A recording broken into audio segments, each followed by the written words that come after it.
Chapter 1. In the summer of 1984, there was a car accident in London. A large truck rammed into a car. The Williamses died on the spot. However, when the police arrived at the scene, they found that a 10-year-old boy was in his mother's house. Survived miraculously under the protection. Peter Williams. Yes, police officer, this is Peter Williams. Oh, I'm very sorry, Mr. Williams. I have to tell you something very unfortunate. Officer Charlie paused, shook his head slightly, and said to Peter in a pitying tone, "It happened in London yesterday afternoon. Car accident. Your brother and sister-in-law were killed in this car accident." Peter Williams has sunken eye sockets.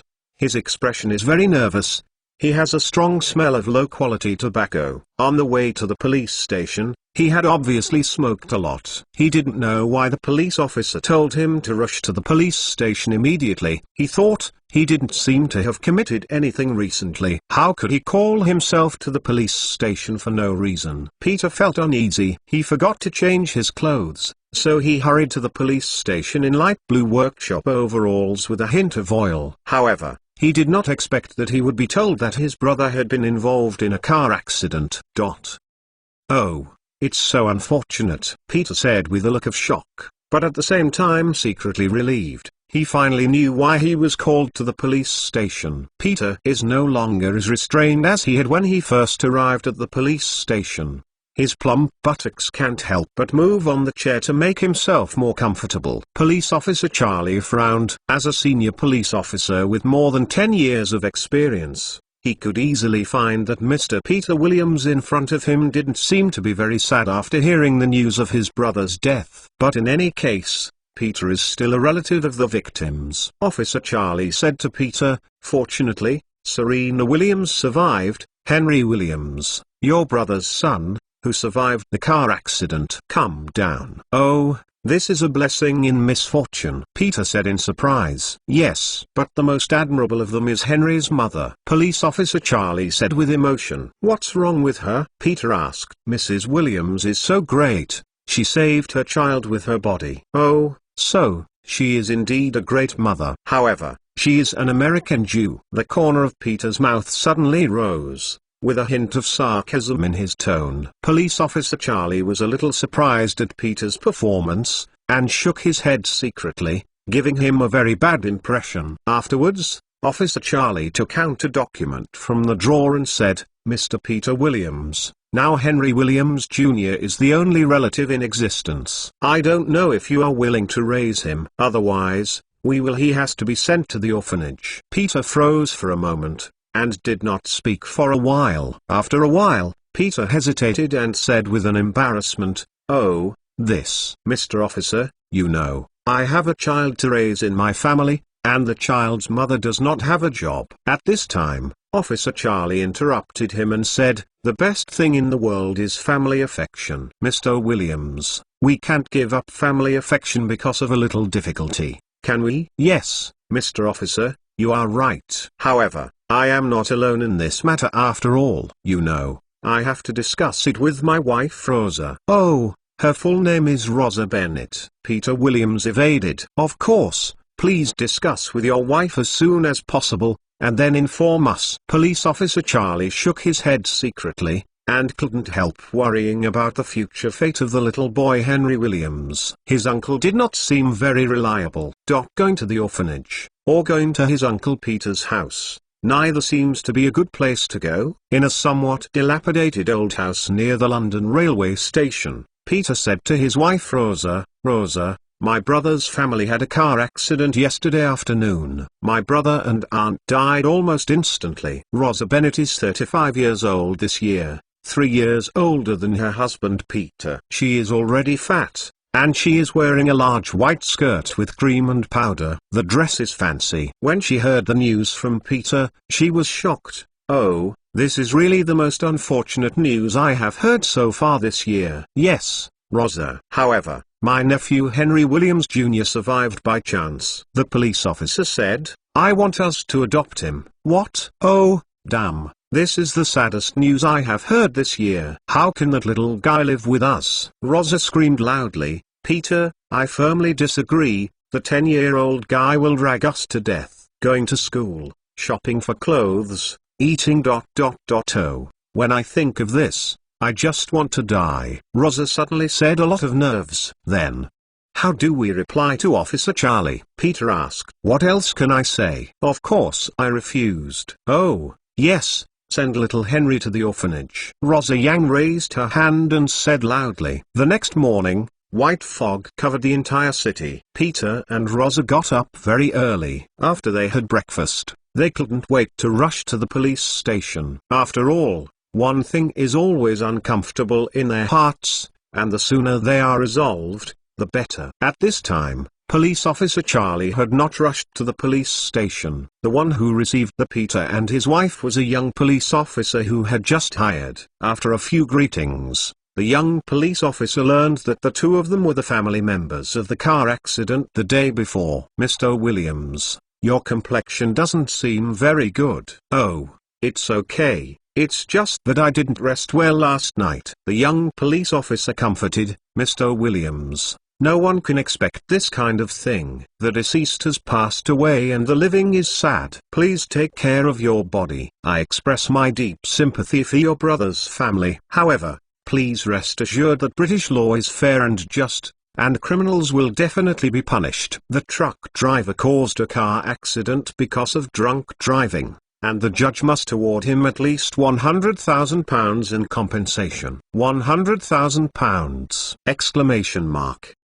Hearing the words, Peter and Rosa couldn't help but swallowed their saliva, looked at each other, their eyes flashed with fiery greed. Yes, that truck driver must be severely punished. Rosa suddenly changed her face and showed her indignation in front of the young police officer. Yes, it must be severely punished. Peter also gritted his teeth, and yelled sharply. At this time, Officer Charlie came from outside. When Peter saw him, he immediately changed into a flattering look, and stepped forward to say hello, Inspector Charlie. Hello. Oh, Mr. Williams, you came really early. Officer Charlie looked at his watch and said, it's 7:45. Oh, sir, police officer, because I was very worried about my nephew, so I came a little earlier. Huh? Are you thinking about adopting Henry? Charlie was a little surprised by Peter's attitude. You know, he didn't want to adopt his little nephew yesterday. Of course, I am his uncle,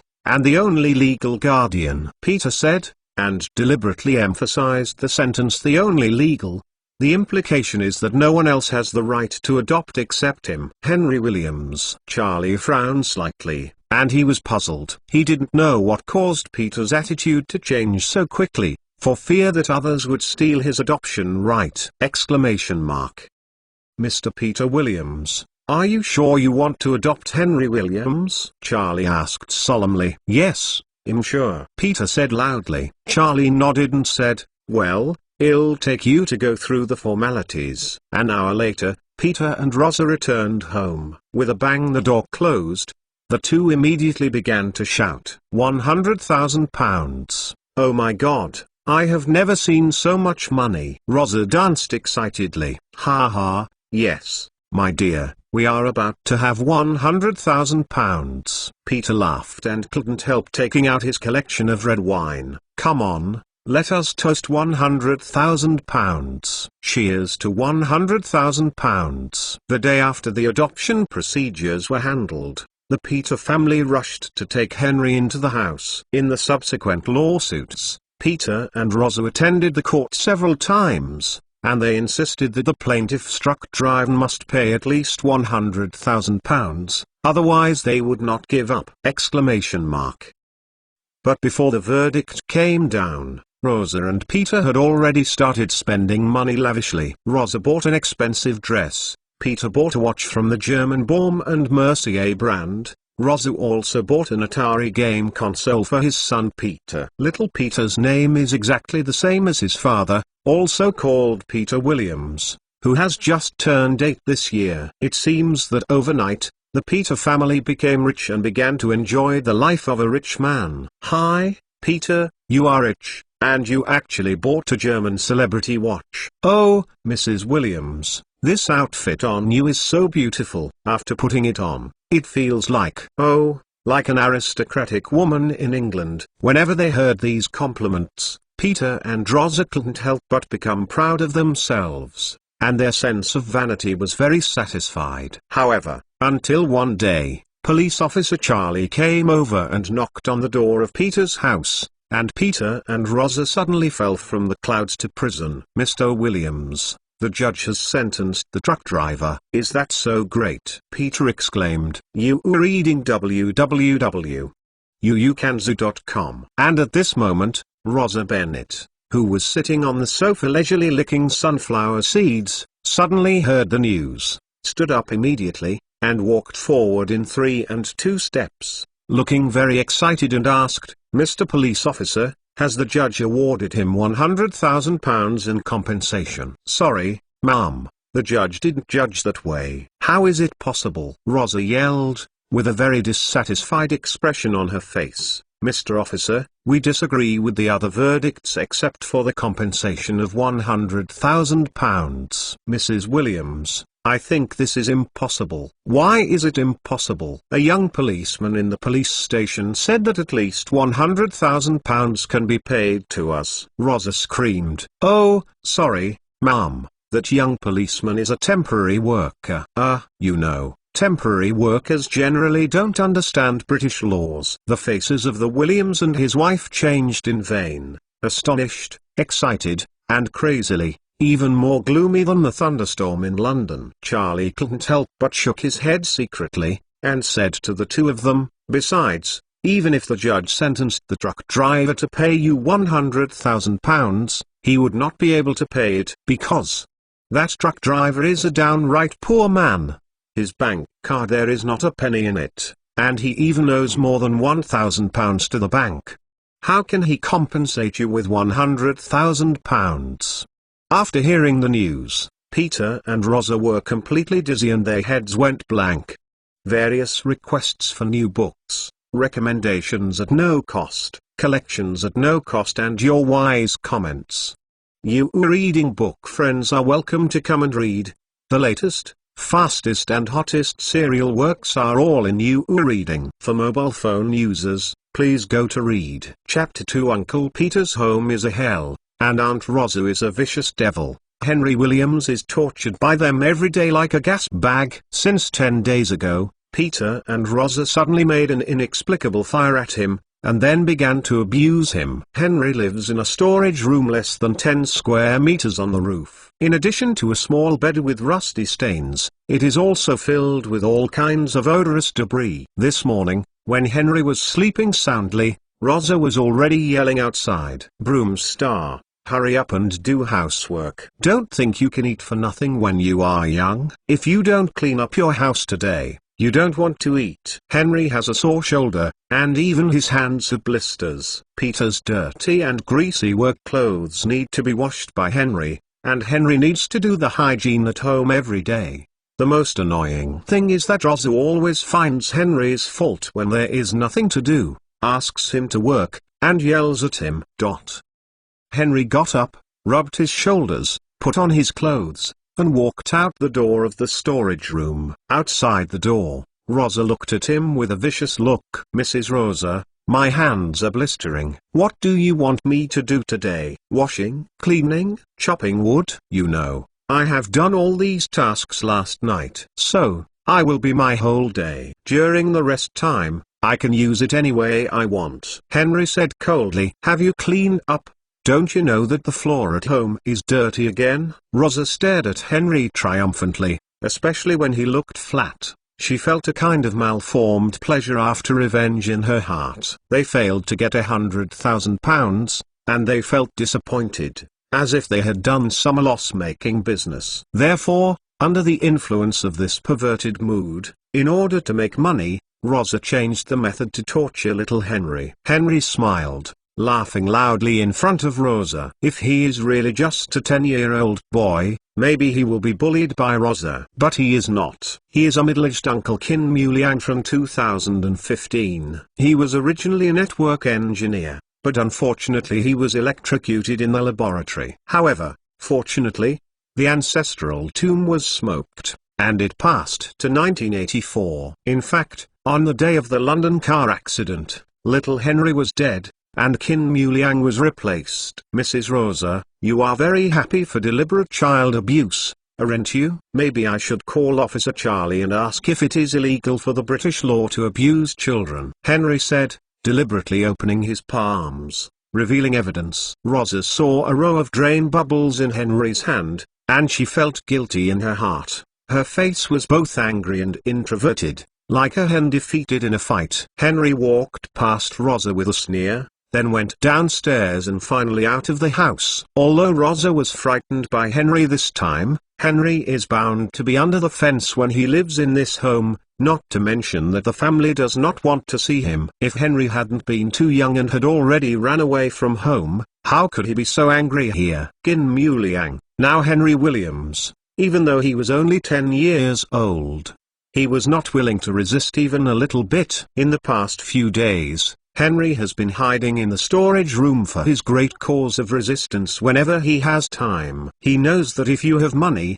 you can go everywhere. If you have money, Peter and his wife are willing to pretend to be grandsons. Therefore, Henry wrote the words Harry Potter in the storage room. It's strange to say that after crossing, Henry's mind remembered all kinds of things in the previous life. You can remember everything you have seen or heard once, and this life's memory is also very outstanding, and the ability to learn and understand is also superb. Henry was ecstatic for the first 2 days, but over time he got used to it. Although Henry was only a network engineer in his previous life, he has a wide range of hobbies, like movies, music, novels. In the current environment, Henry's only use is to write a novel to make money. But what kind of novel to write? Henry was just about to think, but suddenly discovered that Harry Potter and his own situation were very similar, the same orphan, the same fostering at his uncle's house, and being abused.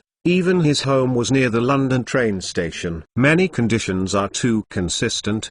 God is destined to write a novel to write Harry Potter. Fortunately, I read this book in Henry's previous life. It's just a handwriting of 10,000 characters a day, which is more tiring than 30,000 code words on a computer. After a quarrel with Mrs. Rosa in the morning, Henry went out with the manuscript. After asking for directions, Henry came to a small publishing house nearby, Giraffe Press. There are many publishing houses named after animals. Penguin Press is one of the most famous book publishing houses in the UK. It's a coincidence that the Giraffe publishing house is not far from Peter's house, less than 200 meters away. After Henry entered the house, he looked left and right, and stood there for a long time, but no one paid any attention to him. In the hall, a young man in a suit and leather shoes was hooking up with the receptionist, and the lady at the front desk seemed to be fascinated by the handsome guy. Her eyes were silky and her frequent discharges. Henry vaguely heard the name of a hotel. It really depends. Just as Henry was about to interrupt the men and women,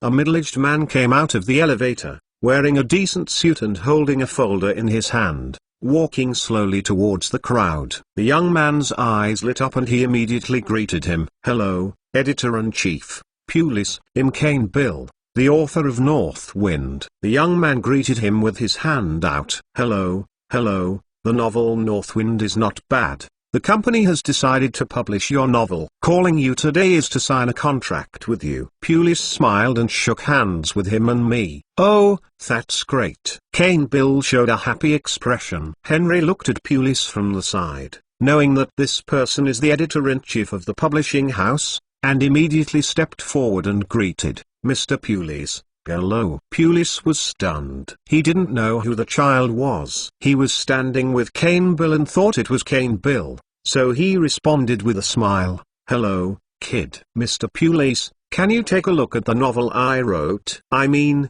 can your publishing house publish my novel? Henry said seriously, his blue eyes bright and sincere, extremely looking expectantly at Editor-in-Chief of Pulis. Editor-in-Chief Pulis was taken aback for a moment. A 10-year-old kid was looking for his own publishing house to publish a book. It seemed very funny no matter how he looked at it. My kid, how old are you and what's your name? I am 10 years old. My name is Henry Williams. Oh, "Are you the little nephew of Peter's?" Pulis asked. "I think so, if Peter is a dirty, lazy, and bad-tempered auto mechanic," Henry said, dissatisfied. "Ha ha, yes, you are right." Pulis smiled, then looked at Henry carefully and said to him, "I know your uncle and I heard that he recently adopted his nephew." "Mr. Pulis, can you take a look at my novel?" Henry didn't want to talk to him about other things, so he turned the subject around immediately. At the same time, Henry passed the manuscript in his hand. Pulis took it, flipped it casually, and glanced at 2 pages roughly. Before 1 minute arrived, Pulis closed the manuscript. "Little Henry, you reading www.uukanzu.com is sorry, our publishing house cannot publish such a naive novel." "Childish!" A trace of anger flashed across Henry's face. The young man Cane Bill smiled and said, "No one can write novels without a little experience. No writing style, you can't write a novel." After Cane Bill finished speaking, there was a hint of pride on his face unconsciously. "Mr. Bill is right. Boy Henry, you are still young and lack life experience. When you grow up, it will not be too late to write novels." Pulis preached to Henry. "Harry Potter was said to be worthless by you. It is really unbearable." Henry sneered in his heart. His tone of dissatisfaction said, "Mr. Pulis, don't bully the young and poor. Who said that you can't write good novels at a young age? My novel will definitely shine." Cane Bilton sneered. Pulis also scowled, showing an unhappy look. Henry saw this, knowing that publication was hopeless, so he took the manuscript and walked straight to the door. After Henry pushed the door and left, Pulis said calmly, "It's naive and ignorant." "Yes, the editor-in-chief of Pulis has a torch. How can that kindergarten novel be in your eyes?" Cane Bill said flatteringly. Pulis' face was slightly slow, revealing a touch of arrogance. "By the way, editor-in-chief Pulis, what is the name of that novel?" Cane Bill asked curiously. "Huh?" Pulis thought for a moment and said, "It seems to be called Harry Potter and the Sorcerer's Stone." A babbling name. Chapter 3. Henry ran around. Only the publishing house Giraffe. No matter how far away, you have to take a ride to the city center. Henry was penniless, so naturally he could not go. As for the submission, there was neither postage nor money for copying the manuscript. Henry walked on the road while thinking hard. "After thinking about it, I finally came to a conclusion, that is to find a job first. I earn money by working part-time, and then copy the manuscripts and submit them to major publishing houses. I think there will be publishing houses with a good vision to favor their novels. But what kind of job are you looking for?" Henry was upset again. Henry wandered around the train station in the afternoon, and finally got him a job selling newspapers. This is a small London tabloid called London Entertainment News, which is gossiping about various celebrities' scandals every day and sells thousands of them. Henry has been busy ever since. After finishing his housework during the day, he went to sell newspapers and took time to write novels at night. Since the last time Henry talked back to Mrs. Rosa has a little restrained, which allows Henry to have more free time. As for Henry's writing of the novel, Peter's family also knew about it. Naturally, the editor-in-chief of Pulis told Peter the news. Of course, Pulis certainly did not forget to express his attitude towards this novel extremely naive and ridiculous! Therefore, Mrs. Rosa often satirizes his novels in front of Henry, but Henry does not bother to care about her, and still does her own way. Every day, watching Henry go away with a small bag with newspapers on his back, Mrs. Rosa always curses and mocks viciously, "You broom star, no one likes your novel." There is a rush of people near the London railway station, but very few people buy newspapers, especially such obscure tabloids. Henry ran and broke his leg and screamed his throat, only to sell more than 100 copies a day. For each newspaper, Henry only got £0.01, which is equivalent to £1 a day. 20 days later, Henry collected £20 or £30 to copy 3 novels and submit them to 3 well-known publishing houses. Waiting is the most painful day. Henry checks the mailbox outside the door every day to see if there is a reply, but he is always disappointed every time. Either the mailbox is always empty, or there are a lot of rejections. On one of these occasions, a publisher included a piece of paper in the rejection manuscript with a piece of advice to Henry: please feel free to find a job.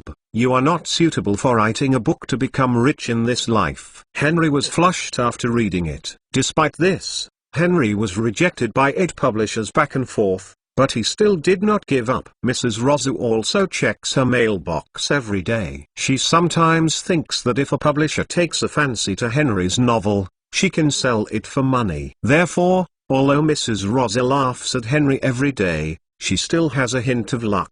Whenever the mailman passes by the house, Mrs. Rozu always asks, "Hi, sir. Do you have our mail today?"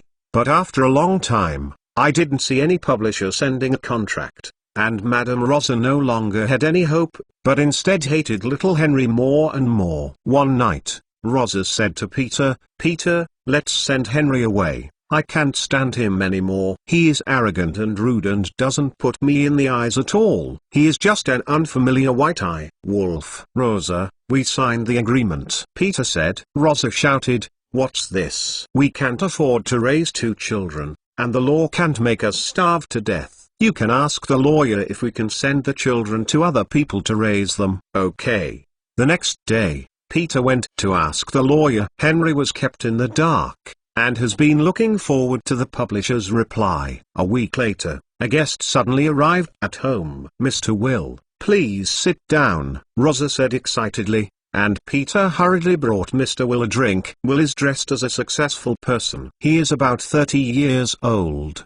His hair is sleek and shiny, and he is very energetic. His eyes were shrewd and bright, with a hint of wisdom shining. "Mr. and Mrs. Williams, hello. I am an attorney from the Brothers Law Firm of the United States. I am now plenipotentiating Mr. Roger Nicholas to sign with you the right of custody transfer of Henry Williams. This is the content of the agreement. Please take a look. If there is no problem, please sign it." Will handed a document to the Peters. When Peter and Rosa huddled together to read the agreement, Henry hid early upstairs and listened to their speech. At this time, Henry's face was very ugly, because he felt that his self-esteem had been severely hit, and he was sold as if he were goods. Henry clenched his fist, nailing his nails into the flesh, almost squeezing out blood. "There was a sudden burst of anger in my heart, but there was nowhere to vent.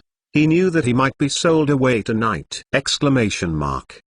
A few minutes later, Peter and Rosa laid down the document ecstatically, and said to Will in a hurry, "There is nothing wrong with the content of the agreement. We can sign it now." With that, Peter hurriedly looked for a pen, ready to sign his name.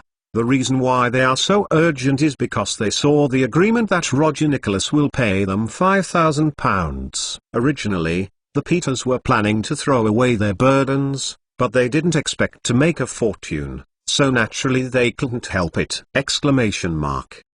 Both parties sign and shake hands. At this time, Peter asked embarrassedly, "Mr. Will, this. When will the money arrive?" Will smiled slightly and took out a check from his clothes. Peter and Rosa's eyes lit up suddenly. Henry lay on the bed tossing and turning, unable to sleep all night. It is disgusting to think of the happy and greedy faces of the Peters and his wife after signing. Maybe they are not asleep at the moment. They are still staring at the check and laughing. The corner of Henry's mouth moved, and there was a touch of disdain and ridicule. Tomorrow, where will I go tomorrow? Henry was at a loss. At dawn, Rosa knocked on the door of the storage room. "Henry, get up." Rosa's voice today was different from usual, which seemed very pleasant. Henry opened the door. Rosa was stunned, because she saw Henry cleaned up the big bags. "Yeah, you seem to be quite conscious. Did you overhear us yesterday?" Hee. "Don't worry, we have helped you find a very rich family. Don't forget your uncle's family in the future if you are rich and wealthy," Rosa said with a grin. Henry did not speak, and followed her downstairs with a salute. Attorney Will drove to Peter's house early, and is now sitting in the living room drinking coffee. Seeing Henry and Rosa come down, Will stood up, walked to Henry's side to give him a salute, and introduced himself. "Hello, Henry. I'm lawyer Will. Your uncle has transferred your custody to Mr. Roger Nicholas. I will take you to America today. America? Henry was startled, but he didn't expect that he would be sold so far. Well, America is America. Henry did not speak, and followed Will with his head down. Behind him, Henry vaguely heard the triumphant laughter of Peter and his wife. San Francisco, U.S. Henry and Will got off the plane, and a Ford car drove towards them. Immediately, an old man with grey hair came out. The old man looked very excited, his eyes full of love when he saw Henry. The old man stepped forward and hugged Henry hard, tears bursting into his eyes. Little Henry, my poor grandson, Grandpa finally saw you. The old man burst into tears. Henry suddenly froze. Why did he suddenly have a grandpa? Just when Henry was stunned, the old man told him the reason. It turns out that the old man is really Henry's pro-grandpa. Back then, the old man was extremely opposed to his mother marrying his father. He even claimed to the public that if she dared to marry Henry's father, the old man would not recognize the daughter. As a result, after Henry's parents got married, his mother accompanied his father to live in the UK. The old man has only one daughter under his knees, and time is up, and he regrets what he said. Some time ago, I sent someone to inquire about their news, and I got news of the death of my daughter's family. The old man with white hair gave him away with black hair, grieving, and he was more than 10 years old in an instant. After learning that his grandson was actually fostered in an extremely mean and greedy uncle's house, the old man didn't want to take his grandson to live with him all the time. Now that I finally saw my little grandson, the old man couldn't help but burst into tears. Henry looked at the old man's snot and tears, and couldn't help feeling sad. At the same time, I also felt the old man's full love for him, and I only felt a warmth in my heart. It was the warmest time since I passed through. Henry hugged the old man and comforted, Grandpa, don't cry, Mum is gone, you still have me, I will take care of you in the future. The old man laughed relievedly and held Henry's little hand. Yes, I also have a good grandson, and God hasn't abandoned me, this bad old man. Everyone got into the car and drove for half an hour to a European-style villa of 500 to 600 square meters. There is a large garage in the villa, and 3 cars have been parked in it, including the American Ford, the Japanese Honda, and the German Benz. In front of the villa is a small garden filled with various flowers and plants, and there is a small swimming pool behind the villa. The decoration in the villa is not very luxurious, but it is very delicate. Henry, Grandpa takes you to see your new room. The old man looked very happy, and took Henry's hand as he opened the door, and you saw a bright glass window outside, with green trees and sunshine. There is a separate bathroom in the room, with all kinds of household equipment. The old man also bought Henry an Atari game console and placed it next to the TV. Even the packing box had not been opened. Henry, do you like this place? Like. Henry showed his happiness to the old man. Although the conditions here are no better than the 5-star hotel where Henry used to live in his previous life, the old man's heart is rare. If you like, you will live here with peace of mind after reading www.uukatsu.com. Henry nodded, as he settled down in America. Later, Henry learned that his grandfather Roger Nicholas was the owner of a small and well-known bookstore chain in California, with assets of more than $20 million and a total of 25 bookstores. On the 3rd day of Henry's departure from the UK, a British publishing house intended to publish Henry's novels. When Rosa opened the mailbox, she suddenly found a package. After opening it, she found that it was a publishing contract. Rosa was suddenly surprised,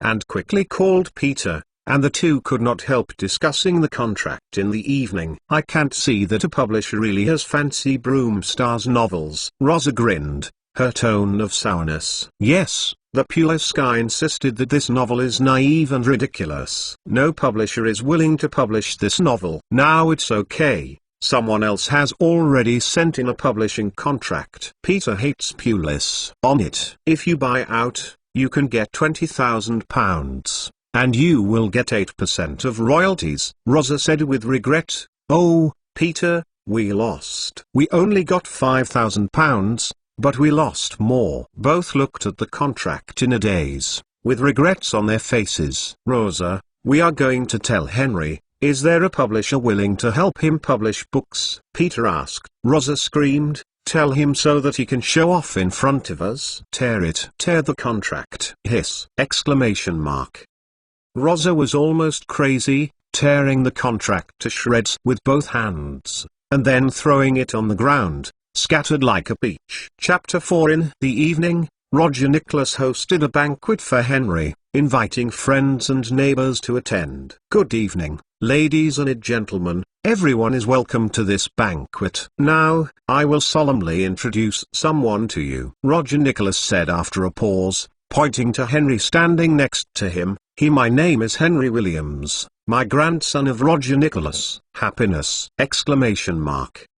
Everyone happily clapped their hands to celebrate the reunion of Roger Nicholas' grandparents. Roger Nicholas raised his hand to signal everyone to stop, and Attorney Will handed him a pair of documents. Roger Nicholas held up the document and declared loudly, "Today I have made a will. After my death, all the property will be inherited by Henry Williams." Grandpa Henry couldn't help being stunned when he heard this. His mouth was slightly open, and he couldn't speak for a while. Roger Nicholas touched Henry's head and smiled. "Good boy. It was all Grandpa's fault before. If Grandpa hadn't driven your mother away, you wouldn't have suffered so many disasters."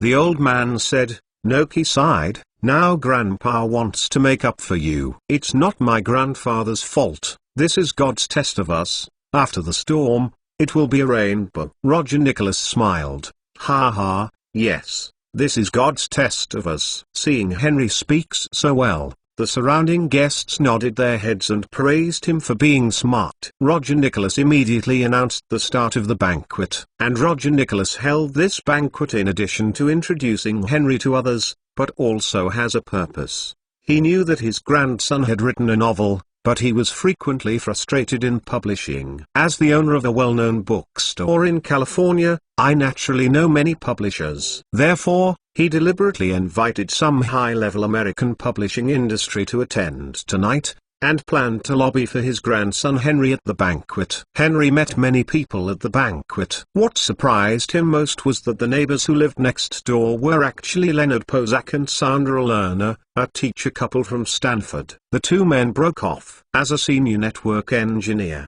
the founder of Cisco could not have known each other, although he could only hear his name but not his name. Henry admired it and started talking with the two. At this time, Roger Nicholas was holding a copy of the novel manuscript for review by 10 publishers. "Roger, we are old friends too. This book is in immature writing and cannot be published by our publishing house." "Yes, Roger, this book is really not good. The content of the novel is too simple and has no sense of art." Roger Nicholas has a slightly ugly face. "Everyone, you must know that the author who wrote this book is only 10 years old now. I think if it is published, this is a very good gimmick, isn't it?" Everyone still hesitated, but there was no denial. After the banquet, the Posacks bid farewell to Roger Nicholas and praised Henry. "Mr. Nicholas, your grandson has a talent for learning computers. He is the smartest kid I have ever seen." "Thank you for your compliment." Seeing them complimenting his grandson, Roger Nicholas was overjoyed and responded with a smile on his face. Henry said, "Grandpa, I want to learn computer science from Uncle Pozak. Are you optimistic?" Roger Nicholas smiled and said, "Of course I have no problem. I just don't know if Mr. Boss agrees." Leonard Pozak happily said, "Of course no problem. I am very happy to accept a genius as a student." Henry was suddenly happy, thinking about when Cisco was founded. It seems to be at the end of this year. In the evening, Roger Nicholas told Henry that he has shown the manuscript to 10 publishers, and it is very likely that there will be publishers willing to publish the book. Henry hugged the old man and thanked him. "Thank you, Grandpa." The old man smiled with a look of kindness.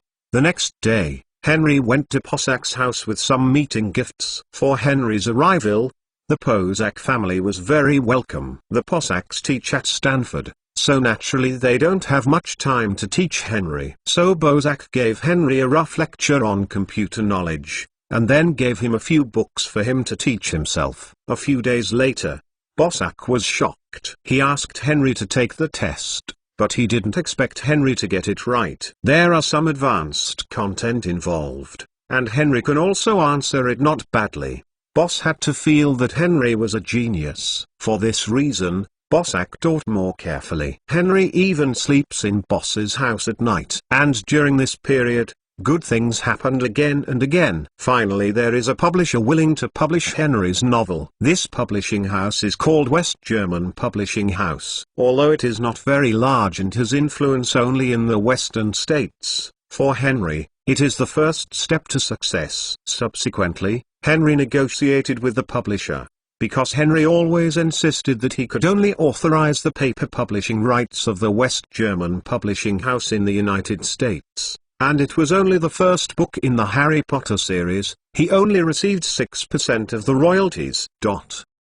A week or two later, almost in mid-October, West German Publishing House published 10,000 copies of Harry Potter and the Philosopher's Stone, priced at $10 each. In the beginning, the market reaction was mediocre. However, a month later, the book Harry Potter and the Philosopher's Stone suddenly became popular. The main reason is that many children like this book very much. Due to the fire, the publishing house urgently printed 20,000 copies of Harry Potter, but they didn't want to be sold out immediately, so West German Publishing House had to continue to reprint it. Los Angeles Times, New York Times, Washington Post and other major newspapers have reported this matter. 10-year-old best-selling author Henry Williamson rose to fame. Many reporters follow up the interview and strive to dig out first-hand information. People are afraid of being famous for pigs, and they are afraid of being strong, or that they need to be famous early. Henry has a deep feeling about these 2 points. It is difficult to have both: to be famous without being harassed by the outside world. But after being famous, it is a real benefit. At least the novel sells better. The West German Publishing House hurriedly adjusted Henry's royalties from 6% to 10%. West German Publishing House takes into account the continued cooperation with Henry in the future. Otherwise, the second part of Harry Potter is likely to go to his home. The Harry Potter series obviously has the potential for fire, which means that West German Publishing House can make more money, and at the same time, West German Publishing House can rely on the influence of Harry Potter, strengthen its development and strengthen its distribution capabilities, and the benefits it can get are far more than the money earned by a book! At the end of November, the Bozaks resigned. When Henry heard the news, his heart jumped, because he knew that a future internet giant was about to be born. 3 days later, "Henry, your Aunt Lerner and I are going to start a high-tech company," Bozak said that evening. Many years have passed. Henry still clearly remembered that night. The sky was full of stars, and the moon was like water, but there was a ripple in his heart. When he left that night, he said a word to Bozak, which Henry is unforgettable to this day: "Teacher boss, let us create a bigger situation together." Bozak nodded and agreed to Henry's request. So Henry returned home happily. "Grandpa, Mr. Boss is going to start a company, and I want to be a partner with him." After Henry met Roger Nicholas, he immediately told him of his important decision. Roger Nicholas first stood on the side of the businessman, pondered for a while, considering the pros and cons, and then he asked about the establishment of the company. Henry may know what kind of company. Cisco is better than the Bozaks, so he gave Grandpa a detailed analysis of the company's development prospects, talking about routers, talking about the internet and so on. But in the end, Henry's grandfather seemed to be more confused as he listened, but his face became more and more smiling, because he found that his grandson was very interested in starting a company, and he had obviously considered a lot of things. With this enthusiasm, he should support himself, even if the final loss is worth it. "Henry, Grandpa supports you." Roger Nicholas smiled kindly. "Yay!" Henry was happy. With the support of his grandfather, funding is not a problem. Henry has no money now, and the manuscript fee is settled once a quarter. For Henry to get the money, he will have to wait until March next year. Grandpa, can you pay me $1 million first and pay you back when I get the draft fee? Henry looked at Roger Nicholas expectantly.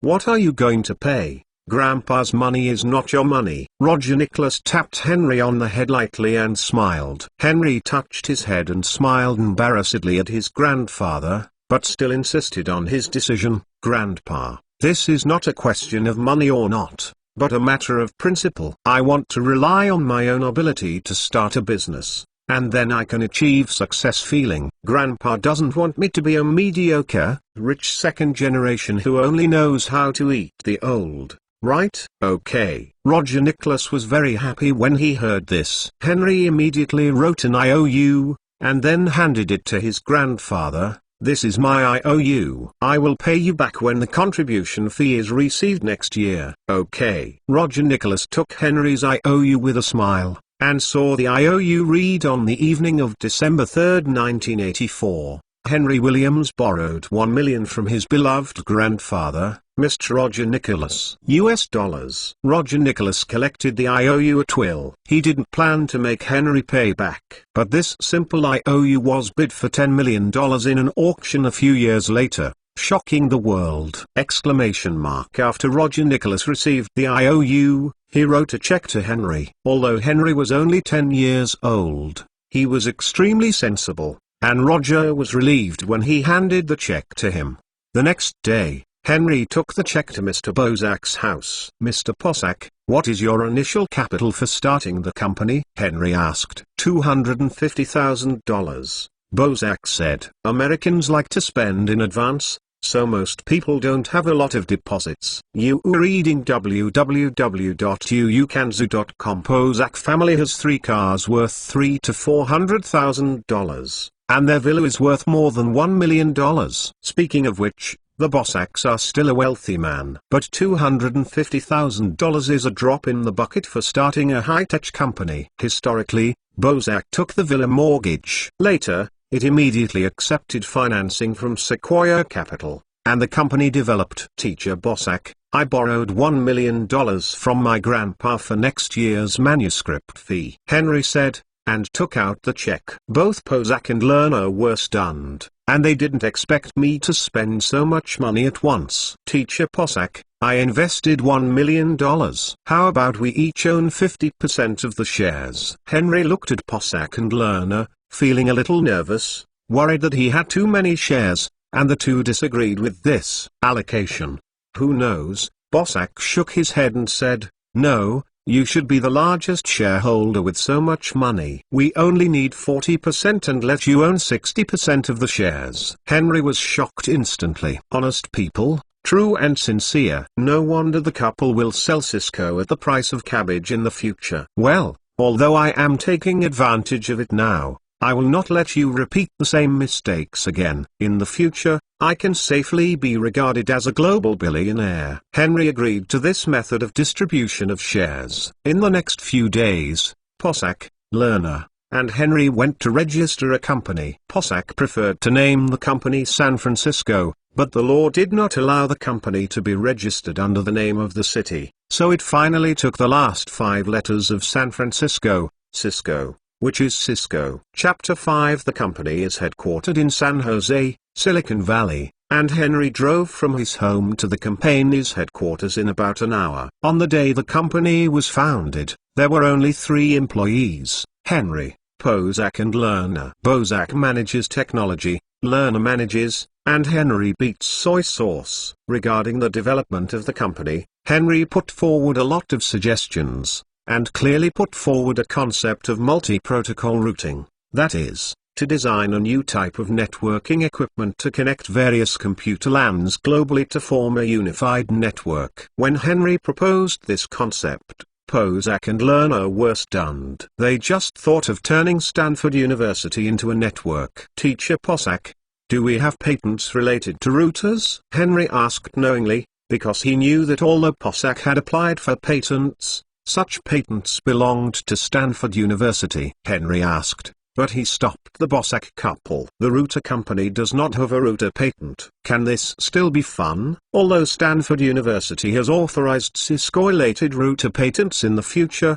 it is still not safe in Henry's view. Historically, Bossack did not give away shares to Stanford University, and Henry did not want to make trouble. The router patent should belong to Stanford University. I will tell the leaders that it should be authorized for us to use. Bossack thought for a while and said, "Buy it directly, it saves trouble and is safe." Henry almost burst into tears. "And let you use the patent as soon as you say it? You are really naive." "Then buy it, it's not worth much anyway," Bossack said. Henry was speechless. Then, Henry accompanied the Bossacks to Stanford University, first to buy router patents, and second to recruit new employees. Stanford University welcomed the arrival of Bossack, and was very happy to sell the router patent to Cisco.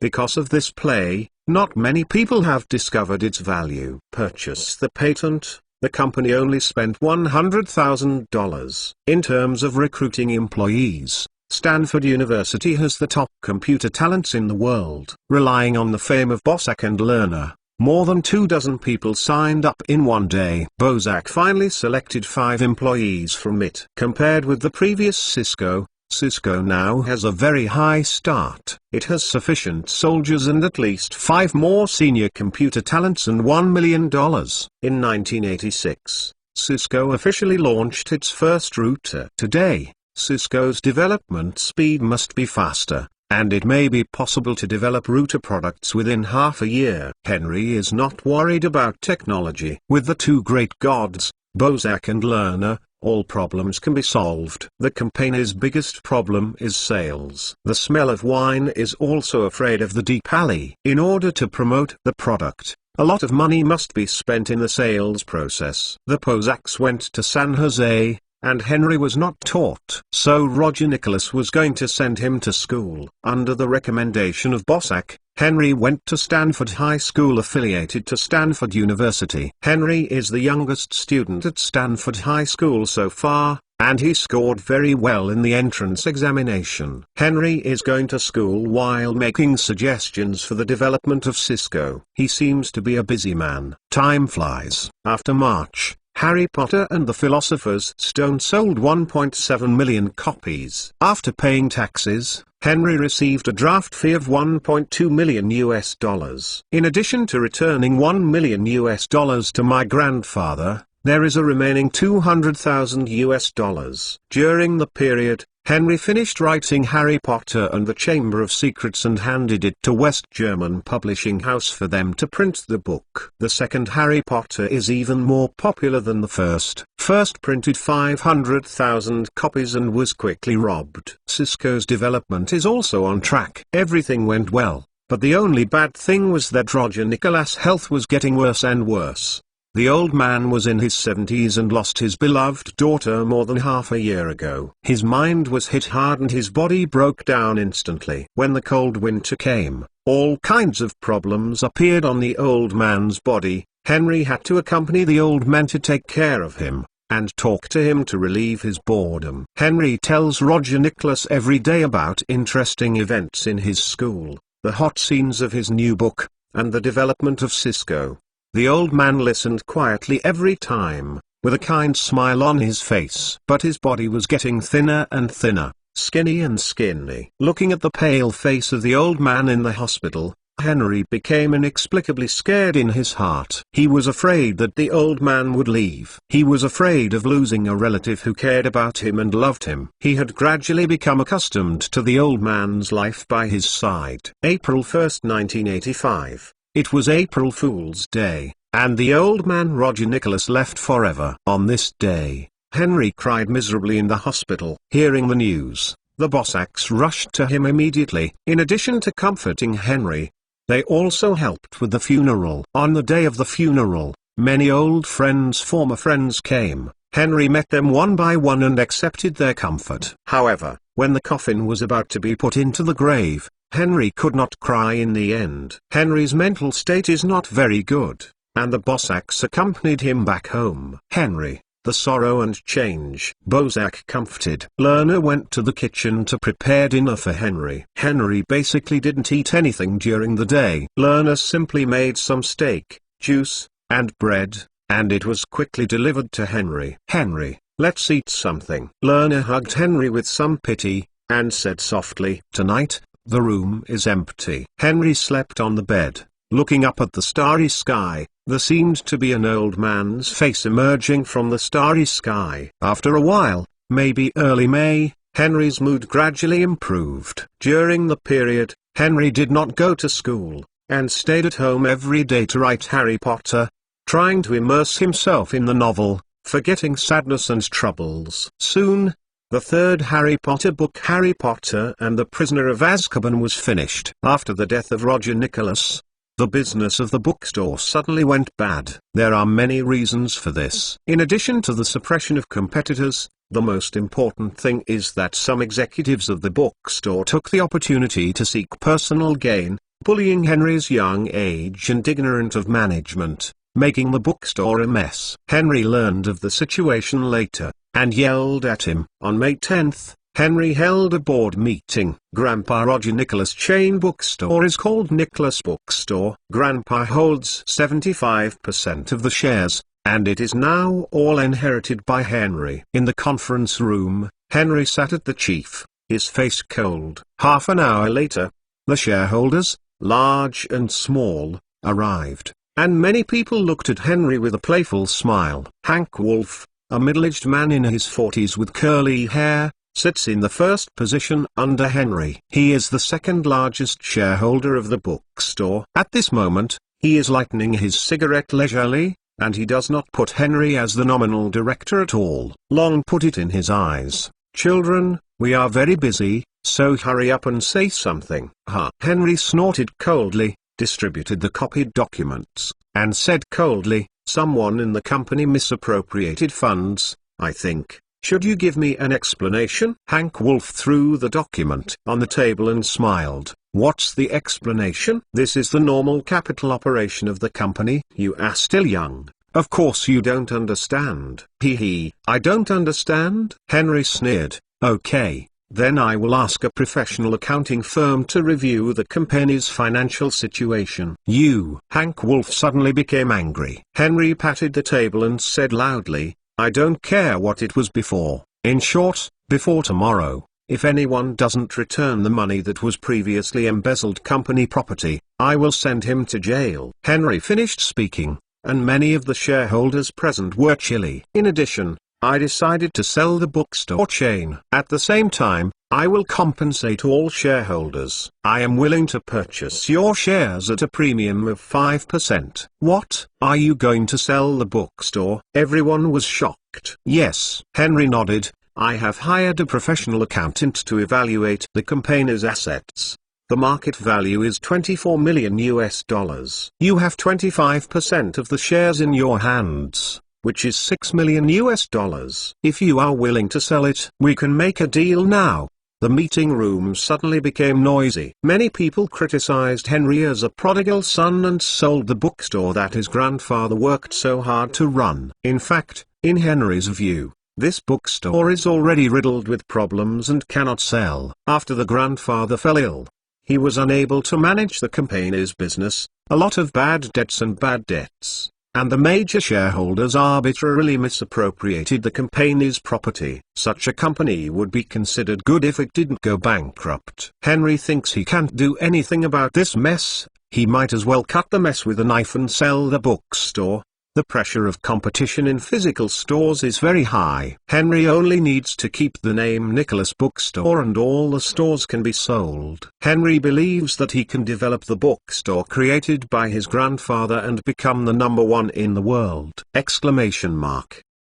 The meeting room is still noisy, and there is no end to greed. Henry gave a 5% premium, and they were not satisfied yet, instead demanding more. The bookstore is our painstaking effort. At a mere 5% premium, just wanting us to sell our shares is just wishful thinking. Yes, we will not sell the shares in our hands. Henry said coldly, "Then how much do you plan to ask for?" The large and small shareholders looked at each other, gathered together to discuss in a low voice, and finally Hank Wolf as a representative said, "At least a 20% premium." "Why don't you grab it?" Henry breathed, almost couldn't help but slam the door out. "It's 20%, otherwise we won't sell it." Hank Wolf seemed to take Henry's favor, and he insisted on the price. It seemed that the talk was impossible. Henry sneered and stood up, without saying a word, ready to leave. Before leaving the door, Henry turned to Hank Wolf and warned, "Mr. Wolf, you are reading www.uukanzu.com, please make up the misappropriated $1 million tomorrow, otherwise, see you in court." Humphrey. Hank Wolf snorted coldly. Boom. "The door is closed." "Wolf, this little guy looks hard to deal with," said one of the minority shareholders. "A mere 10-year-old kid. Are you still afraid of him?" Hank Wolf said with disdain. "Wolf, isn't that little guy really going to sell the bookstore?" "In that case, wouldn't our shares be worthless?" another minority shareholder said. "No." Wolf thought for a while and said, "That little guy loves his grandpa very much, and he probably won't sell the bookstore his grandpa has worked so hard to create. I think this little guy must deliberately lie to us so that we can handle it. Sell the stock in here to him." "Yes, Wolf is right.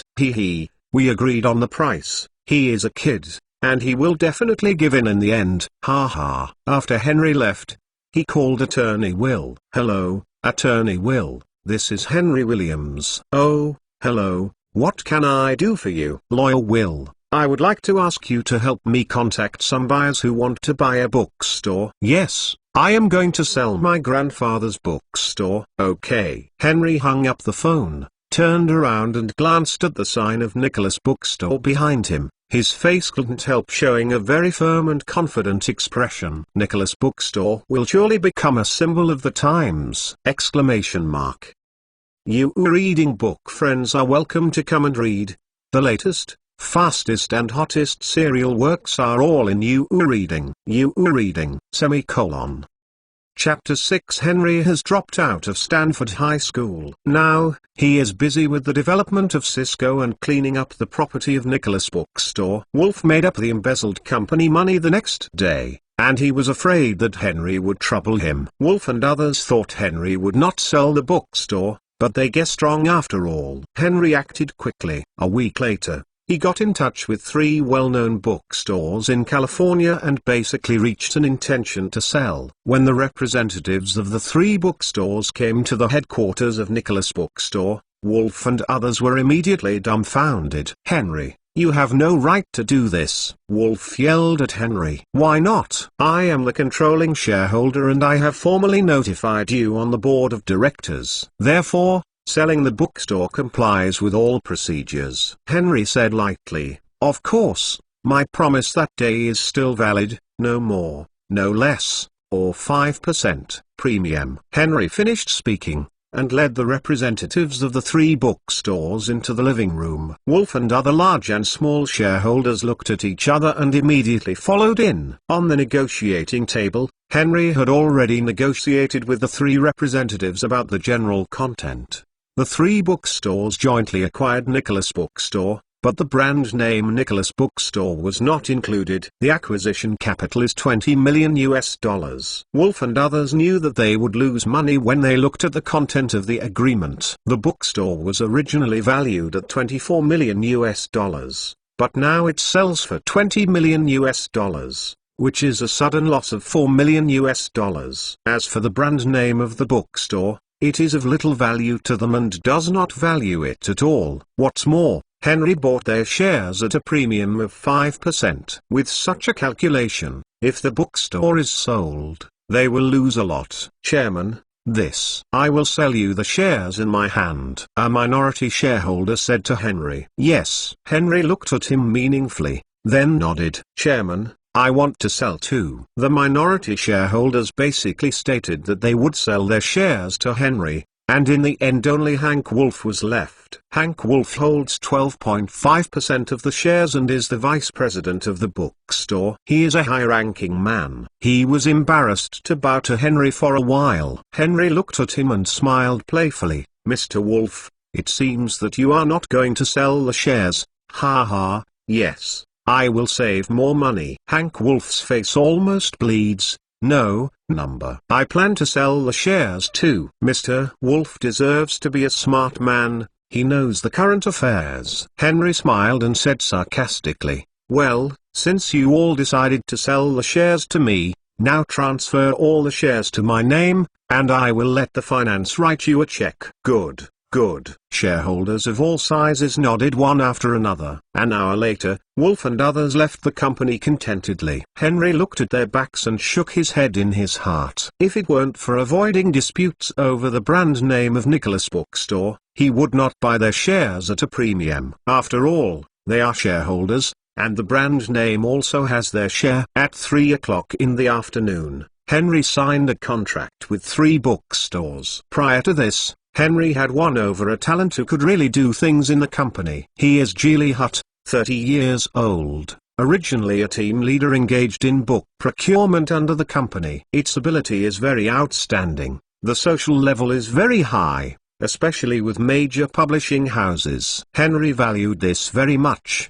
so he decided to hire him as the manager of the company's purchasing department. Yes, Henry is going to follow the example of Amazon Bookstore to establish a new company. The name of this company is undoubtedly Nicholas Bookstore. Henry's grandfather left him a large inheritance, bank deposits, villas, etc., plus Nicholas Bookstore. Total assets reached more than $30 million. But the pitfall is that the US inheritance tax is desperate, and at least half of the $30 million must be turned in. Henry went to pay the taxes honestly and paid $17 million. The American inheritance tax specializes in slaughtering large households. Henry felt as if he had lost a layer of skin after coming out of the tax office. Nicholas Bookstore is also established in San Jose. Although the time is not ripe yet, you can first build a team to hone. This little money Henry can still afford it. What's more, Cisco is in Henry's hands. He understands that the advent of the internet age will be more fierce than in the previous life. If he fails to grasp this opportunity, he may be eliminated. At the same time, Henry also moved to San Jose to live with the Bossacks, but his main purpose was to eat a meal. The development of Cisco made Henry very happy. According to Possack, the first router is expected to be developed in August, which is at least half a year earlier than the previous life. After Henry lived in San Jose,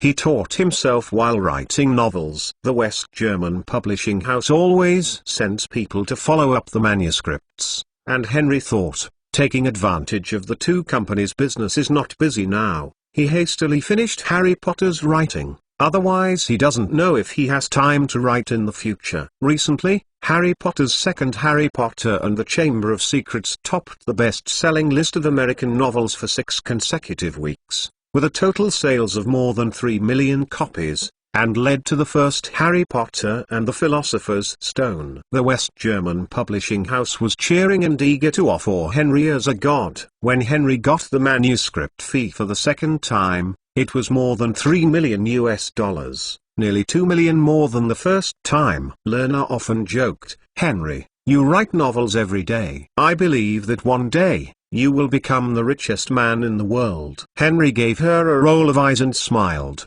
"I am already the richest man in the world, because I own 60% of Cisco's shares." When Henry finished speaking, Lerner smiled. She absolutely did not believe what Henry said. On July 1st, unable to bear the eager and longing eyes of West German publishing house, Henry wrote the third Harry Potter book, Harry Potter and Azkaban, that had been written earlier. The Prisoner was sent to West German publishing house. It didn't take long for the newspapers and media to be overwhelmed with advertisements for Harry Potter's third part.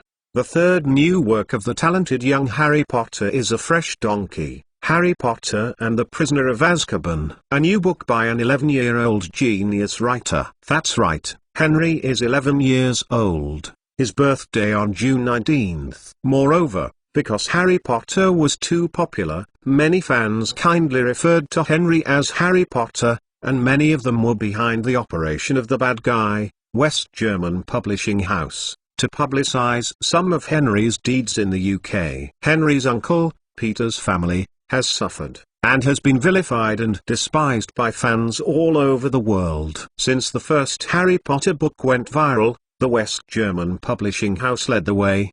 The British Penguin Publishing House contacted Henry and signed an authorization contract. The content of the contract was that Henry Williams authorized Penguin Publishing on the European paper copyright of the Harry Potter series of novels. The royalties from the manuscripts reached 12%. However, the manuscript fee settlement is done once a year. It didn't take long for Hollywood to come. It was a small film company. Anyway, Henry had never heard of a film company. He asked for the film adaptation rights of the novel. Henry asked how much they planned to pay. The person in charge saw Henry's young age and thought he was going to be bullied, so he shouted with rich wealth, $1 million. The right to film adaptation of the entire novel series. Get out. He was a second-hand dealer who lied to me, and Henry suddenly cursed in his heart. Mr. Williams, don't be angry. The price is easy to say.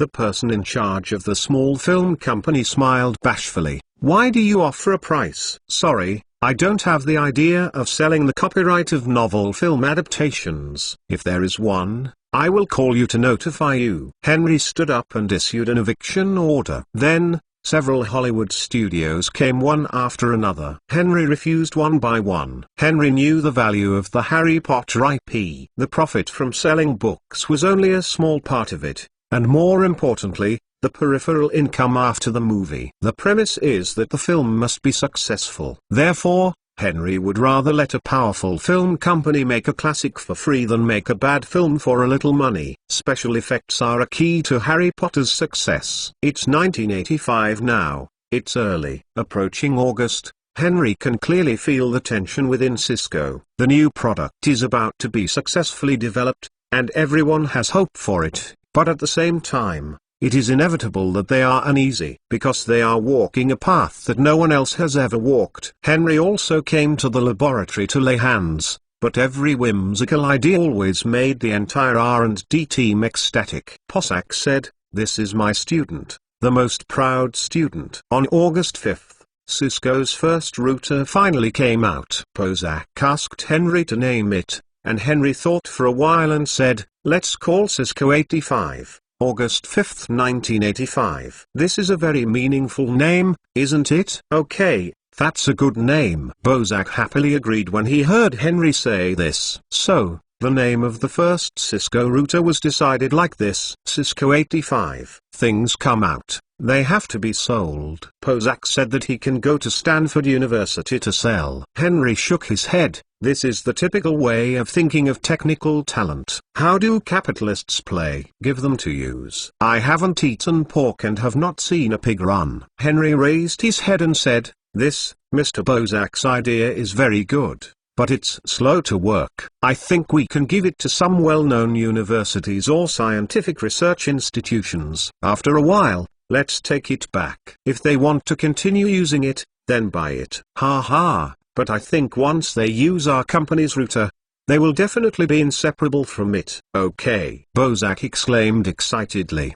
But Lerner, the company's financial officer, poured cold water on him. The company doesn't have much capital, so I'm afraid I won't even be able to pay wages. Then, let me invest another $2 million. Henry blushed for a while, feeling like he was evil. If the investment of another $2 million goes down, the shares of the Possacks will be diluted. But the company has no money, so it still needs to raise money in the end. Whoever raises money is not financing. Why should it be cheaper to other people? Henry comforted himself like this. The Possacks considered for a while, and finally agreed to Henry's financing request. In terms of allocating shares, Henry only needs 10%. Which is definitely the conscience of heaven and earth. Sequoia Capital raised $2.5 million after Cisco had developed, but took a third of the shares of others. This is simply a starved wolf legend. This kind of legend, you are reading www.uukanzu.com. Sequoia Capital has staged many times. The Possacks are embarrassed. At the beginning of the company's establishment,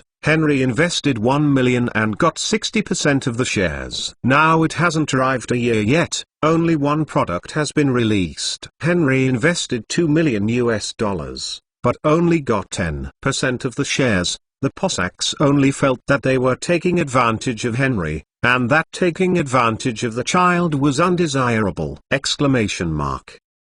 Cossacks discussed it and finally decided to give Henry 25% of the shares. Don't so much. Henry swallowed after hearing the Cossacks' decision. Teacher Bossack, the shares you gave me are too much. Not much at all, Bossack said. Henry shook his head. Since the Cossacks are such sincere people and good teachers of educating and educating people, they shouldn't take too much advantage of themselves. They are morally inexorable. After Cisco develops in the next 2 days, it's hard to protect the Cossacks. Feel unhappy in my heart. If it's because the two parties involved in this incident are unhappy, it's not good. If there is a problem with the management of the company, trouble will be a big deal. If they are not angry, take the team out to start a business, and get another competitor out. Henry will almost cry to death. Let's do this. You let me 15%, I will be disturbed by more. Seeing Henry's firm attitude, the Cossacks finally agreed to his distribution. At the same time, the two also appreciated and liked little Henry more and more, treating them like their own children. In the end, the proportion of Cisco's shares, Henry accounted for 75%, and the Cossacks accounted for 25%. You reading book friends are welcome to come and read. The latest, fastest and hottest serial works are all in You Reading. For mobile phone users, please go to read. Chapter 7. Cisco rented a 500 square meter small factory near the headquarters. There is a ready-made factory building in the factory, as well as dormitories and canteens. As long as Cisco buys relevant production equipment, then recruits workers and trains them, it can produce routers. The workers didn't need much, so 20 people were recruited, and Bossack personally guided them in production. It was so busy in September that the factory finally officially started. Prior to this, Cisco also formally confirmed the registration of the trademark in the image of the Golden Gate Bridge. Each router will be affixed with a unique Cisco logo. The enthusiasm in the factory is enthusiastic, and Bossack and many R&D personnel also come to help. By October, the factory produced a total of 1,000 routers. In accordance with the instructions of Henry's major shareholders, Bossack took the R&D team to major well-known universities to send warmth. Stanford University, University of California, Harvard University, etc. Each university sent 3 or 5 routers and taught them how to install and use them. Bossack brought the team to the wind and the rain, and even had to run several times in the city a day. First ran the well-known universities in the western United States, and then ran to the famous universities in the east. When Bossack returned with the team, Henry couldn't help being surprised. I saw such a group of people, dark and thin, as if they were walking around in Africa. Mr. Bossack, have you worked hard? Henry said with a smile on his face, in a very sincere tone. Ha ha, this hard work is nothing. Bossack shook his head and smiled. Was the trip smooth, then? Henry asked. Of course, Bossack replied excitedly. Not only that, we also got the order. Oh, really? Henry couldn't help being a little excited about the company's first order, and hurriedly asked, which school placed the order? Harvard University. Bossack said, we gave them a trial of the router, but unexpectedly placed an order for us on the 3rd day. How many routers do they want? 10. Only 10? Why does the huge Harvard University only need 10 routers? Henry was excited but secretly disappointed. Ha ha, don't worry.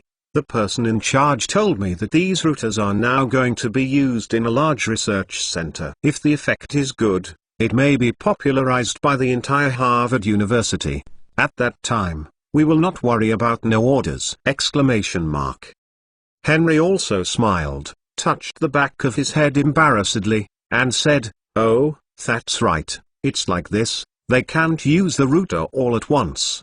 The entire high-end atmosphere of routers is not the best when advertising on TV. Nowadays, some schools or research institutions need routers. Therefore, Cisco's strategy is to first form a network of a school, and then radiate to the surrounding areas, allowing companies, governments, or scientific research institutions to merge into this network. Then the networks of various schools are connected together to form a network that radiates across the country. That is, the formation of the internet. Henry suddenly felt that he was great, because what he did was a big thing, benefit mankind and change the world. Soon afterwards, schools successively placed orders for Cisco, and Cisco's small factories began to get busy. The production cost of the router is $200. After discussion, the router is priced at $1,000. Not to mention expensive, the computer costs tens of thousands. Although there are not many orders from major schools,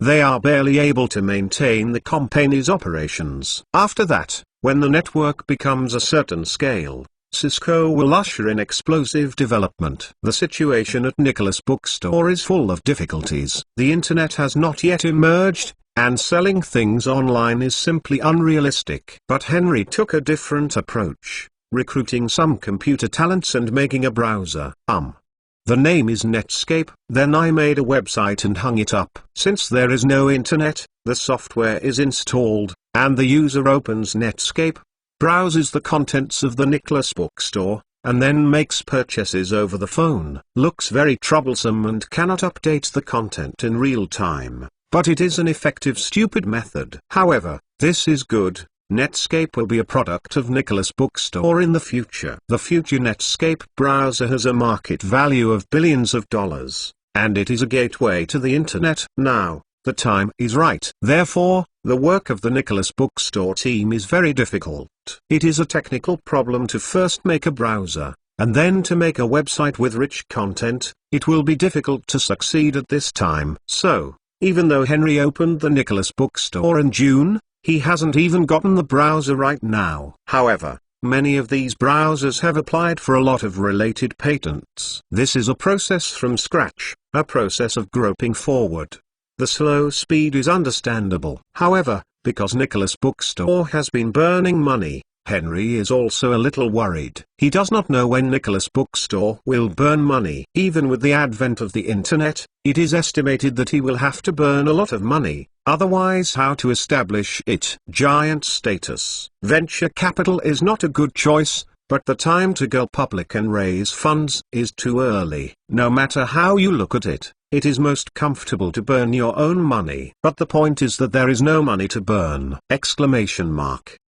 E-commerce is the most expensive thing. It burns money not only online, but also offline. The cost of buying books, building warehouses, logistics, etc. is simply confusing. Just when Henry was worried about funds, in early November, Penguin Publishing finally settled the manuscript fee for Henry. In this year, Penguin Publishing has sold more than 13 million Harry Potter books. Henry received more than $10 million after paying taxes. Now that a whirlwind of magic has blown across Europe, Penguin Publishing has kindly invited Henry to attend the book signing event in London. Henry thought for a while, and finally agreed to the invitation of Penguin Press. On November 15, 1985, Henry disembarked at the London airport. Unexpectedly, there were hundreds of fans at the airport welcoming him. Henry, Harry Potter. Henry, with a smile, waved hello to everyone,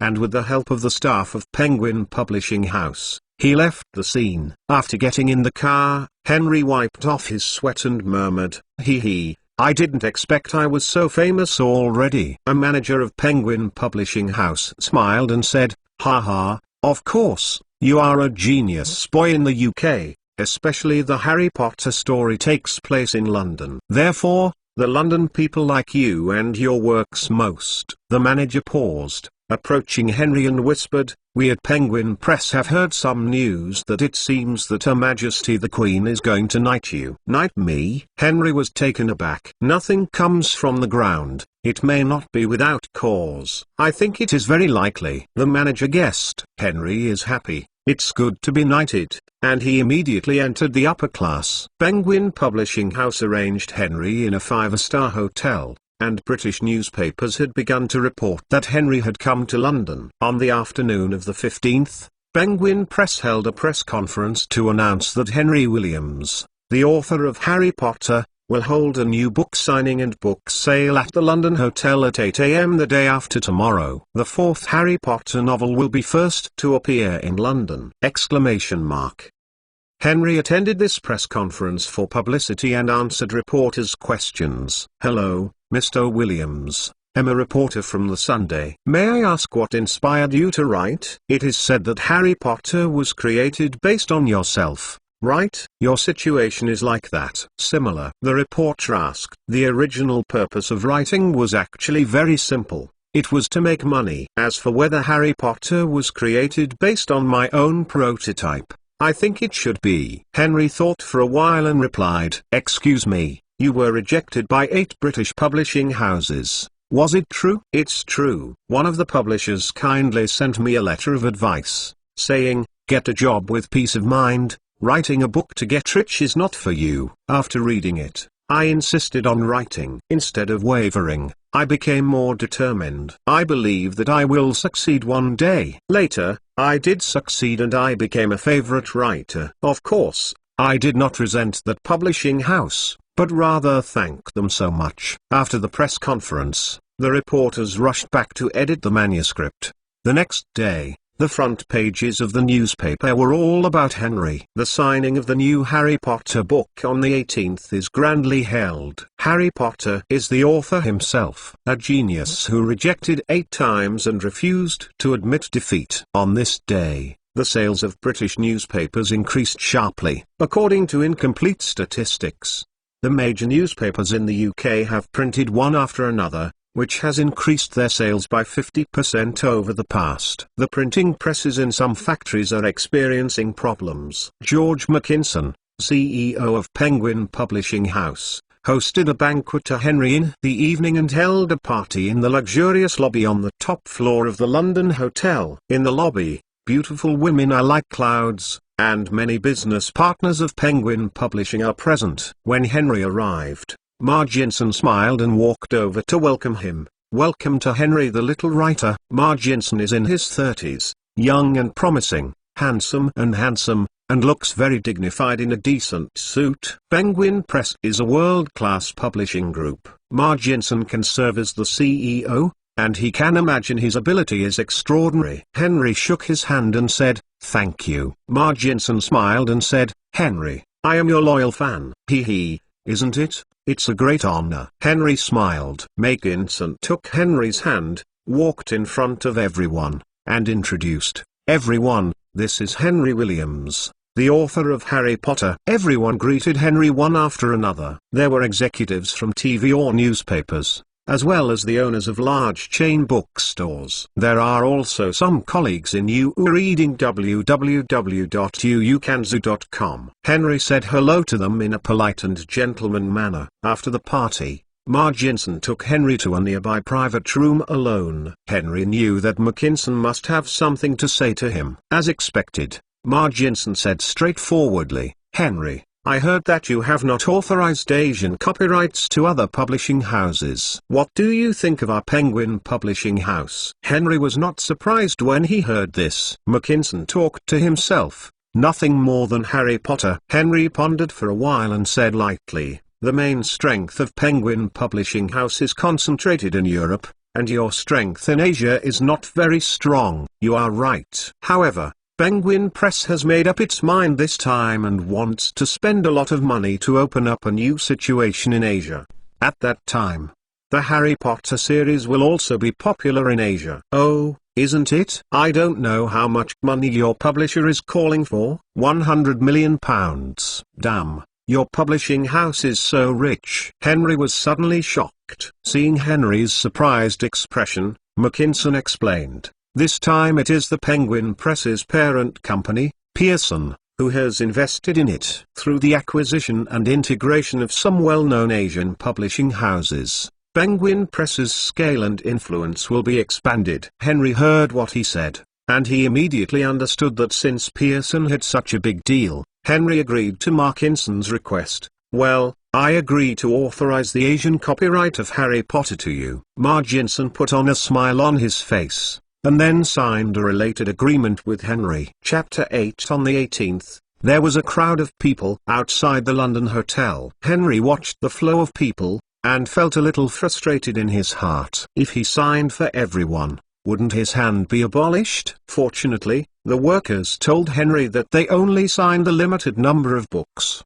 about 100 copies. Henry came outside, met with many fans, casually expressed a few words of thanks, and then, under the arrangement of the staff, began to sign the book. Due to the large number of people present, 100 lucky people were drawn from the lottery, and they will get Henry's autograph. The event was very lively. Although Henry was only 11 years old, he was young and mature, handsome and cute, and he was very much loved by fans. By the end of the book signing event, Henry's face was covered with lipstick. Although the signing event was over, Penguin Publishing House invited a singing star to sing on the spot. The atmosphere in the venue was very hot, and Henry returned to the hotel to rest. At noon, Henry had a Chinese meal and was about to leave the hotel to worship at his parents' cemetery. As soon as I left the door, I saw Peter and Rosa running up to Henry with flattering faces. "Oh Henry, you are in London, why don't you come to see your uncle and aunt? We miss you." Rosa's face was full of smiles, her tone was very kind. "Oh, it's Aunt Rosa and Uncle Peter." Henry looked at them, the expression of disgust on his face. But Peter and his wife pretended not to know. They were still smiling, and shamelessly stepped forward,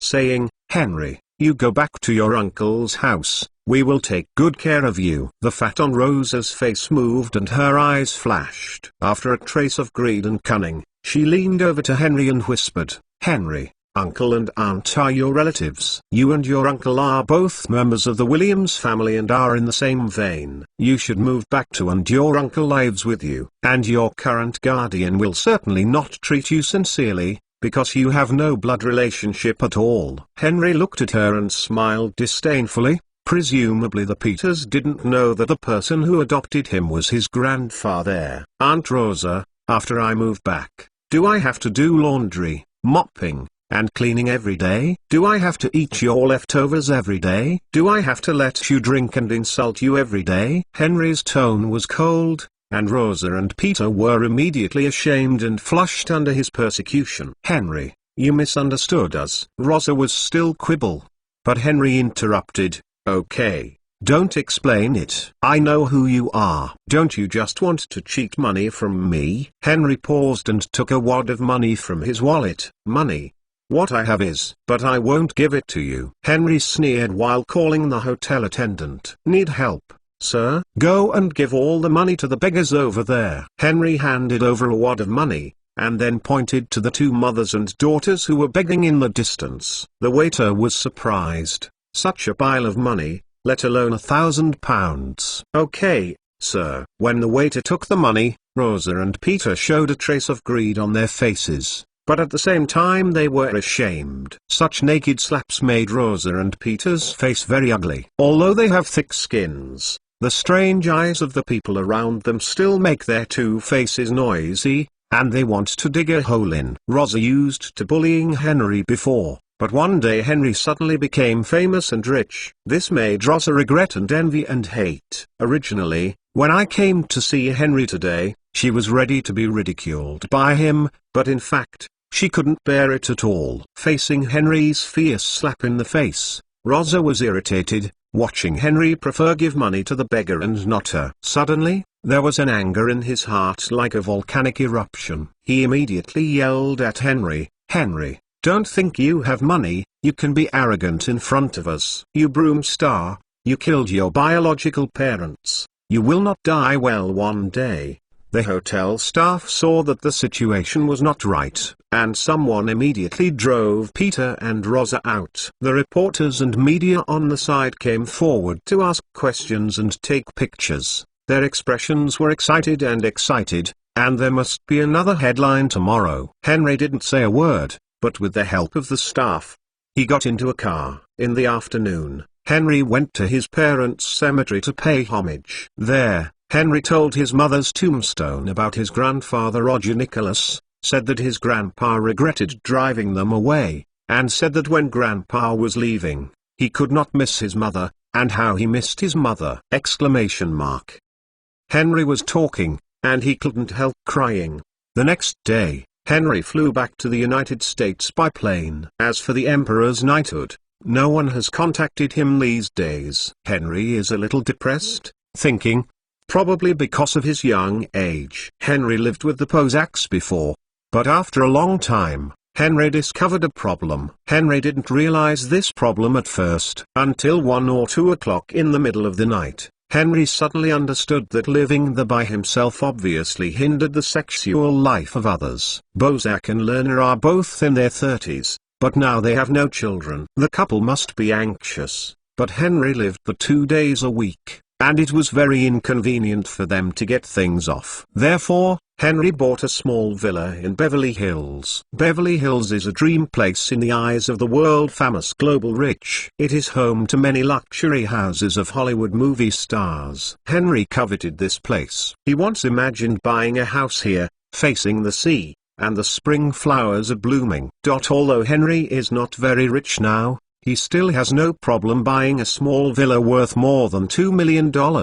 But when the money is spent, Henry suddenly reacted. Nicholas Bookstore has been carrying out a great and money-burning operation. So I started to have a headache for money again. As for Cisco, it is much better. Stanford University, the closest to Silicon Valley, has been connected to the whole school, and hundreds of computers on the campus are on the same network. The reason why Stanford University's network development progress is so fast is that, in addition to the extremely high level of the school's own computer, it is also inseparable from the strong support of Cisco. As the former directors of Stanford University, Bozak and Lerner, invisibly, many resources will be biased towards Stanford University. With their support and connections, Stanford University's network won't work if it doesn't develop. Henry is also happy to see his success. Stanford University is the school with the best computer skills. Later, there were too many internet talents. Cisco's ability to maintain a good relationship with it has a huge effect on the company's development. As a prestigious American university,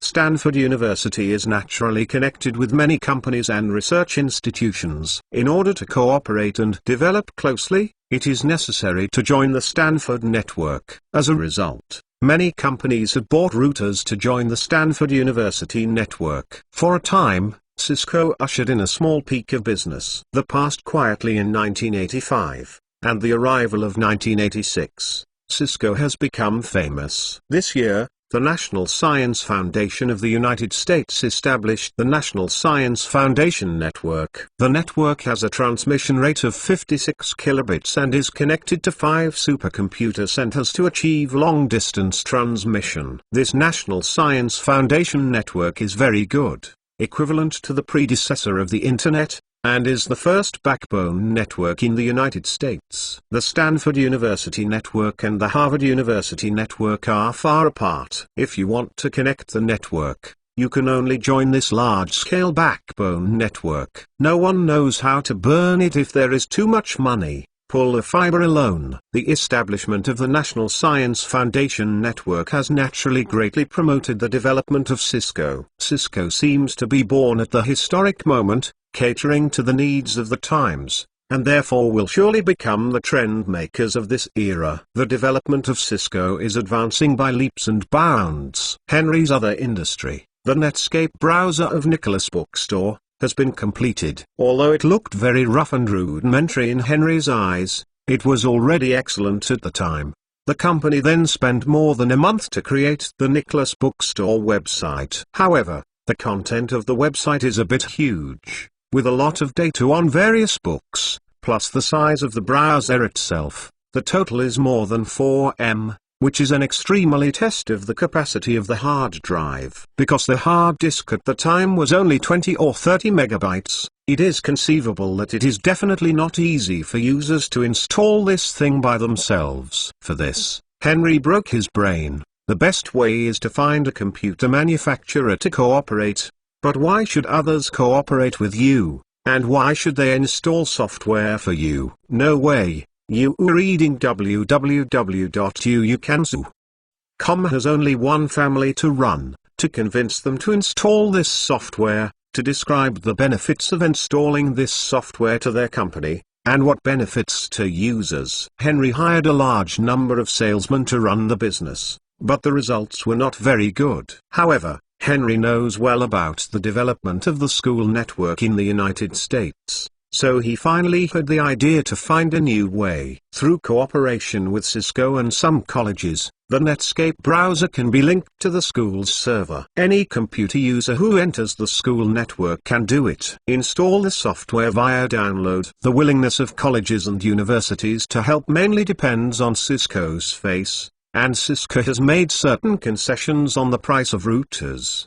But in fact, Cisco has adjusted and planned the entire future strategic development, in which the school is the focus and the hub. Therefore, in order for the network to develop faster, the price of the routers sold to the school must be reduced. Cisco sold a good to these schools, so the school is happy to do Nicholas Bookstore a small favor. As a major shareholder of Cisco's controlling shareholder, Henry can still seek a little personal gain for himself without harming Cisco's interests. Besides, Nicholas Bookstore and Cisco are basically the same owner. The better the two are, the better they can complement each other and resist risks. The Posacks agreed with Henry's request for help from Nicholas Bookstore. So, in April 1986, Nicholas Bookstore also ushered in a leaping development. According to statistics from various universities, more than 1,000 people have installed Netscape browser. There are more than 400 users who have used Nicholas Bookstore to make purchases. So far, Nicholas Bookstore has sold a total of 831 books. Chapter 9. In 1986, Microsoft went public. Henry witnessed the rise of this great software empire. Shareholders, Nasdaq and Wall Street have gone crazy, and Microsoft's stocks are going up like a rocket. At this moment, the youngest billionaire in America has been born! Microsoft stocks are enthusiastically sought after by investors and stockholders like undressed beauties. Even Henry looked at him with greedy eyes. Capital is a bit small, only greedy. But Henry's current strength is simply unable to buy a large amount of Microsoft stocks. And Bill Gates is like a conservative nun who holds the stocks tightly and does not want to sell at all. Of course, this is a unique vision of others, who believe that Microsoft will be stronger in the future, and the stock price will definitely rise sharply. Since the founding of Microsoft, Bill Gates has rarely sold shares. Even selling shares is to seek technical support from the other party. Selling shares in order to get technology. Obviously, Bill Gates has great ambitions. Henry felt that he should learn from Bill Gates. Be sure to keep the stocks tight, and never sell them cheaply. Cisco's development is very gratifying, but due to funding constraints, the company's development has been maintaining a steady line. Henry was embarrassed to mention financing again. If he refinanced, the shares of the Posacks would be further diluted, and eventually they would be purely working for Henry. However, Sequoia Capital, the capital giant, took the initiative to come to the door. The historical track does not seem to have changed because of Henry's arrival. Sequoia Capital is still the first investment company that is very optimistic about Cisco, and it has also sent an executive director to talk in person. Henry heard the news. His heart moved. Although Henry does not like venture capital companies, history has proven that Cisco can quickly become a giant, and Sequoia Capital has made a lot of effort in it. Anyone who knows Cisco knows that the history of Cisco is a barbaric history. The reason why it is called barbaric is because, in the course of Cisco's development, it has acquired countless companies back and forth. Calling it Acquisition King is well deserved. Sequoia Capital plays a role of matchmaking among them. For example, if Cisco looks at which company or a competitor's company, but it buys it on its own door, the effect is certainly not good, and even others refuse to sell it. So, Sequoia Capital went up. As a venture capital institution, Sequoia Capital will be very poorly vigilant. Then Sequoia Capital completed the holding of this company through a series of financial means, and finally sold it to Cisco. On the one hand, Cisco can get the company's technology to strengthen itself, and on the other hand, it can eliminate competitors that threaten itself. so that Cisco has always maintained its leading position in the world. It would be great if we could control Sequoia Capital! Henry didn't know why such a thought suddenly flashed through his mind, but when I looked back, it felt funny again. Now others are capital crocodiles. Don't let it eat itself, and want to control it. On May 1st, members of the Cisco board of directors Henry and Possack formally met with Sequoia Capital. Ford Brooke, executive director of Sequoia Capital, was stunned when he saw Cisco's major shareholder Henry. Such a potential high-tech company, its major shareholder is actually a child! Oh, my God! Henry smiled in front of him. Welcome, Mr. Ford Brooke. My name is Henry Williams. Ha, maybe you have heard of my other identity, Henry Potter, the author of Harry Potter. Williams. Ford Brooke was stunned again, but quickly reacted. He suddenly realized, Harry Potter? Oh, American genius writer. Of course I have heard of you. However, I can't think of you. Still a major shareholder of Cisco. Henry laughed and said, it's okay. Uncle Possack and I are neighbors, and he is also my computer teacher. After that, Mr. Possack wanted to start a company, so I stole some money into it. Oh, that's how it is. Ford Brooke couldn't help but sigh. The kid is so lucky that it makes people jealous! While Ford Brooke sighed, he secretly rejoiced that the majority shareholder of this company is a child, and his acquisition plan must be smooth sailing. Ford Brooke laughed unconsciously. At this time, Henry also laughed. Sequoia Capital wants to acquire Cisco's shares this time. It is impossible not to bleed! The two sides haven't formally negotiated yet, but sparks have been sparked. But among them, only the Possacks have not realized that the war has begun. They also did not see the true value of Cisco. If they were to look at the situation in their previous lives, they would definitely be killed by Sequoia Capital. Sequoia Capital only spent $2.5 million to buy an third of Cisco's stock. It is crazy!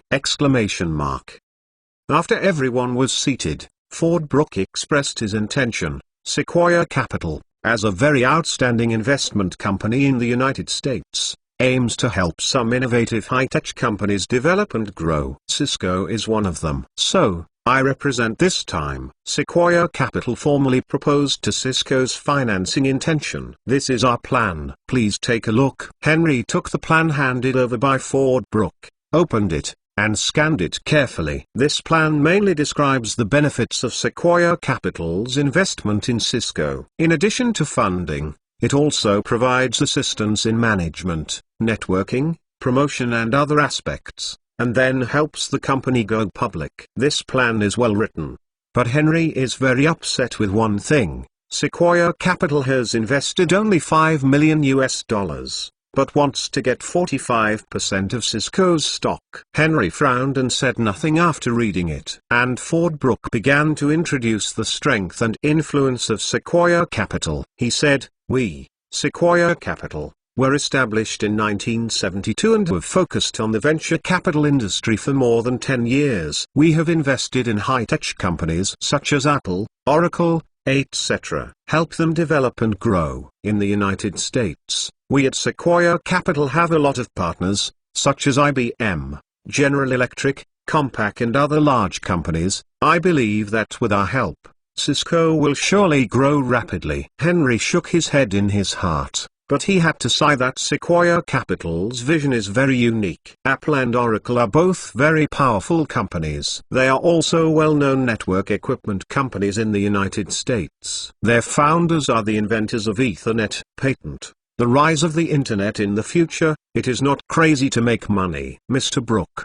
Cisco has no financial pressure, so we have no need for financing. Henry was very dissatisfied with the conditions offered by Sequoia Capital, so he resolutely refused. Ford Brooke smiled and said, but, you don't have too much money to develop the market, do you? You know, before the industry has competitors, take the lead in seizing the market and establishing its dominant position. Especially important. What we at Sequoia Capital have to do is to come and help you achieve this goal. We have the funds and channels, and you have the technology, The cooperation between the two is invincible! It was almost said that Henry was in his heart, and the Bossacs were also excited. Obviously, Ford Brooke had already made full preparations before coming here. Mr. Brooke, what do you think is the market value of Cisco in the future? In fact, Henry also valued Sequoia Capital.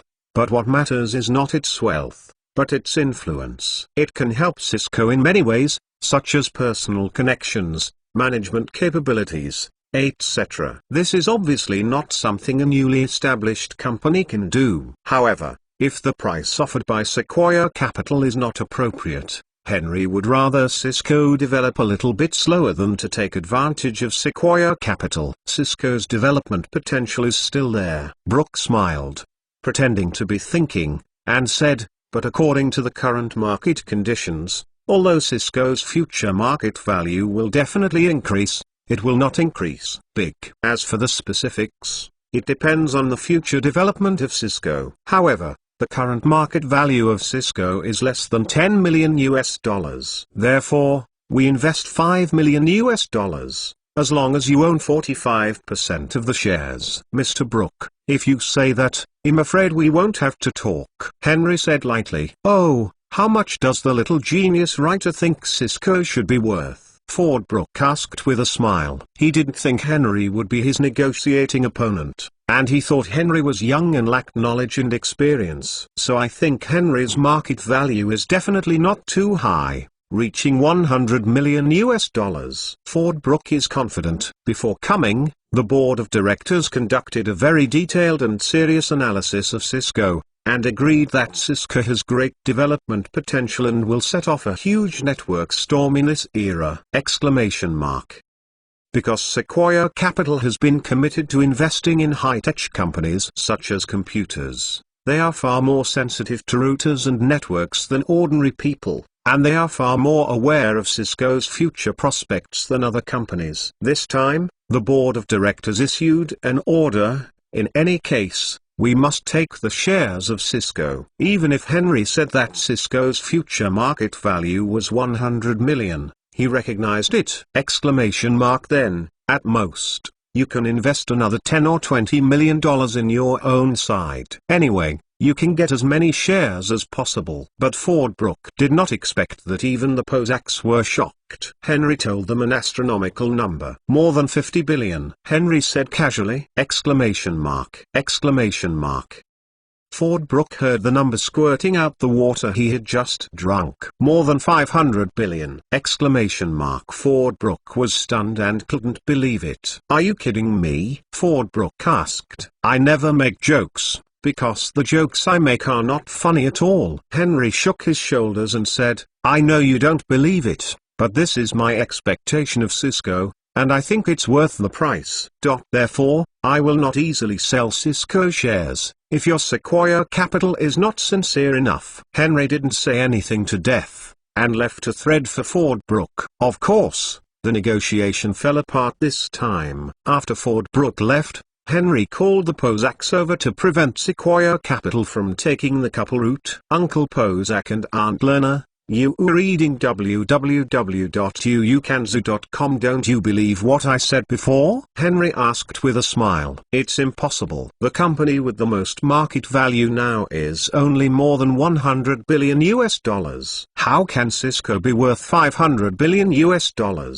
Boss shook his head, and Lerner was also disbelieved. If I were not a traverser, I would not believe it either, Henry secretly said in his heart. Although the Bossacs don't believe their words, it's okay. The key is that they don't sell their shares cheaply. Therefore, they have to give them some advice. Sequoia Capital takes a fancy to Cisco. The potential is limitless. I believe that even if Cisco's market value is not $500 billion, there must be several billion, tens of billions of dollars. You must not just sell the shares casually. Even if you want to sell it in the end, sell it to me. Don't worry, we won't sell the shares casually. Lerner touched Henry's head and said casually. Henry was still uneasy, and then persuaded a few more words, but they didn't care much at all. In desperation, Henry finally signed an agreement with them. The content of the agreement was very simple. Henry had the right of first refusal to purchase Cisco shares in their hands. If the Bossacs wanted to sell their shares, unless Henry didn't want them or couldn't afford the price,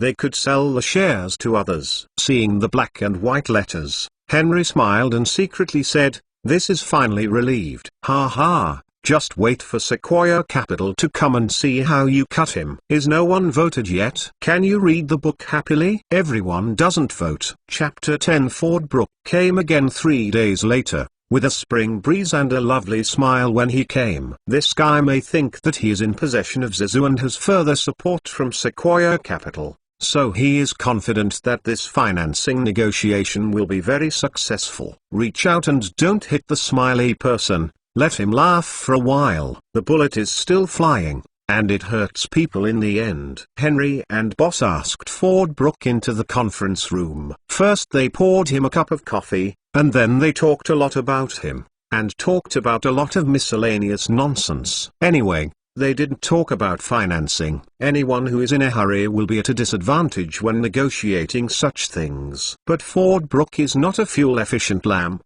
He is too patient, and his eloquence is so eloquent. Henry was also speechless in the end. Senior talent. Senior talent. Ford Brook hasn't lost the battle yet, but he can't do it. After all, this guy Boss is still high-tech. Where is he proficient in these corners in the negotiation? Although Henry had reminded her before, but Ford Brook's words came down, and he quoted each sentence to the financing, and finally Boss was recruited. At this time, Henry said straight to Ford Brook, "Financing is fine, but if it is the same as last time, then forget it." Ford Brook said with a smile, "Don't worry, our conditions this time will definitely satisfy you." Then, Ford Brook took out another plan, which is similar to the previous plan, but made certain changes in the amount of financing and the proportion of shares. This time, Sequoia Capital bid $40 million US. But it wants 33.3% of Cisco's shares. This price is indeed full of sincerity for the average person. But the key is that Henry is not an ordinary person, he is a traverser. He clearly knows how awesome Cisco will be in the future. Do you think this price is entangled? The Bossacs are very excited, and they are very excited. Compared with the last time, this investment amount is simply a world of difference. However, their excitement is useless. Cisco's financing depends on Henry, and Henry is the controlling shareholder. Ford Brook is now drinking coffee with a confident smile on his face. To be honest, Cisco is not short of money. Henry said in a very flat tone, "If we change to another venture capital company, we might not talk to him. What I value is something other than capital, which is red. The various resources owned by Shan Capital. Therefore, we will not agree to sell you so many shares." Ford Brook was stunned, and looked at Henry with surprise.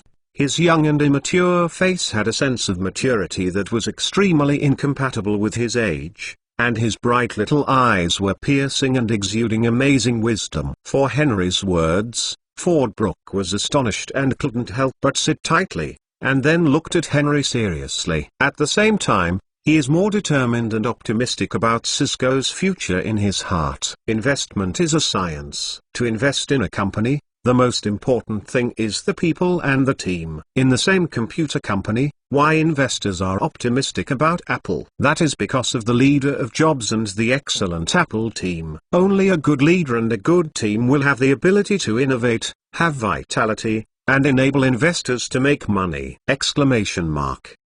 Undoubtedly, Henry is a qualified leader in the eyes of Ford Brook. Then how many shares do you plan to sell? Ford Brook has an unprecedented sincere tone. He has decided that he must buy shares in Cisco. Henry thought for a while, and said, up to 10% in the initial period. However, I can promise you Sequoia Capital the right to first financing for the second time. Ford Brook agreed without thinking. That's okay. Well, in that case, let's talk about it now. How much can you Sequoia Capital contribute and get 10% of the shares? Henry said, $10 million.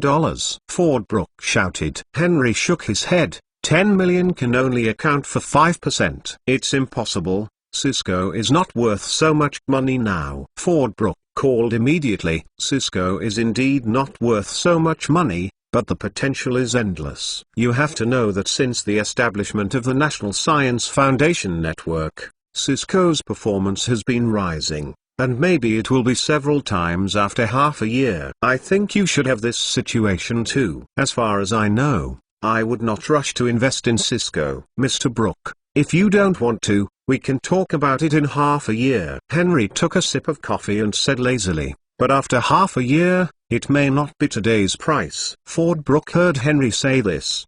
His smile stagnated, his face couldn't help showing hesitation, and another faint anxiousness appeared on his face. He can't afford to wait. The internet age is changing with each passing day. Who knows what Cisco will become in half a year?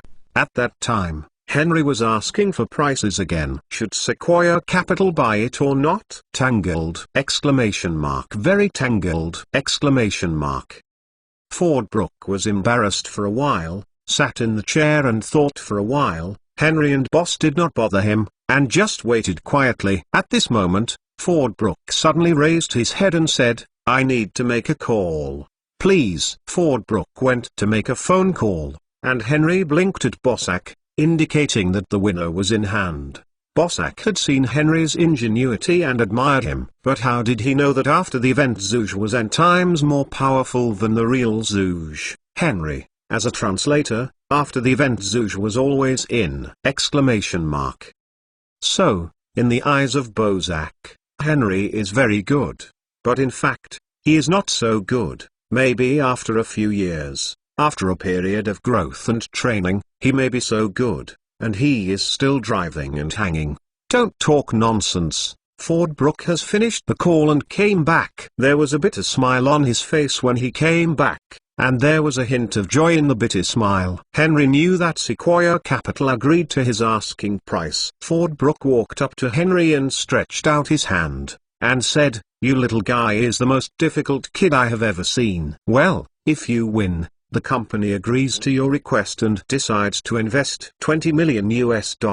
Only hold 10% of the shares in Cisco. However, you must give us Sequoia Capital first financing right. No problem. Ha ha. Happy cooperation. Henry smiled and stretched out his hand and shook his hand. Hee hee. Happy cooperation. Sequoia Capital invested $20 million to get only 10% of Cisco's shares, which is quite bold. However, this is also unexpected. Cisco is now dealing with a monopoly in the market. So what kind of business is best to do? What else can be except monopoly? Sequoia Capital naturally recognizes this, so it does not hesitate to buy shares of Cisco at a high price. Speaking of it, I have to thank Microsoft. Microsoft went public this year and its stocks soared, and it played a legend on the Nasdaq! Exclamation mark. I am afraid that Sequoia Capital has also been stimulated, trying to find the same potential stocks as Microsoft. Obviously, Cisco is one of their goals, and according to their intelligence analysis, as computers become more and more popular, the development of future networks will become more and more important, and the importance of Cisco will become more and more prominent. If Sequoia Capital does not eat this piece of cake for such a company that will play a pivotal role in the future, it will simply be inconsistent with their conscientious capitalist style. 3 days later, Cisco and Sequoia Capital signed an investment agreement. On that day, Cisco's account was over $20 million. Henry and Bossack's shares were reduced accordingly. The final shareholding ratio of Cisco shareholders is that Henry accounted for 67.5%, the Bossacks accounted for 22.5%, and Sequoia Capital accounted for 10%. In line with the idea of making a fortune in a muffled voice, the content of this agreement has not been announced to any media. While Cisco is now monopolizing the market, after Sequoia Capital invested in Cisco, the two parties immediately carried out a series of close cooperation. First, in terms of corporate management, Sequoia Capital has very rich experience, which plays a very important role in optimizing the entire Cisco internal management. At the same time, Sequoia Capital helped Cisco dig out many outstanding talents from large companies, one of whom surprised Henry. This person is John Chambers. In the previous life, Cisco really developed into a giant in the hands of John Chambers. The American Business Week twice named him as one of the top 25 senior corporate presidents in the world in just 3 years. John Chambers has 3 diplomas: Bachelor of Business Management, Bachelor of Laws,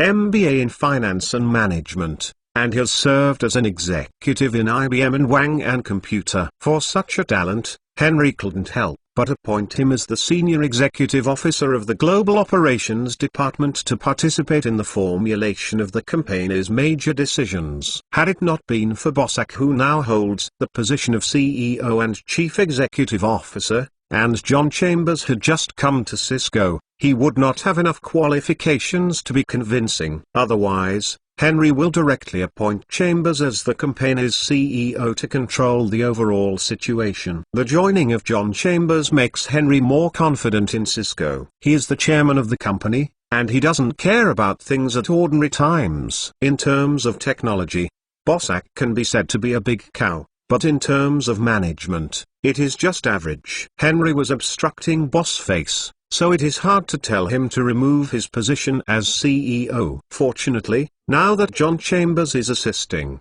Henry is relieved. After John Chambers came to the fore, Henry suggested that he step down from the CEO position and become the company's Chief Technology Officer. Second, Cisco utilizes Sequoia Capital's channel resources and personal connections to carry out tough operations in the global market. Third, because of sufficient funds, Cisco immediately expanded its scale and showed its fangs, embarking on a merger and acquisition of no return! Henry and others first purchased a 10,000 square meter area outside of San Jose to build a new factory and recruited workers for training. Afterwards, the headquarters was relocated to the office building on the prosperous floor of San Jose. Then we recruited a lot of technical talents to improve and innovate the router, and began to develop the second generation of products, so that Cisco has always been in a leading position in technology. After the company cooperated with Sequoia Capital, Henry was also busy for a while. Crossing does not mean invincible. Any change may have a butterfly effect. Henry understands this. Therefore, while managing the company, he is still studying hard, studying books on business administration and finance. The so-called Nearzo is red and black, and the environment is really easy to change a person. Henry works with a group of great gods and can learn a lot every day. With Cisco's step-by-step growth, reading www.uukanzu.com has already attracted a lot of media attention to this company. On June 1, 1986, the world's first network consisting of 10,000 routers was finally born. This network is based on the ARPANET and is based on many well-known universities in the United States, the United States Department of Defense, and the National Aeronautics and Space Administration. As the core, many companies are nodes, with a total of more than 40,000 computers. ARPANET is the predecessor of the Internet. Since 1969, the U.S. Department of Defense established the University of California, Los Angeles, Stanford University Research Institute, the 4 main computers of the University of California and the University of Utah are connected. Once the news was released, the industry was shocked! 40,000 computers can communicate with each other on a network. What is the concept? It's just a small internet! New York Times, Los Angeles Times, Washington Post and other big and small newspapers have reported the incident, and the major broadcast media in the United States said that this incident was of epoch-making significance! Many companies have joined this network soon after the report. The development of Cisco is advancing by leaps and bounds. Moreover, the U.S. Congress has also made a decision to hand over the National Science Foundation network to some American companies in order to make the network develop faster. These companies are very powerful large companies in the United States, such as IBM, MCI, And what they will do in the future is like what telecommunications are doing. The backbone network is the backbone, and countless computers must be connected to the backbone network to get online. Because all network data will circulate in the backbone network, communication will not be possible without joining this backbone network. Cisco wants to join, but without this strength, I can only say nothing. Chapter 11. Cisco has achieved rapid development after getting capital injection from Sequoia Capital. Just like in history, Henry does not worry too much about it. On July 1, 1986, Henry heard a news that Industrial Light and Magic was going to sell its computer animation department. After Henry listened, he almost jumped with excitement. This computer animation department will be the famous Pixar company in the future. Pixar's brilliance must be understood by many people who follow Hollywood, and it is definitely a very powerful animation film company. Later, Disney spent $7.4 billion to acquire it. Henry knew that there was a rare opportunity, and if I missed this opportunity, there would be no bargain. Of course, he is a competitor. Former Apple CEO Jobs. Jobs was kicked out of Apple in 1985. In order to understand the situation, Henry sent someone to Industrial Light and Magic to inquire about this matter. That night, he got an accurate answer. Henry thought about how to win the computer animation department. He now has more than $20 million. The draft fee for Harry Potter gave Henry ample confidence. Moreover, in his previous life, Jobs bought the computer animation department for only $10 million, and Henry didn't even mind the extra $10 million. On the next day, Henry organized the manpower, and in the name of Nicholas Bookstore, he proposed to George Lucas Industrial Light and Magic to acquire the intention. Nicholas Bookstore has developed and has become famous. As the head of the stunt company, George Lucas may naturally have heard of the name of Nicholas Bookstore. With the development of Cisco and the Internet, Nicholas Bookstore has also grown by leaps and bounds. Although as early as 1985, Symbolics registered the first domain name, but the world's first website in the true sense still belongs to the Nicholas Bookstore website, because it uses the www protocol, and the content of the website also conforms to the W3C standard, which will be the World Wide Web in the future. Alliance standards. Since the success of the Nicholas Bookstore website, many companies have followed suit and set up their own websites.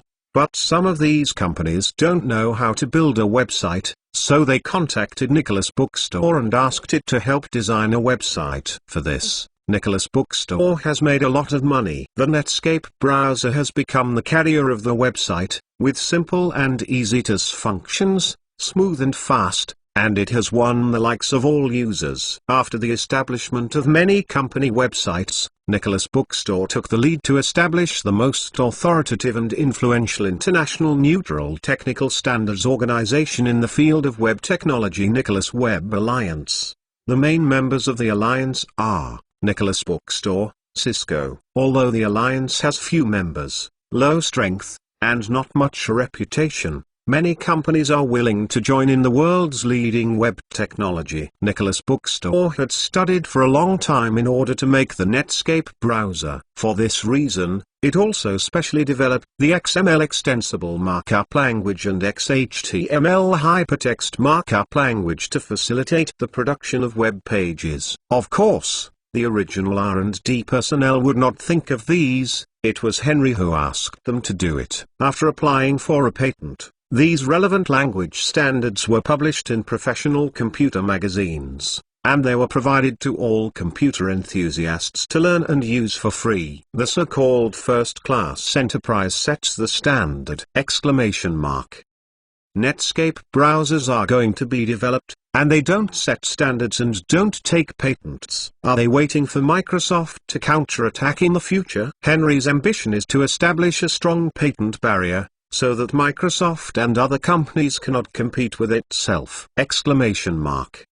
Imagine that all websites use Nicholas Web standards. Who can use Microsoft's Internet Explorer? No other websites can be searched on it. Not only will users not use it, but other companies will not build websites on it. It is too difficult for Microsoft to break this deadlock. George's Industrial Light and Magic is also one of the users of Nicholas Bookstore. They are also using the Netscape browser, and they have applied for a domain name and established their own website. Therefore, George also knows the name of Nicholas Bookstore. After hearing Nicholas Bookstore's intention to acquire its own computer animation department this time, I was also very willing to contact the two parties to discuss the acquisition. However, when Henry rushed to Industrial Light and Magic with the negotiating team, he actually saw Jobs. Henry shook his head speechlessly, yelling at George Lucas, "This guy is too shameful." He actually called his rival. When Jobs and George saw Henry, they both froze for a moment.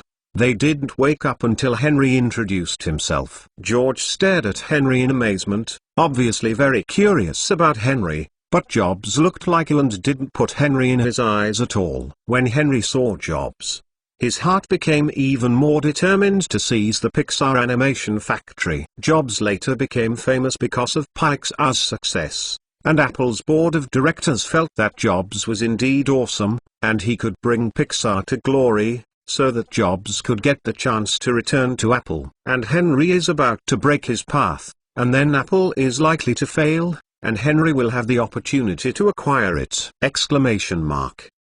Henry looked firm, and under the leadership of George Lucas, he and Jobs came to the meeting room. Obviously, this negotiation is a tripartite talk. With a smile on his face, George asked everyone to sit down and said, "Mr. Jobs and Henry Kids both want to acquire the computer animation department of Industrial Light and Magic. On behalf of Industrial Light and Magic, I welcome you." Then, when the negotiations begin, please say first talk about your conditions. Henry hadn't spoken yet, and Jobs had rushed to the front and said, "I am very interested in the computer animation department of Industrial Light and Magic. I hope George can sell it to me, because only I can bring it to success." Jobs won. The face is rebellious and confident. "George, the computer animation department is also a part of your Industrial Light and Magic. You don't want it to be entrusted to Inhumans and destroyed in the hands of some people?" Obviously, Jobs, it means something, but there is something in the words. Henry blushed, showing a trace of anger, and counterattacked, "Mr. Jobs is right. If the computer animation department of Industrial Light and Magic is abolished, I am afraid it will damage the reputation of Industrial Light and Magic. So you must find a capable company to take over." Although Mr. Jobs founded Apple, well, Henry chuckled, there was no need to point at all. Anyway, everyone knew what he meant. Steve Jobs' face was blue at the moment. His eyes fired. He was the founder of Apple, but in the end he was swept out by Apple, which is simply a shame. Henry blatantly exposes his scars in front of him. How can this make him not angry? Henry felt that if his eyes could kill, he estimated that he would be killed by Jobs 10,000 times! George Lucas saw that the atmosphere was so wrong, and he immediately came out to make ends meet. Harmony makes money, and harmony makes money. We are all friends, so why bother about it? Come on, let's continue to talk. Continue to talk. Steve Jobs' face was still cold, his temper was as if he had taken gunpowder. He slapped the table, and said loudly, "George, I bought the computer animation department. I see who dares to fight with me." Henry sneered on his face, and, following the way Jobs was, he slapped the table and shouted, "Mr. Lucas, I also bought the computer animation department." George Lucas was secretly happy that the more the two sides competed, the higher the price of the final sale. I am optimistic about the abilities of the two of you. I believe that the computer animation department can be brilliant under your leadership. Now it depends on who pays more. Whoever pays more, I will sell it to whom. As soon as George Lucas finished speaking, Jobs calmed down, and Henry couldn't let Lucas this fisherman easily succeed. In terms of bidding, Both parties are very conservative and test the other's bottom line. Jobs first shouted, $8 million. But even George Lucas disagreed with this price. Once Jobs finished speaking, he even refused. The low price is $10 million US.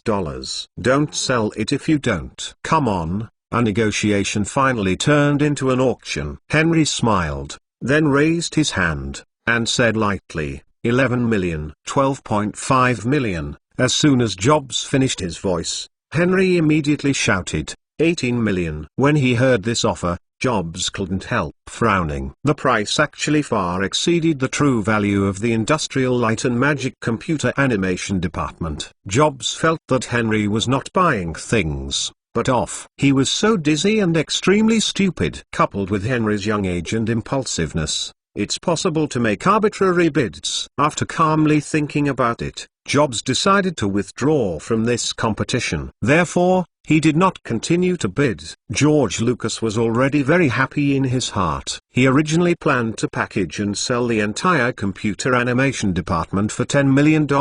Now I have encountered a man who is willing to pay $8 million more. This is really a big surprise. Kid Henry really has extraordinary courage. From now on, the computer animation department under Industrial Light and Magic will be yours, George Lucas said while looking at Henry with a smile. Hee. Henry chuckled lightly. Jobs looked a little gloomy, immediately snorted, said goodbye to George, and left Industrial Light and Magic. And Henry had to discuss some detailed issues with George. Henry must ensure the integrity of the entire computer animation department, including the entire technical and management team, as well as various equipment, computer animation production software and patents. Since Henry has paid so much money, he doesn't want to be pitted by George in the end. George Lucas agreed to Henry's request one by one. If you want to sell it, you can sell it simply, and since the buyer has paid a big price,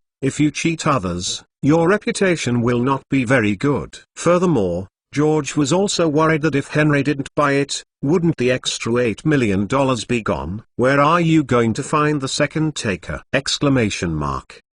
George was refreshed, Henry was refreshed, and signed the contract in the afternoon. However, in terms of payment methods, Henry only promised to pay half first, and the latter half would be paid in 3 months. Henry didn't have the money to pay in one go, but he had to leave a sum of money for emergency use.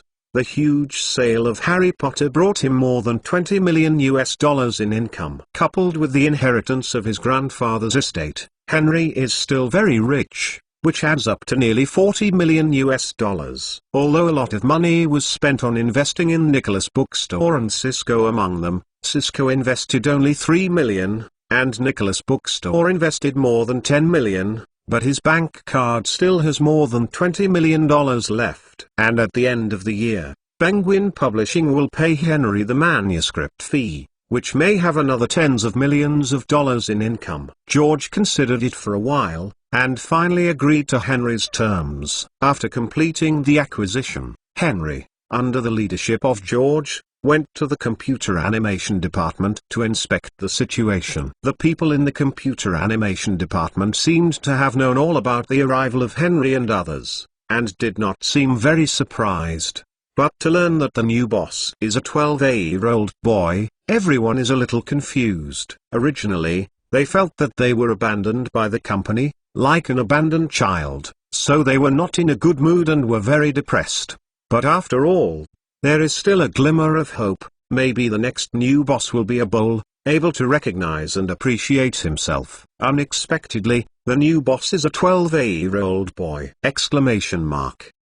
Does a 12-year-old boy buy and play? Thinking of this, everyone in the studio was desperate, and morale was so low that it was almost at the bottom. Henry must stand up at this time. He understood that if they were allowed to continue to sink, perhaps this investment would be in vain. Henry deliberately coughed a few times to attract everyone's attention, and then said loudly, "Do you feel disappointed when you see me? Actually, I want to tell you, you should not be disappointed, but should be happy. You should be very happy. Don't. Seeing that I am young, but am aspiring not to be in my senior year, I definitely decided not to pat my head to buy the computer power department, but to make this decision after careful consideration in advance. Henry paused, and then said, I want to make a computer animation, a classic full-length animated film that can be shown on the movie screen. I am very optimistic about you. I think you are the best team in this industry. For this reason, I even bought this computer animation department at a high price. I hope this computer animation department can achieve great success in the future. I hope this computer animation department can become synonymous with global classic animation. When thinking of animation, the first thing that comes to mind must be our computer animation department. Papa. Henry had just finished speaking, and the applause suddenly surged. After the applause stopped, Henry glanced at everyone and asked, which of you are Edwin Cartham and John Lasseter? Henry knew these two people. Edwin Cartham was the creator of Pixar. He is the inventor of purely computer-made movies, and he is a technical master. And John Lasseter is the driver of Pixar's creativity and belongs to the creative talent. Edwin Cartham is in his 40s, mature and stable, and now he is the head of the computer animation department of Industrial Light and Magic. And John Lasseter is young, only 29 years old. When Henry asked, Edwin and John both stood up and introduced themselves. When they finished their introduction, Henry nodded, and then announced to everyone, from today, the computer animation department will be renamed Pixar Animation Studios and become an independent company. You are reading www.uukanzu.com. Edwin will serve as the CEO. John is the chief creative consultant. In addition, I want to tell you a huge good news. Speaking of this, Henry deliberately stopped, and then looked at them. Seeing them all looking at him curiously, Henry smiled, no longer stunned, and announced to them, the good news is that after the establishment of Pixar Animation Studios, I will continue to invest $10 million. And Henry stopped in the middle of talking. Everyone was happy and anxious. And what? Hurry up! Moreover, I will use 12.5% of the shares to start an equity incentive plan to reward employees who have made outstanding contributions to the company. When everyone heard this, they cheered and their morale was high and full of motivation. Equity incentive plan allows everyone to enjoy the economic benefits and rights brought by equity, participate in corporate decision-making, share profits, and bear risks as shareholders. This is an excellent way to attract talent. Henry not only intends to implement an equity incentive plan in Pixar, but also implements an equity incentive plan in all his holding companies. It's just that, in order to boost morale, Pixar Animation Studios took the lead in launching the plan. Looking at the excited faces in front of him, Henry believes that in the near future, Pixar Animation Studios will surely shock Hollywood and the world! Are there any recommended votes? Please vote. You reading book friends are welcome to come and read.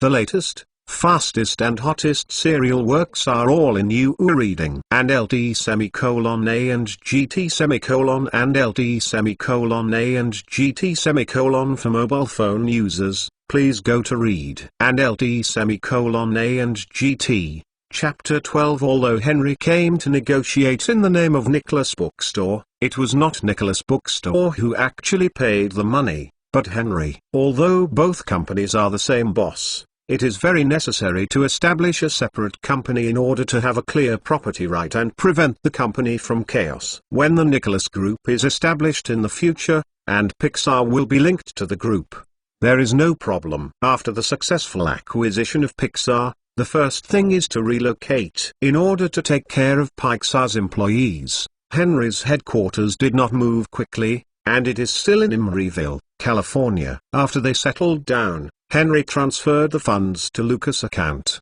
and then asked them to work hard. Henry didn't restrict or ask them to do anything, but let them use their talents to their fullest and do whatever they want. Is Abound Pixar still a Pixar? Anyone who has seen Pixar's office will be surprised that they are not an office at all, but a leisure center. Toys, game consoles, fish farming and other weird things. There is no distinction between big and small inside the company. They sit on an equal footing and talk about it. Even if the sweeping aunt is suddenly inspired, she can add 2 sentences and win everyone's applause. Everyone worked together and exerted their unconstrained imagination. In the end, every animation can be a classic!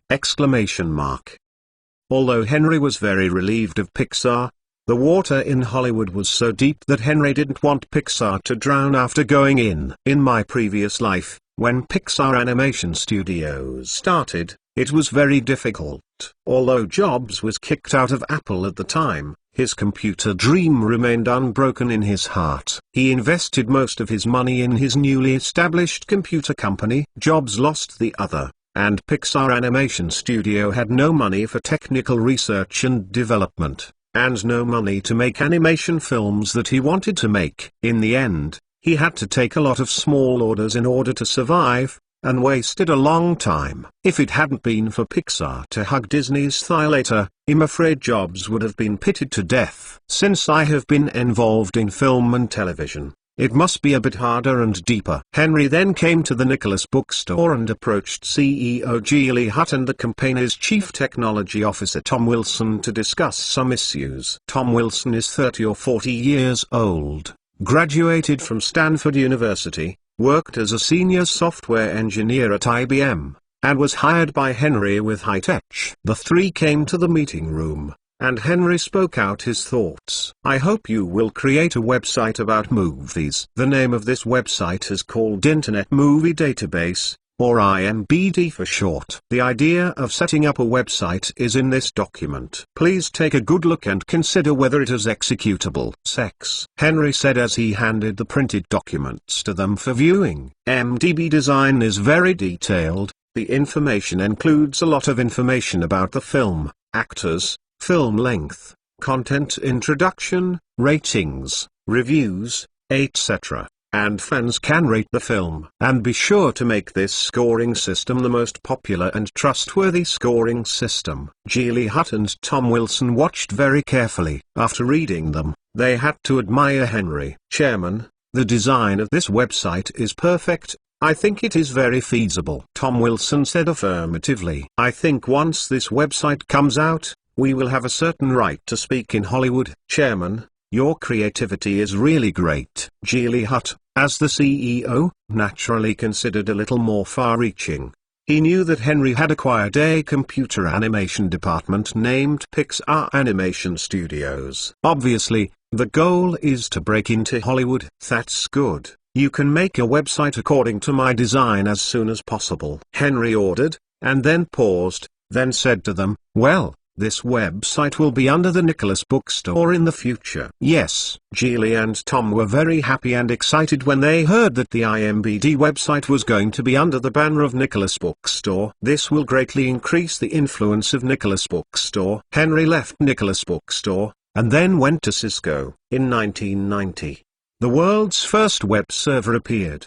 The concept of a server is not clear today. In Henry's view, using an ordinary computer as a server is too low-end, not to mention low efficiency, and often troubles. With the development of the network and the impact of a large number of traffic, a good server is particularly important. It's not long before the internet has emerged, and people haven't realized the importance of servers. Henry intends to form a new company separately from a group of people from Scholar. This new company will be jointly invested and established by Cisco and Nicholas Bookstore. The server must not only have hardware, but also software. This is the best cooperation between the two. Nicholas Bookstore, Henry's wholly owned holding, can be determined in one word, but Cisco, Henry still have to discuss with Cisco's large and small shareholders. Domineering is not a good leader, because Henry is learning how to be a great leader. Before coming to Cisco, Henry called Ford Brook and told him to come to the company to discuss matters. Ford Brook holds a seat on the Cisco board as a representative of Sequoia Capital. Therefore, it is natural to notify him of such a major event as the joint establishment of a new company. When Henry came to Cisco,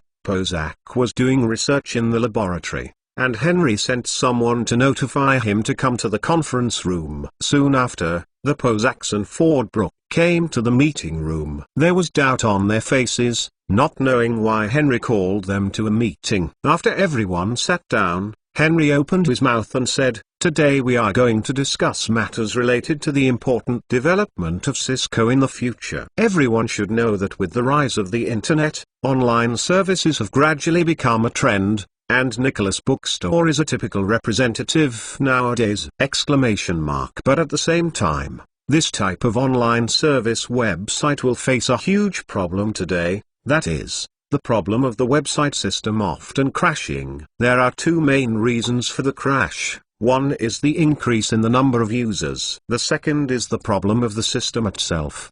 Because the system cannot withstand such a large amount of traffic, the system crashes. However, there are two main factors affecting the system itself. One is the hardware, and the other is the software. Therefore, how to make a stable system, so as to ensure that the website does not crash, is particularly important in the current situation. Henry paused, let them digest it, and then continued, "First of all, I will propose a new concept. This new concept is called a server. In short, it refers to a dedicated computer that provides a certain service. The composition includes processor, hard disk, memory, system bus, etc., which are similar to general computer architecture. However, the requirements in terms of processing power, stability, reliability, security, scalability, and manageability are more than ordinary computers are much higher, and are divided into web servers,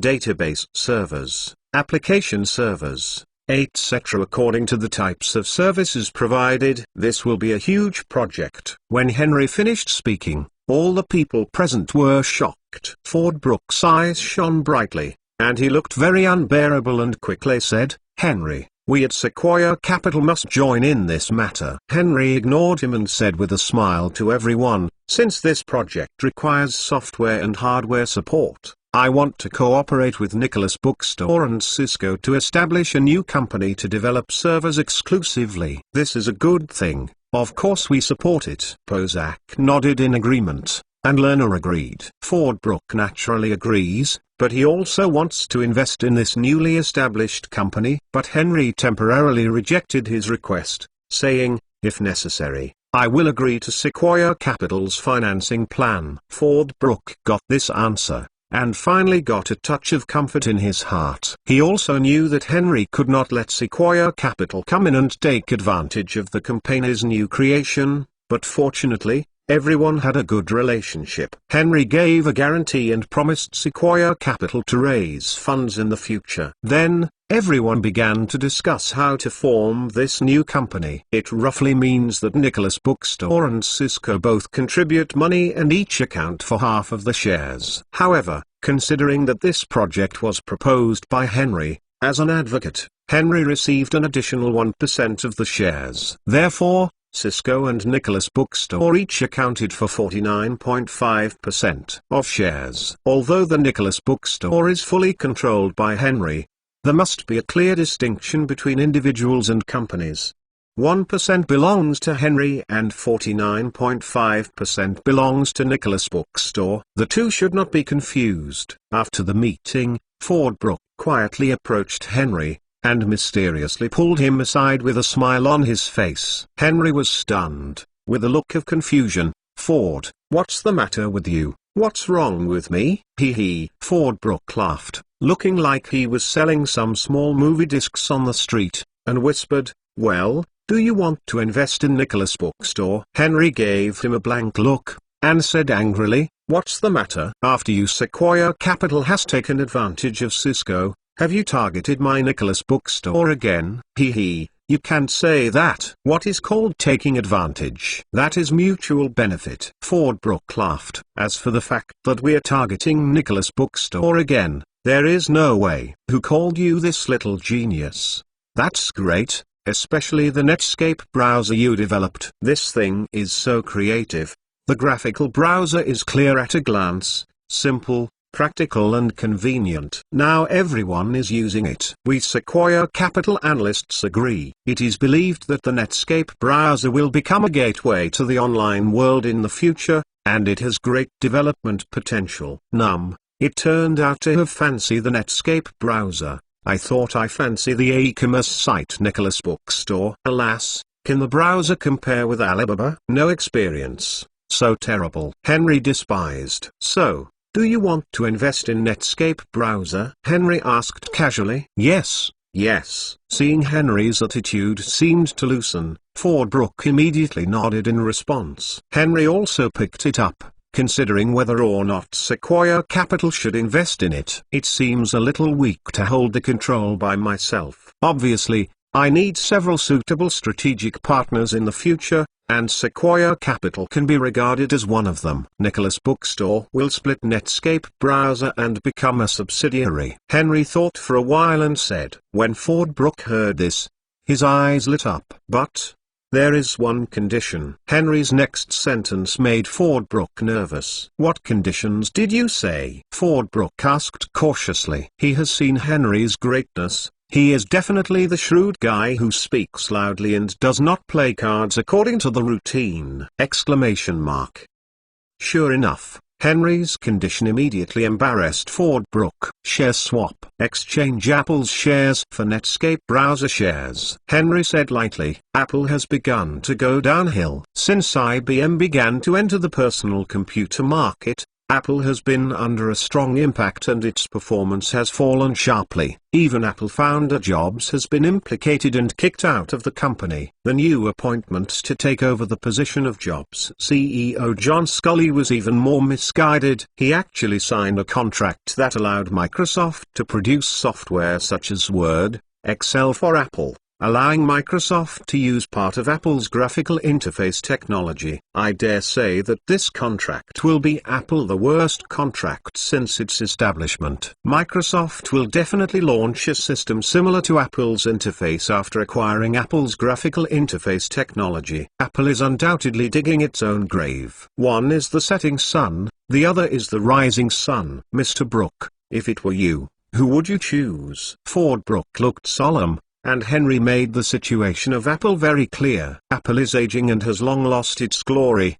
Now Apple stocks are falling again and again, like a knife cutting meat on Sequoia Capital, painful and anxious. However, despite the decline of Apple, the lean camel is bigger than the horse, which is far from the Netscape browser can compare. Regarding the share swap, Fordbrook couldn't decide for a while, so he told Henry that he had to go back and discuss it with the members of the board of directors. Henry smiled and agreed, letting them think slowly, not in a hurry. Henry is of course not in a hurry, because he knows that Apple's performance will continue to decline. After Microsoft launched the Windows 2.0.3 operating system in 1988, which uses a graphic logo similar to Mac, Apple will have to cry. Microsoft does not have a graphic interface patent, and his Windows system cannot be a huge success. In fact, Henry is also greedy for operating systems, but others have long been full of patent barriers,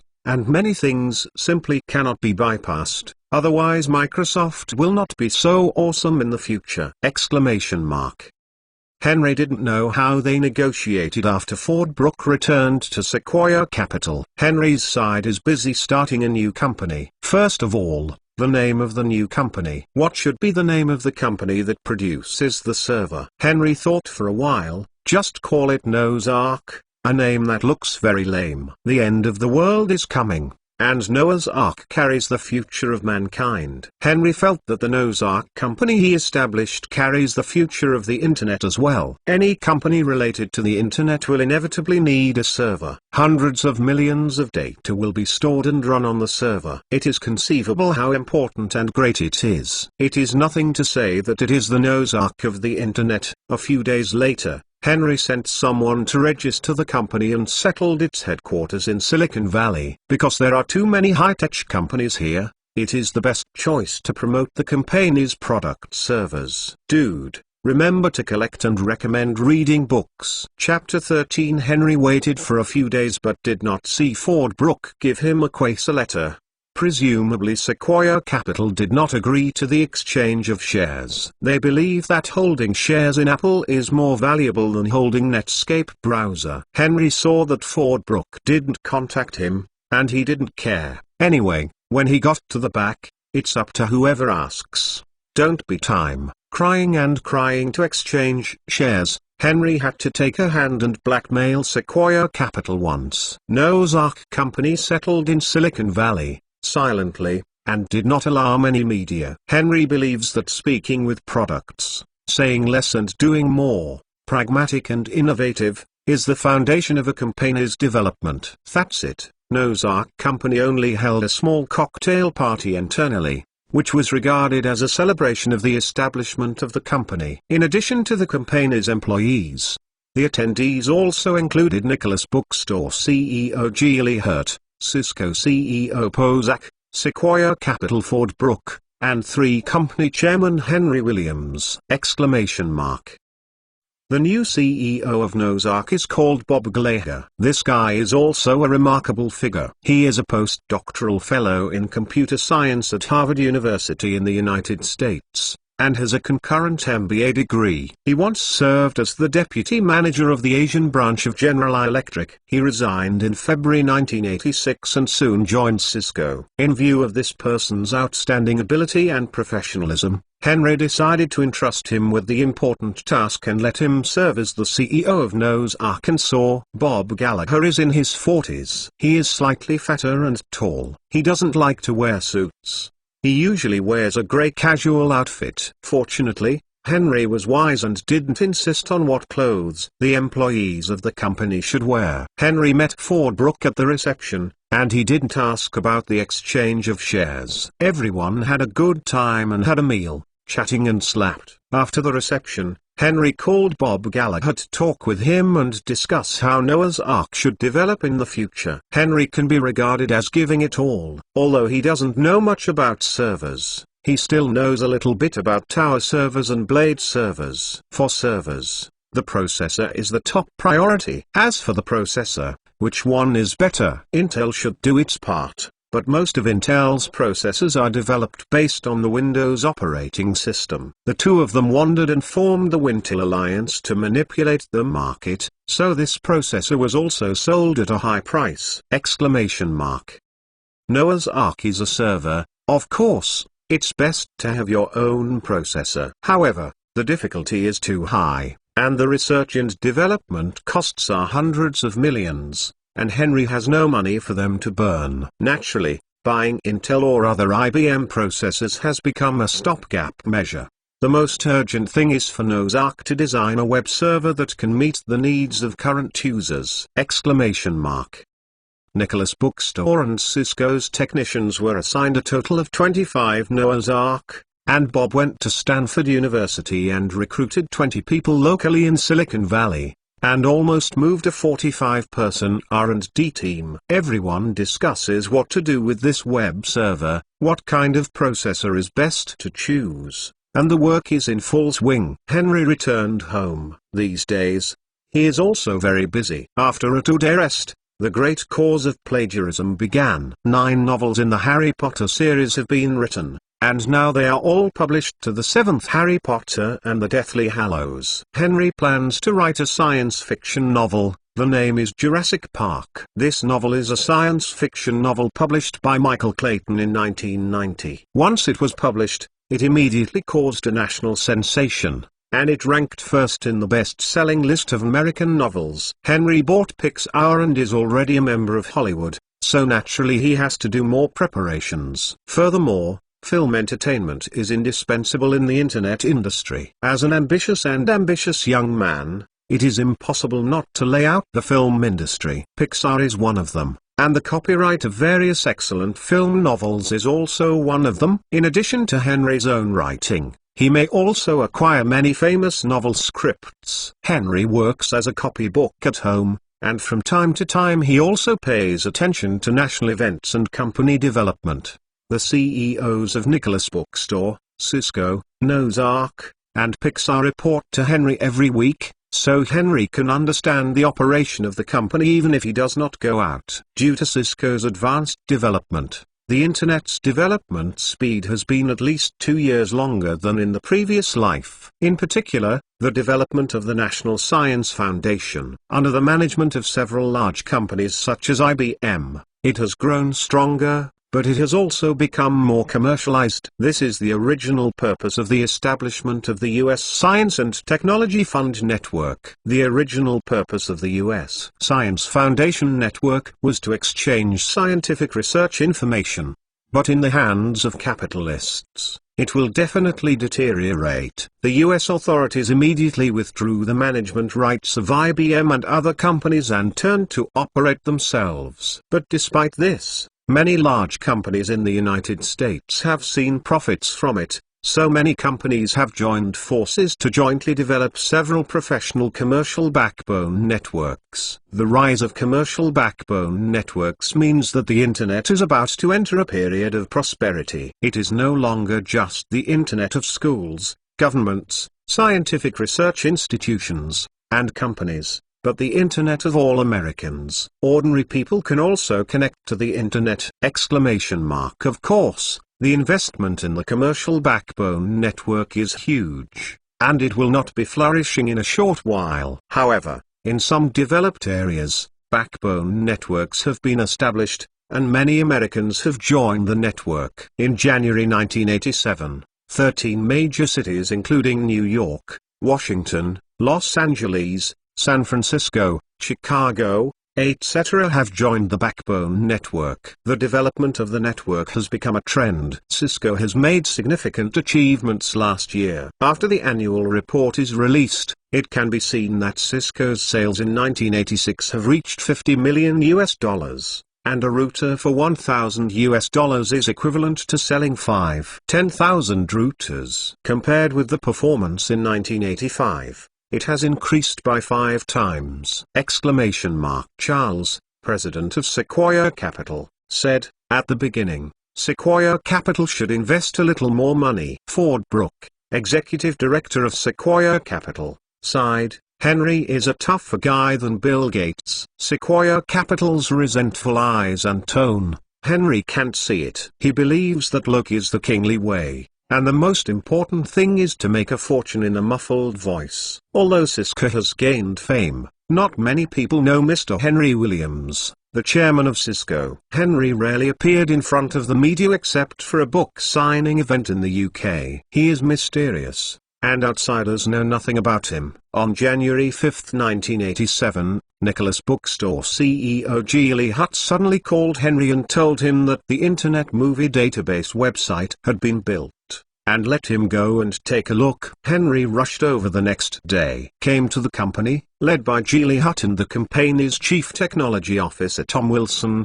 entered an office, and then turned on a computer. Under Henry's gaze, Tom Wilson entered a www website, and immediately a familiar website appeared in front of Henry. Henry looked at the interface, and then tested the functionality himself. Various functions are similar to the previous IMDb. After the test, Henry nodded in satisfaction. "Yes, this website does a good job." "By the way, is it officially released?" "Not yet," Geely Hutt said. "Let's publish it now."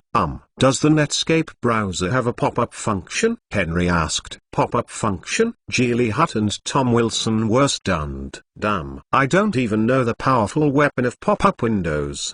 Didn't I say that you all know how to do it?" Henry was very speechless. So I explained to them. The so-called pop-up window is a small window that pops up through a browser or website for advertising. Like our Netscape browser and the Nicholas Bookstore website, you can pop up the window. Help us to promote it. Our new website, Internet Movie Database. Now, the two understood in seconds. Geely Hutt and Tom Wilson admired them with all their faces, astonished as a heavenly admiration. It is foreseeable that once the pop-up function is realized, it will have an unparalleled effect on publicity work. "Chairman, this function is easy to implement. I will develop it later," Tom Wilson excitedly said. "Yeah?" Henry nodded. "But I still want to remind them not to pop up the windows all the time. Be like a certain Chinese internet tycoon, and eventually become a gangster." It can be developed, but don't pop up the windows at will. Too frequent. The first time the user opens the Netscape browser, the window pops up once, and the Nicholas Bookstore website is the same. Too frequent pop-ups will make the user irritable, affect the user experience, and have a very bad impact on our future development. So, this must be remembered. Understood. Henry smiled. Even if the company develops, besides the emissions, he also has his own existence, which can turn the tide and set things right. The IMDb website was formally established in September last year, and it took more than 4 months to January this year. The preparatory work is very detailed, collecting data, entering data, developing a website, etc. If you don't hear it, it's a blockbuster. The IMDb website is going to make a sensation in Hollywood and is to arouse the love of screen names across the United States. 10 days later, the Netscape browser started. This is amazing. As the only graphical browser in the United States, as the Internet monopoly window in the United States, basically Internet users who use the Internet have seen a powerful pop-up window. It was the first time they met at this window. It was novel and interesting, and they couldn't help but clicked in. After I went in, I saw a new website. This website has pictures and information. It is actually a movie website. After using, I found that this website is too powerful. The movies from the beginning of the American movie to the present are all recorded, which is worthy of being a movie database. What's even more rare is that this movie database actually has a scoring system, not only for scoring movies, but also for comments and exchanges below. This is really too human, and it is deeply loved by people. Some movie lovers have registered accounts to rate their favorite movies, and then leave comments. Although Nicholas Bookstore is more influential than a browser without the internet, it also has a lot of users, and it can be more or less effective. It didn't take long for the IMDb website to become popular. However, since there are few netizens, the level of the fire is also very average. However, all universities in the United States are the main targets of Cisco, and college students are the main consumers of movies and even potential consumers in the future, so the influence is still quite large. The major Hollywood studios reacted differently to this website. Some did not take it seriously, and some took it very seriously. The growth of IMDb will take time, but history will prove that this will be a website media with great influence on Hollywood. With this website, Henry has a certain right to speak in Hollywood. Henry's 4 companies. His favorite is Pixar, because there is the most fun and the most unrestrained. Pixar's free creation, the atmosphere of divergent thinking and their innocence made Henry feel much younger. Of course, Henry is now a 12 or 13-year-old boy, but his heart is an uncle. When I came to Pixar, I looked at the cute cartoon characters on the computer, watching everyone noisy like children, and even imitating the shapes and expressions of the cartoon characters. It was very interesting. The short film Pixar is currently making is called Luxo Jr. The protagonist in the film is the dancing light that later became the symbol of Pixar. Henry volunteered and said that he would dub the dancing lights. Everyone laughed at Henry's request, saying that he would interview first, or get off if it didn't work, and didn't treat Henry as the boss at all. Everyone is familiar with it, and I often make jokes. Henry doesn't mind. I'm just going to interview. Of course, the process was much more lively. A large group of people in the studio came to watch the excitement. Henry was not shy at all and dubbed it seriously. Not to mention, the final dubbing effect is pretty good. Pixar's CEO Edwin Catmull immediately decided and asked Henry to dub the protagonist with a dancing light. Henry has become an honorable voice actor. But how long can an animated short film take? Henry's dubbing work is completed in 1 day. This short film Luxo Jr. is Pixar's first work. Everyone is united and meticulously crafted this film to create a classic, and it is even more rushing to win awards. In fact, the Pixar short film Luxo Jr. in the previous life was nominated for the Oscar for the Best Animated Short Film and won the Golden Gate Award, the first jury award in the computer imaging category of the San Francisco International Film Festival. After the production of Luxo Jr. was completed, Henry discussed with them to make the jumping light a symbol of the company. So, a day later, the later Pixar Classic Factory logo appeared, and this logo was painted by Henry himself, and everyone agreed. Then, there was the issue of Luxo Jr. This problem is really a big one. An animated short film of more than 10 minutes will not be shown in the cinema. How can this be done? Movie theaters are only profitable. Movies that are worthless and cannot make money will not be shown. For animated short films of only 10 minutes, they are afraid that they will not even watch it. Henry thought for a while. The key is still not well known. Luxo Jr. is popular. Maybe the movie theater is willing to show this film. In the first step, Henry made a big publicity on the IMDb website. The second step is to send the short film to the competition. Henry did as he thought of it, and while instructing the IMDb website to start publicity work, he sent Luxo Jr. to participate in the Oscars. Vote. You reading book friends are welcome to come and read. The latest, fastest and hottest serial works are all in You Reading. For mobile phone users, please go to Read. Chapter 14. The popularity of computers in the United States was relatively early. After Apple launched the first real personal computer in 1977, personal computers have sprung up in the United States. In the long 10-year period to 1987, computers are no longer rare in the United States. Things are at most a slightly more expensive item, which many wealthy people buy. The only limit to the popularization of the Internet is the development of the network backbone. The development of the network backbone is obviously linked to interests. In previous life, Cisco barely launched routers in 1986. And the promotion speed was very slow. Naturally, those capitalists would not bother and invest large sums of money to operate the National Science Foundation network. But even so, the number of connected hosts exceeded 10,000 in 1987. Nowadays, because of Henry's joining, Cisco has developed rapidly, and router products have been launched in 1985. After that, Sequoia Capital did not take advantage of it, and raised 20 million yuan, which added more horsepower to Cisco's car. As a result, the National Science Foundation network also developed faster and more commercialized. In the data collected by Henry, there are 65,000 computer users in the United States connected. Except for school computers, governments, research institutions, and companies, there are more than 10,000 private users. The expensive access fee has become one of the factors that restrict ordinary people from joining the network. But because of the profitability, many large consortia are actively developing new commercial backbone networks. IMDb website is the most popular among universities. Young people like movies and communication. IMDb provides them with this condition. On January 15, 1987, the IMDb website gave Luxo Jr. a tweet, "Beautiful and lovely pictures, and a lively and interesting introduction." After reading the information, many netizens expressed interest in this, with a comprehensive score of 90. In order to promote the animated short film, the information stated that the protagonist of the film Jumping Light was dubbed by the famous genius novelist Henry Williams. Henry Williams is almost a household name in the United States, and he is 10 times more famous than Han Han and Go Jingming in China.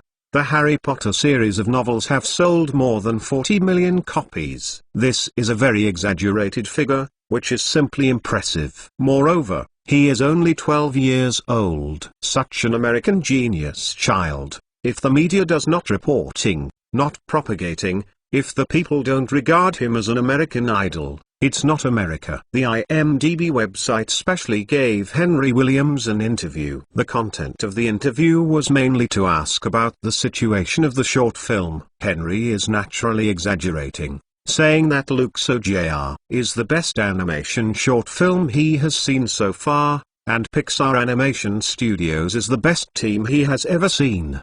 The media noticed Henry's news and immediately began to report it. And the IMDb website was also in the newspaper. IMDb website and Luxo Jr. were originally only well known on the internet, but now even people who don't use the internet know these. Because of Henry, They are very curious about this genius children's language. Just like chasing stars, they really want to know what he is doing. Now I learned that he actually dubbed an animated short film Luxo Jr. and praised the film for its excellent performance. This undoubtedly makes most people curious about Luxo Jr. Luxo Jr. gradually gained popularity, and it happened to be in time for the Oscar animated short film, which greatly helped Luxo Jr. to be nominated for awards. Soon afterwards, Henry released his new book Jurassic Park. Once this book was released, it was immediately out of stock. The first 500,000 copies of West German Publishing House sold out in one day, and immediately followed by another 1 million copies. The popularity of Jurassic Park shocked the nation, and immediately topped the best-selling list of American novels. New York, Los Angeles, San Francisco, and many other bookstores have lined up outside the bookstores in many cities. Some people even have to wait 2 or 3 hours before they can buy books. The exaggeration level shocked the media. Los Angeles Times reported, because of Jurassic Park, Los Angeles traffic jam. The New York Times reported, on this day, the United States only knows Jurassic Park. The Wall Street Journal reported, Wall Street also sometimes not stocks, because they are queuing to buy books. Jurassic Park is a science fiction adventure novel about Dr. Hammond summoning a large number of scientists to extract the genetic genes of dinosaurs from the dinosaur blood in prehistoric mosquitoes condensed in amber, which will extinct a prehistoric behemoth that has been extinct for 65 million years. Resurrection makes the entire Nubra Island a paradise for dinosaurs, the Jurassic Park. But when Hammond took his grandchildren on the first tour, the dinosaurs got angry! The American people were stunned by the various fantastic ideas and adventures in Jurassic Park, and they expressed their deep admiration for Henry, and they could even think of such a story. Henry's novels are not only selling, but their popularity is also soaring. At the same time, people are becoming more interested in the animated short film Luxo Jr. dubbed by Henry. When they learned that Luxo Jr. participated in the Oscar Animated Short Film Award, they couldn't help but express their support. The Oscar judges themselves are very fond of Luxo Jr. Now the public has a lot of voice for the award of Luxo Jr.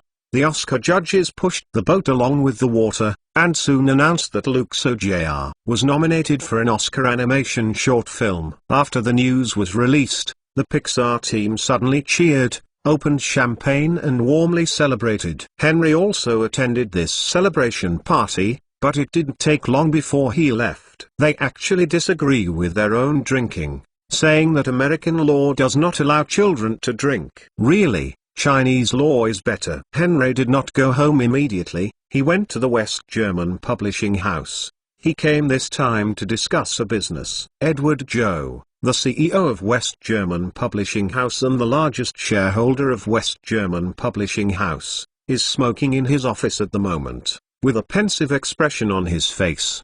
The book Jurassic Park is very popular. It is reasonable to say that Edward should be very happy, but his heart is a little trance at the moment, like the cigarette flickering and dimming. There was a knock on the door, and a beautiful female secretary came in. Edward ignores her beauty, or he is not in the mood to play with the unspoken rules now. Henry is here? Yes, I am already waiting for you in the reception room. Okay, I'll go right away. Edward Joe adjusted his clothes and went out. Henry drank coffee slowly, with a faint smile on his face. Edward Joe entered the door, reluctantly put on a smiling face, stretched out his hand, and said, "Welcome, Henry." "Edward, don't you seem to welcome me?" "Where is there?" Henry smiled, stretched out his hand and shook him, and said, "Edward, since Jurassic Park has been a huge success, then let's discuss the issue of equity participation." Before the release of the new book,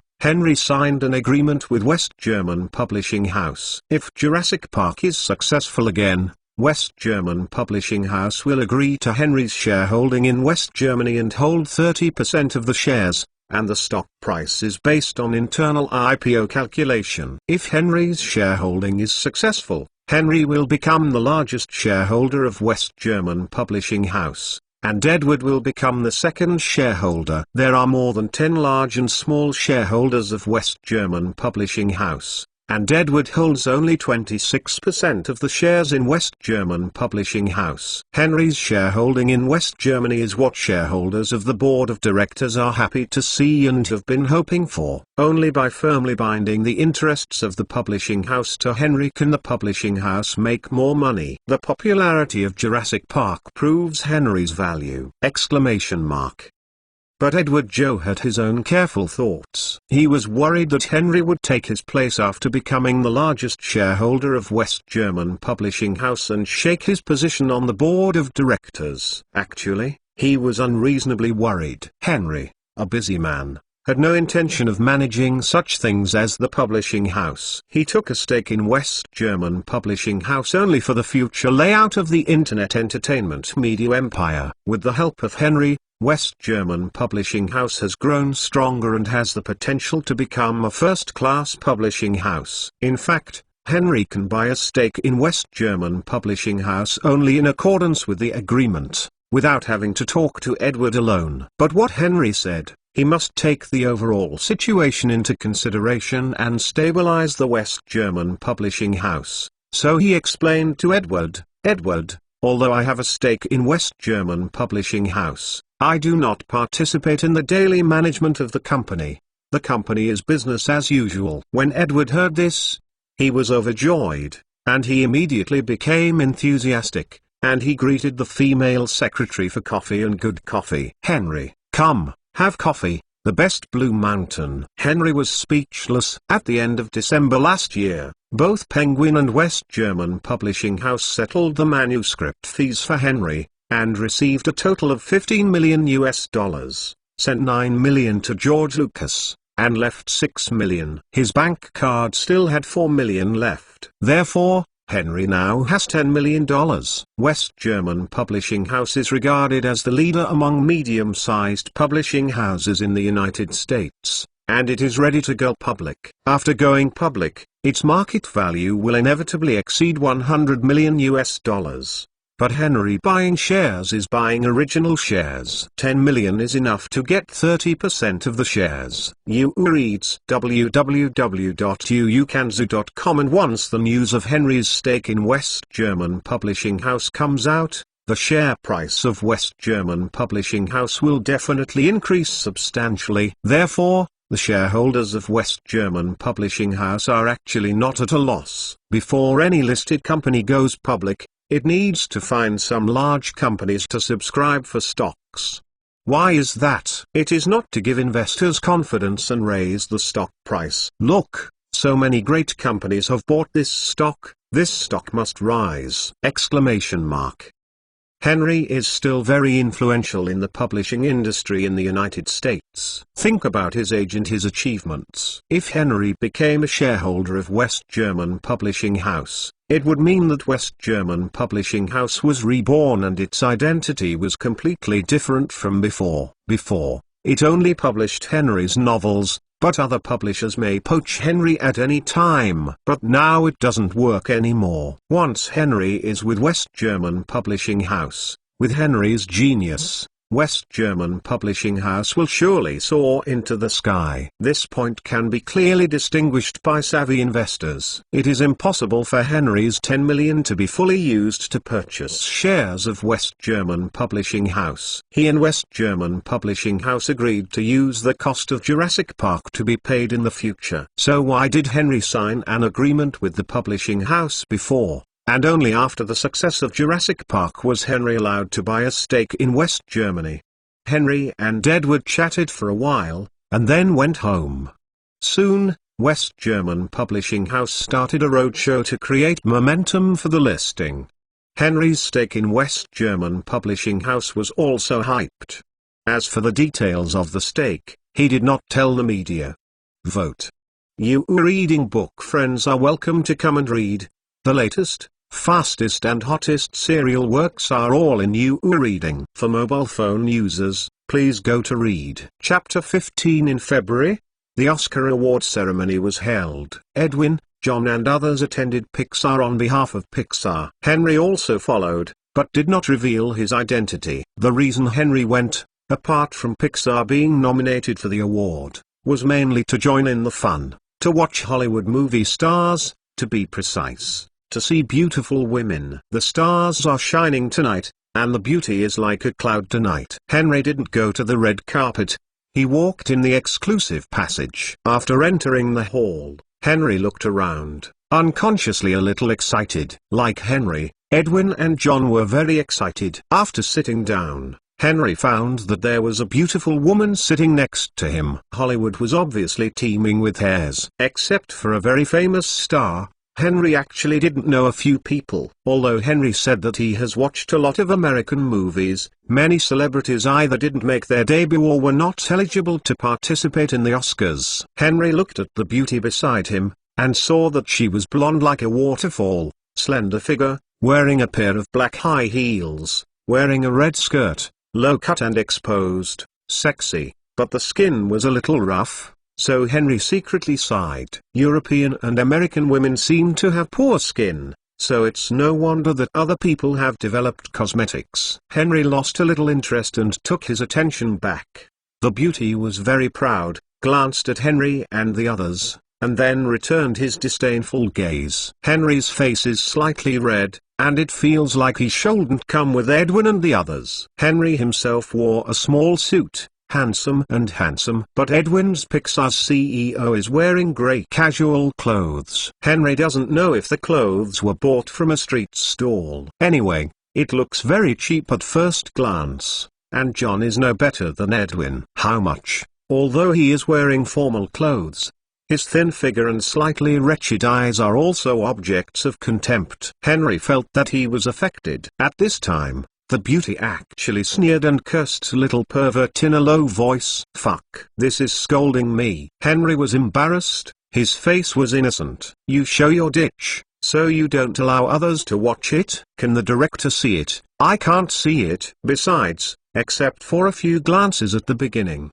he never took a peek. Henry felt that he was really innocent. Forget it, it doesn't matter. Henry is small, but he has a big measure. Then various Oscars were awarded. When the Oscars for the Best Animated Short Film was awarded, the daily was almost cold. The Best Animated Short Film won the Oscar. Speaking of this, the award presenting guests paused deliberately, always doing this, deliberately dreading their appetite. Edwin and John stared with their eyes, concentrated on the old elder who stretched his neck, with a look of anticipation and excitement on his face. Henry saw the look, and he secretly shook his head. The two giants of Pixar are just like that. Alas, Henry is much calmer. It's okay, he can't get the prize, go home and make 10 by himself, whatever he wants to do. Rich, capricious. After waiting for a while, the award presenting guest announced loudly, the Luxo Jr. by Pixar Animation Studios. Edwin and John almost jumped up excitedly. Luxo Jr. won the prize. Henry was also very happy, smiled, and said to Edwin, look at it, don't hurry up to accept the award. Edwin reacted quickly and hurried to the stage. On the podium, the award presenting guest handed him the trophy, and then asked him to speak. Edwin then began to speak. Henry knew that Edwin was about to start thanking himself, and he immediately raised his chest and sat up in a precarious manner. First of all, I want to thank my boss, Mr. Henry Williams, for his greatest support. Oh, Henry Williams? The award-presenting guest exclaimed excitedly, is this a genius young writer Henry Williams? Yes, that's right. Oh, this is so surprised. The award-presenting guest was a little surprised, and then shouted to the audience, by the way, has little Henry come? When you come, please ask him to come on stage to give a few thoughts. Henry was speechless, sitting or standing. He didn't want to speak on stage at all. At this time, the light suddenly pointed at Henry, and Henry only felt his eyes lit up, and everyone turned their heads and looked over. Henry didn't respond much, but the beautiful star next to him was excited. 1 second, 2 seconds ...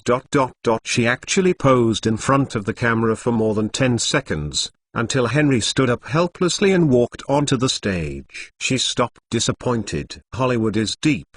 In order to get out of position, really hard. This beauty is also good at franchising, and she won't miss any chance to make her famous. After Henry took the stage, there was a round of applause. Henry just took the microphone handed over by the staff, and the award-presenting guest stepped forward, spreading his arms around him while saying welcome or something. Henry was almost out of breath under the pressure of a pair of mountains. The mountain is a good mountain. Henry had to say 2 words: you have material. But for a middle-aged fat woman of 300 kilograms, it is inevitable. After a while, Henry finally escaped, but his face was flushed. Little Henry, I really like you so much. It's rare to come to the Oscars, so let's express your thoughts. Henry organized the language, and then said, thank you for your love of Luxo Jr. Thank you very much. I am very pleased that Luxo Jr. is awarded this time. All Pixar employees have not let me down. I am proud of them. Proud. This award should belong to all the employees of Pixar. It is their hard work and dedication that made Luxo a success. Let us once again thank them with applause for bringing us such a good animation film. Happiness! Exclamation mark. The applause suddenly came like a tide. Edwin's eyes are red, tears almost rolling in his eyes. Henry said something sensational, which moved him quite a bit. When the confidant died, Edwin became more loyal to Henry. After Henry expressed his thoughts, it didn't take long for Edwin to step down. Standing on the stage for a long time, I feel very awkward and a little uncomfortable. After step down, Henry found the jealous look of the beautiful woman sitting next to him. Dushaw Moses is indeed jealous. She is just a second-rate star. She has filmed more than 20 roles in large and small scenes, but she still fails to shine. When she saw Edwin and John playing with trophies, you were reading www.uukanzu.com and showing those proud expressions, her heart became more uncomfortable. She looked at it, and her heart became irritated. Her tone of voice suddenly yin and yang were strange, and he said, it's just a cartoon, and it should have won the Best Movie award. Ha ha. John was upset when he heard this, just about to yell at him, but Edwin stopped him. This is still the Oscars ceremony. It would be no good if there was a joke. When the beauty saw John stunned, she couldn't help but feel proud. Henry couldn't stand it, and said lightly, what's wrong with the animated movie? Sooner or later Pixar's animated movie will make a sensation in Hollywood. Dushaw chuckled, and turned her head aside, showing a disdainful expression. Henry frowned slightly and said no more. It's useless to say more. Henry doesn't want to waste saliva with unrelated people. Moreover, this woman had left a very bad impression in Henry's heart, and she was basically on the blacklist. Not to mention that she will be deliberately suppressed in the future, but it will never be of benefit to her. Perhaps she is not famous. One is her poor acting skills, and the other is to offend people everywhere. Edwin was ridiculed, and he was not in a good mood. Pixar's brilliance will not begin until Toy Story. At present, the mainstream of animation production is still Disney's artificial painting, and computer animation has not yet been fully recognized by people. Dushaw's words were a blow to Edwin, but Pixar couldn't beat it. It would only get more frustrated and courageous. Edwin and John are working hard, and next time they must make more excellent movie animations, and they must make some people admire them. Are there extra recommended tickets? You reading book friends are welcome to come and read.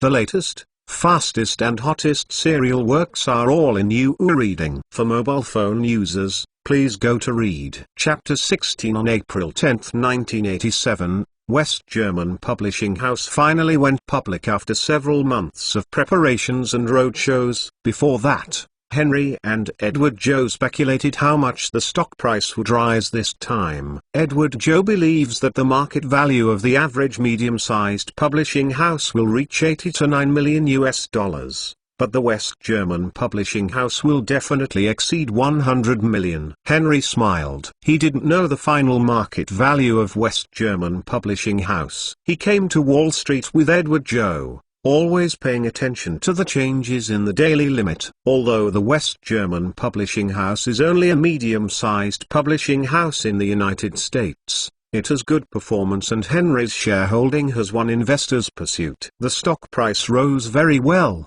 and the closing price of the day reached $25 per share. The price shocked Edward Joe, which surprised Henry. It seemed that his fame did play a significant role. This IPO initial public offering of West German publishing house issued a total of 2 million shares, which is almost 20% of the shares. After today, it means that the market value of West German publishing house has risen to $250 million, which is more than $150 million more than Edward Joe's market value. By the next day, the stock price fluctuated slightly, but it did not change much. The whole West German publishing house is in a kind of excitement. In the original IPO, Henry's shares were to be diluted, and then Henry took advantage of the West German publishing house to cash out some of the shares, and finally only 23.5% remained. But Henry had an extra $12 million in his hands. In the end, he was still playing finance to make money, but Henry didn't dare to trade stocks casually. The stocks were not sure. Under the influence of Henry this butterfly, it was impossible to guarantee that there would be no change. For example, the internet bubble in 2000 must be advanced.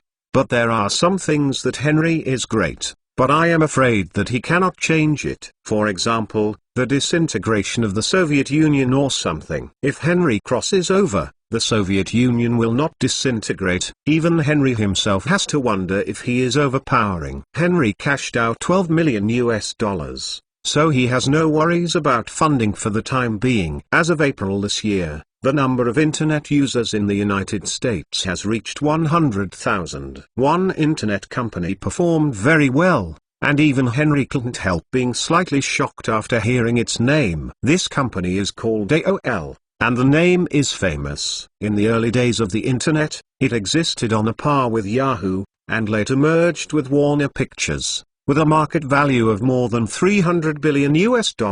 Henry did not dare to underestimate this company, and immediately ordered his staff to inquire about this company. The next day, Henry got AOL information. AOL's predecessor was called Quantum Computer Corporation, which was founded by Steve Case in 1985.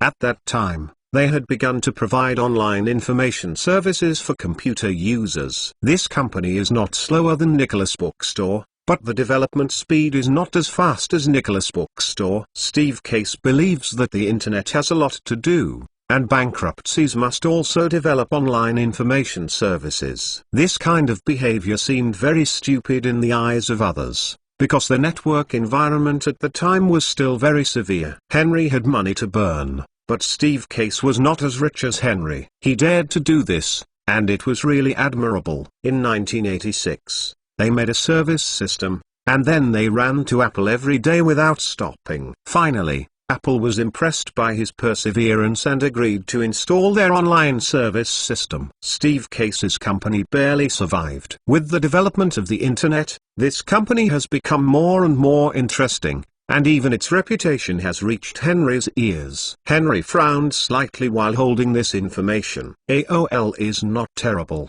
but the information shows that Sequoia Capital has already contacted AOL. This is the biggest headache for Henry. Sequoia Capital's investment in AOL undoubtedly added a huge trouble to Henry. Past life, the glorious history of AOL. Henry is relatively clear that the first acquisition of Netscape, the second acquisition of ICQ, and the third acquisition of Warner Pictures. If such a powerful company were to get investment from Sequoia Capital, Henry had to take certain actions to suppress it. Henry didn't know how Sequoia Capital and AOL talked about it. Steve Case was an individual talent. Henry thought it would be best to use it for his own use. Case approached to see if he could acquire his company. Henry appointed Nicholas Bookstore CEO Gilly Hutt to talk in person on the same day. Gilly Hutt's reputation and status on the internet can be regarded as a giant. Let him talk about it, which is enough to give Steve Case's face. Henry means that it is best to acquire only owned assets, and get a controlling stake if it doesn't help. But the day after Geely Hurt went there, he called Henry back, saying that Steve Case was determined and rejected his purchase request. Henry was not surprised when he received the news. Steve Case is an ambitious and talented person, otherwise, AOL would not grow in his hands. It didn't take long for Ford Brooke, the executive director of Sequoia Capital, to call, and Henry heard a trace of pride in his tone. "Henry, how are you? I heard you talked to Steve Case to buy his company." "Mr. Brooke, are you well informed?" Henry sneered. Nothing. Sequoia Capital is also optimistic about this company and is negotiating with Steve. And he told us about your plan to acquire AOL. Oh, isn't it? It seems that this guy is clever, telling you this on purpose, so that it can be sold. Nothing. Originally, we at Sequoia Capital could not be fully convinced of AOL's development prospects, but even Henry, the company you like, must be right. The board of directors has decided to invest $15 million in the United States. Online. Steve Case also agreed to our company's financing plan. Just now, we have signed the contract. Congratulations, another gold mine was discovered. Henry said coldly, and Ford Brooke's words were obviously demonstrating. Where and where? Ford Brooke smiled triumphantly. I am very curious. How many shares did you take? Ford Brooke smiled awkwardly, and said, 25%, this guy Steve is very difficult, you know. Only 25%? Oh, it seems that if I hadn't sent someone over, you wouldn't have spent so much. I'm really sorry, I'm adding a blockage to you. Ford Brooke's face was stunned, and he smirked. Nothing.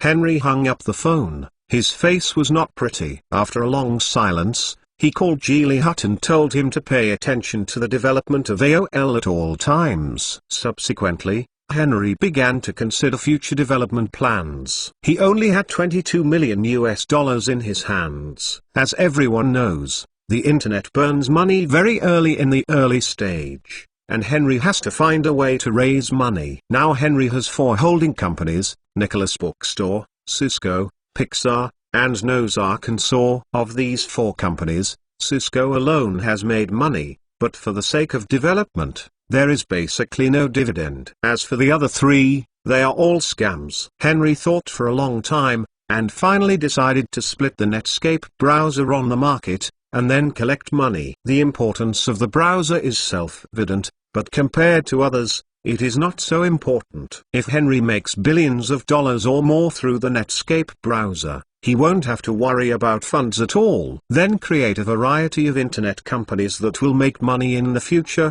If one day they run out of money, then they will split a certain company to go public and continue to collect money. IPO financing is the kingly way! Henry thought for a long time, and finally came to this conclusion. Then Henry returned to the Nicholas Bookstore and had a good conversation with Geely Hutt for an afternoon. The next day, Nicholas Bookstore announced an important event. The board of directors has decided that Netscape browser will soon be split for listing and financing, and the board of directors has decided to start an equity incentive plan. The company's employees can subscribe for the corresponding shares in accordance with the company's upcoming contribution standards. Geely Hutt announced the completion, and the whole company cheered. On June 1st, Nicholas Bookstore officially split Netscape browser, established a separate subsidiary, and held a press conference. At the press conference, Geely Hutt announced the plan of Netscape browser to be listed on the Nasdaq. As soon as the news came out, the media became a sensation. This will be the first internet company to go public since its rise. Newspapers, television, radio and many other media have reported. Sequoia Capital heard the news and quickly called Henry. Henry, I heard that Netscape browser is going to launch a listing plan? Ford Brooke asked. Yes.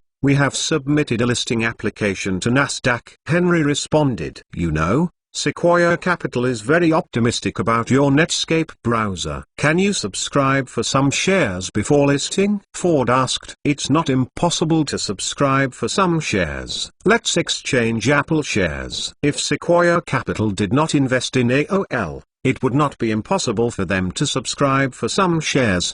But Henry does not want them to take advantage now. Ford's tone was stagnant, and he paused before saying, I have to discuss with the board of directors. Sequoia Capital still believes that holding Apple shares is more valuable than Netscape browser. Henry didn't say much. They will regret it after the Netscape browser is on the market. After a while, Geely Hutt was busy. He held several positions, both the CEO of Nicholas Bookstore and the CEO of Netscape browser. He was also busy with road shows and running all over the country. But the hard work was given to Henry. With his 2% of the Netscape browser shares, after the listing, Henry Hutt is painful and happy, not to mention $1 million.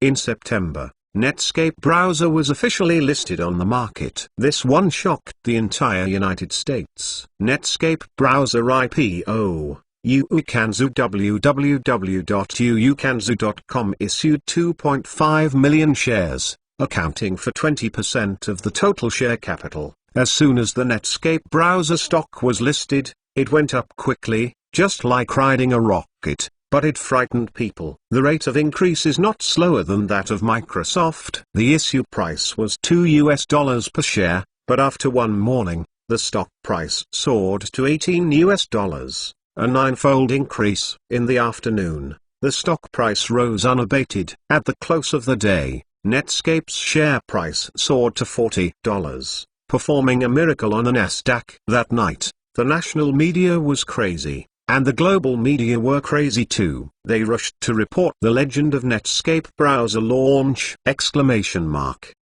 Netscape went public this time, and its final market value was $500 million. The New York Times stated, Netscape has achieved great success in its listing, and internet companies will flourish. The Washington Post reported, a company that was split up and had less than 10 employees had a market value of $500 million. It's crazy, investors are crazy. Regardless of whether the media praised it or questioned it, Netscape's stock price continued to rise on the second day, but the gain was not as pronounced as on the first day. The stock price rose by only $2. The successful listing of Netscape stimulated a large number of people, and many investors began to invest money in internet companies. Sequoia Capital is one of them. In addition to investing in AOL, they are also actively looking for new targets. Through this listing, Nicholas Bookstore raised $100 million. Next, it's time to start big moves. Vote. You reading book friends are welcome to come and read.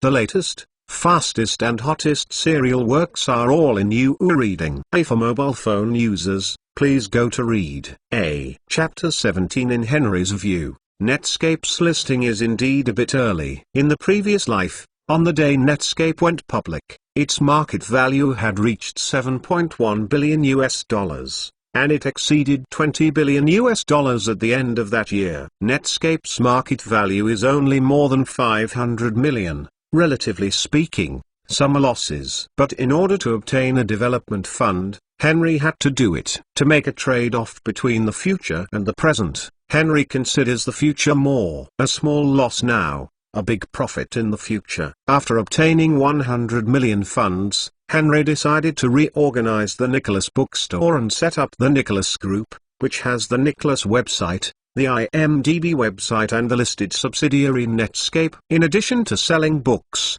Nicholas's main business will gradually add new products, and the first attempt will be videotapes. With the influence of the IMDb website, Nicholas must be able to cooperate with film companies. The establishment of the IMDb website is exactly a bureau under Henry Boo, and it is also the reason why Henry is eager to build a movie website. It is impossible for Nicholas to just sell books. It has to develop, it has to sell more things, and it has to become the largest integrated online retailer. In addition, the Nicholas Group will set up a global online company, open online service functions, mainly to provide email, online browsing, and entertainment news. AOL is awesome, brother. Global Online! In terms of online browsing, with Netscape browser, Global Online occupies an innate advantage. In terms of entertainment news, the IMDb website will also give the greatest help to the world online. Now the only thing that is bad is email. In October 1969, the world's first email appeared. But the current email is very scumbag, and Henry is very unaccustomed to it. The reason why it is called scum is because it is not a graphical interface. How can this be tolerated? And this type of email can only be used at home or on the company's networked computer, which is equivalent to binding the email to the computer! Is too inhumane, too unreasonable! Must be changed. Henry summoned his staff and made two demands on them. First, email must be a graphical interface, and the interface must be simple and concise. Second, users can manage accounts and send emails through the Netscape browser. Henry doesn't want to make email fancy. It has many functions. Now that there are not many netizens, we must first give them the simplest and most needed thing. Because the best email must not be the most functional email, but the most suitable email! In October, Nicholas Group registered a subsidiary, Global Online, and registered a domain name. The management right of the domain name belongs to the US government. Henry thought about it. In 1993, Network Solutions NSI signed a contract with the US government to obtain the exclusive agency and the registration rights for 3 international top-level domain names. It seemed that he could do the same. With this exclusive agency right, NSI can charge a registration fee of $100 per domain name per year, and 2 years later, it will have to charge a management fee of $50 per year. NSI has made a lot of money. Think about how many domain names there will be on the internet in the future. I'm afraid it will be in the tens of millions. If you charge a registration fee, you can earn hundreds of millions. Then you have to charge management fees every year. Without saying anything, Henry sent someone to negotiate with relevant government departments. This negotiation took the shortest time, and the shortness of it was shocking. 10 minutes. Only took 10 minutes. Henry sent his own legal counsel, attorney Will, to talk. After Will went, he immediately explained his intentions. The US government said it could consider it, and then went on to discuss the issue of exclusive agency fees. The US government said that exclusive agency costs 100,000 yuan in 5 years, 1 million yuan in 10 years, and 10 million yuan in 20 years. No matter how many years it is, it won't work. It seems that the US government also knows the importance of domain names. Before Will came, he had been authorized by Henry, 1 million in 5 years, 10 million in 10 years, and 100 million in 20 years, but I did not expect that the conditions given by the US government were much lower than Henry thought. In the interests of customers, Will cut the bargain, but the US government is determined not to give in. In desperation, Will had to negotiate this condition with the US government. Henry heard the news and was overjoyed, and hurriedly urged the US government to sign the contract. A week later, Henry took attorney Weir and signed a contract with the US government. Henry naturally signed the exclusive agency rights for 20 years. This cannot be blamed on the low-sightedness of the US government. It is really difficult to see the profit prospects because there are less than 1,000 domain names in total. Henry created a company specifically for this purpose, named Domain Name Management Company, and then recruited 2 or 3 people to cope with the early development. After the establishment of the Domain Name Management Company, Henry inevitably had a little thought and little desire in his mind, that is, to register the domain names of the world's top 500 companies, and then wait for them to buy them back from his own hands. Henry felt a little impulsive when he thought that in the future, a top-level domain could be auctioned for tens of millions of dollars. Henry has now created a domain name management company. Registering a domain name by himself does not require money and management fees. If you register desperately, it seems that becoming the richest man is just around the corner. Alas, This is the United States. The crime of monopoly is too serious. If one is careless, it is very likely that he will be invited to drink tea. Henry held back after all. In fact, the establishment of a domain name management company can not only bring Henry huge benefits, but also monitor the development of the global internet. Henry knows exactly how many domain names and websites have been registered worldwide, which will play a huge role in his future layout. Geely Hutt began to actively contact the major Hollywood studios and discuss with them about selling videotapes online. You are reading www.uukanzu.com. Film company can provide an additional sales channel, and it is naturally happy to see the results. And because of the cancellation of the middleman link, even if the website sells cheaply, the major film companies actually make more. Geely Hutt signed a long-term contract with them. The content of the contract stipulates that Nicholas' website obtains the exclusive right to sell film and videotapes of the 6 major film companies, and Nicholas' website can get 1% rebate from each transaction, and the Nicholas website is obliged to promote and advertise film company videotapes. Don't look at the simple agreement. But in fact the film company just sits and collects money, and the Nicholas website has to build a warehouse and logistics system, doing more than a film company. In November, the Nicholas website was officially revised and the movie videotape was released. Combined with the data on the IMDb website, each movie tape has a detailed introduction and pictures, as well as IMDb ratings and reviews. On the IMDb website, a link to Nicholas's website will be given below each book. Netscape browser has also started to pop up, strongly recommending online shopping for movie and videotapes. Under the repeated bombing, Nicholas's website has become a big hit. The sales volume of movie and videotapes in a week is amazing, reaching more than 20,000. Sales of books have also soared, with 4,000 copies sold within a week. Nicholas' website took advantage of this fire. The number of registered users exceeded 10,000. In 1987, when there were not many internet users, this was a very staggering number. Vote. You reading book friends are welcome to come and read. The latest, fastest and hottest serial works are all in You Reading. For mobile phone users, please go to Read.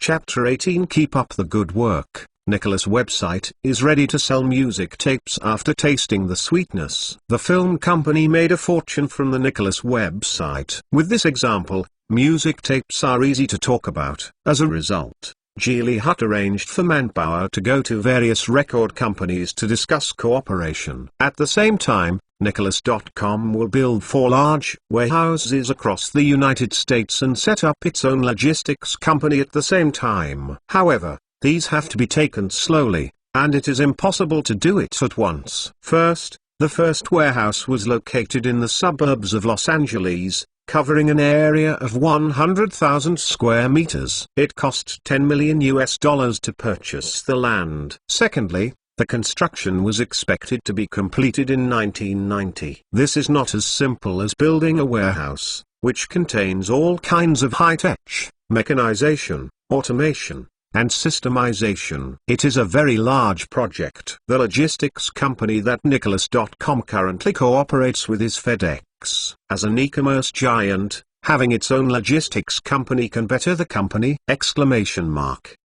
The formation of a logistics company is not disclosed. The Nicholas website and FedEx are cooperating well. If they know that Nicholas website has formed a logistics company, the relationship will be deadlocked. What's more, due to capital and scale constraints, Nicholas Logistics can only operate in California, and its coverage is not as wide as the United States. At this time, FedEx is already an international logistics company with a global business scope, which is very impressive. The Nicholas website spends money like water, and Henry looks distressed. But now it is a huge loss in exchange for performance to stabilize the position of the e-commerce giant. A website similar to Nicholas in the United States has been established. If Nicholas does not dispute, he will most likely be eliminated. One wrong step will lose the game.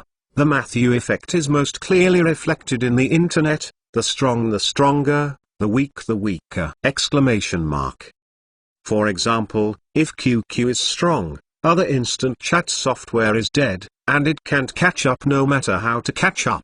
Alibaba, Taobao, these are also very typical examples! If the Nicholas website stops and does not become strong, it will be surpassed, then fall behind, or even collapse. Nicholas has more and more business, and Henry has more and more companies, and Henry feels a little too busy. Gilly Hutt suggested that he hire a portable secretary. Henry thought about it and found it reasonable. So, in the name of Nicholas Group, a female secretary was recruited from the outside world. Don't say why it's a female secretary. If it's a man, would you not find a female secretary? Although the Nicholas Group company is not a big company, it is well known in the internet, and its salary is very good, with a monthly salary of $10,000, which is absolutely high-level white-collar treatment. After the news was posted, the followers were like a cloud, and many people came. The company uniformly arranged interviews,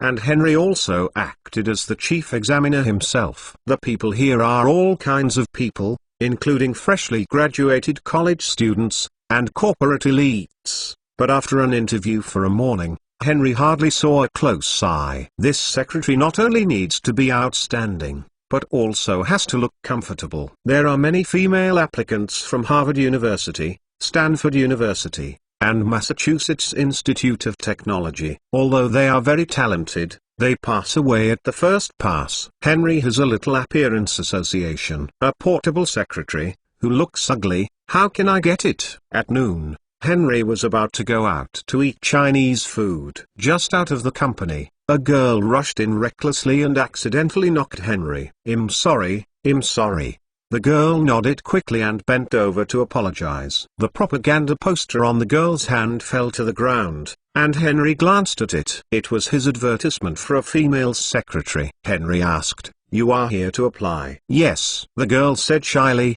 "I'm sorry, I was too anxious just now because I wanted to catch up with the job fair. I'm so sorry." "Oh, the job fair in the morning is over. It's lunchtime. The job fair in the afternoon will not start until 2 o'clock."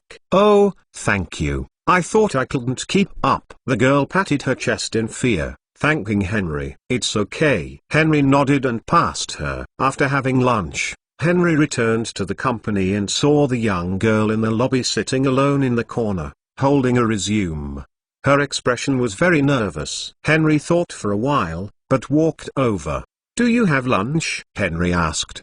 The girl looked up, and it turned out that it was the boy she had just bumped into. "No, I'm not hungry now." "Are you nervous now?" "Yes, this is the first interview for me." Henry looked at her carefully. Judging from her dressing, she was obviously a poor man. He wore a very dirty, old and obviously spacious clothes, which made it difficult to see her figure. From a distance, there is no trace of brilliance. But when I look closer, I can see that the girl has snowy skin and beautiful appearance. But what makes Henry very suspicious is that this girl is probably under 16 years old. "Maybe you haven't graduated from high school. How come you come for the interview?" "This interview is very high, and non-business elites cannot do it." Henry asked his doubts. "You seem to be under 16 years old. Are you come here at such a young age?" I will be 16 years old next month." The girl defended herself. "This job fair recruits social elites, all college graduates from prestigious schools." "You are reading www.uukanzu.com. I mean, how come you come to participate in this job fair?" "Because the salary is very high." The girl said firmly, "I need money now, so I will try it anyway." Henry was a little curious.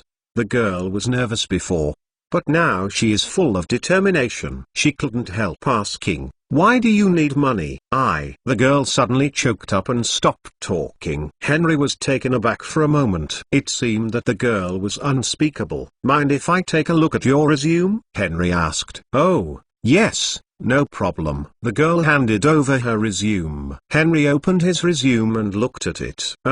I got a perfect score on the SAT and participated in the National Mathematics Olympiad. I won first place, and then I received an acceptance letter from Harvard University.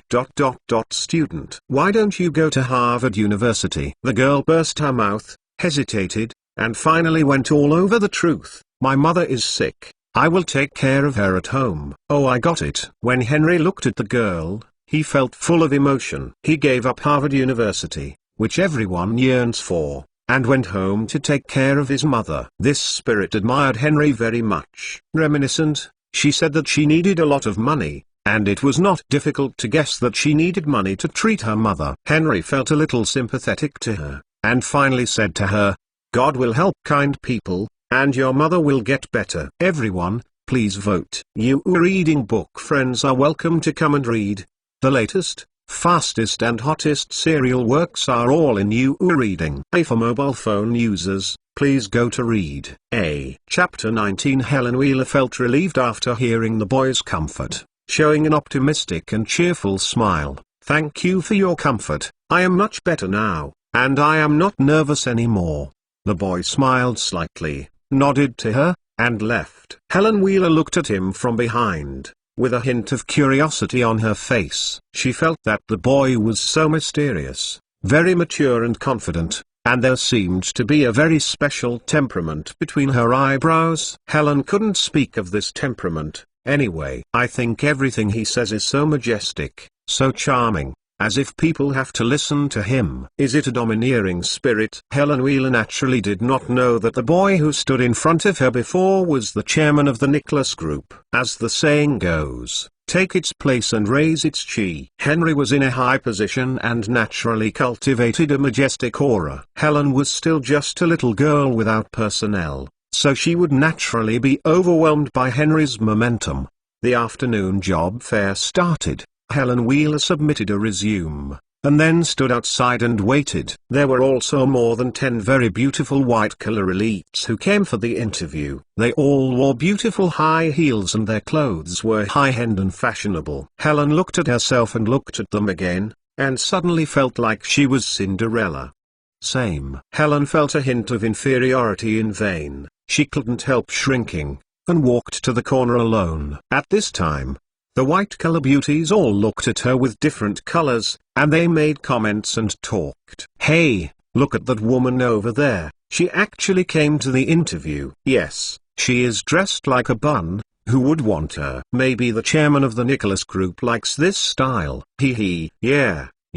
Helen listened to them, his head buried lower, and hot and humid tears rolled in his eyes. But she told herself in her heart, you can't cry, you can't cry. Helen, you have to be strong. You are not born to be defeated. People can be destroyed, but cannot be defeated. They just laugh at me and don't do anything to me. Helen kept cheering herself up like this in her heart. Time gradually passed, and the female white-collar workers walked out the door of the interview with their heads down. Helen clenched her fist. Her heart became more and more nervous, less and less self-confident. Even those high-educated female white-collar workers failed one by one, and she dropped out of high school even if she didn't even have a little work experience. Would the interview succeed? Helen had nothing in her heart. At this time, the door of the interview suddenly opened, and the interview staff shouted, "Please come in, Helen Wheeler." Okay. Seeing that it was her turn to interview,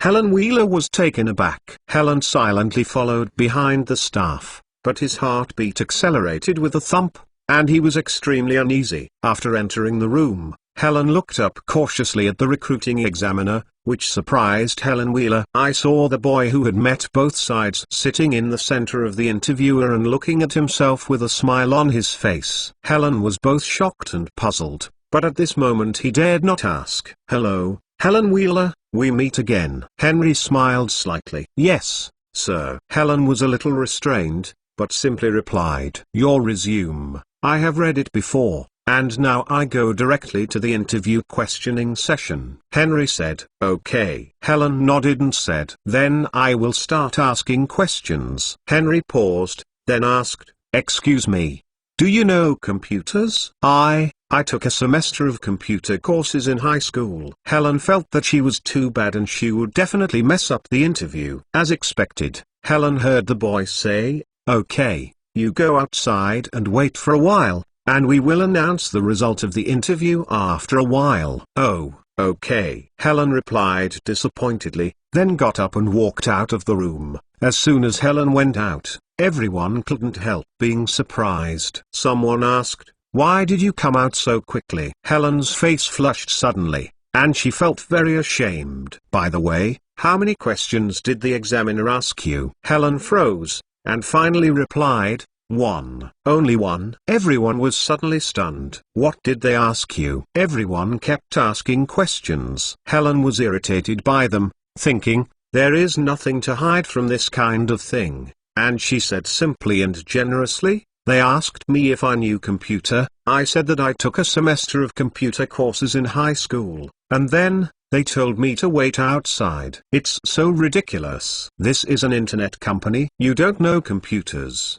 What are you applying for? Hee hee. No wonder she was called out after only one question was asked. I was called out after 5 questions. What are 5? I was asked 8 questions. HMPH. I have been asked 10. After hearing what they said, Helen Wheeler felt a little ashamed and couldn't wait to find a hole in it. Just as they were showing off, the door of the room opened, and the HR manager of the Nicholas Group walked out and announced to everyone, "Hello everyone, I welcome everyone to participate in this interview. Now, I will announce the result of the interview."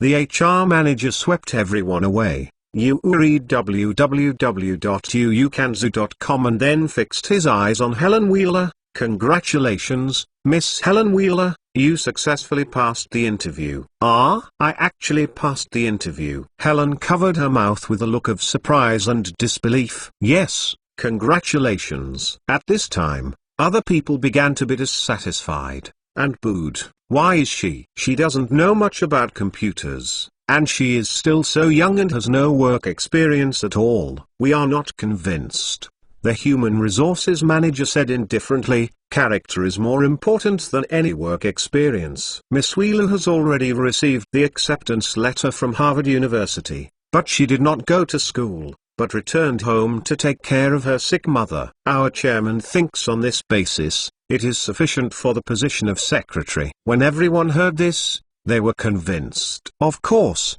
there are people who are not reconciled, but what can be done if they are not reconciled? Other chairmen of the board will like Helen Wheeler, as they said before, others just like this one. What can you do?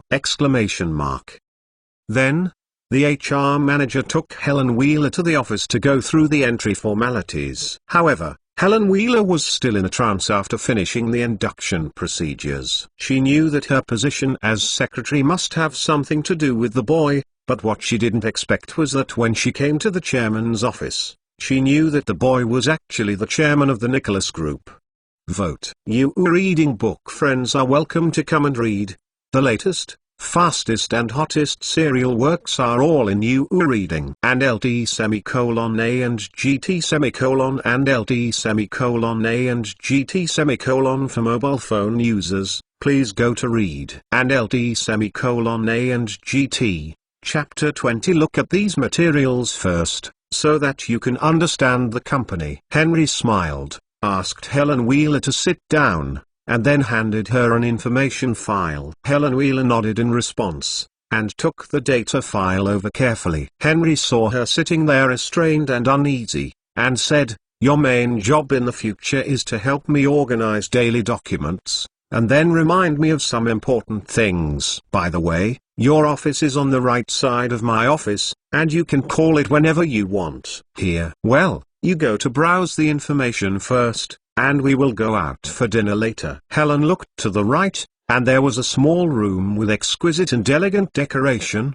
separated by glass windows. Hearing Henry telling her to browse the information, he immediately responded, then stood up and prepared to walk over. "Wait a minute." Helen stopped suddenly, turned around and asked, "Chairman, what do you want to tell me?" "This is the mobile phone that the company gave you. You take it first." Henry handed over a brick mobile phone, which was Motorola's latest model, for $3,000 to $4,000. Henry didn't own a cell phone. It was inconvenient to take this thing out. He couldn't hold it in his pocket, so he had to hold it in his hand all the time. Henry gave his full-time driver a mobile phone, and if someone wanted to contact Henry, he would call the driver. But this is not very convenient. Fortunately, a personal secretary is now hired. If you have something to find yourself, let them call the secretary. Helen was taken aback. The company's treatment is so good that he has a mobile phone right after he goes to work. Thank you,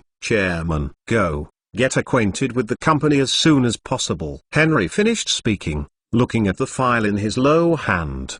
This document is the status of the establishment of Global Online. Global Online has begun to take shape. The email development team, website development team, news and entertainment editorial department, plus some other jobs, have recruited a total of 95 people scattered. Henry positioned Global Online etc. as an online service. And what could be better than a portal for online services? AOL simply provides their service functions and has not yet developed into a portal site. In the previous life, AOL and Yahoo were the two largest portals at the time. Indeed, it's a bit early to develop a portal at this time. First, there are fewer internet users, and second, there are fewer websites. But this does not prevent Henry from turning the Global Online into a portal site. Imagine, compared with a portal website, an ordinary website, who is more prominent, and who is more popular among netizens. There is no doubt that it is the portal site, of course. While making a Global Online portal site,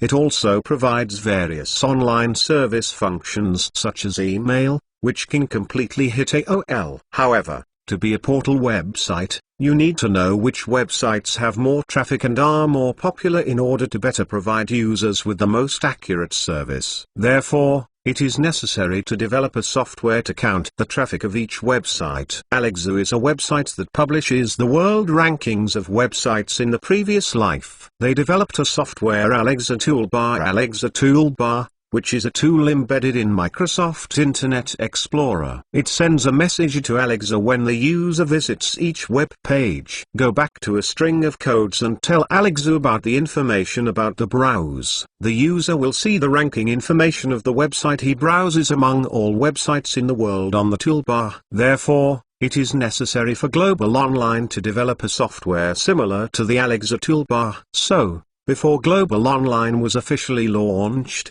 Henry began to ask them to develop an Alexa software. After Henry talked to Geely Hutt, it was almost 5:30. At this moment, most of the company's employees have already left work. Henry saw that Helen was reading the information seriously, so he walked over and shouted, "Helen, I'm off work. Let's have dinner together." "Chairman, I can't eat with you." "What's happening?" "I have to go home to take care of my mother." Henry suddenly realized how he forgot about it. "Well, then you go home first." "Thank you, Chairman," Helen happily said. "Then I'll leave first." "Okay." "Oh, wait a minute." Helen looked at Henry suspiciously. At this time, Henry took out a stack of money from the drawer and handed it to her. "This is the company's advance of a third of your salary." "Chairman, thank you so much." Helen took the money and couldn't help crying. Henry smiled and handed you a tissue. "Then you can work hard in the future, don't let the boss down. Come on, wipe your tears quickly, or be seen by others." He will say bully the newcomer secretary. "Thank you, Chairman." "Hurry up and go home, your mother may be in a hurry." Helen nodded, turned and left, walking lightly, like a cheerful skylark. Henry shook his head and laughed aloud. Is still an uncle's mentality after all. Is there a girl in charge? In the following week, Henry and Helen get along better. Helen is a very hard-working person and works very hard. Although there are sometimes mistakes due to lack of experience, the progress is extraordinary. Henry learned from her conversation that her father abandoned his wife and daughter in the early years and didn't know where he went. His mother worked hard to raise her, and finally got a serious illness and stayed in bed all day long. Henry gave her an advance salary of $3,000, which was basically spent on the cost of medical treatment. She didn't buy new clothes, cosmetics, or high heels. She was as pure as a Cinderella in the country, just like Henry first saw her. It's just that Helen has a lot of smiles on her face now, and she is also more confident. The end of 1987 is almost here, and the company has to pay taxes again. Henry thought about Helen's mother, and then thought about the tax avoidance of charity in the United States. I thought, charity is better than paying taxes. Doing charity not only avoids taxes, but also gains fame, which has a great effect on improving the corporate image. Then Henry asked Cisco to set up a charity fund. Although the annual financial statements have not yet been released,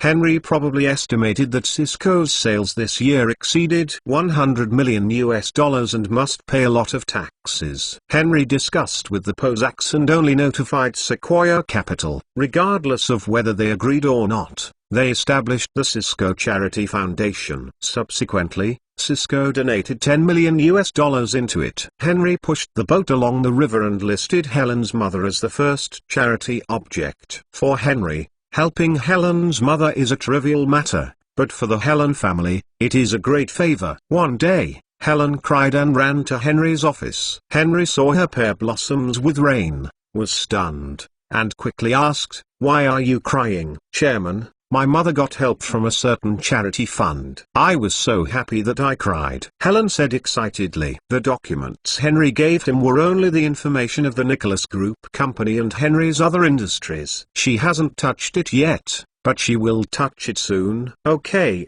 since you are happy, you should smile more. Prepare yourself and call Gilly Hutt for me in." "Okay, Chairman." It didn't take long for Gilly Hutt to come. Helen served a cup of coffee to Gilly Hutt, and Gilly Huttman took a sip and said with a smile, "Miss Helen's skill in making coffee has increased every day." Helen flushed, and quickly stepped back. Henry shook his head speechlessly. This Gilly Hutt always likes to joke. "Gilly, when will Global Online be officially launched?" Gilly Hutt said, "It is expected to be on January 1st next year." Henry calculated, it is now November, which is just over a month. Subsequently, Henry and Gilly Hutt discussed some specific problems encountered and the direction of future development. In the afternoon, Henry's office phone rang. This was a call from Bob Gallagher. For Noah's Ark Company, Henry is managed by herding sheep, regardless of the company's CEO Bob Gallagher. As for the company's specific details, Henry does not know much about it. After so long, there should be good news for the development of web servers. Henry was a little excited in his heart,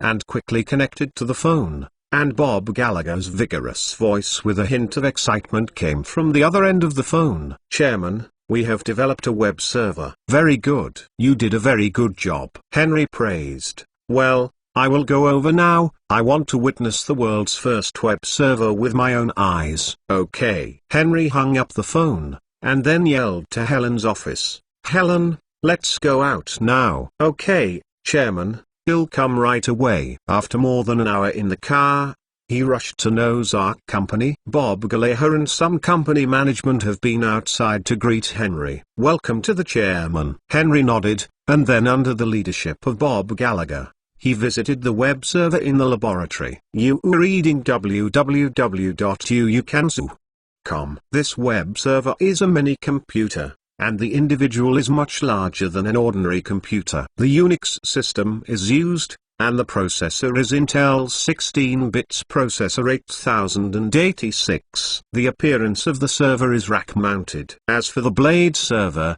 it cannot be used for the time being due to the lack of technology. Henry gradually learned about the relevant functions of this web server under the preparation and explanation of the staff. Firstly, the reliability is greatly enhanced. The website that uses the web server will not easily crash. Secondly, it is easy to manage the website in the background through the web server. Finally, it also has a certain degree of scalability, such as a web server that cannot support the website. Huge traffic. You can add a new web server to divide the pressure. This server is quite mature and can be introduced to the market. Henry was very satisfied, praised everyone on the spot, and then named the server. Just call it WebArk1. So, the name of the world's first web server was born, and it was called WebArk1!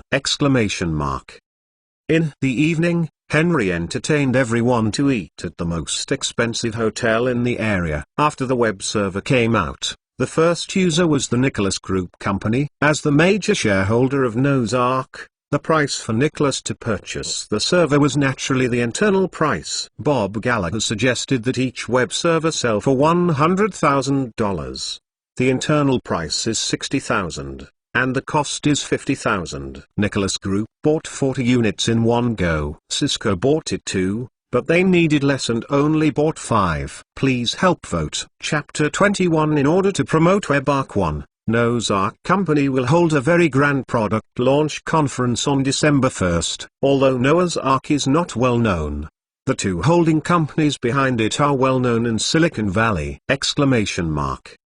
The Nicholas Group and Cisco have sent invitations to the major innovative high-tech companies in Silicon Valley. This kind of momentum is by no means idle. Netscape browser, IMDb website, Nicholas website, Cisco official website are also promoting the upcoming product launch conference of Noah's Ark!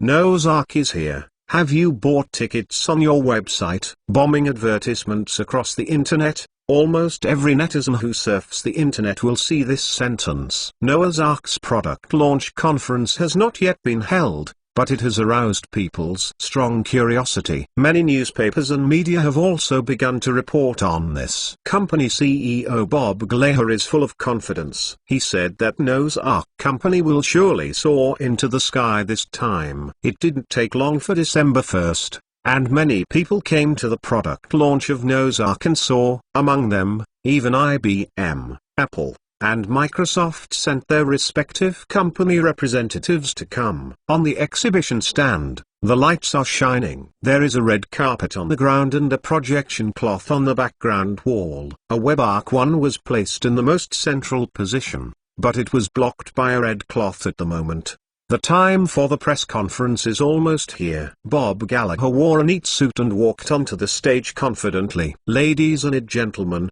welcome everyone to participate in the product launch of our Noah's Ark Company. Bob Gallagher talked to hundreds of audience.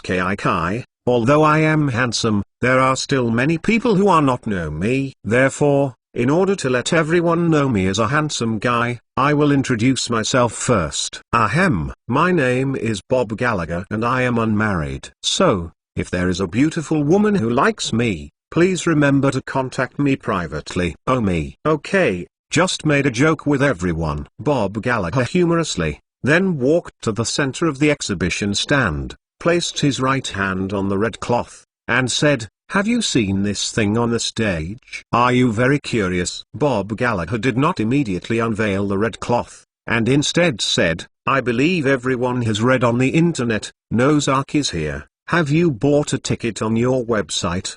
This sentence. That's right, Noah. The Ark's product launch is related to the website. As we all know, you need a computer with excellent performance to open a website. But the current supercomputers are too expensive, and ordinary computers can easily cause the website to crash. So we, Noah's Ark, specialize in research and development, a product to solve this trouble for the website company. Now, it's time to uncover this mysterious veil. After Bob Gallagher finished speaking, he immediately lifted the red cloth, revealing WebARK 1. Everyone first thinks that this thing is very similar to a computer, except that it is a bit bigger than an ordinary computer. This thing is called a web server. It is a special computer designed and served for the web. Compared with general-purpose computers, it has more advantages in terms of processing power, stability, reliability, security,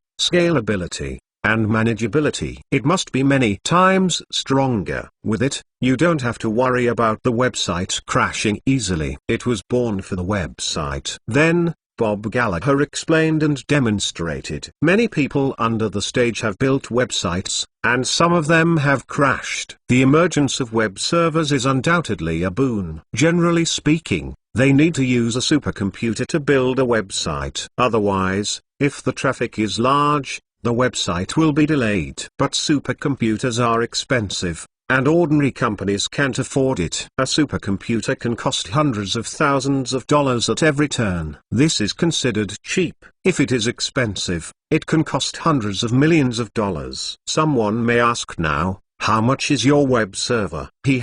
I can tell you that it is much cheaper than the supercomputers you are using now. Well, I don't want to discourage your appetite anymore. Its price is only $10,000. You heard that right, only $100,000. For $100,000, you can have a web server comparable to a supercomputer. So, if you need to build a website, please buy a web server. In addition, our company will also set up a server hosting department to provide hosting services for major websites. That is, you can spend money to rent our web servers. And the hosting fee is not expensive, only pay $2,500 per month. Finally, Bob yelled Nozark is here, please buy tickets on the website, and ended the product launch. After the press conference, 3 companies placed orders and each ordered a WebARC 1. Another 5 companies applied for custody services. In the following month,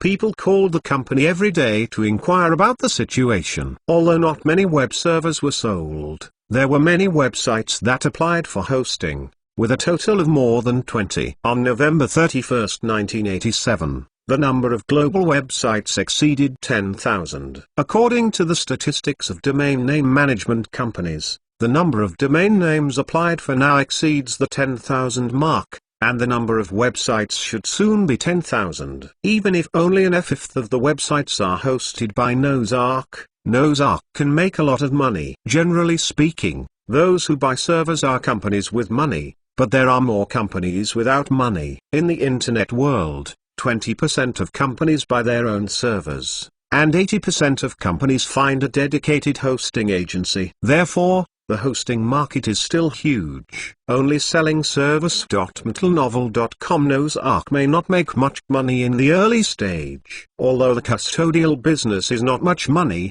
it is long-lasting and can make money continuously. In order to make Nozark develop faster, Nicholas Group and Cisco conducted a second round of financing for it, and jointly invested $10 million. Nozark plans to build more than a dozen substations in the United States, and each substation establishes a custody database. 10 web servers are placed on each hosting library. For websites with poor traffic, 1 web server is enough to handle 8 or 9. However, due to the transmission speed of the network, a hosting library is best to host less than 50 websites. If there are more, the server will be no problem, but the network is likely to be blocked. In the end, the website will be as delayed as dead. But considering that the National Science Foundation network has begun to speed up, it will take less than a year or 2 for the network speed to increase dramatically.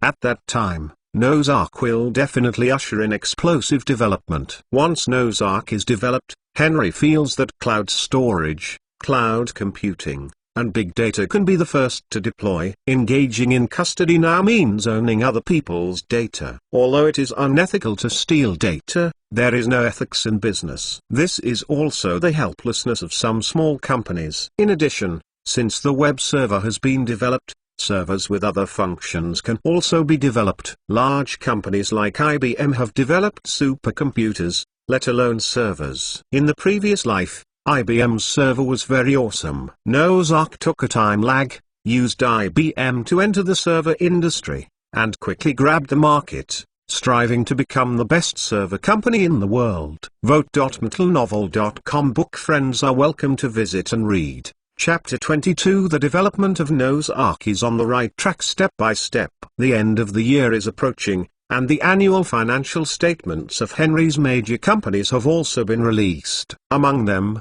Cisco's total sales in 1987 exceeded $100 million. Excluding various expenses, its annual profit has reached more than $30 million. The financial deficit of Pixar Animation Studios is as high as $3.5 million. And the Nicholas Group, including Nicholas website, IMDb website, Netscape browser, Nicholas Logistics, Global Online is even more exaggerated, with a deficit of more than $40 million. Nozark has a deficit of more than $2 million. The financial statements of the West German publishing house are also out. With an annual profit of $19 million US, the difference between fiscal expenditures and income is called a deficit. Nicholas spends too much money this year. Build a warehouse, set up a logistics company, prepare to build a global online, advertise on TV, and add new products to the website. Before the end of the year, under the auspices of Geely Hut, Nicholas' website successively added music tapes, shoes and clothing products. But when things are sold, Nicholas is basically losing money. Not only are online things cheap, plus website operating costs, warehouse fees, and logistics costs, Nicholas is actually at a loss. Henry was not surprised after reading the financial statements. It's nothing to lose money, because you lose money in the early stage of e-commerce. Without input, how can there be output? Besides, with the advent of the internet era, internet companies will be crazily sought after by investors. When I think of before the dot-com bubble, any website listed on the market can earn a lot of money. Henry felt that he could raise a war with war, develop a website, and then go public. Develop another website, and then go public. At the end of 1987, the market value of Netscape shocked many people. When it first went public, Netscape's market value had reached $500 million US. Now, Netscape's market value exceeds $2 billion. The Nicholas Group Corporation holds 77.5% of Netscape's shares. If you secretly sell shares on the stock market, Nicholas will have money. Therefore, Henry does not worry about not having money to burn at all. Chairman, your coffee. Helen brought a cup of coffee to Henry at this time. Thank you. Henry took a sip and asked, "Is your mother's disease better now?" "Thank you for the chairman's concern. My mother is much better already." "That's good." After Henry finished speaking, he saw Helen hesitating and couldn't help saying, "What's the matter with you? Do you have anything to say?" Helen hesitated, then bit her lip and asked Henry, "Chairman, Cisco is also your company?" "Oh, yes. That's right." "Then, Cisco Charity Fund was also established by you?" Helen whispered, her pretty face gradually turning red. "Yes, it is." Henry just finished speaking. He saw Helen crying, rushing to hug herself. "Chairman, thank you for helping my mother." "Thank you." Henry felt that two sponges were squeezing him, unconsciously. But what was even more unexpected was that after Helen hugged Henry, he actually kissed him on the cheek. Henry was suddenly stunned, feeling that his face was covered by a moist and soft lips, and he felt a slight throbbing in his heart for no reason. Helen herself was also shocked. Her face flushed immediately, and she flew back to her office. Henry looked at her back and smiled to himself. Little girl film, dare to kiss me secretly. At noon, when Helen saw Henry, her face looked unnatural. When Henry looked at her, her face was instantly stained with sunset clouds. Helen just turned 16 years old, but she is already 1.68 meters tall, and she is also very slender and full of charm. Although Henry was only 13 or 14 years old, he was a little bit taller than Helen, about 1.7 meters. Since Helen did not wear high heels, the two walked together, and Henry was still taller. The company has its own canteen. Henry likes to eat with the company's people, which can also increase Henry's affinity and enhance the cohesion of the company. Geely Hut sees the boss all go to the cafeteria to eat. Why is he embarrassed to go to the hotel to eat? Henry's day in Nicholas. He usually accompanied Henry to dinner. Today, Geely Hut feels a little weird. He thought about it. Oh, it turns out that Helen always asks some questions about work every day at noon.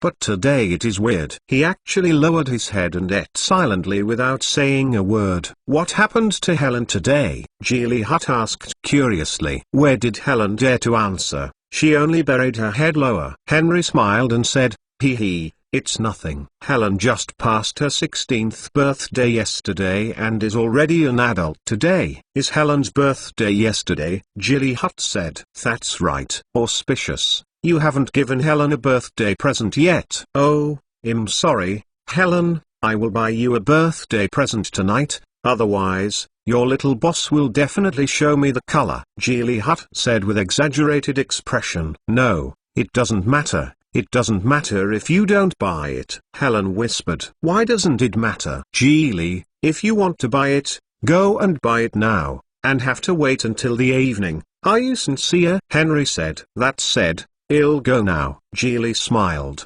just as he finished eating.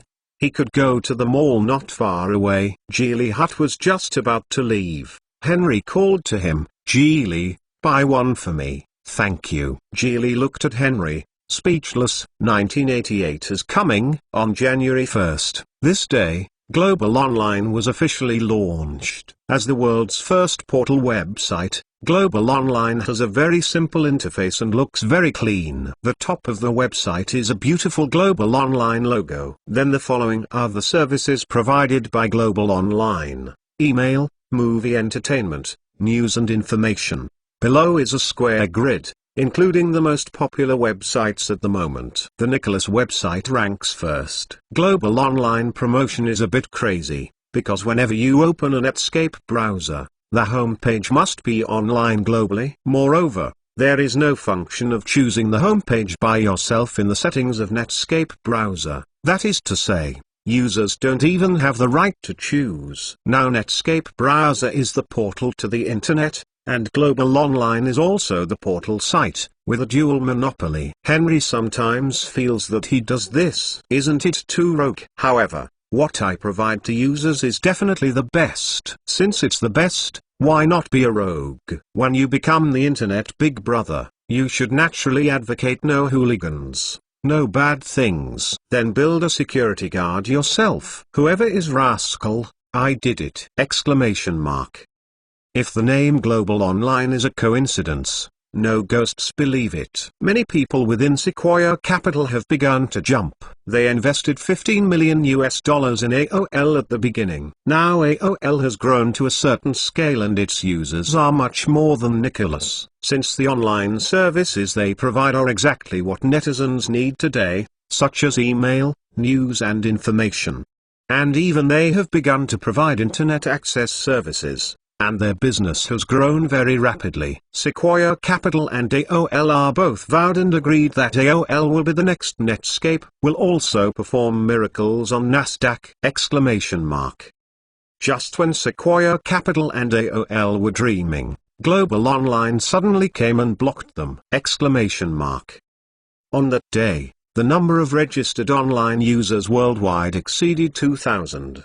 The next day, the number of online registered users worldwide exceeded 10,000. On the third day, the number of registered online users worldwide exceeded 30,000. On the fourth day, the number of registered online users worldwide exceeded 50,000. 1 month later, the Global Online homepage announced to data, there are 250,000 users accessing the internet in the world, of which 240,000 are registered users of the Global Online. In addition to the role played by the mandatory homepage of Netscape browser, the Global Online has achieved such a hanging sky achievement. What is more important is that the services provided by the Global Online are well liked by netizens. Otherwise, others will not sign up. Graphical interface email is like an epoch-making thing. Simple interface, simple operation, complete functions, and you can use email on every computer connected to the network to manage your own account, instead of other emails. The computer is bound to an account. When it comes to movie entertainment and news information,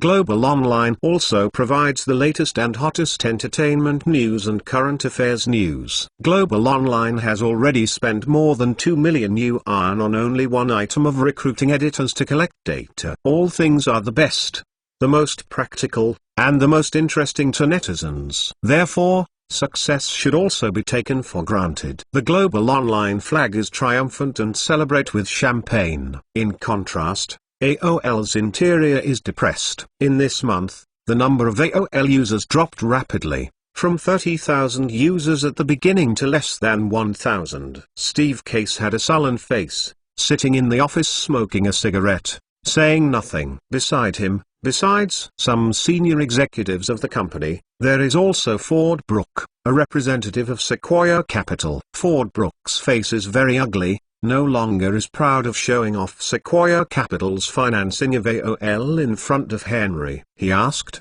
"Steve, have you come up with a solution?" Global Online has pointed its gun at us. If you read www.uukanzu.com does not make an effective counterattack, AOL will be over. Steve Case squeezed out the cigarette and said coldly, "They have the Netscape browser to help them, and they occupy the first place. Therefore, our first goal is to get rid of this thorn in the eye. Otherwise, it will be difficult for AOL to compete." Globally Online. Second, our emails have to be changed. They have graphical interface emails, we also do graphical interface emails, and the functions are the same. We have achieved these 2 points, and we will definitely beat the Global Online. Steve Case obviously did not realize the true core competitiveness of Global Online. He thought it was just email and Netscape. In fact, portals are the core competitiveness of Global Online! So, even if Steve Case did what he said, AOL would still be inferior to Global Online. What's more, Netscape and Global Online email are not so easy to beat. Email is mainly used for communication and business. Few people will use several email accounts. Besides, they don't want to change them after they are used to it. This is a human habit. After waiting for the user to use the email for a period of time, Henry will get the grading system out, log in once a day to gain a little experience, and open various value-added services after the upgrade.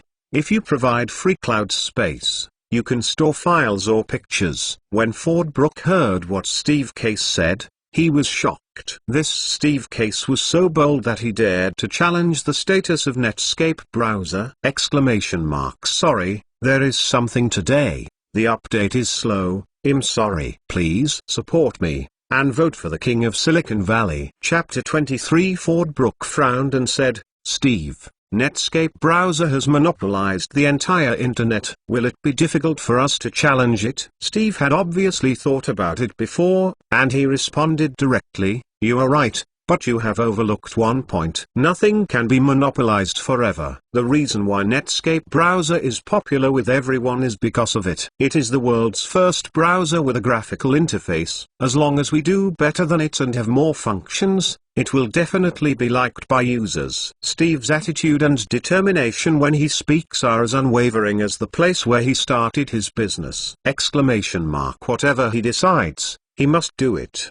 He is confident that he can achieve success. And success is just paying more than others, and AOL has survived this way in his hands. Ford Brook was slightly startled, thinking that AOL can stand out on the internet, not for no reason. Their CEO Steve Case is a very tough personality and never give up. When Ford Brook thought, if AOL could replace Netscape, he couldn't help feeling a little excited. "Steve, do you have any plans?" Ford Brook asked expectantly. "First, dig people," Steve said in a deep voice. "We are developing our own browser. The time is too slow. We must dig people from the Netscape browser development team to speed up the development of our AOL browser. Secondly, create trouble for it. Netscape browser, relying on its dominance among the browsers, has been making waves on the internet, and even forced the Global Online as its homepage. We can sue it for a monopoly and illegal competition.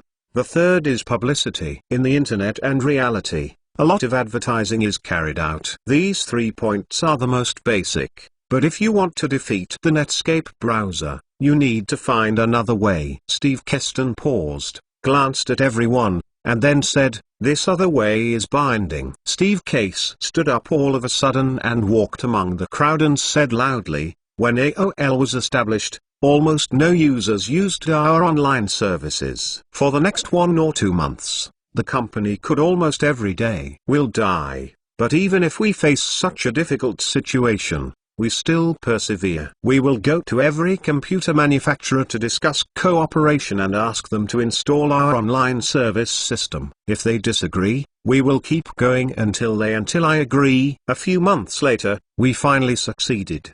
and Apple agreed to follow our online service system. Now, what we have to do is the same as before. Just change the online service system to our browser. Steve Case suddenly raised his arms and said, "If all computers are bundled with our browser, then we will defeat Netscape." After Fordbrook heard what Steve said, he was immediately excited. According to Steve's plan, if everything goes well, the Netscape browser may definitely be pulled down. "Steve, we at Sequoia Capital will definitely support you," Fordbrook said on the spot. That night, a very detailed and well-thought-out plan was completed in the voice of everyone. Steve Case named it Project Cutout. Henry didn't know that Steve Case and others had already started a conspiracy plan to take away the Netscape browser as a thorn in the eye. Steve and Sequoia Capital joined forces. They are very vigorous, and the methods are also very vicious and vicious. Within a week,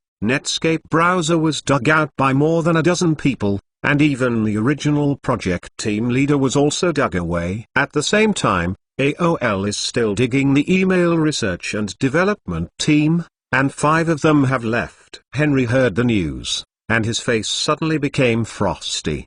Hasn't waited for him to deal with the digging storm. AOL actually accused Netscape browser of relying on its monopoly position and illegal competition. Henry saw Geely Hurt holding the court's subpoena, and he was furious. AOL is really hateful. Chairman, AOL has sued us for a monopoly and forced Global Online to be the homepage, thereby cracking down on competitors. Geely Hurt's face was also fierce. However, he speaks with a hint of helplessness. Netscape browser is indeed taking advantage of its monopoly to carry out commercial activities. Henry nodded and said he knew, and then asked, "Is lawyer Will here?" "He is on the way." Not long after, Attorney Will hurried over. Henry told him about the situation, and then asked, "Can this lawsuit be won?" Attorney Weir smiled bitterly and shook his head. "It's difficult, but I can drag the lawsuit a little longer." You should also add an option to the Netscape browser's settings item as soon as possible to allow users to choose the home page. In the end, even if you lose after the lawsuit,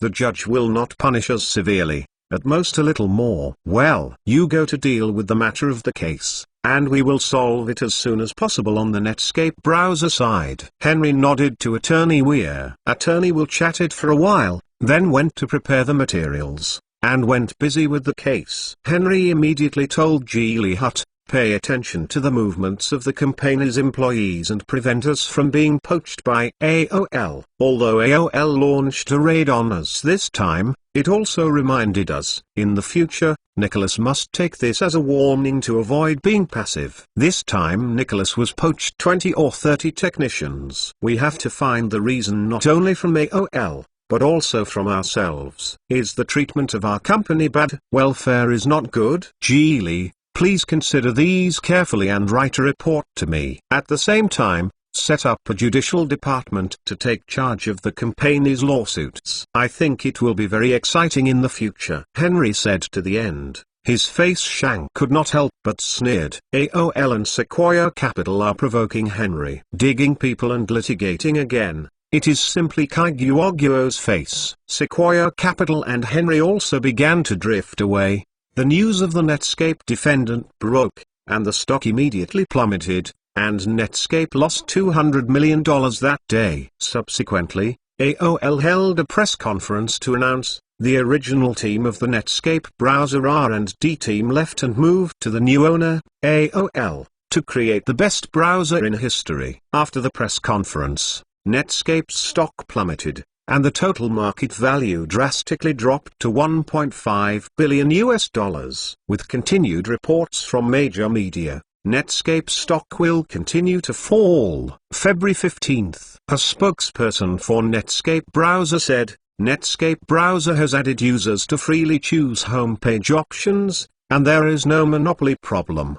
The next day, Global Online held a press conference to announce, Global Online Email already has 250,000 users, and an email plugin for Netscape browser is about to be developed. Users do not need to open the Global Online website, but can also access directly log into the global online email on the View browser. Two pieces of news were released for 2 consecutive days, immediately restoring the confidence of investors, especially when global online email can be embedded on the Netscape browser. It adds a talisman to the Netscape browser. Netscape stock rebounded instantly. On the third day, Netscape browser announced, Netscape has 108 patents related to the graphical interface of the browser. For any patent infringement, our company will definitely investigate it. Netscape stocks have soared again. AOL's face is not pretty. Steve Case made a gloomy face and asked Jack Milton,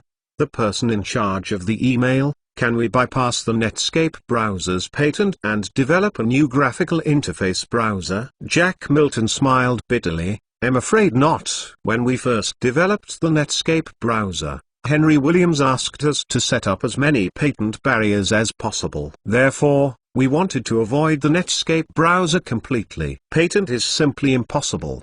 Try to avoid their patents. If you can't avoid them, it doesn't matter. When our browser is launched on the market, it will be a big deal later. Steve Case said solemnly. Steve Case understands that the United States is a country of lawyers, and lawsuits are being filed anytime and anywhere. It is normal for a lawsuit to drag on for a year and a half. Steve's mind is to drag the lawsuit, and then let AOL's browser seize the market. In the end, even if the lawsuit is defeated and the money is fined, it still seizes the market. For AOL, the advantages outweigh the disadvantages. What's more, the United States does not want Netscape to monopolize the entire market. AOL can pay patent money. Jack Milton obeyed Steve Case's instructions and nodded and said, I see. Jack Milton is one of the team leaders of the Netscape browser development project. He took almost all of his team to AOL. According to their development speed, it won't take long to design a new browser based on the Gourd drawing scoop.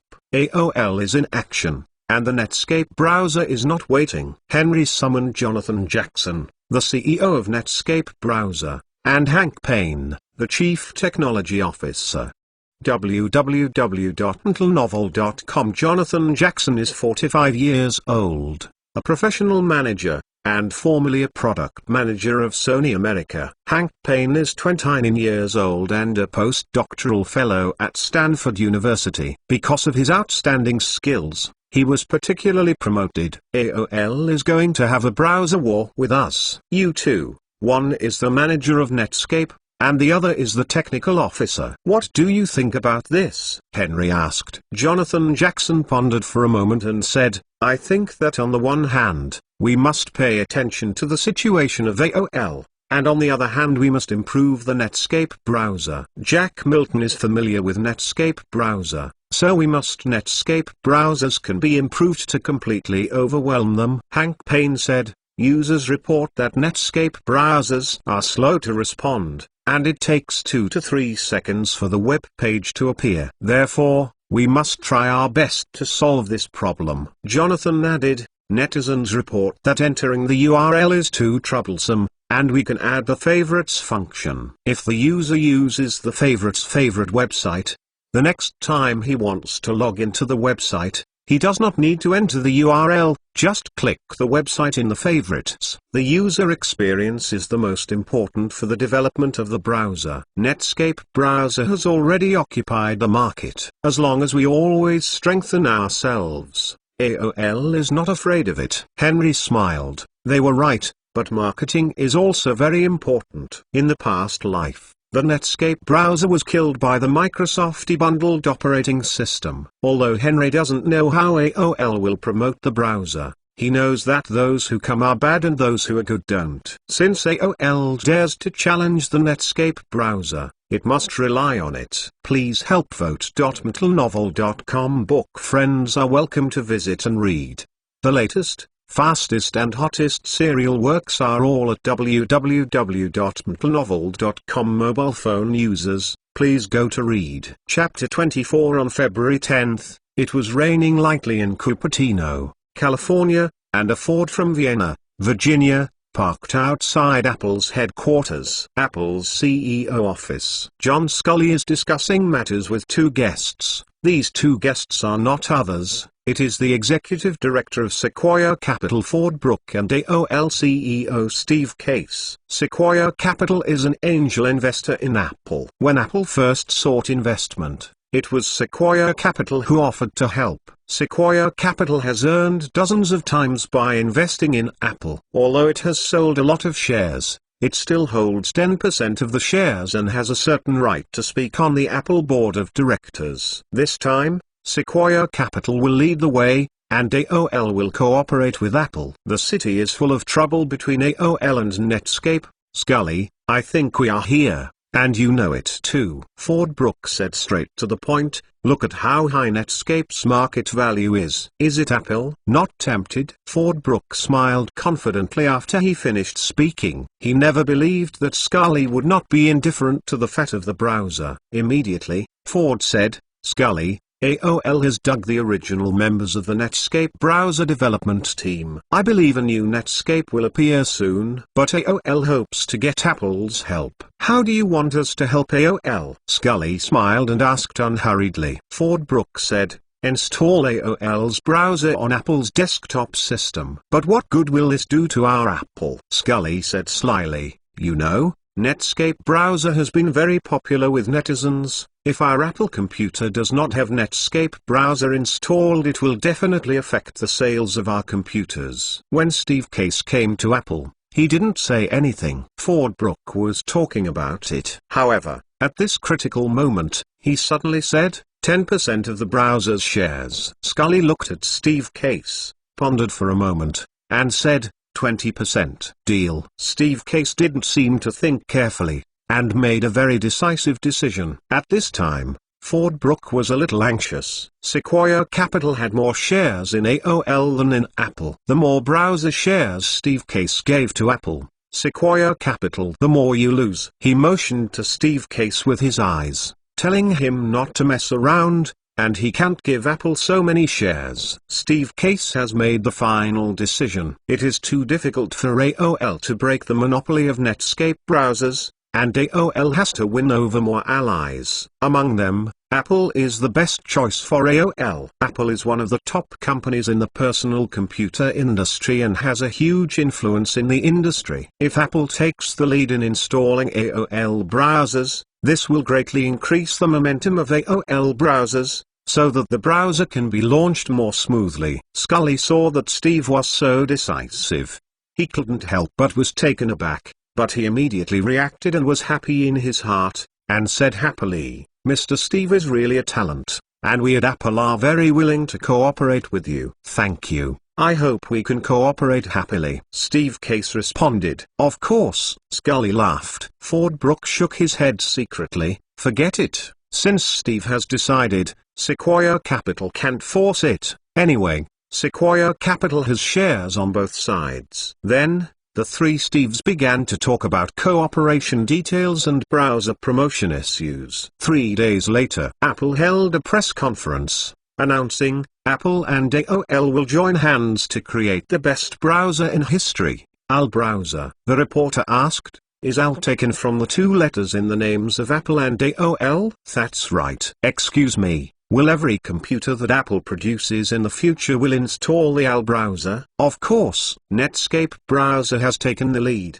Do you have confidence in AL browser? Do you think AL browser can beat Netscape browser? Apple and AOL are both very good companies. We are very confident. After the press conference, TV, newspapers, and radio, all major media reported. Netscape browser was affected by this spread news, and its stock price fell instantly, falling by $4 that day. Henry was also the first to get the specific content of Apple's press conference. Henry sat in the office, propped his face on the table with his hands, frowned slightly. Apple actually teamed up with AOL, which is really tricky. However, it makes sense to think that Sequoia Capital is the investor of the two companies. Microsoft hasn't intervened in the browser, but Apple jumped out. Apple has already sunk, and it is far behind Microsoft. Henry was afraid of Microsoft, but not Apple. The Microsoft operating system ruled the world in 1995,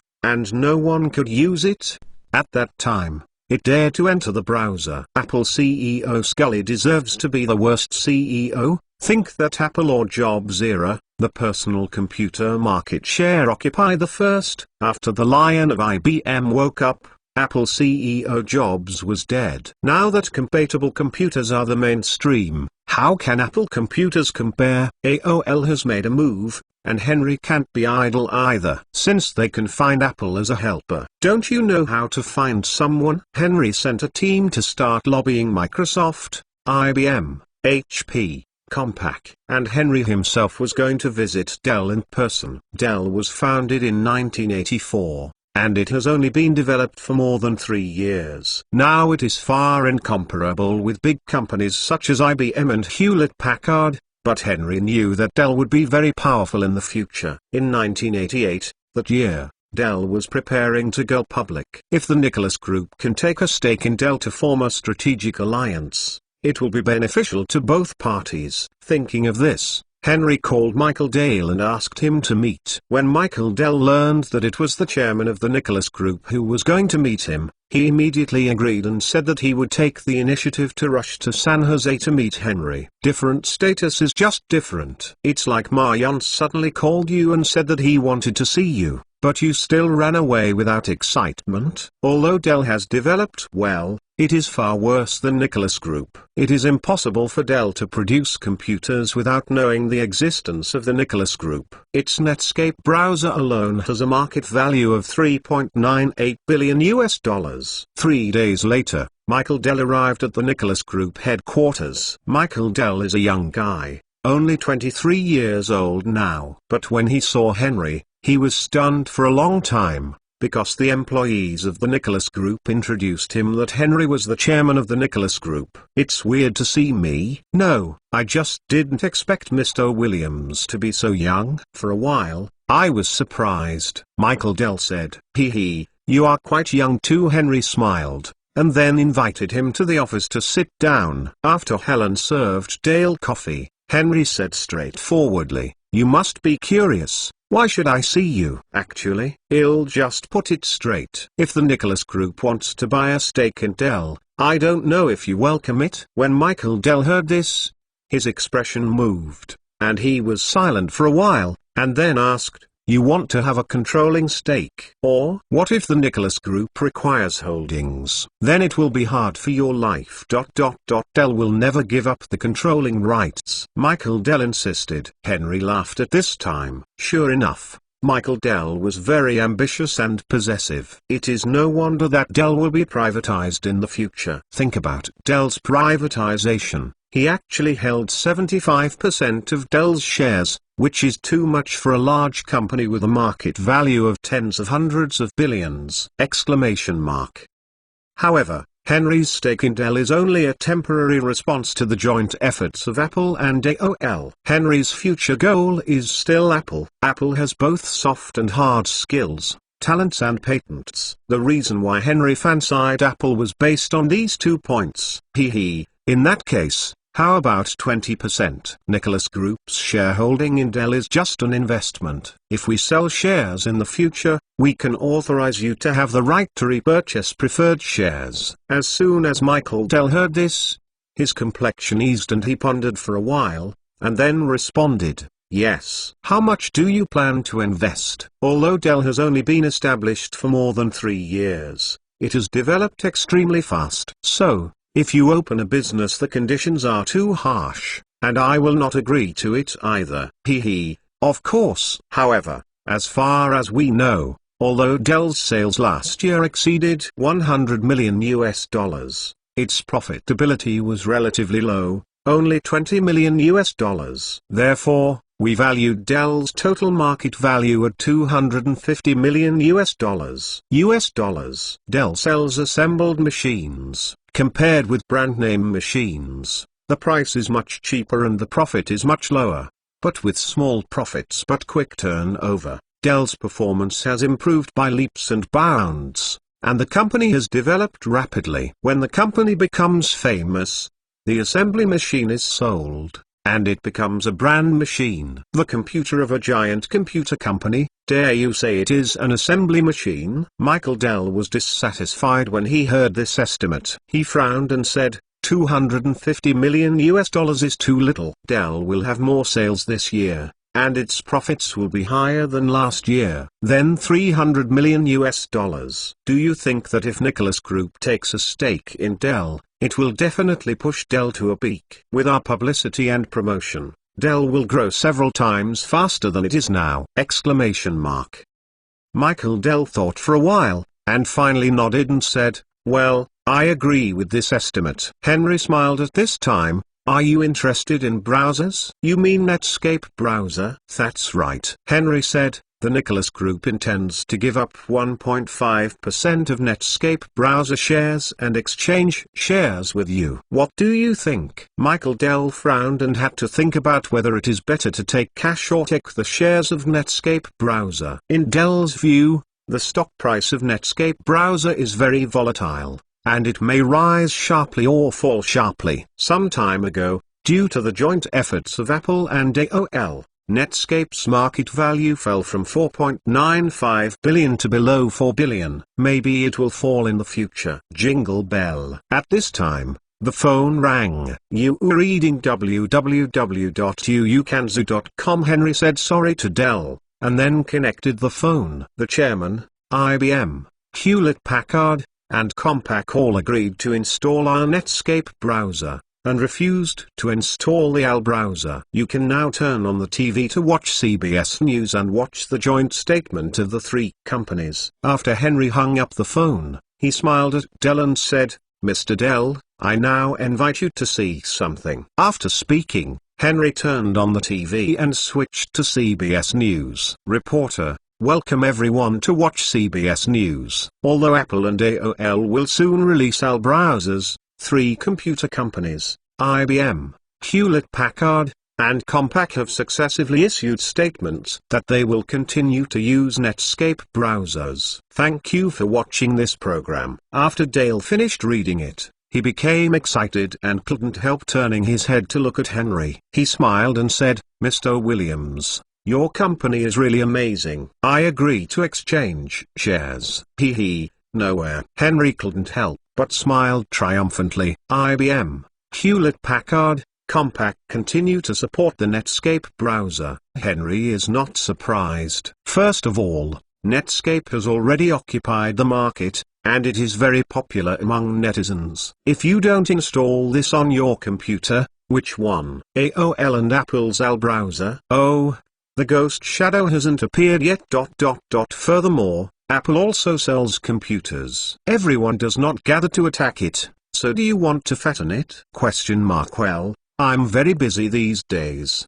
I pick out the code word every day when I have time, but the code word speed, seems to be slower than the turtle speed. Please forgive me. Finally, I have to ask everyone to vote for it. I will try to improve the code word speed. Chapter 25. After completing the share exchange with Dell, Michael Dell said he was going to list the company. Henry strongly agrees that after Dell goes public, its development will be faster and it will be more helpful to Henry. In order to help Dell, the company under Henry's name will promote Dell, and the specific work will be discussed by Michael Dell and Geely Hutt. After that, Henry went to Netscape and asked them to develop a feature that Henry liked very much: multi-tab website browsing. Netscape browser can use multiple tabs and open multiple websites without having to search from the taskbar. It is very convenient to use. Henry's proposal was unanimously approved by Netscape, and soon he called for the development. When AOL and Apple release the AL browser, you will add this new feature, Henry commanded. Okay. I was caught off guard when I hit the AL browser. This feature is really great. Netscape CEO Jonathan Jackson laughed. At that time, Netscape will add a collection function, a multi-tab website browsing function, and a fast web page loading technology. The speed of opening the browser has changed from the original 3 seconds response time to 1 second. Netscape browser hits 3 hard times. AL browser will definitely not feel good. While developing technology and developing new functions, don't forget to register a patent. Even if the AL browser is released, we must put it on the patent. Chairman, we understand, don't worry. Jonathan Jackson nodded. Yeah? Henry nodded. He values patents the most. The whole company knows that. Whenever there are new technologies or new features, patent registration is definitely a must. On March 15, 1988, AOL and Apple launched the AL browser. The AL browser is simply a copy of the Netscape browser, but the interface has been slightly changed. Without a word, Henry directly asked Netscape to take AOL and Apple to court. Steve Case is a shameless expert, through a thick pile of technical documents and related materials to refute and prove that he did not plagiarize. The court and Netscape will spend a lot of time just studying these materials. However, this lawsuit is obvious, and Netscape wins. Netscape is also not simple. It sent 10 technicians and 5 lawyers, determined to win the lawsuit in the shortest possible time. At the same time, the Netscape browser has been updated online. Not only the response speed is much faster, but the collection and multi-tab pages are even more popular among netizens. The AL browser suddenly fell into a big fuss. Although AOL and Apple promoted it together, users didn't like it at all and removed it decisively. Apple has installed the AL browser instead of the Netscape browser, so sales dropped sharply. Now more and more people are accessing the internet. You don't have a good browser, who will buy your computer? Apple's misfortunes never come singly. Within a few days, Microsoft launched their latest system, Windows 2.3. This system uses a lot of Apple system interfaces. Microsoft learns from the best of others and selects the essence. After the launch of the system, it has become very popular, and it is extremely squeezing Apple computers' living space. Apple's performance has fallen step by step, and its stock price has fallen again and again! Scully and Apple saw that Microsoft's new system Windows 2.3 was coming, and they suddenly repented and regretted that they had agreed to Microsoft to use part of their system interface patents. Scully and Apple were brazen, ignoring the original contract signed with Microsoft, and took Microsoft to court, claiming that Microsoft infringed Apple's patent. But the lawsuit is safe to lose. Microsoft has a contract in hand, so I'm not afraid of how Apple will sue you. And the reason why Apple wants to sue Microsoft is to carry out some public relations work, to promote to the outside world, Apple's operating system is the best. Microsoft Windows 2.3 is infringement, is pirated. You don't use it. But Apple has done this in vain, and it has not changed Apple's status quo. When AOL launched the AL browser, their newly developed emails were also embedded in the AL browser. The fate of this email is the same as that of an AL browser, which is rarely used by anyone. Moreover, there is no doubt that AOL launched the graphical interface email so quickly. Obviously it did not take time to bypass the Global Online email patent. Henry was very rude to let Global Online sue AOL. Since its establishment, Global Online has almost put AOL on the ground. The names of these two companies are so similar, so tit for tat. The newspapers and media are most pleased to see them fighting. As soon as Global Online took AOL to court, newspapers and media began to publicize it. Global Online sued AOL for infringement of the graphical interface email patent. Amen. Global is abusing America again. AOL is a disgrace to the United States. It is a robber and a thief. It will only infringe the patents of other companies. AOL had 2 lawsuits in a row, and for a time, it was notorious. AL browser is okay if it works well. But the AL browser compares with the Netscape browser. It's a heaven and an underground. In this way, AOL is actually embarrassed to plagiarize and infringe. Can't you copy a little level? Apple was miserable by AOL. Every day, many Apple computer users complained and refused to use AOL AL browser and email. There are also a large number of Apple users even asking for returns. This return is the biggest return spree that Apple has encountered since its establishment. On average, hundreds of people come to Apple every day to request returns. Some activists were so disappointed with Apple, they smashed the Apple computer in front of Apple! Apple has misfortunes, but because Apple signed an agreement with AOL, 20% of the shares are not for nothing. Apple must install the AL browser and help it promote it. Apple is crying to death because it can't steal the chicken. Apple's stock price has dropped from $55 per share to $35. An Apple employee suggested to Scully, since the user needs the Netscape browser, and we cannot breach the contract, then simply install both browsers. Our contract with AOL only states that we will help them promote browsers, but did not say that browsers from other companies cannot be installed. Scully's eyes lit up, and after thinking about it, this is also a way to do it. Okay, just do it, Scully decided, and said, in order to appease Apple computer users, it is amazing that Apple can come up with this method. Then, Scully informed Steve Case of Apple's decision. Steve Case was furious after hearing this, but he calmed down quickly,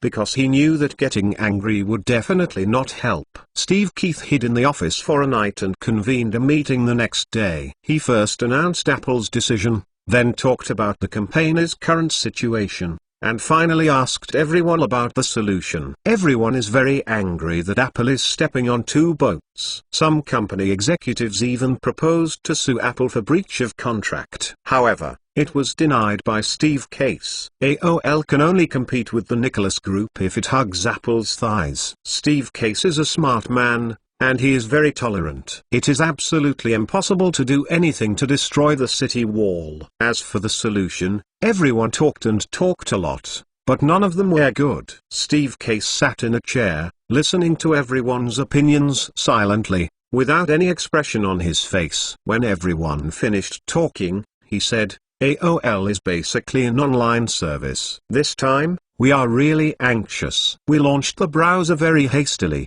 which resulted in a fiasco. However, as long as we keep doing it, I believe that there will always be one day, our browser will win. Steve Case still didn't mean to give up the browser. He paused and explained his ideas to everyone. Although we failed this time, I ended an experience. That is, our browser requires technical accumulation and innovation. What Netscape browser can do, we can do it. Netscape browser can't do it. We can do it too. People don't have me, people have me new. I hope that the next version of AL browser can surpass Netscape browser. Happiness! Exclamation mark. Everyone was affected by Steve Case's words, their confidence increased, and they couldn't help applauding. However, before our browser won the victory, we AOL faced a difficult choice. Should we continue to fight global online, or transform? Steve Case said in a low voice. After Steve Case finished speaking, the atmosphere in the office seemed very heavy. No one spoke. Steve Case glanced at everyone from left to right, but he said confidently, global online is email. You are reading www.uukanzu.com. Entertainment, information and news and current affairs are doing very well. If AOL competes with it, it is indeed difficult. However, I think we still have a chance to catch up with the global online. Steve paused, then said, the main purpose of users using the internet is for business communication. Maybe you didn't realize that global online does very little in finance. Therefore, this is a breakthrough point. This is an opportunity for us to re-emerge AOL. Steve said at the end, his voice was passionate and full of fighting spirit. That's right. We AOL will definitely rise again. Everyone present was very excited. Obviously, Steve Case showed them a clear path. AOL suddenly acquired New York Financial newspaper when it was facing internal and external troubles, which made people a little bit incomprehensible. Is AOL crazy, stupid in a lawsuit, going to buy a financial newspaper? Henry was also confused by AOL's move. He didn't understand what it was going to do, but it didn't take long for Henry to know why. On April 1st, AOL held a press conference to announce, AOL has joined hands with Sequoia Capital to build the most authoritative and in-depth online information service website, America.com. Soon afterwards, AOL's business started to increase dramatically. Henry saw this and was stunned. Could it be that AOL really can't beat Xiaoqiang? Please help vote. You reading book friends are welcome to come and read. The latest, fastest and hottest serial works are all in You Reading. For mobile phone users, please go to Read. Chapter 26. Henry browsed the American Finance Network and found that the website mainly provides various financial news, and profoundly exposes the economic problems of the United States. There is even a comment section for senior economists. The content looks very high. Steve Case is very clever, and he actually created an economist column, knowing how to use the celebrity effect! Henry had to admire one or two after reading it. However, if Steve Case delusionally wanted to defeat Henry on this basis, then he would be too naive. For the current time, the US financial network has indeed attracted a lot of people. One is because of the novelty, and the other is because many of the main users who surf the internet are indeed business people. But Americans are concerned about the economy.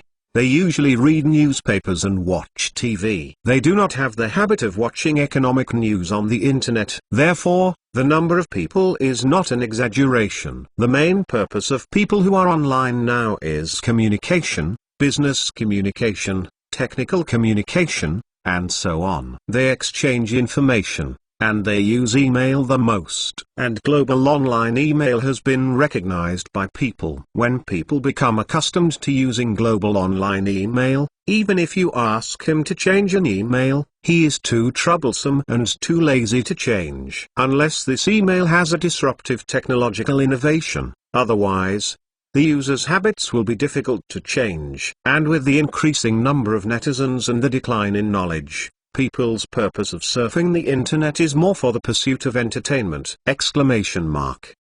Actually, communication is also a form of entertainment. ICQ, QQ, MSN and other instant messaging software that will be active in the internet in the future are good communication platforms. Many people linger all day long and spend their time in chat. After the prevalence of Facebook community exchange sites, communication has almost become an indispensable part of people's entertainment on the internet. At this stage, AOL has indeed made a good move. But whether the next move can continue to move well, it is hard to predict. Soon afterwards, 2 AOL lawsuits were lost one after another. In the first lawsuit, the judge sentenced AOL to infringe Netscape's graphics browser patent, compensated $2 million, and required AOL to make certain modifications to the browser before it could go online. At the same time, it is necessary for Netscape to authorize some patents of the AOL browser, otherwise, the judge will sentence it to the crime of monopoly. Of course, AOL must pay Netscape a certain amount of patent fees every year. In the second lawsuit, the content is roughly the same. AOL infringed the global online patent graphic email patent and compensated $1 million. But global online must also authorize some patents, otherwise it will form a monopoly. Monopoly is a serious problem in the United States. In the past life, Apple was about to go bankrupt, and the Microsoft system had no rivals. Seeing that the axe of monopoly was about to fall, Microsoft extended a helping hand to Apple. In the past life, AMD was almost finished. Intel threw a piece of meat for it to eat. AMD survived. Henry also knew the seriousness of the problem. He said that he could not help but helpless. But how can the patent fee not go to the bottom? AOL screamed that the patent fee is too expensive. Henry said that it is normal to charge the patent fee. Now there are only 2 graphical interface browsers on the market. That is to say, the 2 browsers monopolize the market. How can we not charge a bit more? Besides, the high patent fees are for everyone's sake. You see, the high patent fees, the threshold for entering the browser industry is high, and there are not too many people joining the competition, and the ultimate beneficiary is not the United States. Online. Is there any Netscape company? AOL is depressed, but I have to eat it again. As the lawsuit settled, the conflict between Henry and AOL also died down. AOL has seldom clamored, and now it's a tortoise, or maybe it's a bravery. With Henry's knowledge of Steve Case, he would rather believe the latter. In Scully's hands, Apple signed 2 consecutive bad contracts. The first was to agree to Microsoft's use of some Apple system interface patents, and the second was to sign an agreement with AOL to install the AL browser. These two shocks are much stronger than the previous life, and play a role of 1 + 1 greater than 2. Apple has begun to wander on the brink of bankruptcy. Of course, Apple is definitely not going bankrupt in a short time. Maybe 1 or 2 years, maybe 3 or 4 years, maybe longer. In the previous life, Apple fell into bankruptcy in 1996 and lost hundreds of millions of dollars in a single quarter. No way, Microsoft broke out that year, and Apple suffered a disaster. Now, Apple is only hurting its vitality, not to the root. There was a strong wind outside the house, and it was pouring rain. The weather was terrible. Henry fell asleep directly on the desk after reviewing the documents. During this period of time, Henry was also busy,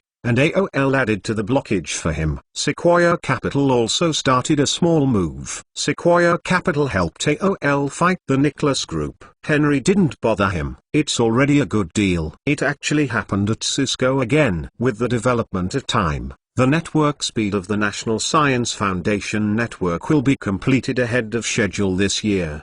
At that time, the cost of accessing the Internet will be greatly reduced, and the network speed will be greatly improved. Cisco's performance during this period has been explosively increasing every month, and it has established a European branch in France and an Asian branch in Hong Kong. The establishment of an Asian branch in Japan was the most conducive to the development of the company, but Henry was unhappy with Japan. For Mao to help them develop the network, go to Hong Kong first. Hong Kong's geographical location and economy are not inferior to Japan, but the place is a bit smaller, but it has a wide radiation response, which is also beneficial to Cisco's business in Asia. Sequoia Capital had a disagreement with Henry on this point. They believed that establishing a branch in Japan would be the best for the company. Henry firmly disagrees. Sequoia Capital was very angry and began to win over the Bossacs and the company's management to create pressure on Henry. But the Bossacs support Henry. John Chambers is also Henry's hand. Now he has taken the position of the company's CEO.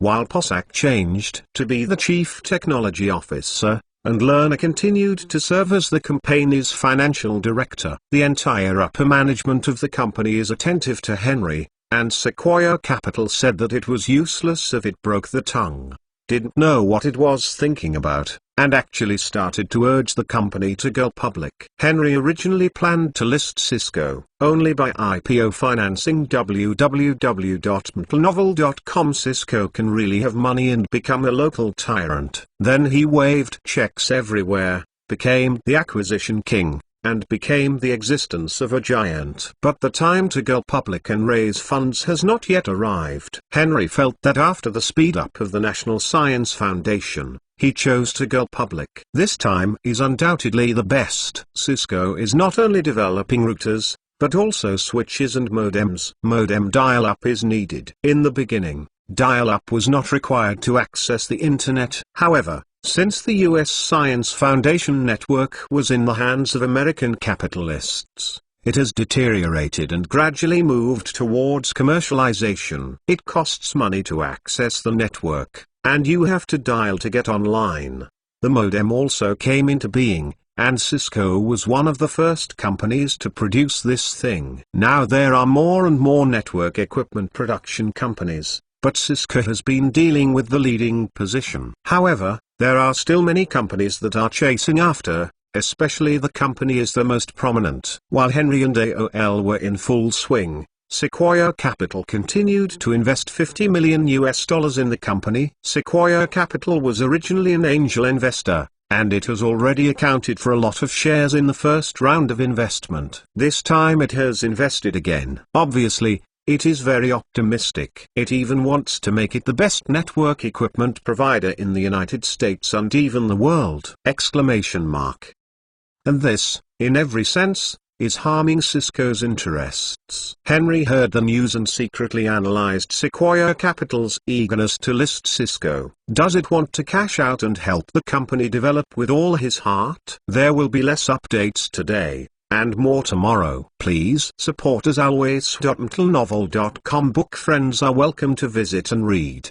The latest, fastest and hottest serial works are all at www.mtlnovel.com. Mobile users, please go to read. Chapter 27. For Sequoia Capital's requirements, Henry has been procrastinating. Sequoia Capital has invested, and it is also moving further and further away from Cisco. It is necessary for Cisco to reintroduce new strategic partners and expand its business. Henry went to Cisco to summon the company's management to discuss the matter. After the Posacks and John Chambers and other company executives came, Henry said what he meant. Some time ago, Sequoia Capital invested heavily in our competitor company. I think everyone should be very clear about Sequoia Capital's behavior. I don't say much. Since Sequoia Capital has harmed Cisco's interests, then we must find a new strategic partner. At the same time, Cisco must accelerate its pace and grow stronger. The fastest growth of the company is undoubtedly the acquisition of other companies.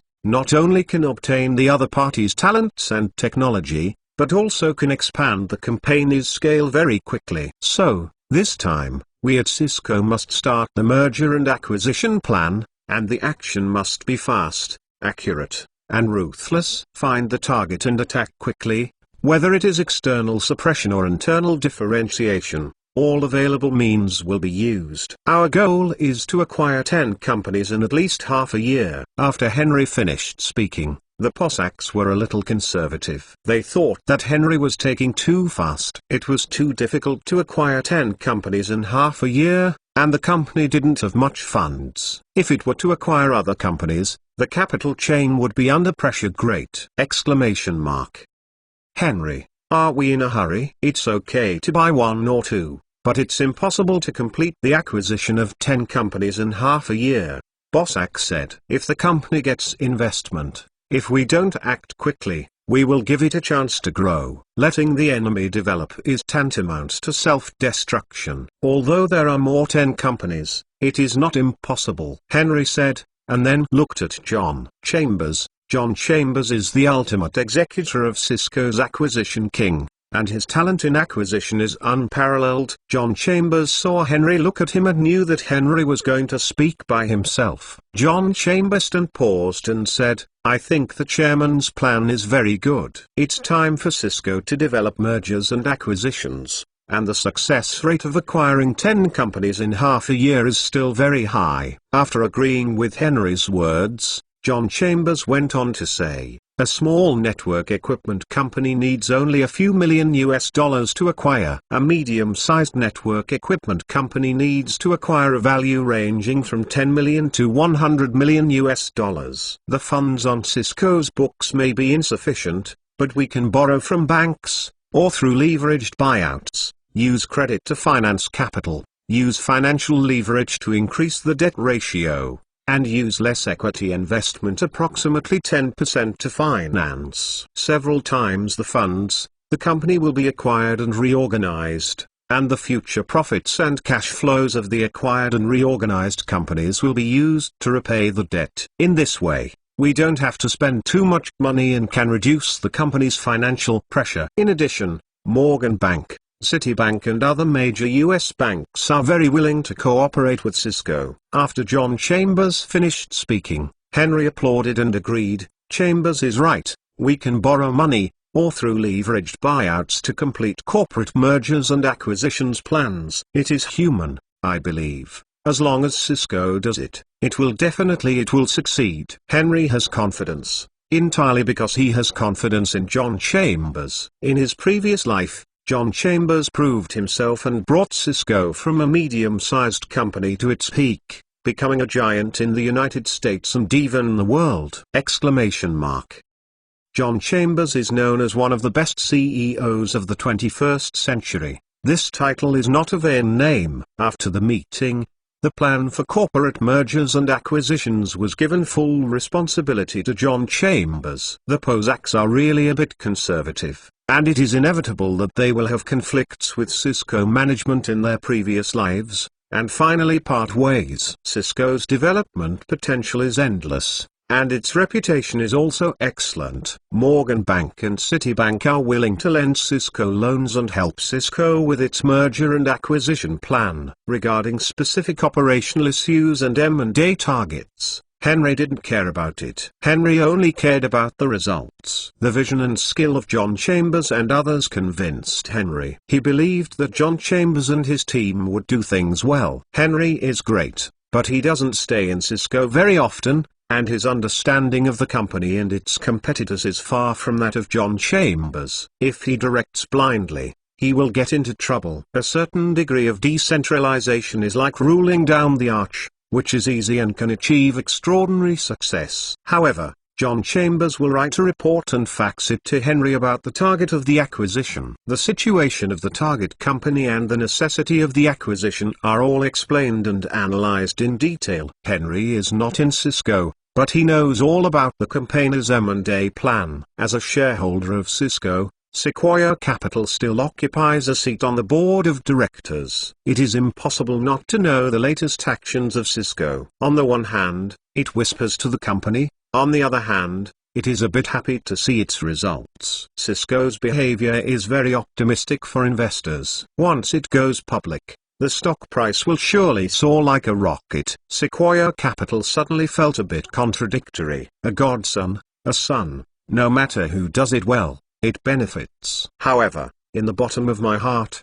I still hope to kiss my son. Sequoia Capital has invested a total of $60 million in the company before and after, holding 35.2% of the shares, and has become the company's largest shareholder. And it only holds 10% of the shares in Cisco. Now, you read www.uukanzu.com. Sequoia Capital hopes that Cisco will be listed soon. It didn't take long for Henry to really follow his wish. In June, the National Science Foundation announced the completion of the Network Speed Up project. The network speed will be increased to an average of 0.5 Mbps per user, and the network access fee will be 10 times cheaper, only $1,000 a year. With the increase in network speed and the sharp decrease in network access fees, network users have increased dramatically. There are hundreds of users who access the internet every day, and tens of thousands of people will access the internet every day. Cisco immediately ushered in a big outbreak, and the business volume was extremely heavy. Even though Cisco has begun hiring in large numbers, it is still very nervous. However, Cisco's performance suddenly increased by more than 10 times. Regarding the issue of Cisco's listing, Henry is also on the agenda, and it is expected to be listed at the end of 1988. In July, Henry also just turned 14. Because Cisco was too busy, Henry sometimes had to help with some company affairs. Sometimes Henry had to work part-time as a network technician, helping users install modems and routers. In Beverly Hills, where Henry stayed, there was a user who made 3 or 5 phone calls in a hurry, but it happened that the company's technicians were busy at other customers' homes, and they couldn't make it there for a while. Henry prepares to go home and simply helps the client install network equipment. Upon reaching the ground, Henry knocked on the door and shouted, "Cisco services. Network installation. Anyone?" Not long after, the door opened slowly. Henry looked at the owner of the house and was stunned. Nicole Kidman. Everyone voted. Chapter 28. That's right, it is indeed Nicole Kidman. Although she is very young, Henry can still recognize her angel face, devil figure, and that long golden hair, in the sun, the more shining and dazzling. Nicole Kidman is not only beautiful, but also very rich. As for the level of abundance, it is shocking to say. According to a survey by related magazines, the Nicole Kidman family owns 24 million acres, approximately 97,000 square kilometers of land in Australia, and ranks 8th among the individuals and families with the most land in the world, and owns more than Hungary soil of! Nicole Kidman is simply a wealthy daughter, super white and rich. But she has been in love with acting since she was a child and has participated in many TV and shows. In 1989, this super beauty from Australia will become an instant hit with her outstanding performance in the movie Sky Crossing, and has become a hot top Hollywood star ever since. The movie is almost ready now, and the subsequent editing is probably being processed. Nicole Kidman came to the United States. It seems that she wants to come to Hollywood to develop. Are you a Cisco technician? Oh, please come in. I have been waiting for an hour or two. Nicole Kidman asked Henry to enter the house, so Henry entered the house of N many people regarded as the goddess. After entering the house, Nicole Kidman poured Henry a cup of coffee. Henry thanked him, and then slowly tasted Nicole Kidman's coffee-making skills. Well, the taste is nothing special. It's just a bit bitter. Can you add sugar? Thank you. Henry stretched out the coffee cup and said to Nicole Kidman, "Oh,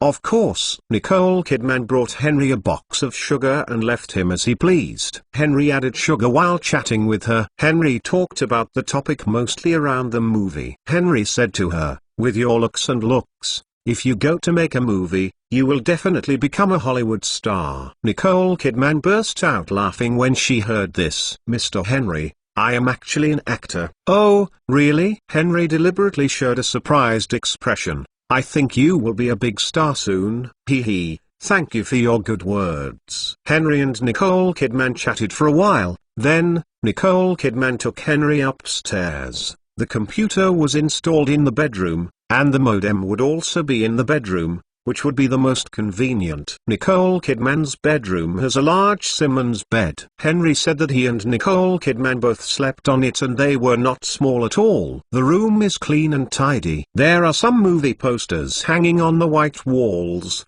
including Nicole Kidman's own movie posters, and some other movie posters that Nicole Kidman likes very much. There is a computer desk on the right side of the bedroom, and there is an Apple computer on the desk. Henry opened the toolkit he brought, took out the modem, network cable, crystal head, network cable pliers, and then connected the network cable. Henry was about to turn his head, then got up from under the table, but at first sight saw a pair of dazzling long legs. Henry's eyes moved slightly upwards unconsciously, and he saw the plump and elastic thighs. Henry suddenly felt a bit of dryness in his mouth. "I drank the coffee for nothing." Henry stared for several seconds, but fortunately he held it in the end. Henry is no longer Woo Xiuman. He is in a high position and has countless assets under his name. Both his character and experience have been precipitated and sublimated. Nicole Kidman did not notice Henry peeking at her. She stared at the computer interface and was dialing. The green fingers, one letter knocked. The appearance made Henry feel very cute. After dialing the number, Henry saw her open the Netscape browser. When he saw this, Henry said that this is the correct way to open the computer. It is to open the Netscape browser first, not the AL browser. 1 second later, a global online website appeared.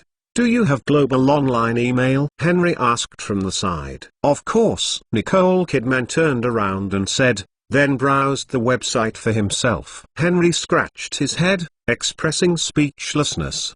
"Do you have an email? Don't you know that I am in charge of your account?" "Forget it. You can find it in the background of the website." "Do you think that if you don't tell me, I don't know your account?" "The global online email is RAL name registration. Haha. Thank you. I can go online now." "No thanks. Cisco's service users are the first." Henry finished saying goodbye. Later, Henry must stay for dinner. Henry couldn't be so thick no matter how thick-skinned it was. As soon as the door was opened, a young man was about to knock.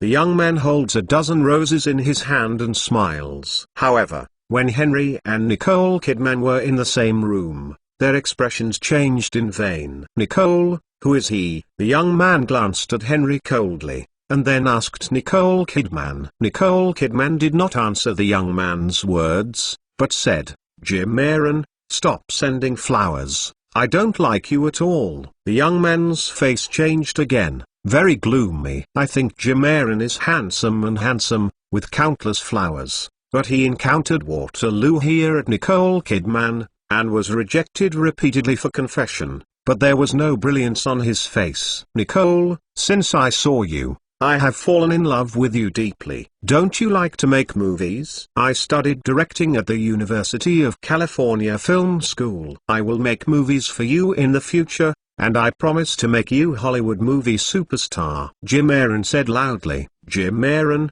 my acting depends on my strength. McLenovel.com. Not from others. Phrasing. Nicole Kidman listened to Jim Aaron's words. Her pretty face showed anger and said coldly!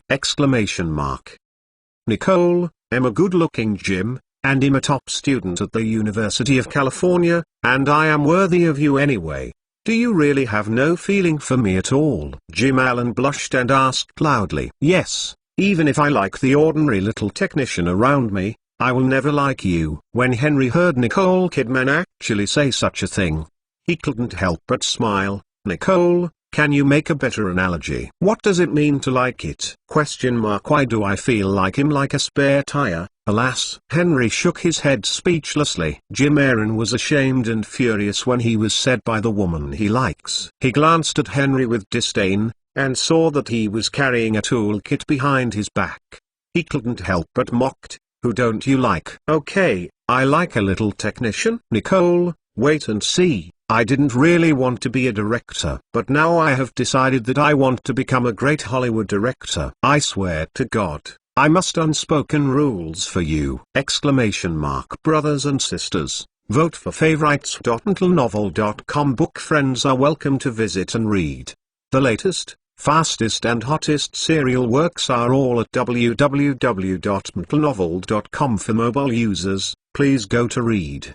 And amp semicolon amp semicolon amp semicolon ld semicolon a and amp semicolon gt. Chapter 29. Henry really couldn't stand aside, so he cursed at the time. Diving your sister. I am so self-righteous. Nicole Kidman said that if you can dive, is there any law? Is there any law? Brother, I didn't even say that there should be unspoken rules, but your tone is so awesome!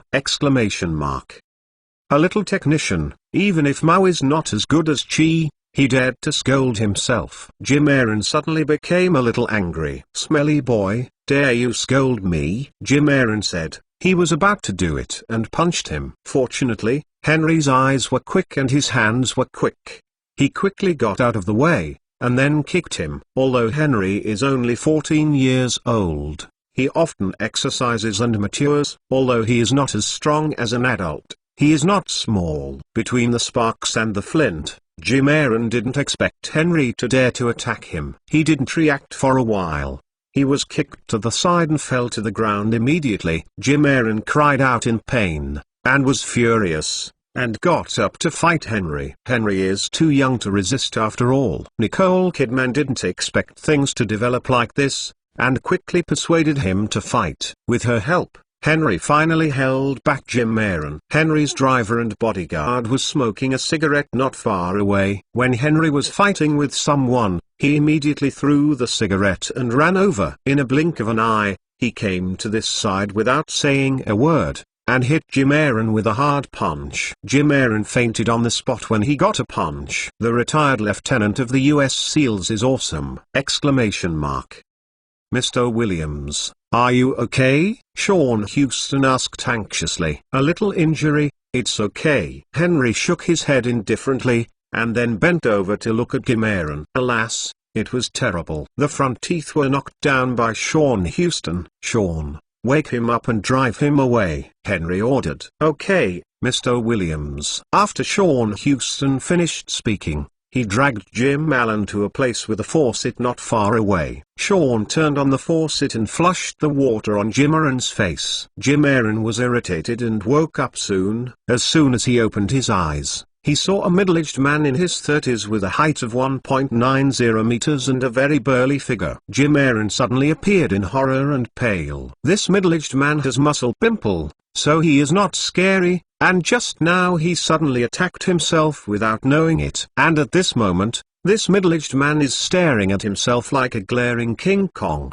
Jim Aaron's little heart suddenly speeds up and he is terrified. Get out when you wake up, Sean shouted. Yes, yes, let me go. Jim Aaron nodded again and again, then quickly got up and fled. However, when he left, His face was full of resentment. "I must repay this grudge." Henry sighed. Nicole Kidman took him into the room to apply medicine. Henry lay on the sofa, closed his eyes slightly, sniffing the smell of potion and perfume, enjoying with his face. Nicole Kidman dipped a cotton swab with some potion, and then carefully applied the medicine on Henry's face. Watching the scratches on his face leaving a trace of blood, Nicole Kidman asked, "Does it hurt?" "It doesn't hurt." Henry laughed, then opened his eyes and saw the bulging things. Henry swallowed sharply, and said to his heart, "So white and so big." Nicole Kidman suddenly saw Henry staring at her chest like a satyr. Her face flushed instantly, and she got up immediately. She straightened the clothes on her chest, then glared at Henry and cursed in a low voice, "Pervert." He. Henry smiled awkwardly. "Unintentional mistakes, unintentional mistakes. I saw it accidentally." "Apart from the injury on your face, are there any injuries to you elsewhere?" Nicole Kidman asked Henry, a white glance. "The arm is also a little bit. When I blocked it just now, I was hit by that guy several times," Henry said. He rolled up his sleeves. "Then, I saw a blue and purple one on his arm. Nyank Sippy, that guy is so cruel. He hit the child so hard!"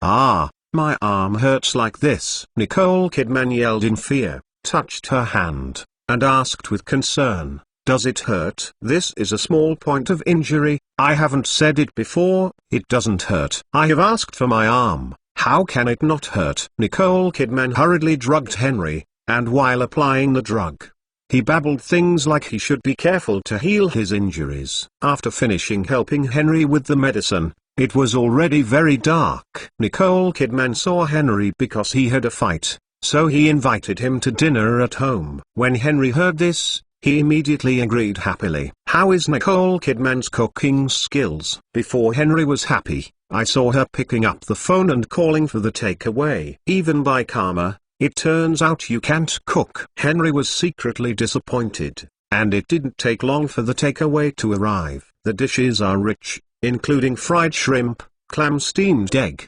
steak, ham, rice, thick soup. The two chatted while eating. While chatting, when Nicole Kidman asked about Henry's life experience, Henry's face faded in vain. After a little pause, Henry replied, "I am an orphan now." Then, Henry talked out his own life experience bit by bit. After listening to Nicole Kidman, he was surprised, and his face showed sympathy. She looked at the boy's sadness, perhaps because of the woman's maternal instinct. Nicole Kidman stepped forward and held his head, softly comforting. "Sorry, I shouldn't ask this question." At this time, the faint perfume smell suddenly came into his nose, making Henry immediately recover from his sorrow, and then Henry's head was covered by a pair of white rabbits, and then he felt a warm hand slowly and gently stroking the ground on your back.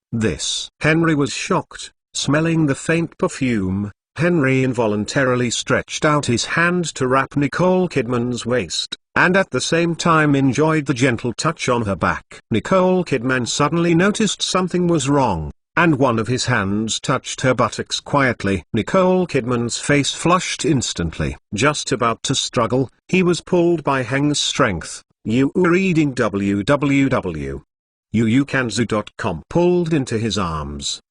Looking at Nicole Kidman's attractive red lips, at the critical moment when Henry was about to take the next step, the door suddenly rang. "Mr. Williams, your call." Sean Houston suddenly yelled at the door in an untimely manner. "Ms. Helen called and said that the company has something to do with you." "Okay, I see," Henry suddenly replied out loud. At this time, Nicole Kidman escaped from Henry's arms early, and looked at Henry very angry. "What were you doing just now?" Nicole Kidman's beautiful eyes were frosty. "You just made up a story on purpose to deceive me and take advantage of me, right?" "It's such a color at a young age. It's like Jim Aaron, a raccoon dog. You leave now. I don't welcome you here." Henry was stunned. Oh, he was too smug just now. Why did he want to be frivolous about Nicole Kidman? Now it's okay. It makes the beautiful woman angry, and also has to drive herself away. "I'm sorry, it was my fault just now. Henry apologized quickly. I don't need your apology, you leave now, Nicole Kidman said coldly. Henry was silent for a moment, and under Nicole Kidman's cold gaze, he picked up the toolkit and prepared to leave. However, just before Henry walked out the door, he said in a flat and sincere tone, I was impulsive and made a mistake, but I didn't lie to you. After finishing speaking, Henry left Nicole Kidman's house. Vote. You reading book friends are welcome to come and read. The latest, fastest and hottest serial works are all in You Reading. For mobile phone users, please go to read. Chapter 30. Helen, what's the matter? Henry took the mobile phone handed over by Sean and spoke. Chairman, Dell CEO Michael Dell called just now, and he said that Dell is going to be officially listed on the Nasdaq on August 1st. Okay, I know. Henry hung up the phone, turned to Sean Houston and said, Drive. Mr. Williams, where are you going? Come back home. After half an hour, Henry returned home. The night darkened. Henry took a bath and lay on the bed in his pajamas. Although it was 11 or 12 o'clock in the middle of the night, Henry still couldn't sleep. He felt annoyed when he thought of what happened today. He got up, turned on the computer, browsed the website at random, and suddenly found a post in the BBS forum of Stanford University, titled FTP File Retrieval Software Research. After Henry opened it, he looked at it and was shocked at that time. This FTP file search software research is a search software developed by several Stanford University students. It is a searchable list of FTP file names. Users must enter the exact file name to search, and then iSearch will tell the user which FTP address is available. Download this file. Henry was shocked because although iSearch is not a search engine yet, from the perspective of its working principle, it is the ancestor of all search engines. Global Online has no search function yet, and design similar to Searchbox has not yet started. Global Online now simply hangs up some websites with relatively large traffic. Henry read this post very carefully, and silently wrote down the contact information of the person who posted it. The next day, Henry went to Stanford University. For Stanford University, Henry was very familiar with him. He didn't need to ask for directions. He just looked for the address, and found the person he was looking for after 30 minutes. The two college students who developed the iSearch software are both junior students of the Department of Computer Science. But these two people are not in the same class, but they came together because of a computer project in the school, and both of them are not simple. They belong to the school. Man of the Wind. One is Bill Joyce and the other is Luke Stowe. Bill Joyce was a little shy and didn't talk much, but Luke Stowe was very talkative. Henry learned through chatting that Bill Joyce is a mathematical genius, extremely sensitive to numbers and proficient in algorithms, and Luke Joyce is a computer genius with an extremely high level of programming. For such talents, Henry directly told them his intentions. Bill, Luke, I am going to set up an internet search company, and would like to ask you two to help me. Bill and Luke don't know Henry's identity. Through conversations, they only know that he is very knowledgeable in computers, and his search is very emotional. They are like fellows. It's just that Henry is too young to start a company at all, and it is difficult to see the company's helps of profitability only by the search function. In view of these two issues, Bill and Luke therefore did not immediately agree. Henry, I advise you not to open such a company. I am afraid it will go bankrupt soon. Luke shook his head and said, It's okay,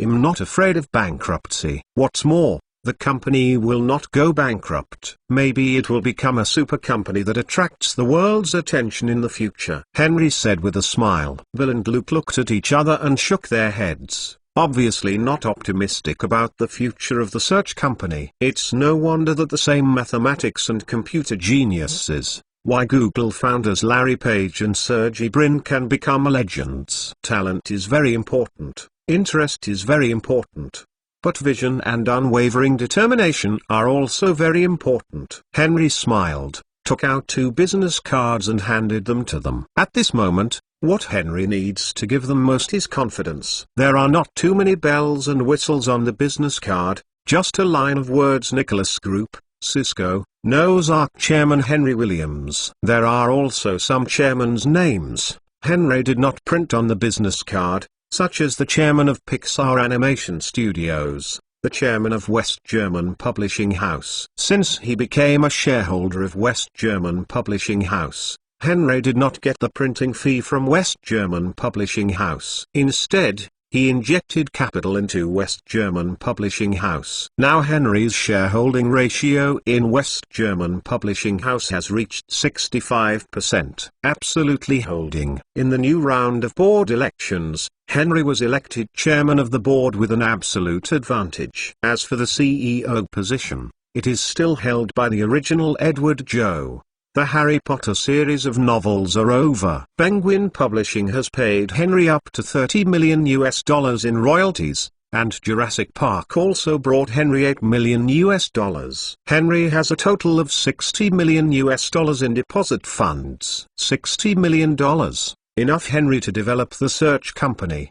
Bill Joyce and Luke Stowe were shocked when they saw Henry's business card. These three companies are famous. One is the internet giant, the other is the network equipment giant, and the other is the server giant. Whichever one is taken out alone is very famous, and Henry Williams is actually the chairman of these three companies. This is really too good. Exaggerated! Exclamation mark. But before they could react from the shock, Henry said, "The name of the new company is iZearch, and I will invest $5 million as the initial capital. If you join, I will give you 5% of the shares. As a reward, if the company develops well, stock options will be given in the future. Whether you are willing to participate, the right to choose is yours." Although Henry promised to give them 5% of the shares, if the company later raises funds, it will further dilute its shares. Henry's shares will increase again. But if they can compare with the Google founder, Henry doesn't mind giving them more shares. Bill Joyce and Luke Stowe didn't hesitate at all. They agreed immediately. One is that Henry's name is too loud, and the other is that Henry's conditions for them are also really good. They can't think of any reason to refuse. "We are willing to join," Bill Joyce and Luke Stowe said. Henry smiled. "You reading www.uukanzu.com would be a shame if he couldn't settle the two college students by himself." Not long after, Bill Joyce and Luke Stowe, two of the Stanford computer department figures, dropped out of school and started a business. They founded a company called iZearch in Silicon Valley. The initial scale of the company was small, with only 10 people, all of whom were Stanford University students. At the beginning of the establishment of the new company, Henry said, "Our only goal is to lead the internet search industry." Everyone knows that Bill Joyce and Luke Stowe made a software called iZearch before. The main function of this software is to retrieve FTP file names and download them. But what we want to do is a search engine. This search engine, it can automatically collect information from the internet, and after sorting it out, it will provide users with a system for querying. Therefore, the main difficulty of doing this search engine is how to collect information from the internet. The second is how to organize information to obtain high-quality information. Our search engine must be accurate, fast, and provide users with the most needed information. Henry picked up a pen and drew a picture on the blackboard and said, "The internet is like a spider web. We want to develop a program that can crawl freely on the spider web. The content is read, and these web pages are captured in the system for analysis and put into the database. As for the name of this program, it is called Web Crawler. Therefore, our current first task is to develop web crawlers. New week, please vote for." I have something to do in the evening, so it was delayed until 1 o'clock in the evening, so sleepy. My eyes almost closed when the code word. Chapter 31. Henry has high hopes for iZearch. He wants to be in line with Google, and he has to make all kinds of black technologies like it. It's super awesome and it's jaw-dropping! Exclamation mark.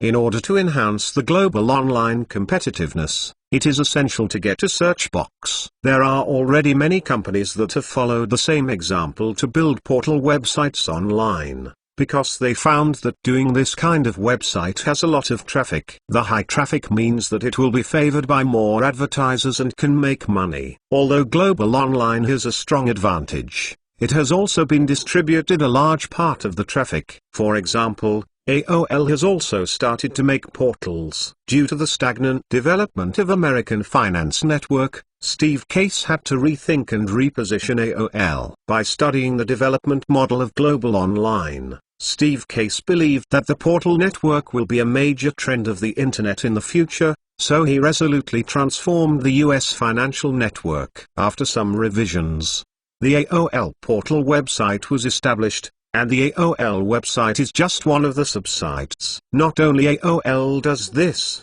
but there are 4 or 5 websites that Henry knows. But now only Global Online and AOL do the best. The Global Online market accounted for 76.5% of the market share, AOL accounted for 15% of the market share, and the remaining 8.5% of the market share was divided by other portals. In order to prevent websites like AOL from taking food from their mouths, Henry decided to use his assassin as soon as possible, so that they would come home unscathed, and even embezzle them. Search box this kind of artifact. It's time to appear. I search, you can know. The slogan I will find it after a search. Henry made this slogan the most classic and familiar sentence on the internet. Henry wants to make iSearch and Global Online go hand in hand, and both become internet giants!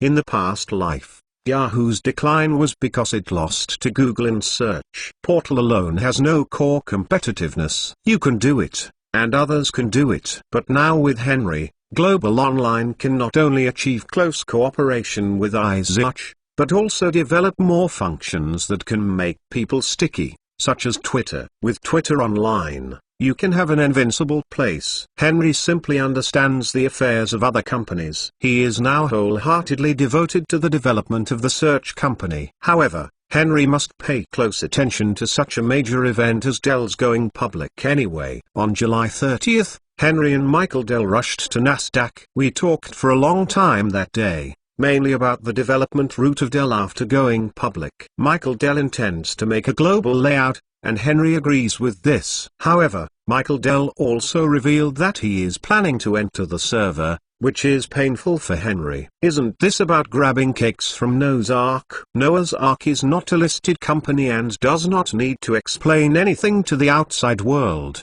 including the company's financial situation or shareholders. Naturally, Michael Dell didn't know that Henry was actually in control of Noah's Ark. In the past life, Dell was relatively successful in doing servers. Henry helplessly said to Michael Dell, "Michael, I am actually the majority shareholder of Noah's Ark. If Dell is to be a server, I think it would be better to buy shares in Noah's Ark and so the cooperation between the two parties can produce the greatest value." Michael Dell was very surprised. Henry could intervene wherever he felt related to the internet. Michael Dell can only express his deep admiration for Henry's suggestion. Dell thought about it, and finally agreed. Combining both benefits, Noah's Ark has now developed application software servers, database servers, etc. in addition to web servers, and has become the dominant player in the server industry. Although IBM has also started to do server work,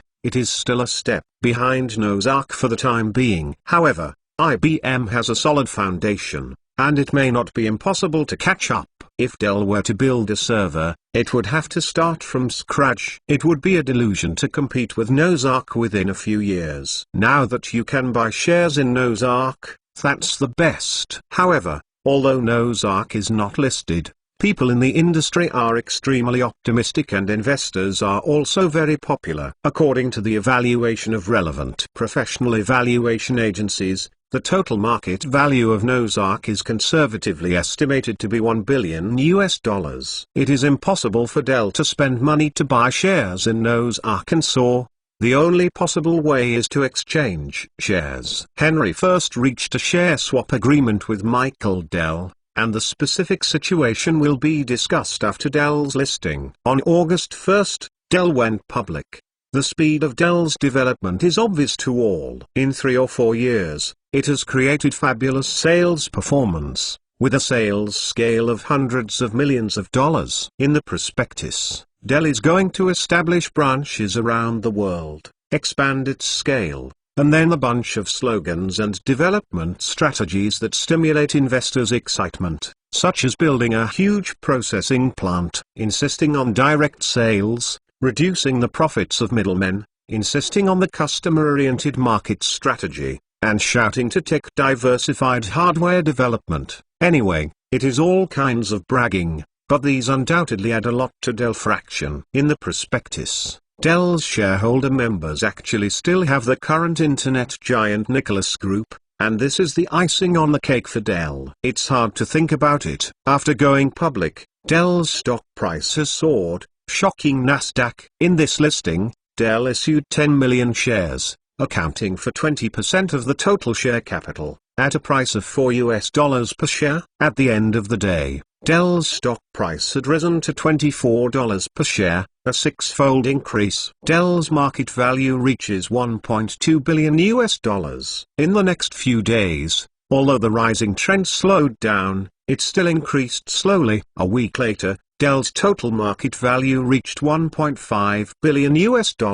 Henry took Nosark CEO Bob Gallagher and Nicholas Group CEO Geely Hutt and Cisco CEO John Chambers to Dell to discuss the issue of Nosark and Dell's share swap with Michael Dell. When negotiating, there are so many people. Under the pressure of the three chief executives, Michael Dell will definitely make more concessions. If Henry talked to him alone, he would be a bit thin after all. The formal negotiation begins. Henry didn't speak much after he first announced his intention to cooperate between the two parties. There are very powerful subordinates. Just sit and watch fishing as your own boss. Michael Dell is only 23 years old and young. How can he be able to compete with a skilled negotiator like John Chambers? Henry drank coffee at ease and smiled at the situation. At this moment, there is already a verbal battle on the negotiating table, so fierce. Although Michael Dell is not a person to wait, but his opponent is too strong and at a disadvantage. Although Nosark is not listed,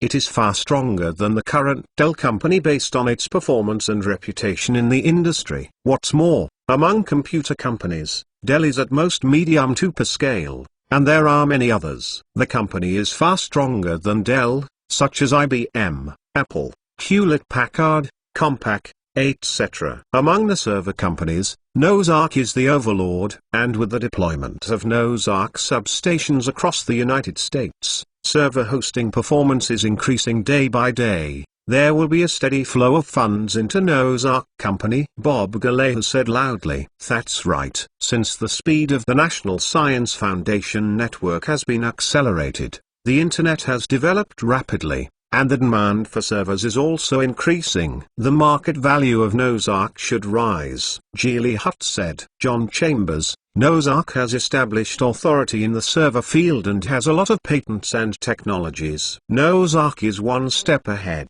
and even IBM is not its opponent. Generally speaking, some companies with great potential, if there is no shortage of money, basically it will not raise funds, let alone give up shares. And Nosark is just such a company, and it is not short of money. Now it is extremely rare for Dell to take a stake in Nosark, and so, if it weren't for Mr. Williams' chance, Nosark would not choose to cooperate with Dell at all. We would have more and better choices, such as HP, Apple, Compaq, etc.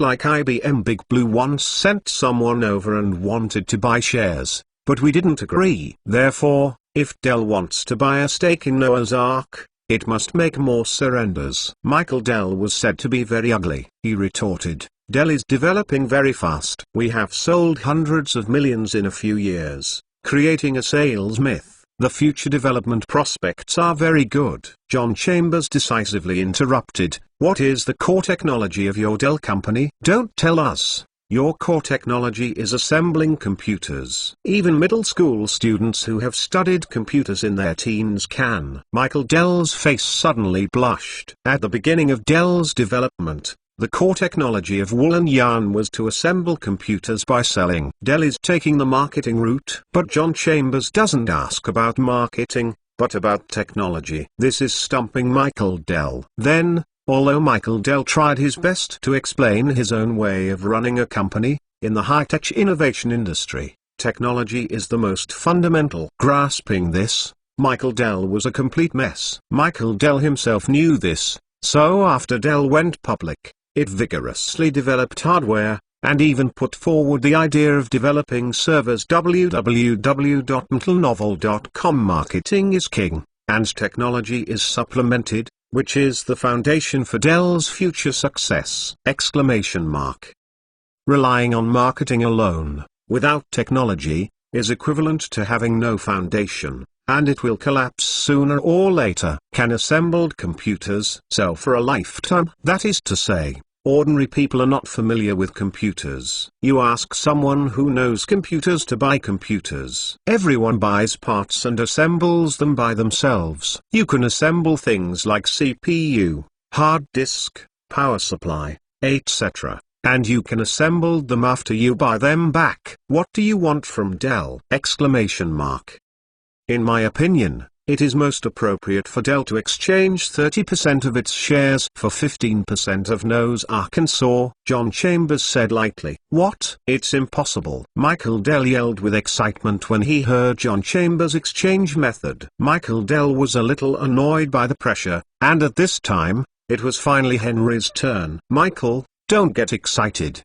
30% of Dell's shares are exchanged for 15% of Noah's Ark shares. It's a bit unreasonable. Let's say 30% of Dell's shares are exchanged for 20% of Noah's Ark shares. After all, Noah's Ark is a leader in servers, and Dell can buy shares. It is indeed a huge opportunity, and it is normal to exchange shares at a premium. Besides, after Dell's shareholding in Noah's Ark, it will have an incomparable effect on Dell's future hardware development. As the saying goes, stand high and see far. Dell, if the company can stand on the shoulders of Noah's Ark, the server giant, the future will be unlimited. I need to think about it, Michael Dell said with a moment of silence. Vote and vote.mtlnovel.com. Book friends are welcome to visit and read. Chapter 32. Michael Dell considered this for more than a month, and patience is really okay!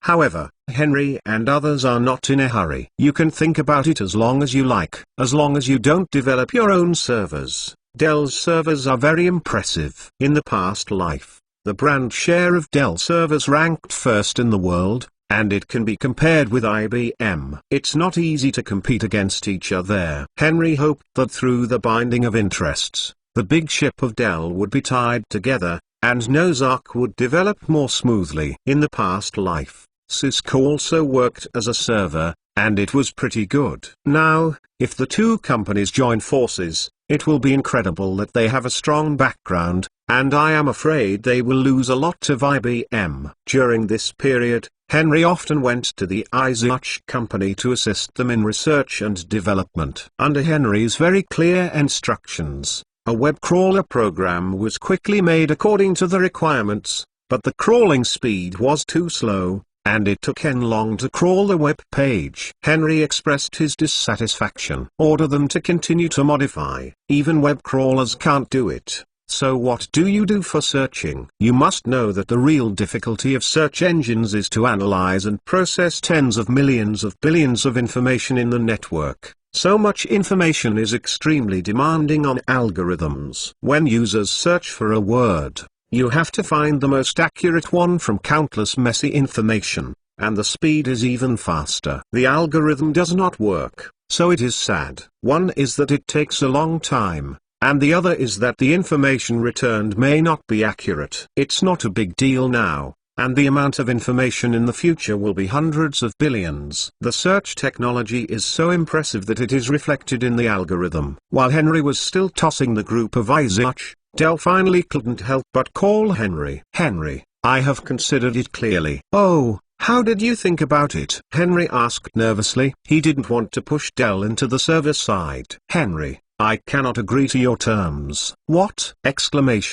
Disagree. Henry touched his forehead and felt a headache. Is Dell going to go with Noah's Ark? Michael, don't rush to make a decision. or you can think about it. Henry persuaded Dell hardware diversification development. Server is indispensable. However, if you want to give up 30% of the shares, I would rather let Dell do research and development from scratch, Michael Dell said categorically. Henry was silent for a moment, and shook his head secretly in his heart. Michael Dell took the shares very seriously. It is really difficult for Dell to give up 30% of the shares. Forget it. Noah's Ark is not afraid of any corporate challenges. Noah's Ark will be stepped under Noah's Ark like IBM and Dell! Henry suddenly felt a sense of war in his heart. At this moment, he no longer forced Dell to join the Noah's Ark camp. Anyone who sells assembled computers can make a good server. Henry couldn't believe it. Noah's Ark, the most professional server leader, would be no better than Dell! Henry hung up the phone, and an emergency meeting was held at Noah's Ark that same day. At the meeting, Henry informed Bob Gallagher, Gilly Hurt and John Chambers of Dell's refusal to exchange shares! Dell has refused to exchange shares and decided to build its own server. Here, I don't have much to say. I only have one requirement for Noah's Ark: always innovate and ride the dust. I don't want any company can surpass Noah's Ark in the server industry. Chairman, please rest assured. I, Bob, promise that the boat is there, and if Noah's Ark lags behind, Bob will be the first to take the blame and resign. Bob Gallagher made a military order with a firm expression on his face. There is no eternal sun never setting empire. How can this kind of thing be settled? Bob Gallagher is a very good professional manager who manages Noah's Ark very well. Henry doesn't want to lose such a good talent. So he waved his hand and said, "You don't have to take the blame and resign. As long as you work hard, I won't blame you." Yes. Bob Gallagher nodded, a little moved. Not long after, Dell held a press conference to announce that it would enter the server industry. Dell will set up a server department and vigorously develop the company's diversified hardware route. This time, we have prepared $50 million, and we must make the server business bigger and stronger, and make it the world's top server. Michael Dell at the press conference. He was energetic and announced loudly. As soon as the news came out, Dell's stock price rose by $1.70 on the same day. Dell is not just talking about fun, its actions are very big. Within a week, Dell bought 3 server vendors, at an amazing speed. Henry only learned of the situation when he finally negotiated the acquisition. Obviously, Michael Dell had planned for a long time. He had contacted 3 server vendors and had some negotiations secretly. After the negotiation was concluded, Dell pretended to formally propose the acquisition. As a result, the 2 parties signed the agreement before the negotiation took place a few minutes. Henry is Almost in the Dark by Michael Dellman. Henry has nothing to say about Michael Dell's unkind approach. Anyway, Dell's stock will be sold sooner or later, whatever he can do. After Henry returned to the company, Helen told him that AOL was preparing to go public. Henry asked carefully. It turned out that AOL was burning a lot this year. In addition to making websites, they also provide users with internet access services, that is, dial-up services. AOL is really useless. At first they just wanted to provide users with internet access services, and then promote the AOL website. But I did not expect that with the acceleration of the National Science Foundation network and the increase in network coverage, the number of users connecting to the internet has increased sharply, so internet access services are actually very rich. AOL does not lay down its own network, but it can rent other people's network channels and a large number of local telephone lines to provide network access services for local users. The AOL website has been losing money, but the dial-up service has made AOL a lot of money, and the financial statements are very good looking. And with the increase in the volume of dial-up internet services, the traffic of AOL websites has also increased. With so many favorable conditions, and AOL is not yet listed, Sequoia Capital should scold the mother. You know how to burn money, and when will you earn it back? It's just that good-looking financial statements are good-looking, but AOL is under great financial pressure. Should I burn money when opening a website? Do you want to burn money for renting network channels and a lot of telephone lines? In order to enable the company to develop faster, financing is necessary. The listing is the best way. With the help of Sequoia Capital, AOL's request for listing on Nasdaq was quickly passed. Steve Case also started roadshows in major cities in the United States. Henry had to frown again after hearing the news. This time, AOL took advantage of the loopholes, and it was going to be listed. After the listing, wouldn't it be more difficult to deal with? Click, add vote to favorites, triple click. The only thing you can't do. Chapter 33. Seeing that AOL was about to go public, Henry knew that he had to move faster. The Nicholas website is now burning more and more money, and the money raised through Netscape is about to burn out. Except for the domain name management company and West German publishing house, which can distribute dividends to Henry every year, other industries under Henry's name are spending money. Henry's hands are a little tight, and he feels a little stretched. And now, Cisco, the tiger, has shown its fangs and has killed 13 small and medium-sized network equipment manufacturers in the United States at a cost of $740 million. Here, Citibank and Morgan Bank have loaned $1 billion to Cisco. Cisco keeps running and will continue to crush it. All technologies that are helpful to Cisco must be bought. All companies that pose a threat to Cisco must be merged. Cisco's actions were so brutal that it stunned the nation, and even Sequoia Capital was astonished. Compared with Cisco, the company's pace is called a slow one, and it is still developing steadily. Henry said that the company is going to be finished sooner or later, just waiting to be acquired by Cisco. Capital World Play Capital. The development of conformity is too slow. The fastest way to accumulate technology and scale is to acquire a company. It is not without reason that Citibank and Morgan Bank helped Cisco. First, Cisco has developed extremely well and has great potential. Secondly, Cisco is going to be listed at the end of the year, and the listing contractors are the two of them.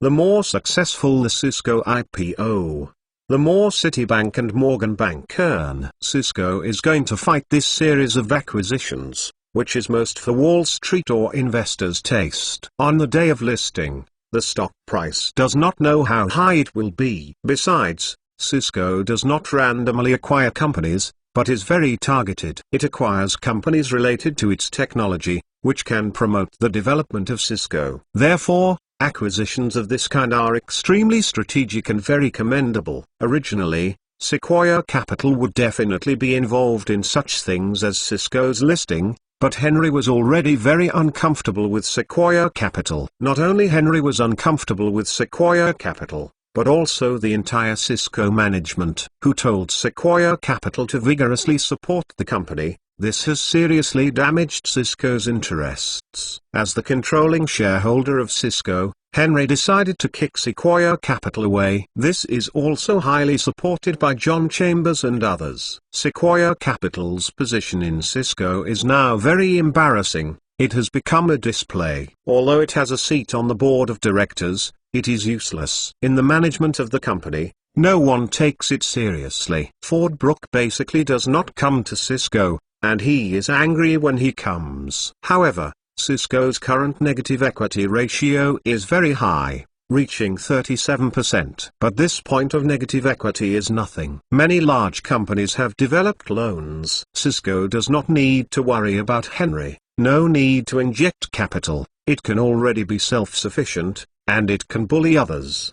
But the four companies of Pixar Animation Studios, Noah's Ark, Isaac, and Nicholas Group are burning money more than one. Pixar Animation Studios' new computer animation short film Red Stream won the San Francisco International Film Festival's Computer Composite Image Award and the Austrian Prias Electronica Film Festival's Golden Neckars Award. Although this made Henry very happy, it was far worse than another achievement. Pixar's self-developed program RenderMan is about to be completed. RenderMan is a computer image rendering system widely used in the production of high-end moving images. so it is also an indispensable technology in high-end fields such as animated films and film and television special effects. This kind of special effects technology is of great significance to Pixar. Henry expressed great concern about this matter, and even deliberately established a special effects company similar to Industrial Light and Magic. It's just that the RenderMan program hasn't been completed yet.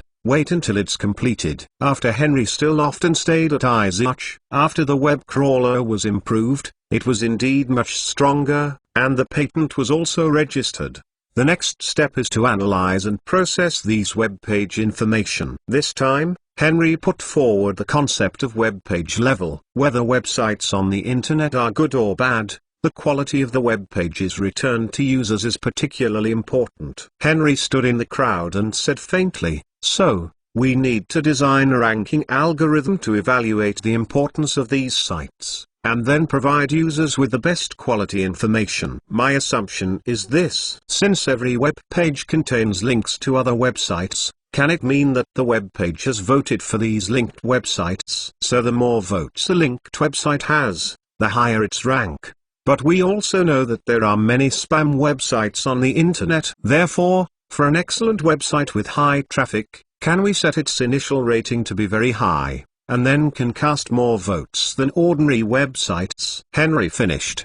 He looked very calm. Google's PageRank is too famous, almost made Google's glory. This is not plagiarism, then just don't be a search engine. After listening to Henry's words, everyone immediately admired them. Even Bill Joyce and Luke Stowe boasted of genius. But compared with Henry, they are willing to go down. "CEO, what is the name of this ranking algorithm?" Luke Stowe asked excitedly. PageRank.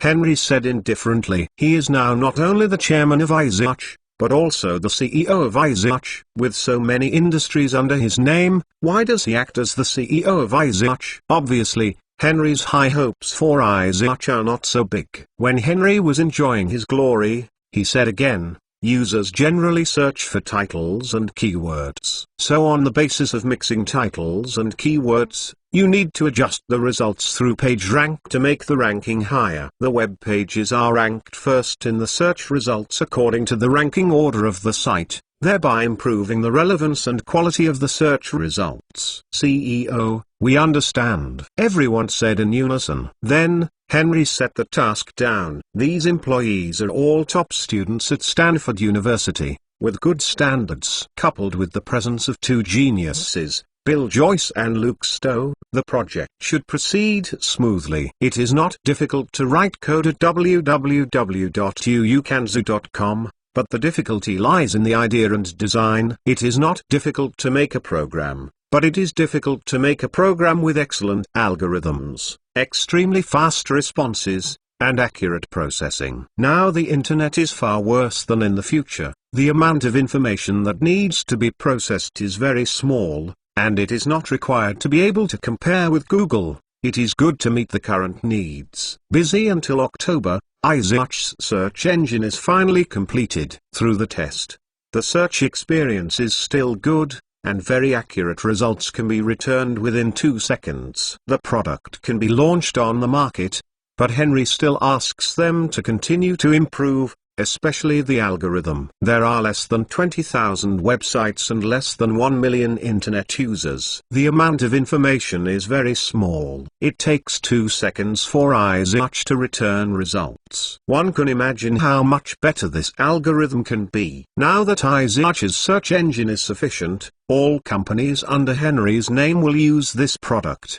and tailor-made search systems for the Nicholas website, Netscape browser, Global Online, IMDb, Cisco official website, and Noah's Ark official website. November 1st. This day is destined to be a sensation in the United States. Henry's website all have a search box. Enter the content to be searched, click iZotoch, and immediately return the information that the user needs. This function is so practical and powerful, so that the global online traffic has soared, and the server was almost overwhelmed. Other websites have also increased their traffic, and because of the search box installed in the Netscape browser, The stock price went crazy that day, and I couldn't stop it. Climbing to the 6 billion market value mark in one breath is effortless! Exclamation mark. Have you collected it? Don't forget to vote if you have collected it. Please support the new book. Chapter 34 iSearch shocked the United States and the world overnight. iSearch, you can know. A buzzword swept the world instantly. A week later, in order to make iSearch develop faster, Henry decisively used the Netscape browser pop-up window. The method of pop-up window,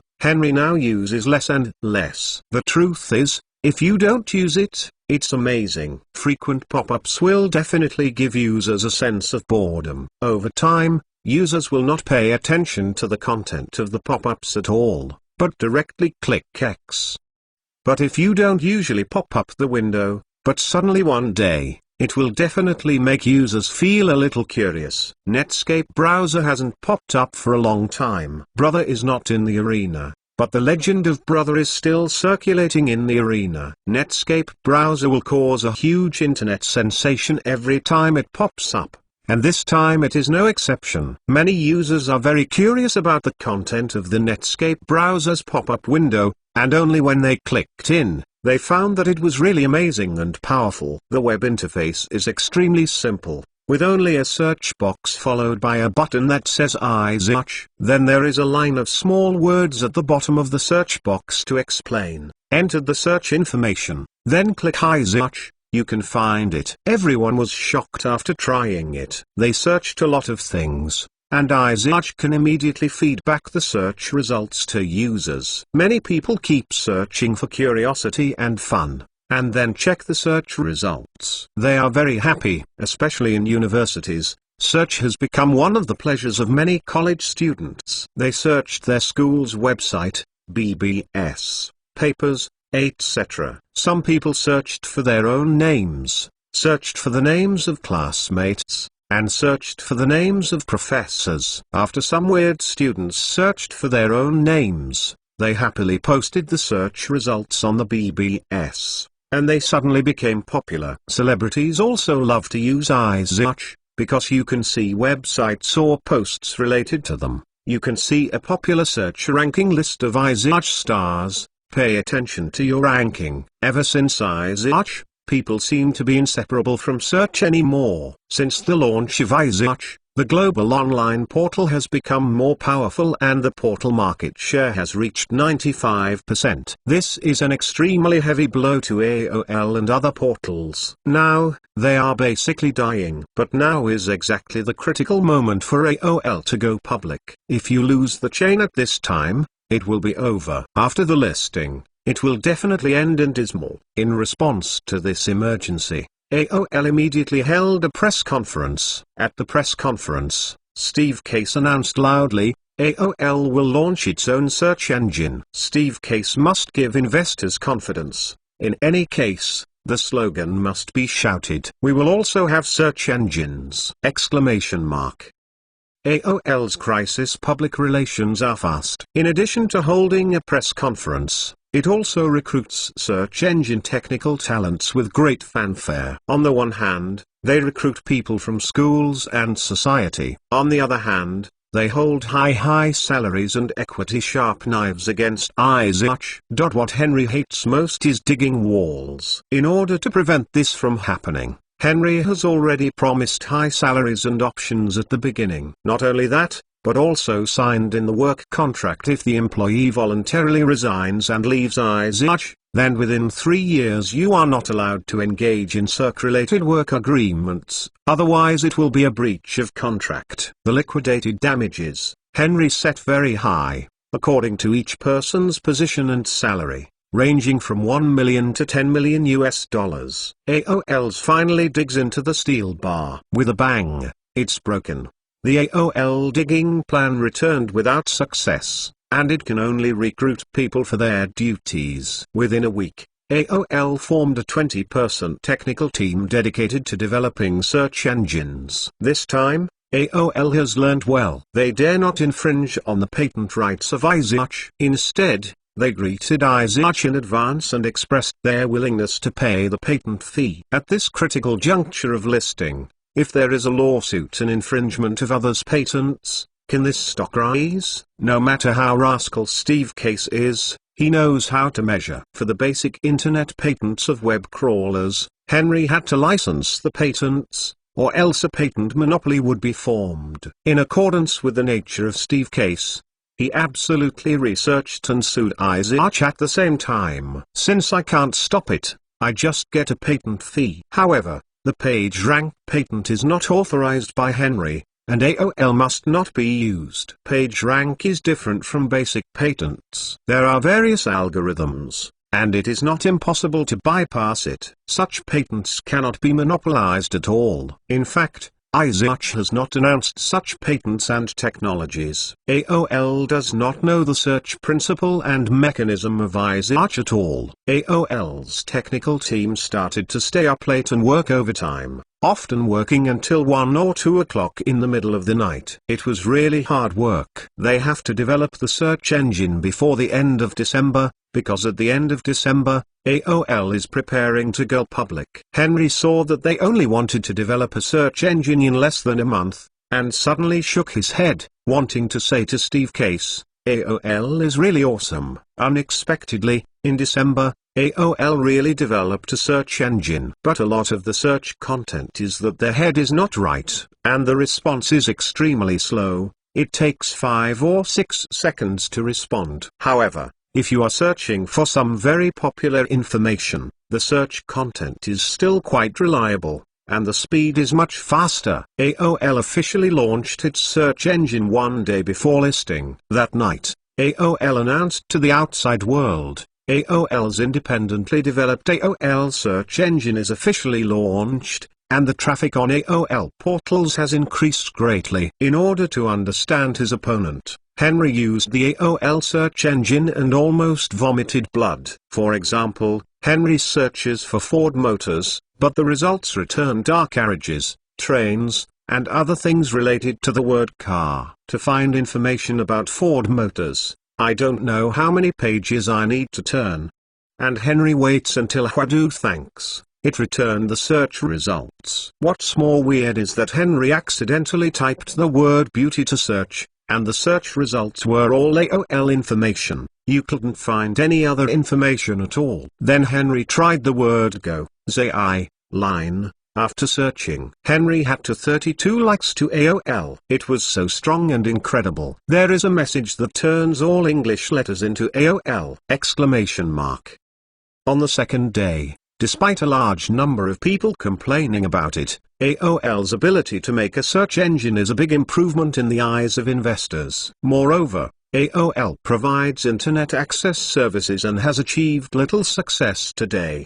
They have developed a dial-up software for internet access. This dial-up internet software popped up so powerfully, 3 times a day, and many users were fooled to AOL. Some of the new users are super novices. They have never been in touch with the internet. They just click on a pop-up window and enter a website. They can't distinguish good from bad at all. They are simply led by AOL. America Online relies on this method to counterattack step by step. But XABI will eventually become DABI one day. Because of this, AOL often automatically runs away some users. Moreover, AOL now only provides internet access services at its headquarters in Virginia. If it expands to the United States, Henry will say Alexander. But in any case, AOL has very good development potential and is highly sought after by investors. On the day of listing, AOL's stock price rose as fast as it was on a rocket. At the end of the day,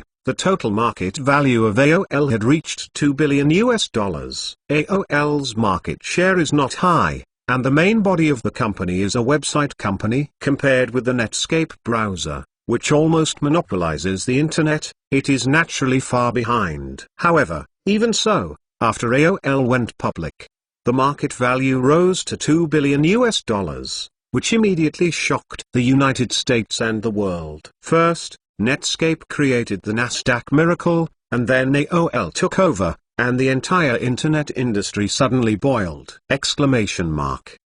Seeing that the market value of AOL was as high as $2 billion after the listing. MntleNovel.com. Countless people became jealous, geared up, eager to try, and prepared to do a big job in the internet industry. However, just 2 days after AOL went public, Cisco went public. Cisco, this super predator, has come menacingly, and has come to the Nasdaq with its tyrannical posture!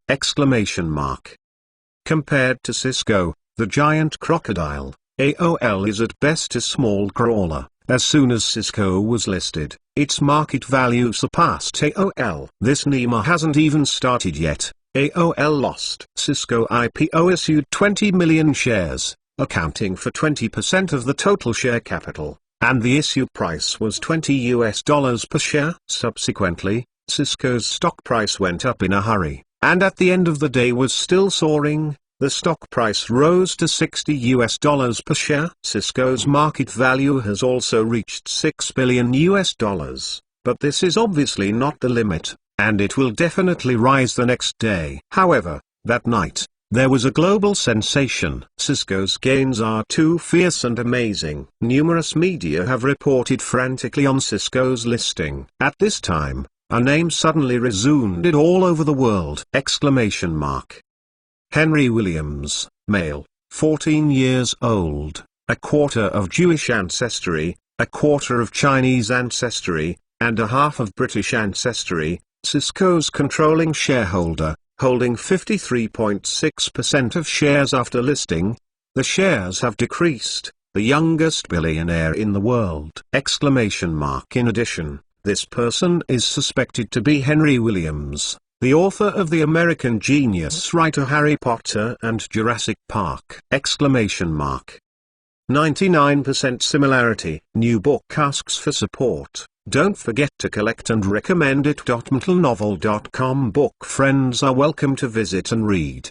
The latest, fastest, and hottest serial works are all at www.mntlenovel.com. For mobile users, please go to read. Chapter 35. When Netscape went public, because the controlling party was Nicholas Group, which is not a listed company, it did not disclose its shareholders to the outside world. Therefore, the outside world does not know that Henry is the boss behind Netscape. But this time it doesn't work. Henry is Cisco's major shareholder. Before the company goes public, it must be clearly stated in the prospectus. At this moment, Henry has become famous. Following Apple Jobs, Microsoft Bill Gates, Dell's Michael Dell, and Oracle's CEO Ellison, Henry is the most powerful young billionaire who has never even studied in college! At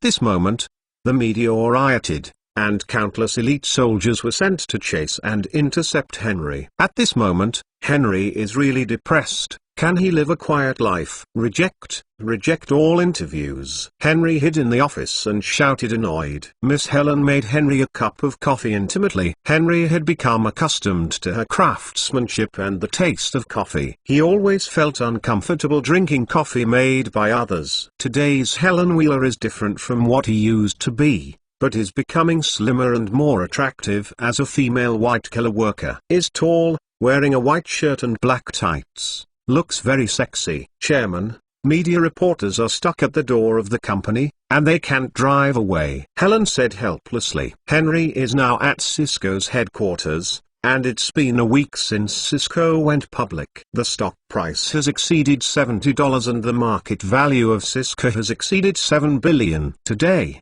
Cisco will hold a major board meeting. Therefore, Henry had to risk being harassed by reporters to come to the company. The money raised after Cisco's listing is generally used for secondary investment, because the money is the money after the shareholders' shares are sold. So it is the shareholders' money, not the company's. Under normal circumstances, a second investment will be made, but Henry does not know whether Sequoia Capital will follow. However, at this board meeting, representatives of many large companies came, including representatives of Citibank, JP Morgan Bank, KPCB Venture Capital Fund, IDG Technology Venture Capital Fund, Goldman Sachs Group and more than a dozen banks or venture capital funds. These banks and venture capital funds are very optimistic about Cisco. After Cisco went public, they bought more or less shares of Cisco. They themselves have the right to attend this meeting, and at the same time, they are obviously very interested in the second investment of Cisco, otherwise they will not come. Ford Brook, a representative of Sequoia Capital, also attended this meeting. This meeting was hosted by CEO John Chambers. He delivered some comments and ambitions after Cisco's listing. The real drama will begin soon. This board meeting will make a second investment in Cisco, and all willing shareholder representatives can participate. John Chambers said, then first, based on Cisco's current stock price, the total market value is as high as $7 billion. The directors Mr. Henry Williams will make a secondary investment of 90% of his stock market capital, which is $850 million. As for how much you want to invest, we can discuss together. Henry originally held 67.5% of the shares in Cisco. Cisco issued 20% of the shares. Among them, 13.5% of the shares were issued to Henry, which received $945 million. Henry invested another $850 million and left more than $90 million. Exclamation mark. At this time, Sequoia Capital Ford Brook stated, Sequoia Capital will not make a second investment. Sequoia Capital has its own small 19. They believe that Cisco's market value has reached its peak and there is little room for growth. If you invest again, the investment income is not worthwhile. Instead of spending so much money on investing in Cisco, it is better to invest, and you can get more shares than Cisco. Once listed, Sequoia Capital can make a lot of money. However, no one could have imagined that the future market value of Cisco will be as high as $500 to $600 billion, and Sequoia Capital will definitely regret it at that time. Exclamation mark.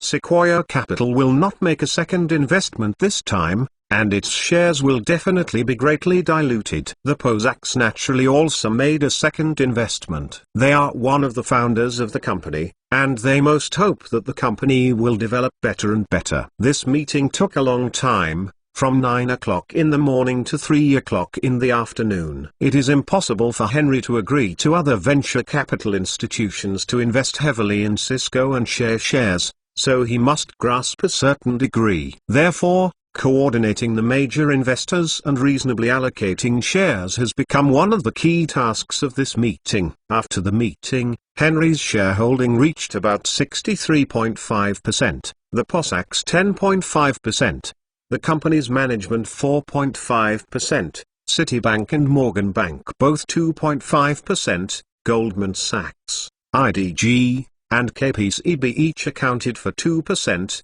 while Redshan Capital's shares have been diluted to 3.8%, and the remaining shares are held by many other small shareholders. Through the second investment, Cisco received $1.32 billion. Asked Cisco how to deal with so much money? Very simple, just 3 words, acquisition to go. Cisco will not repay the bank money for the time being, and Citibank and Morgan Bank will not call for debts at all.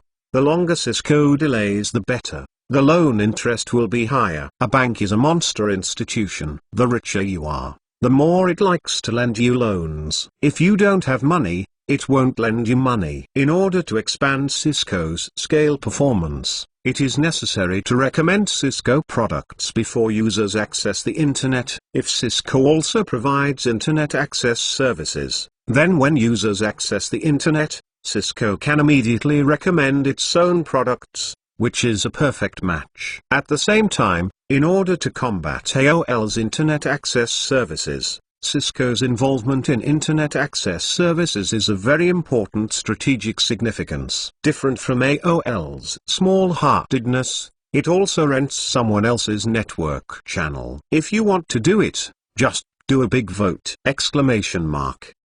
The acquisition of the network backbone network seems awesome! Exclamation mark. Before the end of the meeting, Henry announced that Cisco was preparing to acquire the Backbone network. Everyone at UU reading www.uukatsu.com raised their hands and praised them, but Fordbrook smiled wryly. Cisco did this, not is it killing AOL? Others don't know Henry's details. Can he not know? The Nicholas Group and iZetch are all companies under his name. Now that we are uniting with Cisco to besiege AOL again, Fordbrook has a desire to die. Nima, don't bring such bullies. Fordbrook drove back to Sequoia Capital in a dingy manner, immediately reported the news to the board of directors, and also told Steve Case to know. But AOL has small arms and legs, and it is very helpless for Cisco to acquire the network backbone. They are left alone, hoping that Sequoia Capital can attack it. But sniping this thing is completely contrary to the development strategy of Sequoia Capital. They are a venture capital company, not a technology company. Sniping on Cisco and then acquiring a network backbone network is simply thankless. Moreover, Sequoia Capital does not have that much money. Don't look at Sequoia Capital's awesomeness, but it has invested in many companies, and it may not have a lot of funds on its hands. Unless it sells shares or borrows, it has no money to buy network backbones. On January 10, 1989, Cisco officially filed an acquisition request with MCI. As soon as the words were released, the nation was shocked again. Everyone, please vote for it, please support during the new book. You reading book friends are welcome to come and read.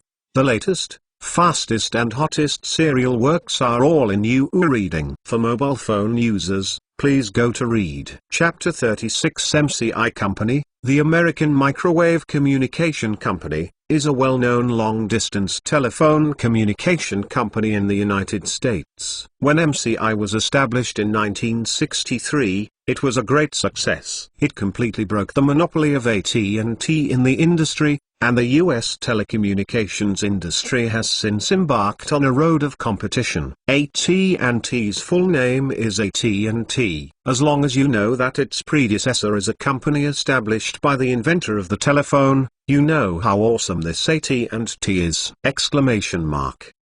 MCI is able to break the monopoly and has its own advantages. In the 1980s and 1990s, MCI has always been synonymous with technological innovation in the communications field. In this era, the banner of MCI represents advanced communications technology. Even the United States Science Foundation Network is also constructed and operated by it!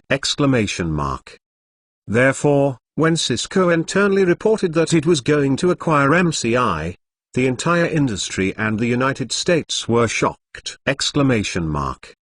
The scale of MCI is huge, with a market value of tens of billions of dollars. Cisco wanted to annex MCI right after it went public. It feels like a snake swallowing elephant. However, the possibility of annexation is not without it. More than a dozen banks, including Citibank and Morgan Bank, have all expressed that they will help Cisco to promote the acquisition of this case. Cisco headquarters, CEO office. Henry and John Chambers are plotting things. In fact, Henry announced on the board of directors that the acquisition of MIC is actually a smoke bomb, but Cisco's real goal is someone else. The company was established in 1987 and is one of the early Internet backbone Tier 1 ISP companies in the United States. Among them, ISP refers to the Internet Service Provider, and Tier 1 refers to the Internet that has its own optical fiber or satellite links all over the country and the world, has global routing capabilities, and does not need to pay tolls from other providers. Service. Tier 1 ISPs can be connected to each other through free peer-to-peer interconnection, thereby accessing the entire Internet. As a Tier 1 ISP, the company will be the fastest growing ISP in the United States in the future, surpassing the two telecommunications giants, MCI and Sprint. Such a company with great potential can be paid in the bag for not much money. Isn't it a mistake if you don't collect it? The National Science Foundation Network is developing rapidly. but the development speed of the commercial Tier 1 network should not be underestimated. It should be understood that US telecom is not monopolized by some countries. It has more than N telecommunications companies. Therefore, these Tier 1 ISP companies have developed rapidly, and they are blooming everywhere in the United States. Finally, they are connected together to form a network that is wider than coverage. In the end, there is still a lot of people and power, and the status will eventually be replaced by the Tier 1 network, and finally become a part of Tier 1! The company is able to stand out from the many Tier 1 ISP. Naturally, it is by no means ordinary. MCI company looks like a sweet pastry, but the total assets and scale are too high. If Cisco swallows it, I am afraid it will be indigestible. The reason why Henry had to make a smoke pop is because it has only been established for 2 years, and it really doesn't cost much to acquire it. But Henry is afraid that AOL and Sequoia Capital will make trouble. The company will be profitable this year. Henry will acquire it before it is profitable. Only in this way can the price be cheaper. Otherwise, AOL and Sequoia Capital made trouble and delayed the acquisition time. Not only did they achieve profitability and their value soared, but the bidding between the two parties would also cause Cisco to lose a lot of money in vain. Henry told John Chambers to do it in secret, and negotiate with MCI on the surface, but the real negotiation should be on the company's side. For a while, the telecommunications industry is surging.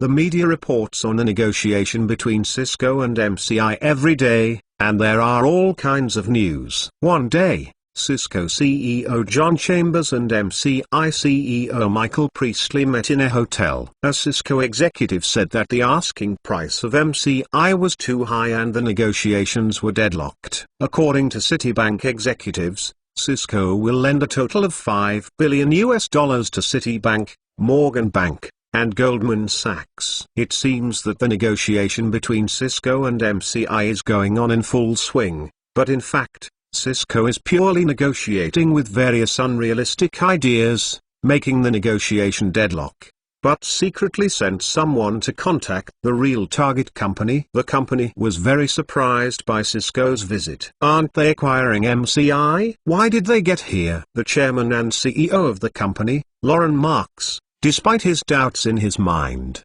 he vaguely guessed the purpose of Cisco's coming here. Cisco's representative said straightforwardly, "Mr. Loren Marks, we at Cisco want to acquire the company and build it into the best ISP in the United States and the world. Although it has only been established for 2 years, Cisco believes that the company it is a good company, an excellent company, and a company with great potential. We at Cisco are willing to do our best to help it." Mr. Marks, I wonder if the company is willing to join the Cisco system and become one of them. Seeing Cisco's promotion of the company, Loren Marks felt a little frightened.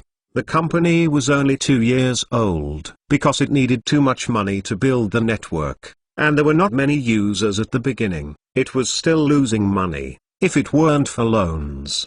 If you survived, I'm afraid you would be bankrupt long ago. There are many ISP companies like this in the United States. Since Cisco has shown great sincerity, there is no need for the company to be arrogant. Loren Marks responded directly, "We can talk about this." Then, a board meeting was held to discuss the matter. At the end of the meeting, everyone agreed that joining the Cisco system is the most beneficial to the company's development. Of course, shareholders can also get a huge sum of money. That night, Cisco and Cisco had a formal non-announcement negotiation. The soldiers are fast. The acquisition of Cisco must be a blitzkrieg, and it will change later. Over time, it is difficult to guarantee that the news will not leak, which will cause unnecessary trouble. The negotiation speed between Cisco and Cisco was very fast. I talked once that night, and again the next day, and then I was ready to sign the contract. Cisco is very generous with a $100 million only owned acquisition of the company. This price far exceeds the current market value.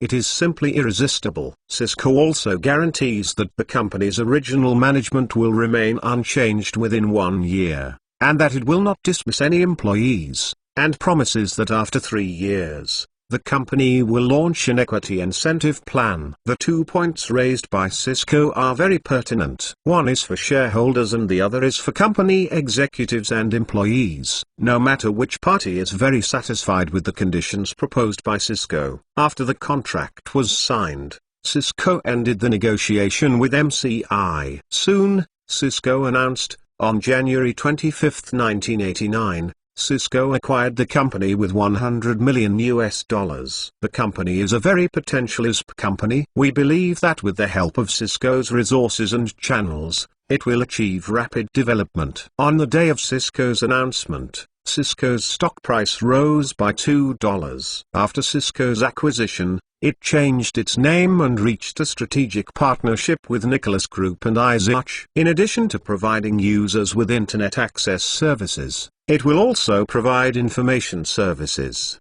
and use the resources of Nicholas Group to provide users with a variety of and even customization value-added services. However, the current top priority is nothing but to make a powerful dialing software. Through dial-up software, various services can be pushed directly to users. Simplicity is always the point that Henry insists on. Therefore, the interface of this dialing software is very simple. In the first interface, the upper middle position is a logo. This logo is also very simple. It is an artistic signature with a touch of flash embellishment.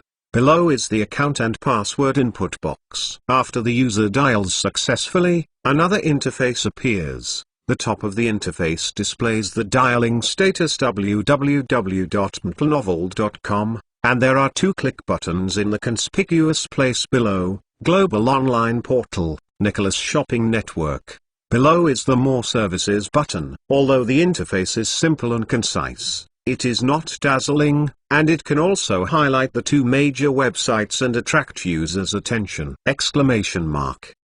In fact, for internet rookies and veterans, the Global Online Portal and Nicholas Shopping Network are enough for them. Dial-up software is simple, so it is easy to make. With the concerted cooperation of major companies under Henry's name, the dial-up software was developed within a week. More services includes email, news and current affairs, financial reports, and of course, there are more features that will be added gradually in the future. As an ISP company, users are the key. Good marketing and high-quality service are the magic weapon for ISP to win. As for high-quality service, it can definitely be done with the resources of the company under Henry's name. As for marketing, it is a more brainstorming task. When ISP was grabbing users, the various propaganda methods were dizzying, and even a little dumbfounded. The war between ISPs was absolutely overwhelming. Henry knew that he would have another unconscious company in the future. But Henry turned around fiercely and found that he seemed to be expanding the Internet application service industry chain: equipment supplier, basic network operators, content collectors and producers, service providers, users to do the whole thing. It is simply not to leave a way out for others. Go your own way, leaving others with nowhere to go. The new book asks for support. Please do your hands and vote for this book. mtlnovel.com book friends are welcome to visit and read. Chapter 37. Henry has worked the development. He not only integrated the development of the resources under his name, but also allowed Cisco to inject $400 million to lay the network. At the same time, Cisco has strengthened its mergers and acquisitions and issued an intention to acquire CommScope, intending to acquire it for $150 million. CommScope mainly produces communication optical cables. In the next few years, or even 10 years or even longer, the demand for communication optical cables will greatly increase. The acquisition of CommScope can not only save a lot of costs for the network deployment, but also has great competitive excellence, and CommScope itself is also a very profitable company. Although CommScope was established in 1976, the rapid development time will be 90 years later. Now that the Internet is in the ascendant due to the emergence of Henry, the opportunity for CommScope to develop and grow has arrived.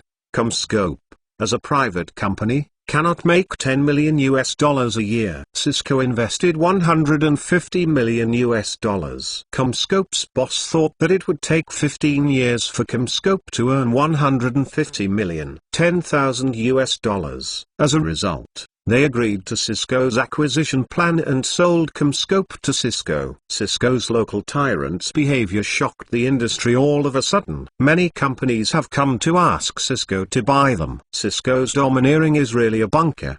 But the more Cisco was like this, the more optimistic investors were, and the stock price rose by $1 that day.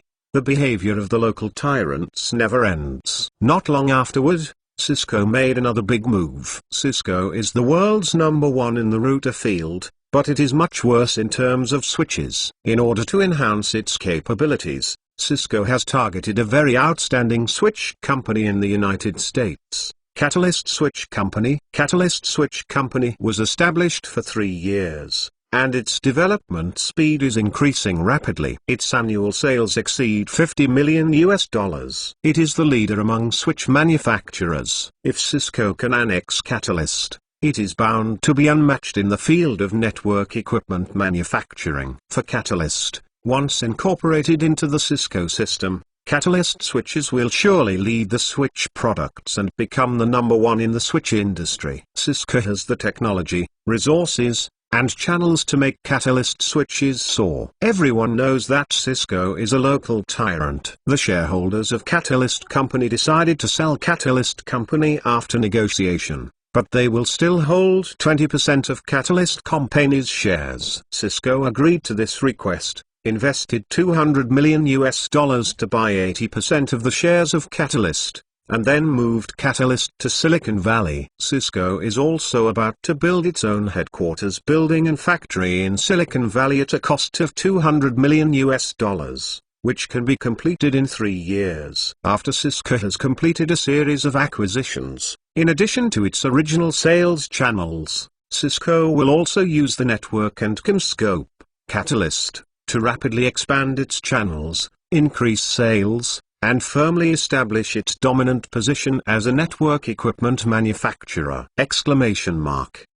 In the future, expansion will mean Cisco's expansion. Henry was ambitious and decided to wait for Cisco to become rich, and to develop a submarine optical fiber that runs through Europe, America, and Asia. It will be developed throughout the world, allowing users to access the internet, and then to promote Cisco products and sell all companies under Henry's name.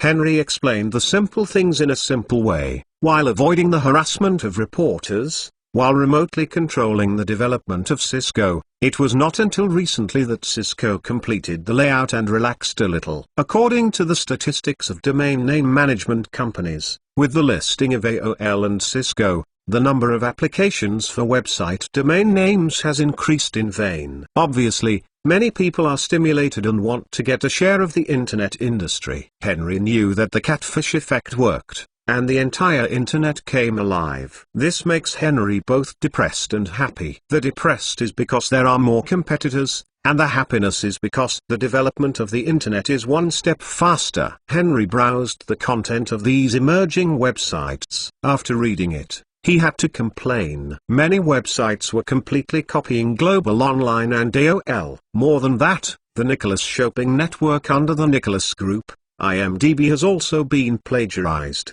But the industry under Henry's name has been imitated and never surpassed. AOL imitates Global Online, and its market share is 10%. American Film Network imitates IMDb, and its market share is 25%. This American Film Network was established last year, but it has only recently developed, otherwise Henry would have noticed it. The controlling party of this website is Disney. Henry couldn't help being surprised when he learned about it. It's no wonder that American Film Network can break the monopoly of IMDb. It turned out to be backed by a big tree. However, after Henry browsed the American Film Network, he saw that the website was actually hacking a movie Various Horizons. This will be a terrible movie. The story of 3 people in a boat is really boring, especially the heroine is an Australian actor, and we deeply doubt her acting skills. A score of 2.5 is recommended. Don't look, waste time. Sky Crossing is a movie starring Nicole Kidman. It will be released in the United States on April 7 this year. Now the publicity work has begun, but the movie was not released, and the American Film Network has already blacked out various horizons. Henry made a call and asked someone to check who the top executives of American Film Network had. It didn't take long for Henry to get a list. He actually saw the name Jim Aaron on the list. This name is no stranger to him. When he came out of Nicole Kidman's house, the two had a fight. Later, Henry investigated Jim Aaron's background and discovered that his father Kyle Aaron was a shareholder of Disney and served as the company's executive director. After Disney established the American Film Network, Kyle let his son Jim go to the American Film Network to practice, and hung the title of a deputy manager. Jim Aaron saw that Nicole Kidman's movie was being promoted, and he used his power to start discrediting Crossing the Horizon. Henry understood it clearly, thought about it, and finally called the person in charge of the IMDb website. The movie Various Horizon will be closed and promoted, and it will be fully promoted. Okay, Chairman. Henry hung up the phone, looked out the window, and shook his head. Nicole Kidman, I can only help you so much. Chairman, your coffee. At this moment, Helen walked to Henry and handed him a cup of coffee. Thank you, Henry said, taking the coffee. Chairman, are you worried? It seems to be worried. Oh, no worries. How can I have worries? Henry was taken aback and laughed. Oh, then, if the chairman is okay, I will go back to work. Helen looked at Henry, and stopped talking, as if she had something to say to him. Henry didn't notice Helen's expression, and said casually, well, you go. I will tell you if I have something to do. Then, okay. Helen nodded, but paused, then turned and left. After Henry waited for Helen to leave, he suddenly felt that she was not the same as usual. At noon, Henry accidentally heard the conversations of several employees, and reading www.uukanzu.com was in vain. Alyssa, did you know that, this morning, the son of the chairman of the cutting-edge technology company in the opposite building gave a big bouquet of roses to our company chairman's secretary Helen Wheeler? What? You mean, the son of the chairman of Xinrui Technology is pursuing Helen Wheeler? Exclamation mark. That's right. That's it. I saw him make a confession to Helen Wheeler at the time. Oh, there is such a good thing. Helen Wheeler is not only the secretary of our genius chairman, it can be said that she is the first to win the moon, but also she has received the favor of the son of the chairman of Xinrui Technology, which is very good. Exclamation mark. Then you tell me, is it our chairman or the son of the chairman of Xinrui Technology? It goes without saying that our chairman must be better. He has a successful career at such a young age, and his assets are hundreds of millions. There are few people in the world. What's the use of our chairman? Didn't you find out that the chairman has nothing to do with Helen? Maybe our chairman doesn't like Helen. If it is me, instead of waiting hopelessly, it is better to talk to the director of Xinrui Technology, the eldest son. Yes, I think what you said makes sense. Since the son of the chairman of Xinrui Technology has confessed to Helen Wheeler, does Helen accept it? The female employee was just about to say, but she heard a hello, chairman coming from behind. She looked back and saw her legs trembled. The chairman stood not far away and listened to them. In other words, do you count more votes? Chapter 38. Chairman. Everyone panicked and greeted them quickly, and then they scattered like birds and beasts. Henry did not speak, had eaten, and returned to the office. At this time, Helen had already returned to the office one step earlier, always printing a document. She bends over, revealing a charming curve, and her plump buttocks attract infinite reverie, and she can't wait to go up and touch a few. Helen. Henry shouted. Chairman, what's the matter? Oh, it's okay. Make me a cup of coffee, thank you. Henry wanted to ask her about her son, the chairman of Xinrui Technology, but he couldn't say anything. Henry sat on the chair, looked at Helen Wheeler secretly said, the female big 18, Helen has grown so beautiful and attractive in just over half a year, and it is no wonder that he will be chased by others. However, when I think of Helen Wheeler as the personal secretary next to him, he always feels as if his things are about to be taken away by others. Chairman, your coffee. Okay. Henry took a small sip and asked casually, is there time for the evening? Henry was about to knock on the side to see how far they developed. If there is no time, then it must be a date. If there is time, then it means there is no date. Helen did not answer directly, but asked, Chairman, is there anything else you want me to do? It's nothing. I just asked casually. Henry shook his head. Oh, I have something to do in the evening. But it's a small matter. If the chairman asks me to do something, it's okay. I just postpone my business. As expected! Exclamation mark. Henry felt a bit stuck in his heart. Don't go tonight. I still have something for you to do, Henry said bluntly. Helen Wheeler didn't know why Henry was suddenly angry, so she gave him a timid look. Seeing Henry's anger, Helen suddenly felt as if Henry was angry with her. Helen didn't know what she had done wrong, and replied with aggrieved feelings, oh, I know. In the afternoon, Helen didn't dare to talk to Henry, watching Henry's face all the time. She took out a pencil from the drawer and drew on the book. And while she was drawing, she muttered, I hate it. I'm going to draw you as the ugliest person in the world, and see if you are still angry with me. As he drew and drew, Helen looked at the monster-looking person on the paper and laughed.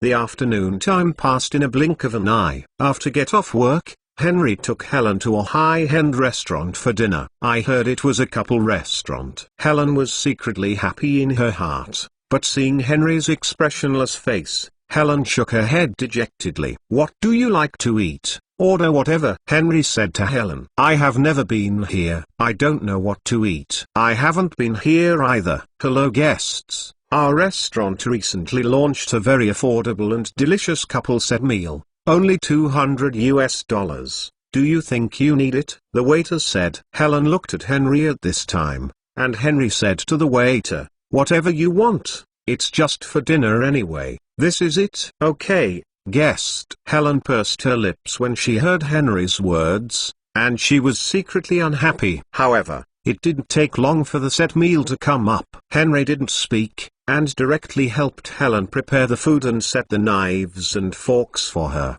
and then started by himself. Eat, Henry said. Helen felt that Henry was very weird, and she felt like she was nervous. But Henry's gentleman's performance just now made her feel sweet. But he spoke coldly behind him. Helen gave Henry a white look, picked up the knife and fork and started eating dinner. Had dinner. It was almost 7 o'clock. Helen and Henry were walking on the street, and Helen asked, Chairman, what are we going to do now? Watch movie. Helen was taken aback. Right? Watching a movie? Exclamation mark.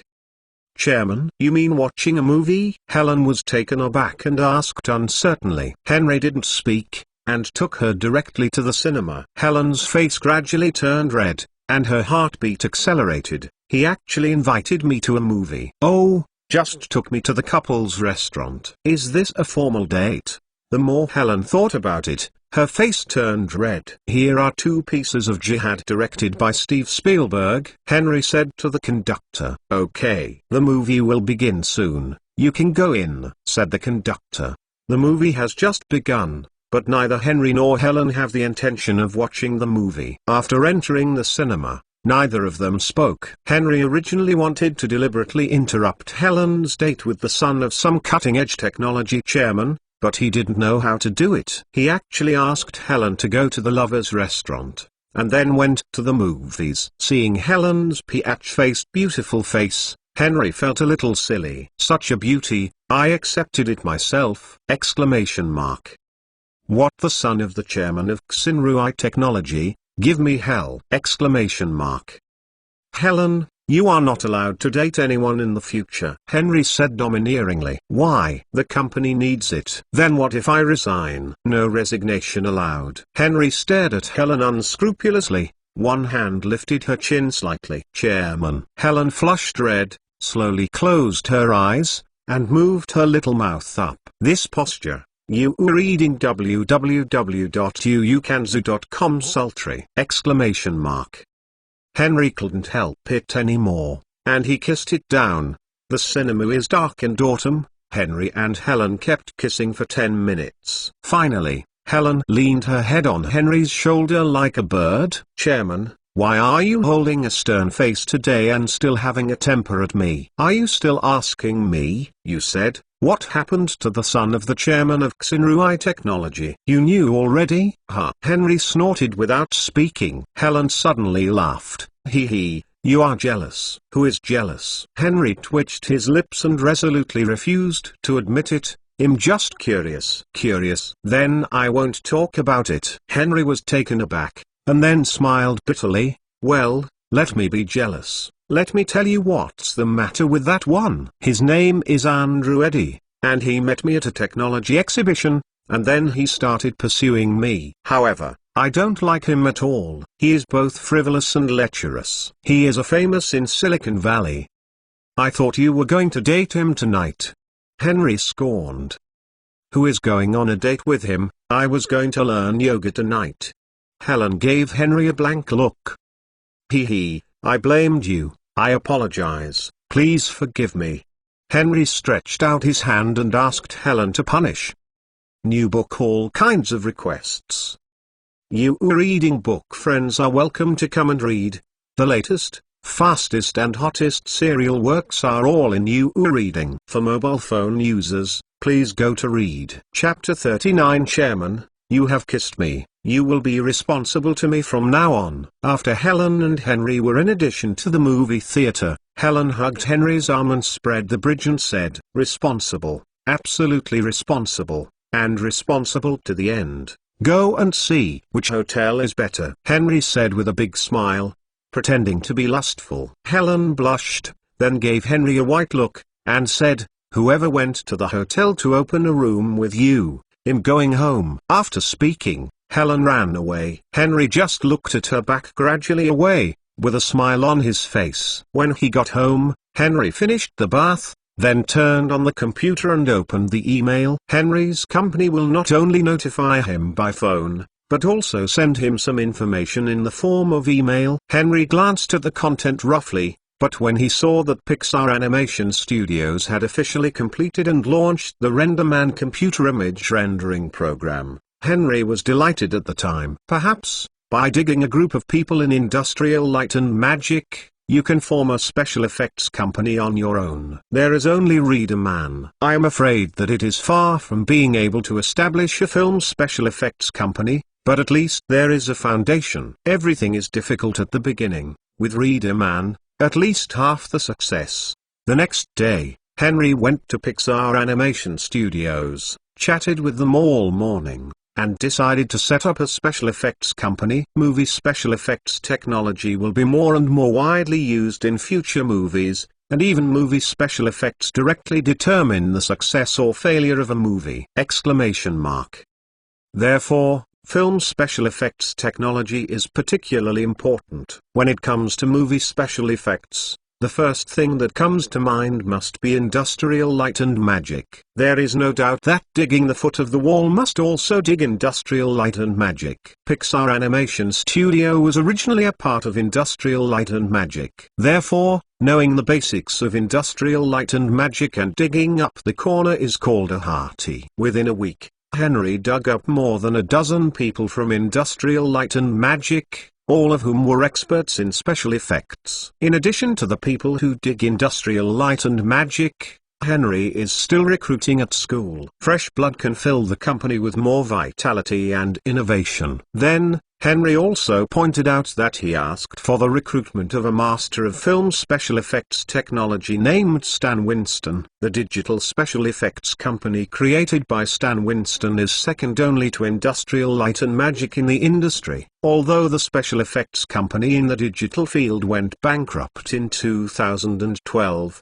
the company at that time had changed hands to others, and Stan Winston, the core figure in the digital field, died of illness as early as 2008. When Henry sent someone to contact Stan Winston, he learned that he had built a Stan Winston studio by himself, which was also engaged in film special effects. Henry made a decisive decision and said that he would buy Stan Winston's studio directly for a big price. Stan Winston finally agreed and was willing to join Henry's newly established special effects company. However, he also said that he must invite his friend James Cameron to join him. "Damn it, James Cameron, hurry up. Call him to play together!" Henry immediately agreed to Stan Winston's request. Soon after, James Cameron and Stan Winston came to Pixar Animation Studios to meet Henry. Stan Winston is a master of technology, hidden behind the scenes, little known. Henry only knows his name. Stan Winston wears casual clothes and glasses, and feels a bit literate. James Cameron is famous and is simply the best film director in Hollywood. The Terminator series he directed, Titanic, Avatar, every film that deserves a name is a milestone influence in the history of film! Henry was very pleased with the arrival of James Cameron and Stan Winston, and welcomed them very warmly. After everyone introduced each other, Henry told James Cameron that he liked his movie. "Mr. Cameron, Terminator 1 is a great movie. The first time I watched it, I was stunned. Especially the T-800 played by Arnold Schwarzenegger is so cool." James Cameron was praised by Henry for his good filming. He was very happy, smiled, and said to Henry, "Thank you. Terminator 1 can get your approval. I am very happy." "Mr. Cameron, when will you shoot Terminator 2? I think the majority of movie fans can't wait." "I have this plan, but there are still many things that have not been prepared." James Cameron said this, with a hint of helplessness immediately. In James Cameron's budget, Terminator 2 needs to invest hundreds of millions of dollars. This amount of money is too risky for film companies. Few people dare to invest in James Cameron. Therefore, the NZER 2 has been dragged to the present, and no project has been established yet. Is it a financial problem? Oh, yes, you can guess it. Yes, it is a financial problem. The budget of this movie is estimated to be $100 million, and no company is willing to invest in me for the time being. James Cameron shrugged, said helplessly, "It's okay, he'll invest for you." Henry said directly without thinking. Don't look at James Cameron spending a lot of money, but Henry knows that James Cameron will make more money! Terminator 2 finally got more than $500 million box office in the history. With the addition of videotapes, the peripheral income is just a huge profit! Henry estimated that if he invests 100 million yuan, he will not only recover the cost in the end, but he can even make $2 or $3 billion. James Cameron was ecstatic when he heard that someone was willing to invest in him. He pulled Henry to talk about how he spends money and how to make a movie, and promised that the movie would be a big hit at the box office. "Mr. Williams, you can rest assured, as long as you are willing to invest, I can guarantee that your money will never be lost," James Cameron said firmly. "I am more confident than you at this point." Henry laughed. When James Cameron heard this, his face was slightly taken aback. He has never seen such an investor since making movies for so many years. He has invested hundreds of millions of dollars, so he is so calm. Henry and James Cameron have negotiated an investment in Terminator 2 and finally it's today's business. However, Henry was originally only planning to establish a special effects company for film, but he just agreed to invest in Terminator 2 So Henry decided to establish another film company by himself and invest in Terminator in the name of the company. www.mentalnovel.com. One is tax avoidance, and the other is that through the movie Terminator 2 the newly established movie will surely attract everyone's attention, and thus rise to fame and gain a foothold in Hollywood! The name of the new film company, Henry has already figured out. It is called Galaxy Film Company. Therefore, Henry's newly established special effects company is called Galaxy Movie Special Effects, which belongs to the subsidiary of Galaxy Film Company. Henry said his plan, James Cameron and Stan Winston are fine. They joined a special effects company. As for the parent company of this special effects company, it doesn't really matter. After some discussions, Henry invested $5 million to acquire Stan Winston Studio, and set up a new film special effects company based on it, introduced Pixar Edelman technology, industrial light and magic talents, and established the Galaxy Film Special Effects Company. Subsequently, Henry invested $25 million. Stan Winston invested $6 million, James Cameron invested $4 million, and the proportions of the company's shares held by the three were 75%, 15%, and 10%, respectively!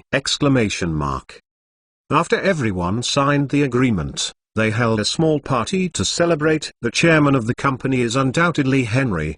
The CEO is Stan Winston, and James Cameron is the film special effects experiencer. In James Cameron's own words, "I don't have time to manage the company, I just make movies. Movie special effects are needed to make movies. So I am a movie special effects experiencer. Let's work hard together to make Silicon Valley the great. It's getting hot." Today's 3watcher.mtlnovel.com book friends are welcome to visit and read. The latest, fastest and hottest serial works are all at www.mtlnovel.com. Mobile phone users, please go to read. Chapter 40. There are many film companies on the verge of bankruptcy in the United States. Henry only sent someone to investigate a little and got a long list. Henry asks professionals to analyze which company has acquisition value, and then asks them to buy directly. Within a few days, Henry's men completed the acquisition. The acquisition target is called UFO Film Company, which is headquartered in Hollywood, and the purchase price was only $8 million.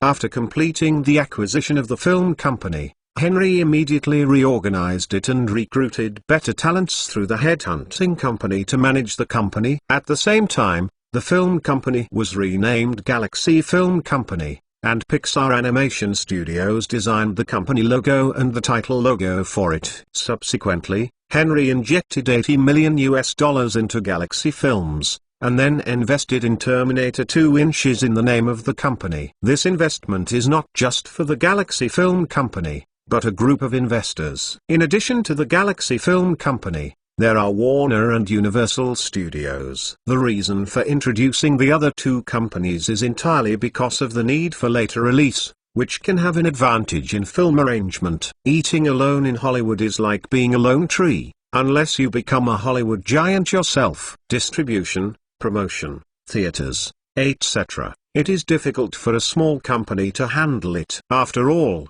Terminator is an excellent series of movies, and the reason why other companies are reluctant to invest in Terminator 2 Inches is because the budget is too large and the risk is too high. But now that the Galaxy Film Company is willing to make this big shot, other companies are also very willing to follow suit and obtain the distribution rights of the film. However, the film copyright belongs to Galaxy Film Company. Galaxy Film Company invested $70 million. Warner and Universal each invested $15 million, a total of $100 million, enough for James Cameron to burn money. Now that the funds are in place and the crew can be formed, Terminator 2 Inches will start shooting a year earlier than the previous life. Then, the Galaxy Film Company announced the formation of the Terminator 2 Inches crew to recruit actors. And the answer was like a cloud. Terminator 2 Inches invested hundreds of millions of dollars, which was very small at the time. If anyone can show his face in this movie, it is definitely a highlight in his career. That is a kind of qualifications! Besides, Terminator 1 Inch was not hot back then. Terminator 2 Inches may be even hotter. Starring in such a movie, the price will definitely rise. Henry saw a lot of movie stars come for interviews, and thought that huge investment is also an attraction. However,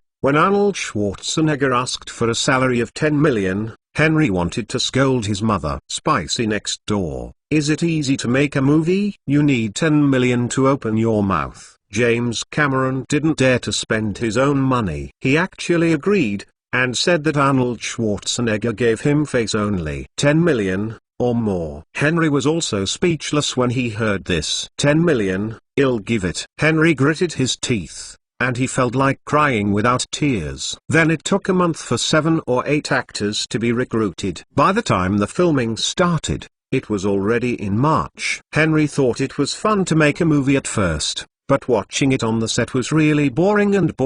In addition, seeing the tyrant James Cameron yelling there, "The roar is absolutely terrifying." Schwarzenegger: "Do you know how to act? What I want is that there is a touch of emotion in the cold. You are stupid like a wood. I have said several times that you can't act well." Linda Hamilton: "The same is true for you. You look like a prostitute who stands on the street who are just acting as a mentally ill patient with weird words and deeds." Fuck, James Cameron is too poisonous to curse people. Henry just stood by and watched, feeling that he was already in a whirlpool. After this battle, he decided that he would never star in any film made by James Cameron, nor can he make a cameo!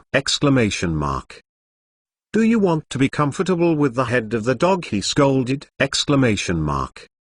If it weren't for the fact that the movies he directed would be very popular, or to make himself a popular, no one would want to make a movie under James Cameron. The name of said tyrant is really worthy of the name!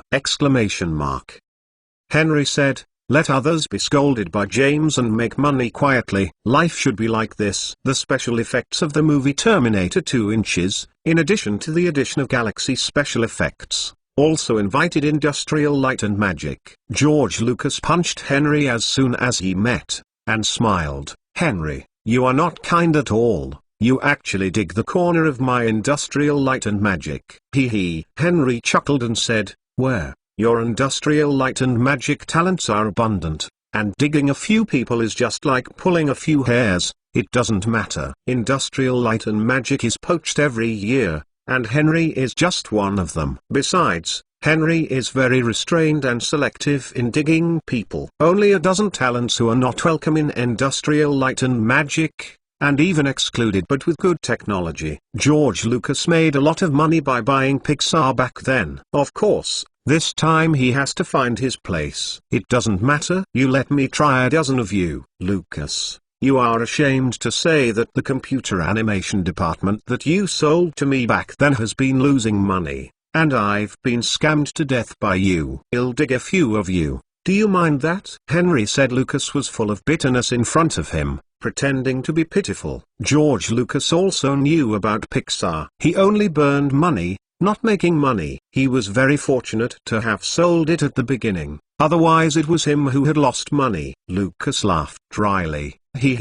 There will be a profitable day." "Yes, there will indeed be a profitable day. I am afraid that when the time comes, you will regret your death." Henry grinned, and he was secretly happy, really wanting to see what the expression on George Lucas's face looked like that day. This time, Galaxy Special Effects and Industrial Light and Magic are invited to do special effects for Terminator 2 Inches. In fact, the main force is Industrial Light and Magic. To put it better, Galaxy Special Effects do auxiliary work. To put it harder, it is called soy sauce. However, Henry single-handedly contributed to this cooperation. The opportunity is rare. It is a good opportunity for the Galaxy Special Effects to steal the teacher. When will you not steal at this time? At the same time, Bank Special Effects can also see what the world's top film special effects company is and how it should catch up. After the film company's affairs were dealt with, Henry did not care about the filming problem. What Henry has to do is to obtain more and better film resources for the film company, such as novel adaptation rights, excellent scripts, comic adaptation rights and so on. First occupy the pit. Let's talk about it. Whether to shoot or not is another matter. So Henry started the action, and the first goal is The Lord of the Rings. The Lord of the Rings is Tolkien's epic fantasy novel, recognized as the originator of modern fantasy literature. In 1968, United Artists bought the rights to adapt The Lord of the Rings from Tolkien for $15,000. In 1976, Hollywood producer Saul Zaentz bought the rights to the adaptation from Lian Mai. This is the news that Henry sent someone to inquire. So if you want to get the right to adapt The Lord of the Rings, The key person is Saul Zaentz. Henry sent someone to contact him and said that he wanted to buy the right to edit The Lord of the Rings. Saul Zaentz actually called out a sky-high price of $5 million. You know, even the best Hollywood screenplay can't be sold so expensive. Before 1990, million scripts were almost as rare as dinosaur fossils. Saul Zaentz is simply asking for prices, and Henry certainly disagrees. So Henry continued to send someone to talk to him. Talked several times, and finally he agreed to sell the adaptation rights of The Lord of the Rings to Galaxy Film Company for $2.5 million. Henry, after completing the acquisition of the adaptation rights of The Lord of the Rings, has been searching for the next target non-stop. However, Henry's favorite thing is to acquire Marvel Comics. Only after inquiring did I know that American billionaire Ron Perlman is preparing to buy Marvel for $85 million. Fuck. How can this be tolerated? Happy New Year. I wish you all the best and all your wishes come true. Chapter 41. Henry was planning to grab Marvel with Ron Perlman, but he suddenly thought that Marvel filed for bankruptcy in 1996. If you buy it yourself, won't you be pitied? Special effects and timing are not ripe, so wait until Marvel is bankrupt and buy it again. In a blink of an eye, April 7th arrived, and the movie Sky Crossing starring Nicole Kidman was released nationwide. Previously, the rating of the movie was almost polarized on the internet. American Film Network believes that Various Horizon is extremely bad, but IMDb thinks that Various Horizon is excellent. The two websites are tit for tat, just as lively as a fight. Originally, historically, the film did not receive much attention when it was first released. One is that it has low investment, two is no superstar, three is less publicity, and fourth is that there are few theaters. No matter what it is not good for skywalking, but finally relying on word of mouth to support the film, especially the excellent performance of Nicole Kidman, which shocked Hollywood. Nicole Kidman has also become a star in Hollywood with bare hands. And now, the American Film Network and the IMDb website are fighting each other because of Sky Crossing, which has increased the fame of this movie to the extreme and has become one of the most anticipated movies of the moment. And Australian actress Nicole Kidman has become the focus of discussion! In fact, the focus of the dispute between the American Film Network and the IMDb website is Nicole Kidman. American Film Network dismissed her as worthless, thinking that she was filming on her face and had no acting skills. IMDb raised her up, saying that she liked acting since she was a child, and started her acting career at the age of 6. Later, she won many TV and film-related awards in Australia. In addition to being beautiful, she is definitely a powerful actor and acting superb! Before the Aircraft Horizon was broadcast, the theaters felt that it would be profitable to show this movie, so they strongly supported it and arranged 3,000 theaters for the Aircraft Horizon to be screened. At the film premiere, the main crew of Various Horizons appeared one by one and talked about some interesting facts about filming and their expectations for the box office. At the last moment of the premiere, what was unexpected was that Nicole Kidman thanked the IMDb website with tears in his eyes. When Various Horizons was first promoted, American Film Network made a mockery of the film, believing it to be a downright bad film, and even mocked, abused, and personally attacked me. At that time, the entire crew, morale was low, and my mood was very bad. Not long after that, I received a phone call and the person on the other end threatened me. He said that if I didn't stay with him overnight, he would smear Crossing the Horizon forever, so that I will be ruined, so that I will never be able to stand up in Hollywood. Nicole Kidman paused and said excitedly, "But I will never compromise. I will never compromise with the evil forces. The light will eventually overcome the darkness, and the darkness will be the dawn." Here, I want to thank IMDb very much. The website is helpful to me. Thank them for being able to say a fair word, thank them for their support for me.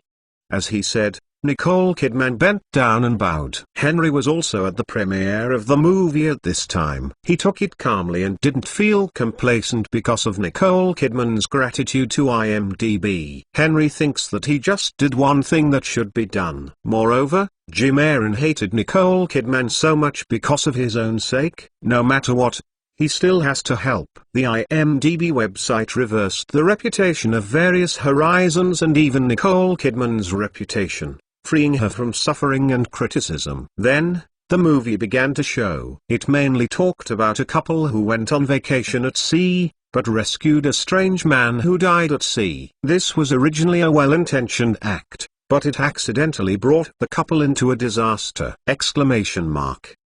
Just imagine, on a boat, a beautiful young woman and two men. What will happen in the end? Please!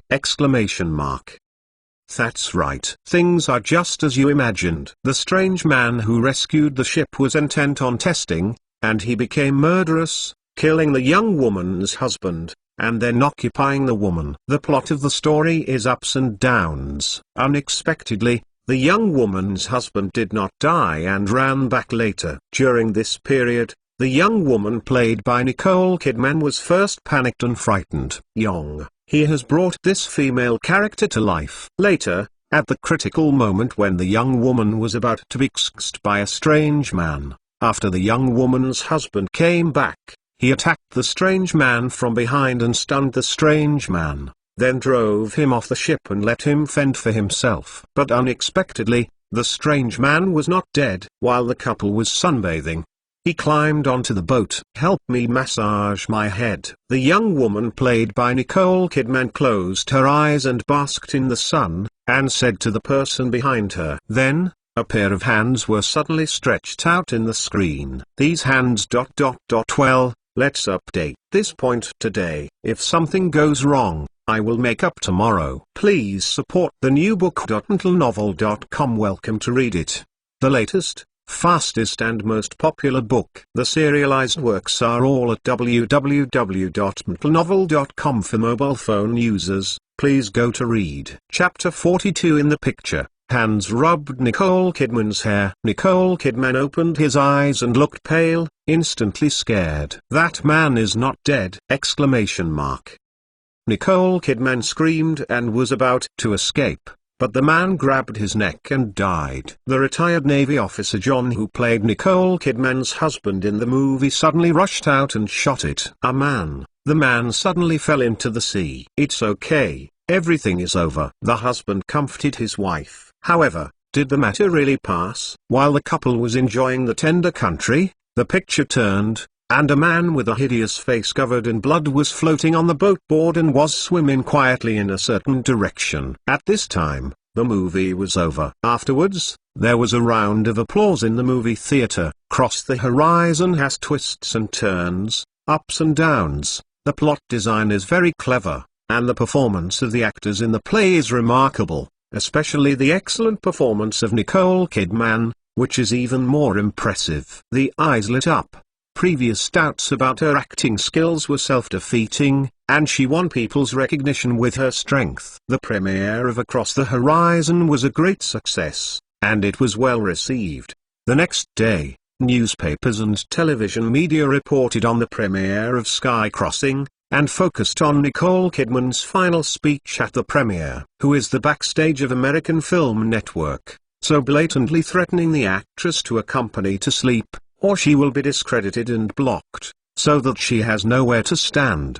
The internet has gradually risen. As a film website with a certain degree of influence, it should treat all films and all practitioners with a fair and rigorous attitude. American Film Network relies on its own platform to behave like a tiger, trying to use some shameless and unspoken means. Actress. The US government should immediately formulate terms and impose severe penalties on American Film Network in order to maintain the style of internet civilization. American Film Network can be regarded as some assault. The credibility is extremely low, and the number of users has dropped sharply. If American Film Network's public relations efforts are not good, I am afraid it will not be long before it will be closed. Not long after, The black hand behind the scenes was pulled out. Jim Aaron hides in the house sadly, afraid to go out. Now on the internet, newspapers, and TV are all condemning him. Also because this matter became a fuse, how serious are the hidden rules of Hollywood? Many people parade on the streets of Hollywood every day, against the unspoken rules. We want fair treatment. Amidst a wave of discussions, Voice Horizon has been soaring at the box office, and Nicole Kidman has become a very popular female star. Followed closely, and countless production companies and directors sent her invitations, wanting her to appear in movies. Among them, there are 6 major Hollywood film companies, and there are also top Hollywood directors, but Nicole Kidman refused. People thought that Nicole Kidman didn't want to make a movie yet, and was going to take a break. Who knows, when Tom Cruise, a handsome Hollywood boy, personally invited Nicole Kidman to star in her own movie, she actually said she wanted to think about it, and it seemed very likely to agree. The media speculated, why didn't Nicole Kidman choose other movies, but chose Tom Cruise's movie? From this we might as well guess whether this mermaid from Australia fell in love with our popular Hollywood niche Tom Cruise? At the same time, Galaxy Studios also issued an invitation to Nicole Kidman. Nicole Kidman's agent took a script and said to her, "Nicole, the script of Human Ghosts Are Coming by Galaxy Films is very good. I think you should try it." Galaxy Film Company. Nicole Kidman thought for a while. It seemed that he had never heard of this company. During this period of time, companies that invite themselves to star in movies are all major Hollywood companies. Galaxy Film Company is probably an unknown small company, right? Nicole Kidman shook his head, intending to decline its invitation. At this time, the agent said, "The Galaxy Film Company has just been established, but it is very powerful, and the major Hollywood studios are very good at it." It seems that the backing is not small. Some time ago, they invested in James Cameron. The director's movie Terminator 2 Inches, which has a total investment of hundreds of millions of dollars, is a rare masterpiece in recent years. I think, since the script of Human Ghosts Are Coming is good and the company has the strength, you can think about it. Okay, I will consider. Nicole Kidman answered casually. In her heart, she is more inclined to star in Tom Cruise's movies. When Henry learned that Nicole Kidman was actually planning to reject his invitation, and agreed to Tom Cruise, he was suddenly furious. What's so good about Tom Cruise? If someone asks you to make a movie, you agree? Clark, no matter what the conditions, no matter how much money you pay, you must let Nicole Kidman star in our movie. Clark Abbey is the CEO of Galaxy Film Company. He has been engaged in film work for more than 10 years. As a screenwriter, a producer, and a producer, he has very rich experience. Yes, he'll do it right away, Clark replied. Henry then came to the global online company and ordered the staff to find out Nicole Kidman's email account. Then Henry sent an email to Nicole Kidman. "Hello, Nicole Kidman. This is Henry. I was the one who installed the internet at your home that day, and later had a fight with a guy named Jim Aaron at your door. The Galaxy Film Company is me company. I very much hope that you can play the role." That night, Nicole Kidman opened the email and saw the message Henry sent her. Is it him? Nicole Kidman thought for a moment, and then remembered who Henry was from. However, after reading the content of this email, Nicole Kidman curled his lips and said, "I am so self-righteous. The Galaxy Film Company is yours. I must star in your company's movies. Who do you think you are?" Nicole Kidman immediately replied to Henry an email, "Don't be pretentious. Mentalnovel.com pervert. Even if the Hollywood studios are all yours, I will not agree to appear in your movie." After the mail was sent, Henry received it soon. After reading the content, he was furious. Without even thinking about it, he replied ruthlessly, "Well, you wait. One day, I will buy all Hollywood studios." After Henry finished replying, he said angrily, "I am really mad at me. I have helped you at a loss. I should make you suffer more before. If this time, you really agreed to appear in the Tom Cruise movie, then bye-bye. don't see you in the future. Henry does not care, let her go. There are many choices in life. No matter which path she chooses, it is her own life. Galaxy Film Company. Henry left it to professionals to take care of it. Henry was no longer in the mood to run a film company. He still likes to be domineering, and the most direct way is to open his mouth and annex Hollywood studios one by one! Henry returned to the Nicholas Group and concentrated on running his own website. Nicholas Shopping Network has cooperated with Citibank, Morgan Bank and other banks and Visa organizations, and is jointly developing an online payment credit card, Visa Online Credit Card. Once the Visa Online Credit Card is available, it will definitely promote the vigorous development of online shopping. It's not that Henry doesn't want to directly develop a PayPal or Alipay. It is that the current development of online banking is slow. There is no online banking. How to transfer money? PayPal is developed. It is useless. Vote.mentalnovel.com book friends are welcome to visit and read. Chapter 43 Visa Network Credit Card involves data security issues, so you can't be sloppy. There is also a variety of rigorous supervision mechanisms, which must make the cooperation between Nicholas Shopping Network and the major banks transparent and clear, and prevent various problems such as guarding theft, deception and deception. Nicholas Shopping Network has done a lot of work in order to facilitate this cooperation. The process is difficult, and it is really hard to explain. The clerk went to someone else's bank and said that he wanted them to help issue an online credit card, but after others heard it, they drove the clerk away. What is an online credit card? Is there a bird? Banks are just like uncles, not cows. The salesman went around eating closed doors and were scolded, but there was nothing to do. The work had to be done, and the persuasion had to continue. After more than 2 months of hard work, I finally gained a little. The most important partners such as Citibank, Morgan Bank, and Visa have agreed to cooperate with Nicholas Shopping Network to jointly develop and issue Visa online credit cards. Using the Visa Network credit card, you can swipe the card on the POS machine, and you can also pay for online shopping through your account number and password. After months of development and 6 rounds of testing, by the beginning of May, the Visa Network credit card can finally be listed. More than a dozen banks, including Citi, Morgan Bank, and Visa organizations gathered at the Nicholas Group to jointly issue news announcing the upcoming Visa Online Credit Card, which not only allows users to shop in reality, but also allows users to shop online. At the press conference, Geely Hutt, as the CEO of Nicholas Group, made a key statement. The birth of the Visa Network credit card is a milestone in the era of online shopping. We no longer need to use the troublesome method of cash on delivery, just enter and exit. The transaction can be completed with the credit card account and password,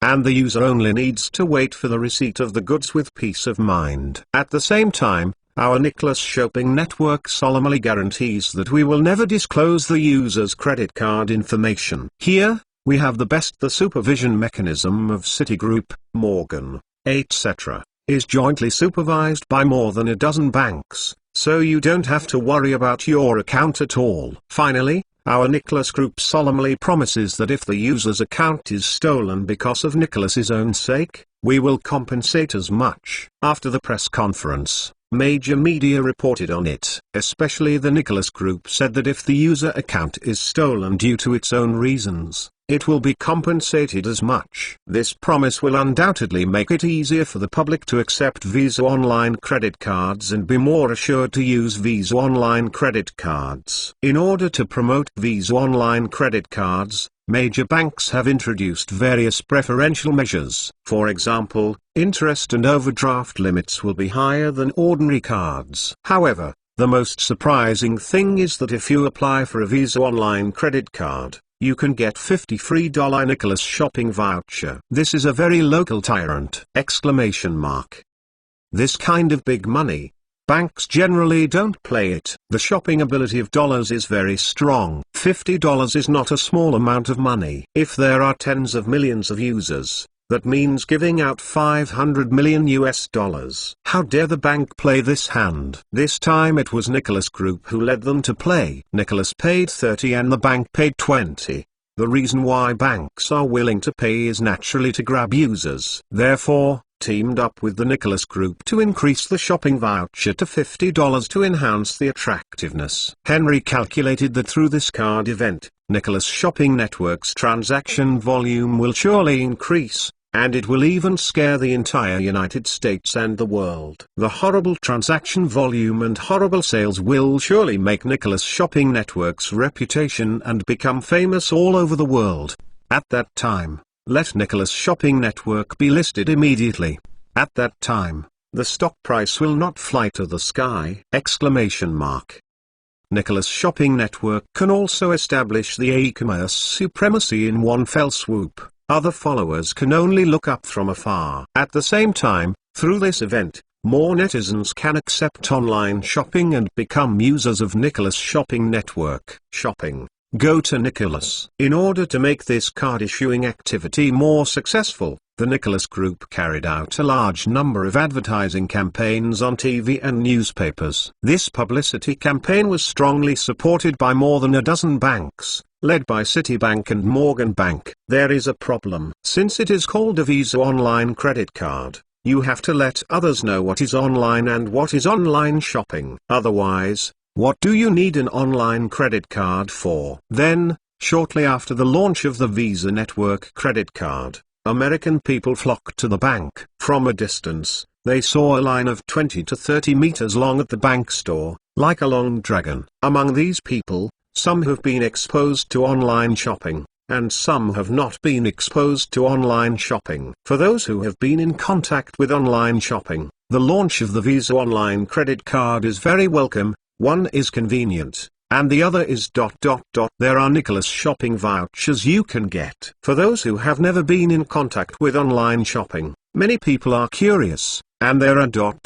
Anyway, it doesn't cost much to apply for a card, and it's okay to have an extra card. There is also a $50 shopping voucher to get. However, during the process of applying for the card, the bank staff would ask whether to transfer money from other banks. There are a lot of questions, and there will always be some people who transfer money, which greatly increases the bank's deposits. This joint operation has caused quite a stir in the United States. Many banks have fewer users, and they all went to apply for a Visa Online credit card. What is the most popular and powerful credit card nowadays? You can do real shopping, but also online shopping. Visa Network credit card. You deserve it. Nicholas Group promotes online shopping, and the bank promotes credit cards here. The two swords are combined, and the power is infinite. The number of Visa Network credit card users is increasing, and Nicholas Shopping Network sales are also increasing. 1 week later, the number of users of Visa Online Credit Card exceeded 100,000, and Nicholas Shopping Network's sales reached $8.65 million in 1 week. Although the 100,000 Visa Online Credit Card only gave out $5 million, you must know that you can't stop shopping at all. When you see some good things, you can't help but want to buy it, but you find that you have spent more than that, $50. This is just the beginning. Some people taste the sweetness of online shopping and then tell their friends. As a result, the second wave of processing Visa Online credit cards is far more ferocious than the first. In many places where you can apply for Visa Online credit cards, there are always queuing from day to night. There are many reporters around. They are interviewing them in the crowd with microphones. Hello, I am a reporter from the New York Times. May I ask, how many hours have you been in line? I only queued for more than an hour. My girlfriend arrived a long time earlier than me. She has been queued for 3 hours. No. She has processed the Visa Online credit card and came out of the bank. The reporter quickly shifted. You were reading www.uukanzu.com walked to a young woman and interviewed, hello, I'm a reporter from the New York Times. I just interviewed your boyfriend. I heard him say that you have already after waiting in line for 3 hours and just getting a credit card. Is it really worth your wait for it? Sorry, it's not a credit card, it's a Visa online credit card. Do you know the internet? No online shopping? No, you don't even know online shopping. You are too out. Now there are advertisements on TV, shopping. Just go Nicholas. Many of our classmates in the university have bought things on Nicholas Shopping Network, and the things there are super cheap and super bargain. As she said, the young woman's eyes flashed with gleaming eyes. Compared with Citibank and Morgan Bank, the bank that refused to cooperate with Nicholas at the beginning is not a good idea. They immediately regretted it, and quickly felt that the Nicholas Group company apologized and wanted to apply for the Visa online credit card. Henry certainly had no reason to refuse. The more banks, the greater the promotion. However, for latecomers, you have to pay more. $50 Nicholas shopping voucher. The bank has to pay $30. Nicholas pays $20. The conditions are actually not harsh. Many banks have agreed to this condition. As soon as online shopping seems to be a trend, depending on the current situation, it is simply not enough. In the second week, the number of Visa online credit card users in the United States surged by 290,000, and Nicholas Shopping Network's sales reached $21 million. For the first time, it achieved the $10 million mark within a week! This time, the United States is a sensation, and the world is shocked. New book asks for support. Vote, collect, click, various requests. Chapter 44. In 1989, the development speed of the Internet in the United States showed a leap-forward development. Cisco's network entered the ISP in a rampant manner. With the support of its strong funds, the network has covered the first and second-tier cities in the United States and has 30 users. There are more than 80,000 people, and the National Science Foundation network is also developing rapidly, with 800,000 users. The cumulative number of users of other network backbone networks has also reached 750,000. These commercial Tier 1 networks have been replaced and become the most extensive network in the United States. So far, the number of users connected to the Internet has been approaching 2 million. Now there are only 370,000 Visa network credit card users, which is far from reaching the limit. In the third and fourth weeks, the number of new Visa online credit card users increased almost exponentially. 1 month later, the number of Visa online credit card users in the United States has reached 1 million. With the increase of Visa online credit cards, the United States has set off a frenzy of Internet shopping. Nicholas Shopping Network sales have soared. This month, the total sales amounted to $100 million.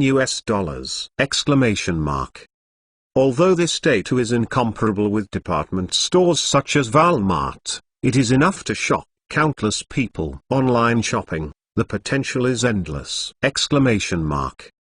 With the rise of the Internet, the number of netizens will inevitably increase. Once netizens exceed 10 million, or even 100 million, how high will Nicholas Shopping Network's sales be?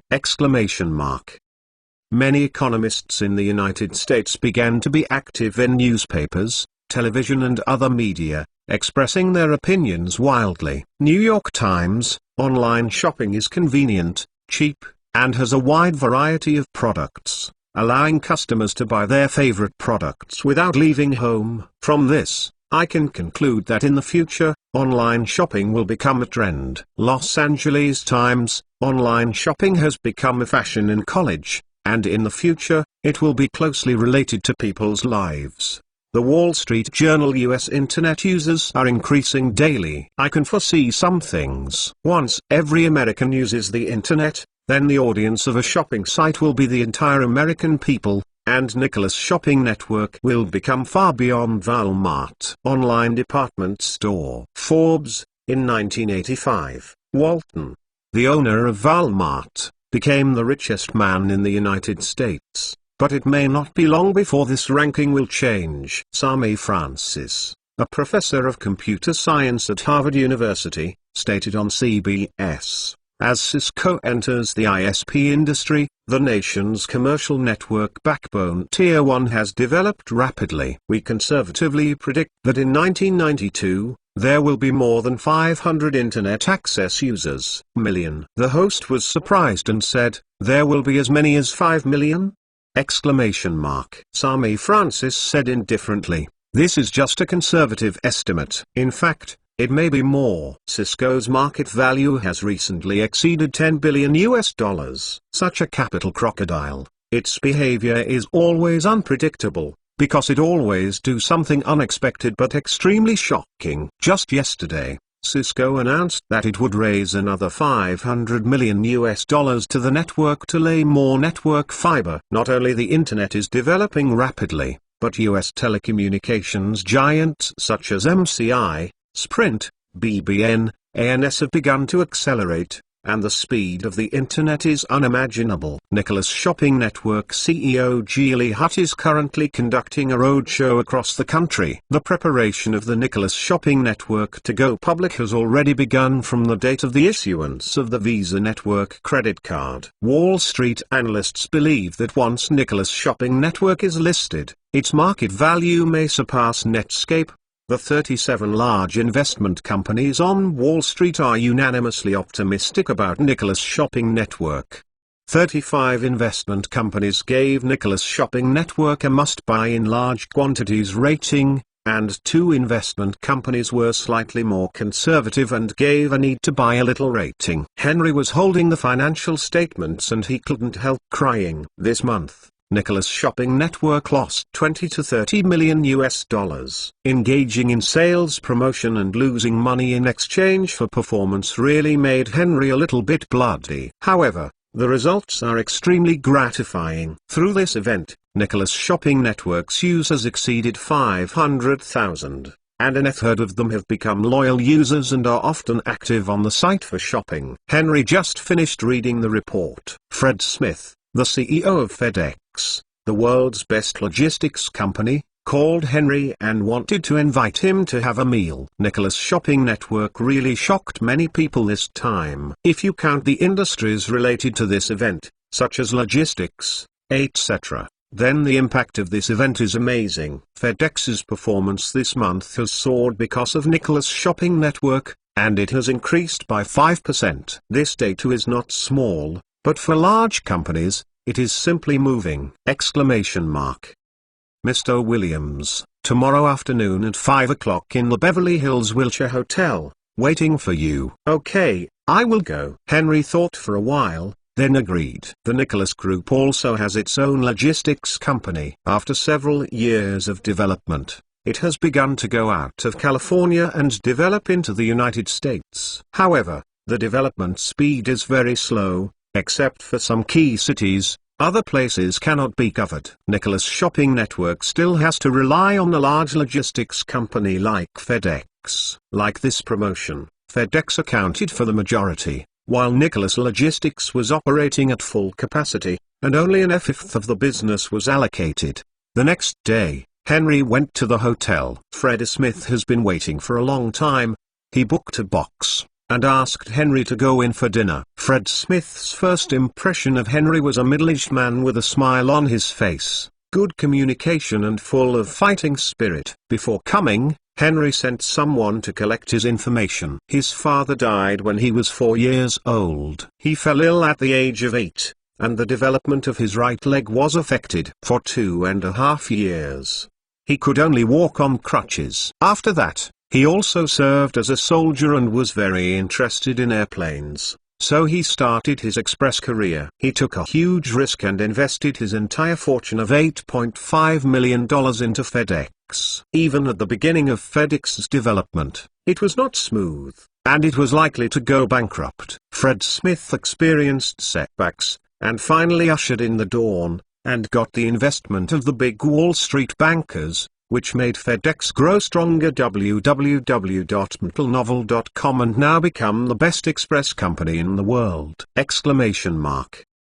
Fred Smith asked him what was wrong. Henry knew it well. At dinner, Fred Smith babbled with him and didn't talk about logistics at all. However, Henry noticed that Fred Smith had been observing his patience. Fortunately, we got a chance in the waiting negotiations. After the dinner, the waiter brought some snacks. At this time, Fred Smith said, Mr. Williams.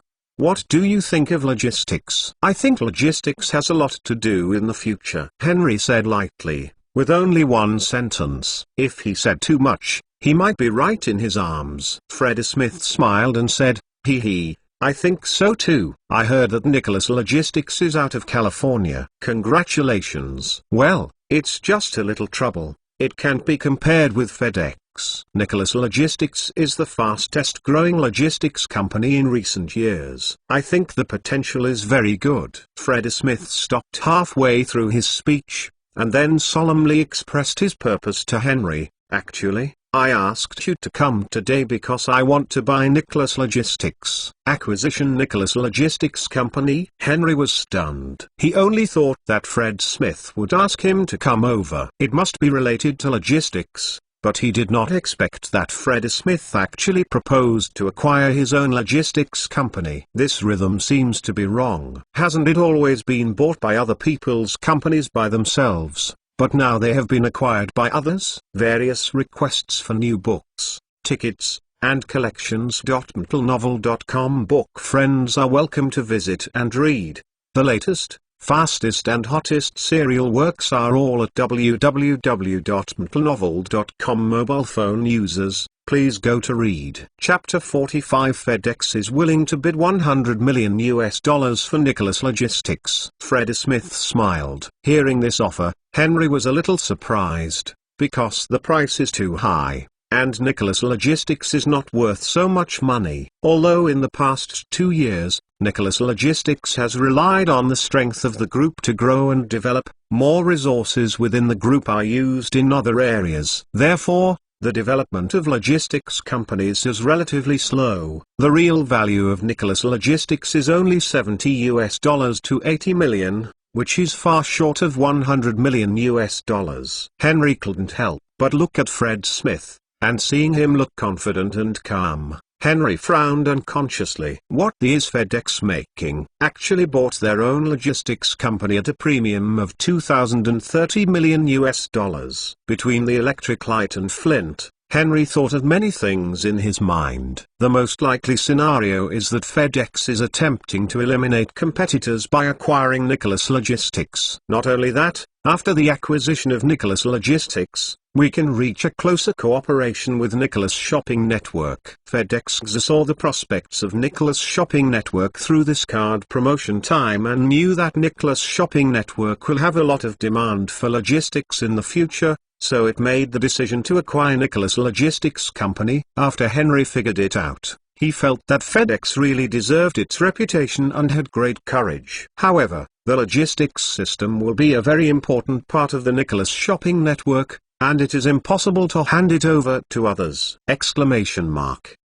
Sorry, Mr. Smith, we have no plans to sell Nicholas Logistics at the moment. It doesn't matter, the business is not righteous. I hope we can cooperate more in the future. Of course, FedEx has always been Nicholas' most important strategic partner. It was getting dark. Freddie Smith opened a room in the hotel, and Henry went straight home. Although the purpose of FedEx was not achieved, it is a very good thing to be able to make a good relationship with the Nicholas Group. You must know that FedEx is not the only large-scale logistics company in the United States. Seeing that the internet is becoming more prosperous and Nicholas Shopping Network is booming, if any company can win Nicholas Express delivery list, it means that it can make a lot of money. Nicholas Shopping Network is now more and more popular. The number of people who visit the website every day has exceeded 200,000, and the traffic is second only to the Global Online. It is expected that on July 1st, Nicholas Shopping Network will be listed on Nasdaq. There is less than a month now, and the whole group is busy with this. Henry decided to split the IMDb website on the market immediately after Nicholas Shopping Online. After Nicholas shopped online, the market value must be ridiculously high, which is shocking. Subsequently, the IMDb website took advantage of this boom and hurriedly went public. Naturally, the market value of IMDb will certainly not be bad. So, Henry notified the IMDb website and told them to prepare for the baton. While talking on the phone, Marcy Philemont, the CEO of IMDb, told Henry, "Chairman, Various Horizon has been released in North America, with a box office of $80 million.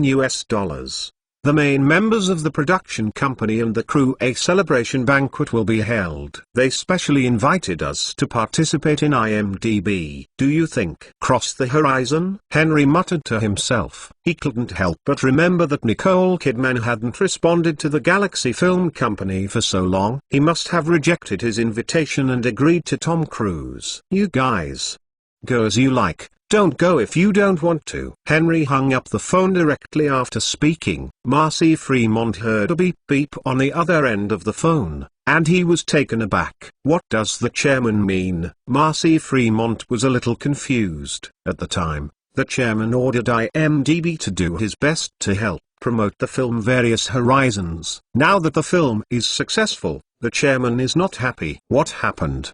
Think go or not? Marcy Fremont hesitated, and decided to go. If the chairman asked about the celebration banquet, he could answer it too. On the night of June 3rd, Marcy Fremont came to a high-end hotel near Hollywood, where the celebration party for Various Horizons was held. The IMDb website is quite famous in Hollywood, and the arrival of Marcy Fremont was warmly welcomed by everyone. There were also many Hollywood stars this time, but Nicole Kidman was the most eye-catching person in the audience. She was wearing a red dress and resting on the ground. She was so glamorous that she stunned all the women around the man. Lost by her side, there is even Tom Cruise, a popular Hollywood superstar, as her male companion. Such scenery is unique!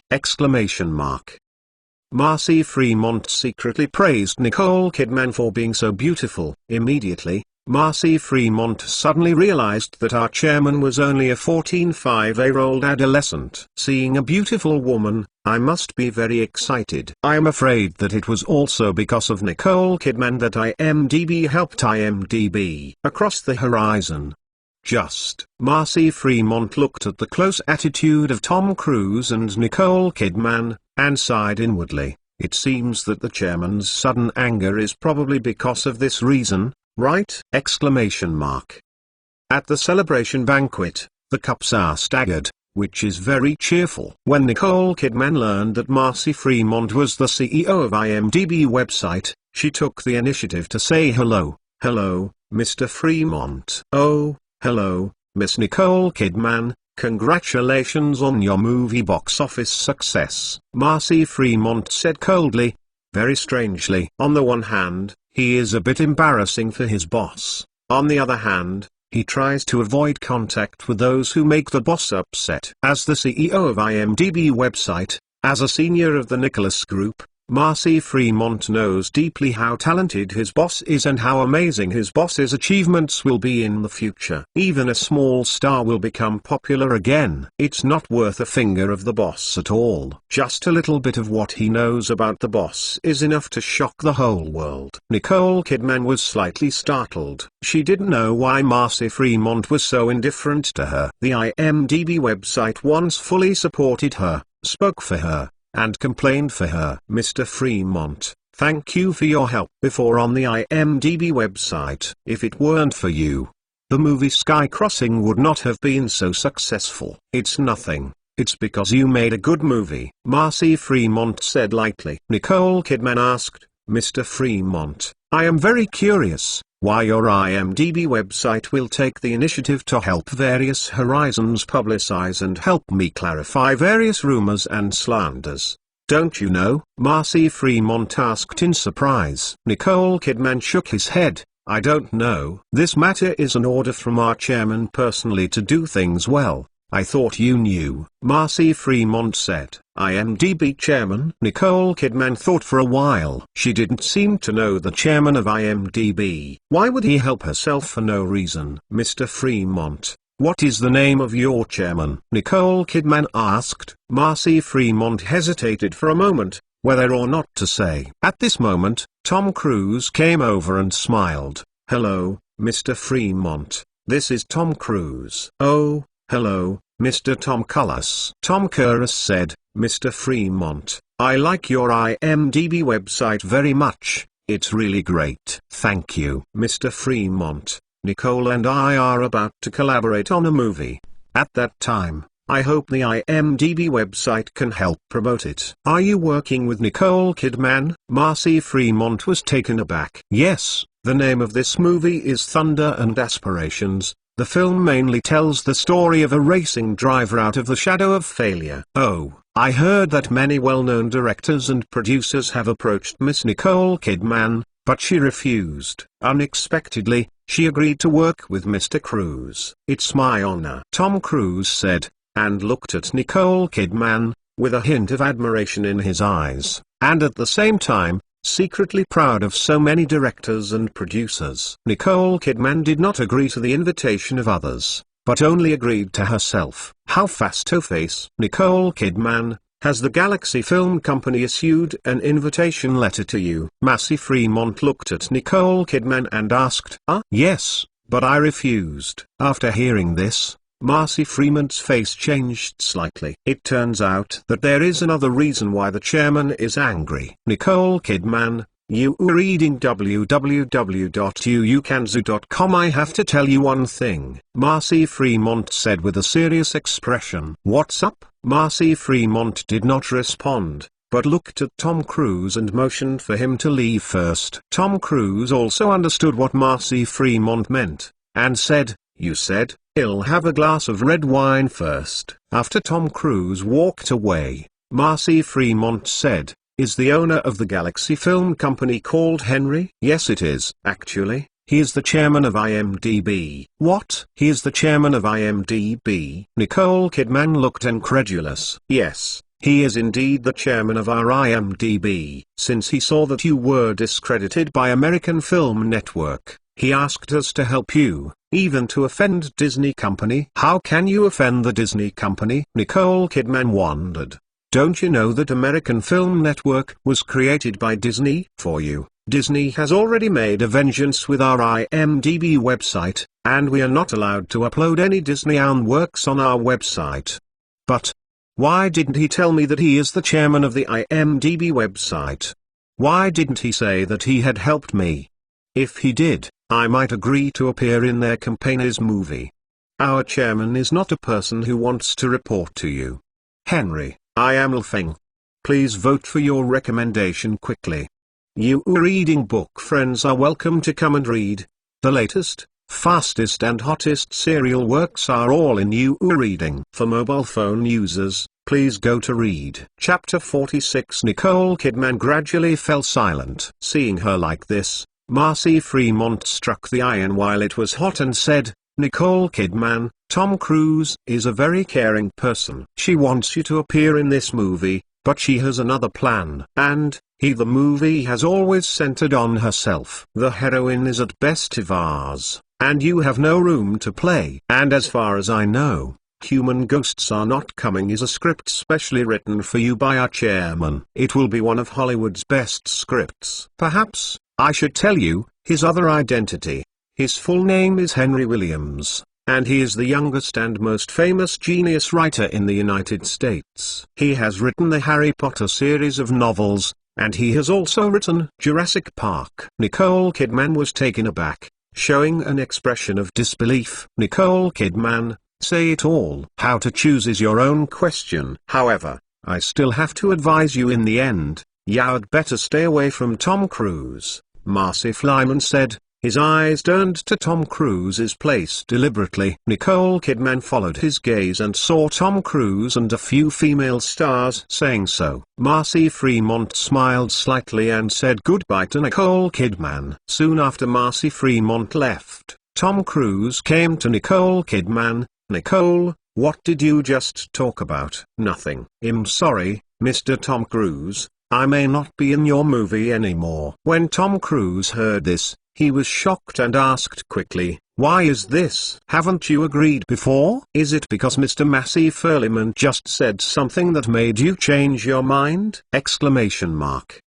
"Yes, that's right." Nicole Kidman nodded, reluctant to say more, ready to say goodbye to Tom Cruise. However, Tom Cruise's face changed and he stopped in front of Nicole Kidman. "Nicole, you think about it again. With Tom Cruise's appeal in Hollywood, Once you star in my movie, it will definitely be more popular." Nicole Kidman was unmoved, shook his head and said, "I'm sorry." With that, Nicole Kidman passed Tom Cruise and passed him. Tom Cruise watched Nicole Kidman's slender figure drift away, as if his favorite plaything was snatched away by others. His eyes were gloomy. "Nicole Kidman, you will regret making this decision," Tom Cruise said coldly in his heart. Tom Cruise is now popular in Hollywood, and many film companies will give him a bit of face. He wanted to ban Nicole Kidman. As long as he moved his lips and promised to help them make 1 or 2 movies, it was entirely possible. Tom Cruise called his agent, Pi Kingsley, and told her about Nicole Kidman's rebellion.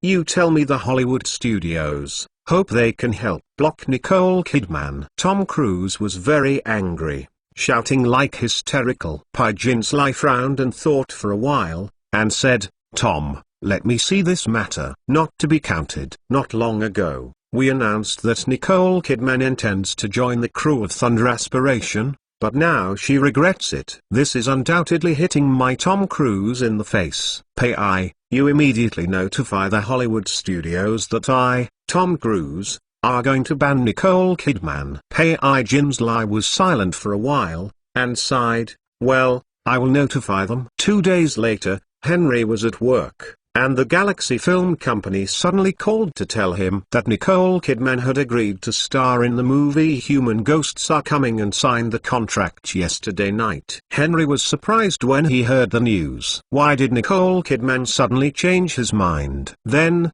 Henry asked about the situation in detail. It turned out that it was IMDb website CEO Marcy Fremont who successfully persuaded Nicole Kidman. Henry couldn't help but laughed. Marcy Fremont did a good job this time and decided to give him a raise. Henry immediately called Marcy Fremont, asked how he persuaded Nicole Kidman, and then rewarded him. "Fremont, you did a good job this time. This year's year-end bonus will double for you and your salary will be increased by 20%. Thank you, Chairman." Marcy Fremont has a smile on his face. He understands that his future will be brighter. Henry then went to the Galaxy Film Company, where he met Nicole Kidman, who had been missing for a long time. "It's been a long time, Miss Nicole Kidman," Henry said with a smile. Nicole Kidman looked very capable in a white shirt and tights. She looked at Henry in a daze, and sighed slightly. "Why didn't you tell me what you asked IMDb to help me?" "It's okay.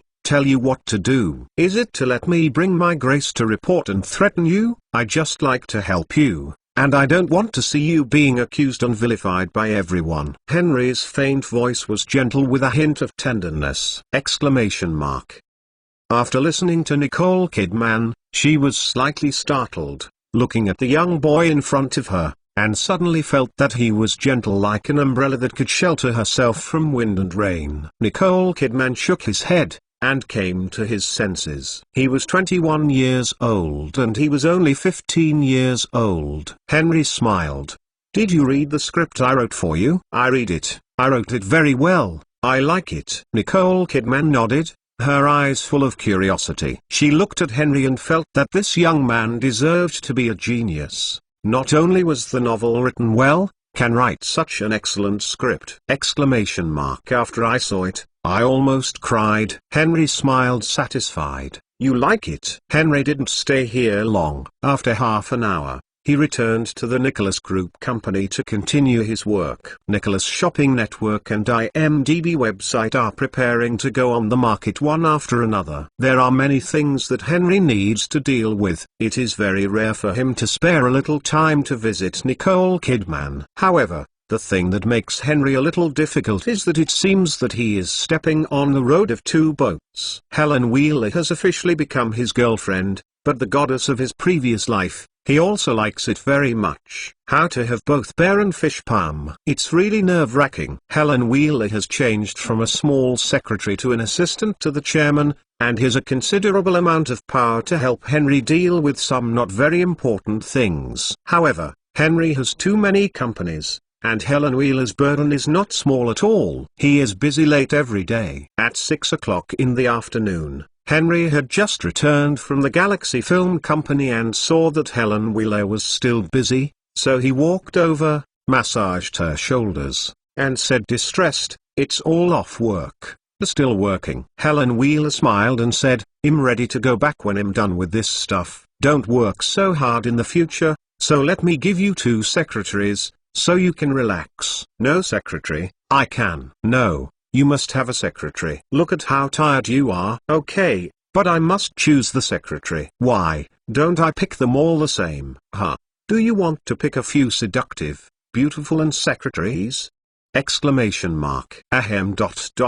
No, absolutely not. "Then let me pick it myself." "Well, you pick it yourself, you pick it yourself," Henry said, and kissed her forehead. Helen Wheeler's small mouth turned up slightly, and she smiled triumphantly. July is coming soon. The Nicholas Group is excited, because the company has launched an equity incentive plan. Many people have shares in the company. Once Nicholas Shopping Network is listed, their shares will definitely appreciate. Henry is calling James Cameron at the moment, telling him to add a lot of online shopping elements to Terminator 2 inches, especially the brand Nicholas, which must appear in many shots. James Cameron agreed with this point. How fashionable is online shopping? Adding to the movie may drive the box office. Henry finished talking about this, and suddenly thought, since the advertisement is implanted, then simply go to the company under his name, and implant as much as possible. Henry,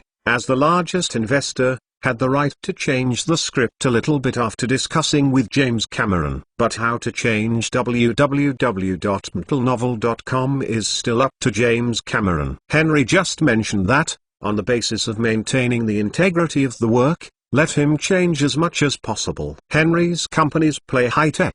For Terminator 2 inches, there are indeed many things that can be added. On the other hand, Human Ghost Love Is Not Over has also started shooting. This is a low-cost movie, produced by Galaxy Film Company alone. For the special effects needed in the movie, the Galaxy special effects can be done. However, there has been some news recently that Tom Cruise deliberately banned Nicole Kidman. If it's just a female star with no backstage, it might really be possible to be blocked by him.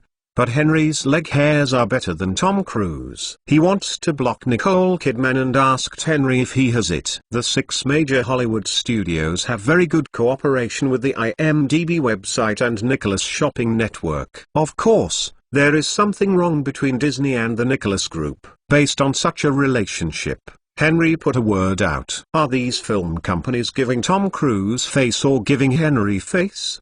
Do you still want to do the network promotion of your film company?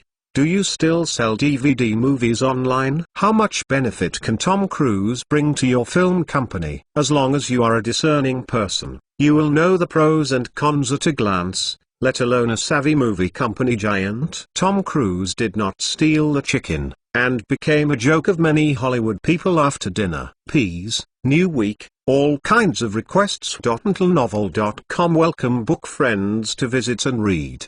The latest, fastest and hottest serial works are all at www.mtlnovel.com. Mobile phone users, please go to read. Chapter 47. On July 1st, Wall Street was turbulent and investors were crazy. Everyone who followed Nasdaq stocks in the world was full of expectations for it. On this day, Nicholas, the ancestor of e-commerce, is shopping online. This day is destined to be a day of miracles in history! Exclamation mark. In June, the number of credit card users on the Visa network exceeded 4 million, and the sales of Nicholas Shopping Network exceeded $300 million, setting a record for the fastest increase in sales in the history of the United States! Exclamation mark. Henry and Geely Hutt and other company executives have come to Nasdaq early to witness the moment when Nicholas Shopping Network was officially listed. Behind him, a pair of cameras follow the record, which will record all this perfectly. As the bell rings, Nicholas Shopping Network is finally listed. In this IPO, 100 million shares were found, accounting for 20% of the total share capital. And the issue price was $10 per share. That is to say, The market value of Nicholas Shopping Online has been valued to $5 billion. In the blink of an eye, the valuation soars. $10.50, $12.50, $15.2. In just a while, the stock price has risen to $15. Everyone is crazy, buying a lot, buying at a high price! Wall Street phones kept ringing, and the Nasdaq stock electronic screen was constantly refreshing. Every time I swiped it, people screamed, "Get rich, hurry up, the earlier you buy, the more you earn!" Nicholas Shopping Network sits on a state-of-the-art rocket lifted off, and no company's stock price rises faster than it!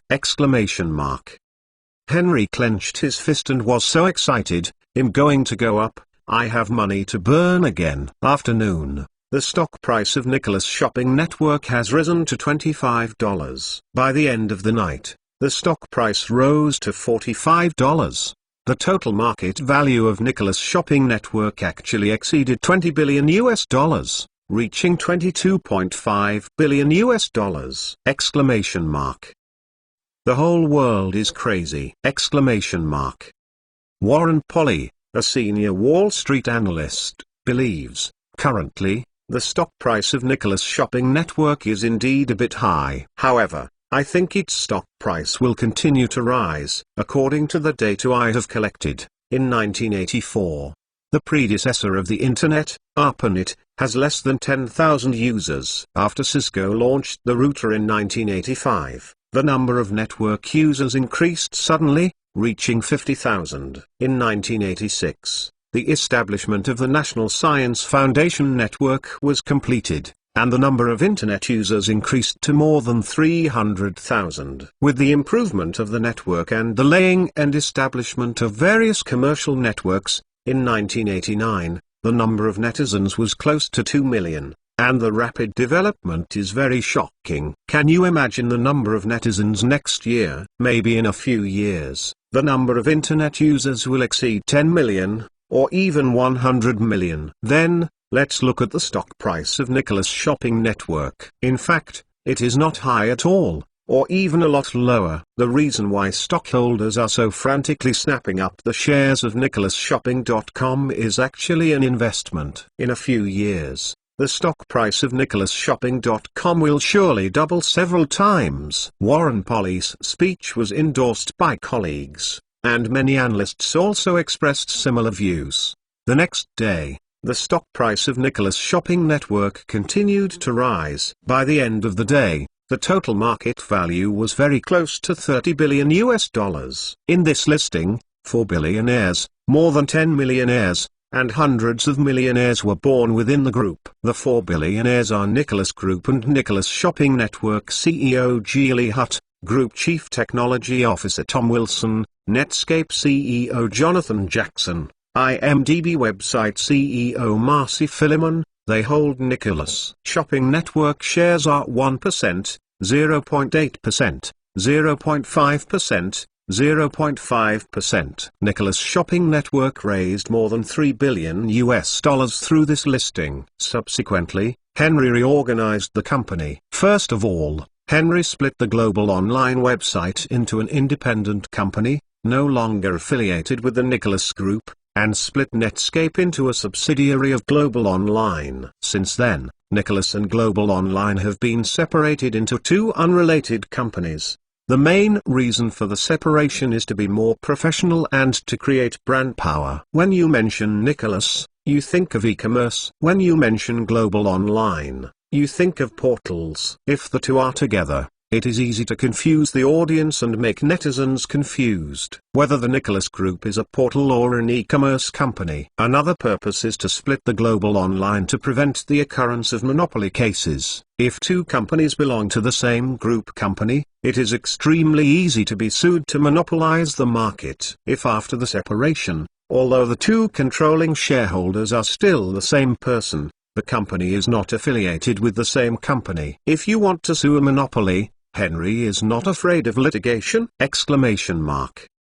However, despite the separation, the cooperation remains close. Whether it's Nicholas paying for global online advertising or other financial transactions, to Henry, it is just a left hand to a right hand. It is almost the same. Subsequently, Henry invested $100 million in the development of a logistics company, and then invested $400 million to build a large warehouse. This is not over yet. In order to make the logistics system more perfect, Henry decided to launch a commercial satellite. But then I thought, there is not such a big demand now. However, there will be more demand in the future. The logistics system needs satellites to accurately locate, facilitate management, and optimize resources, which is very important to Nicholas' development.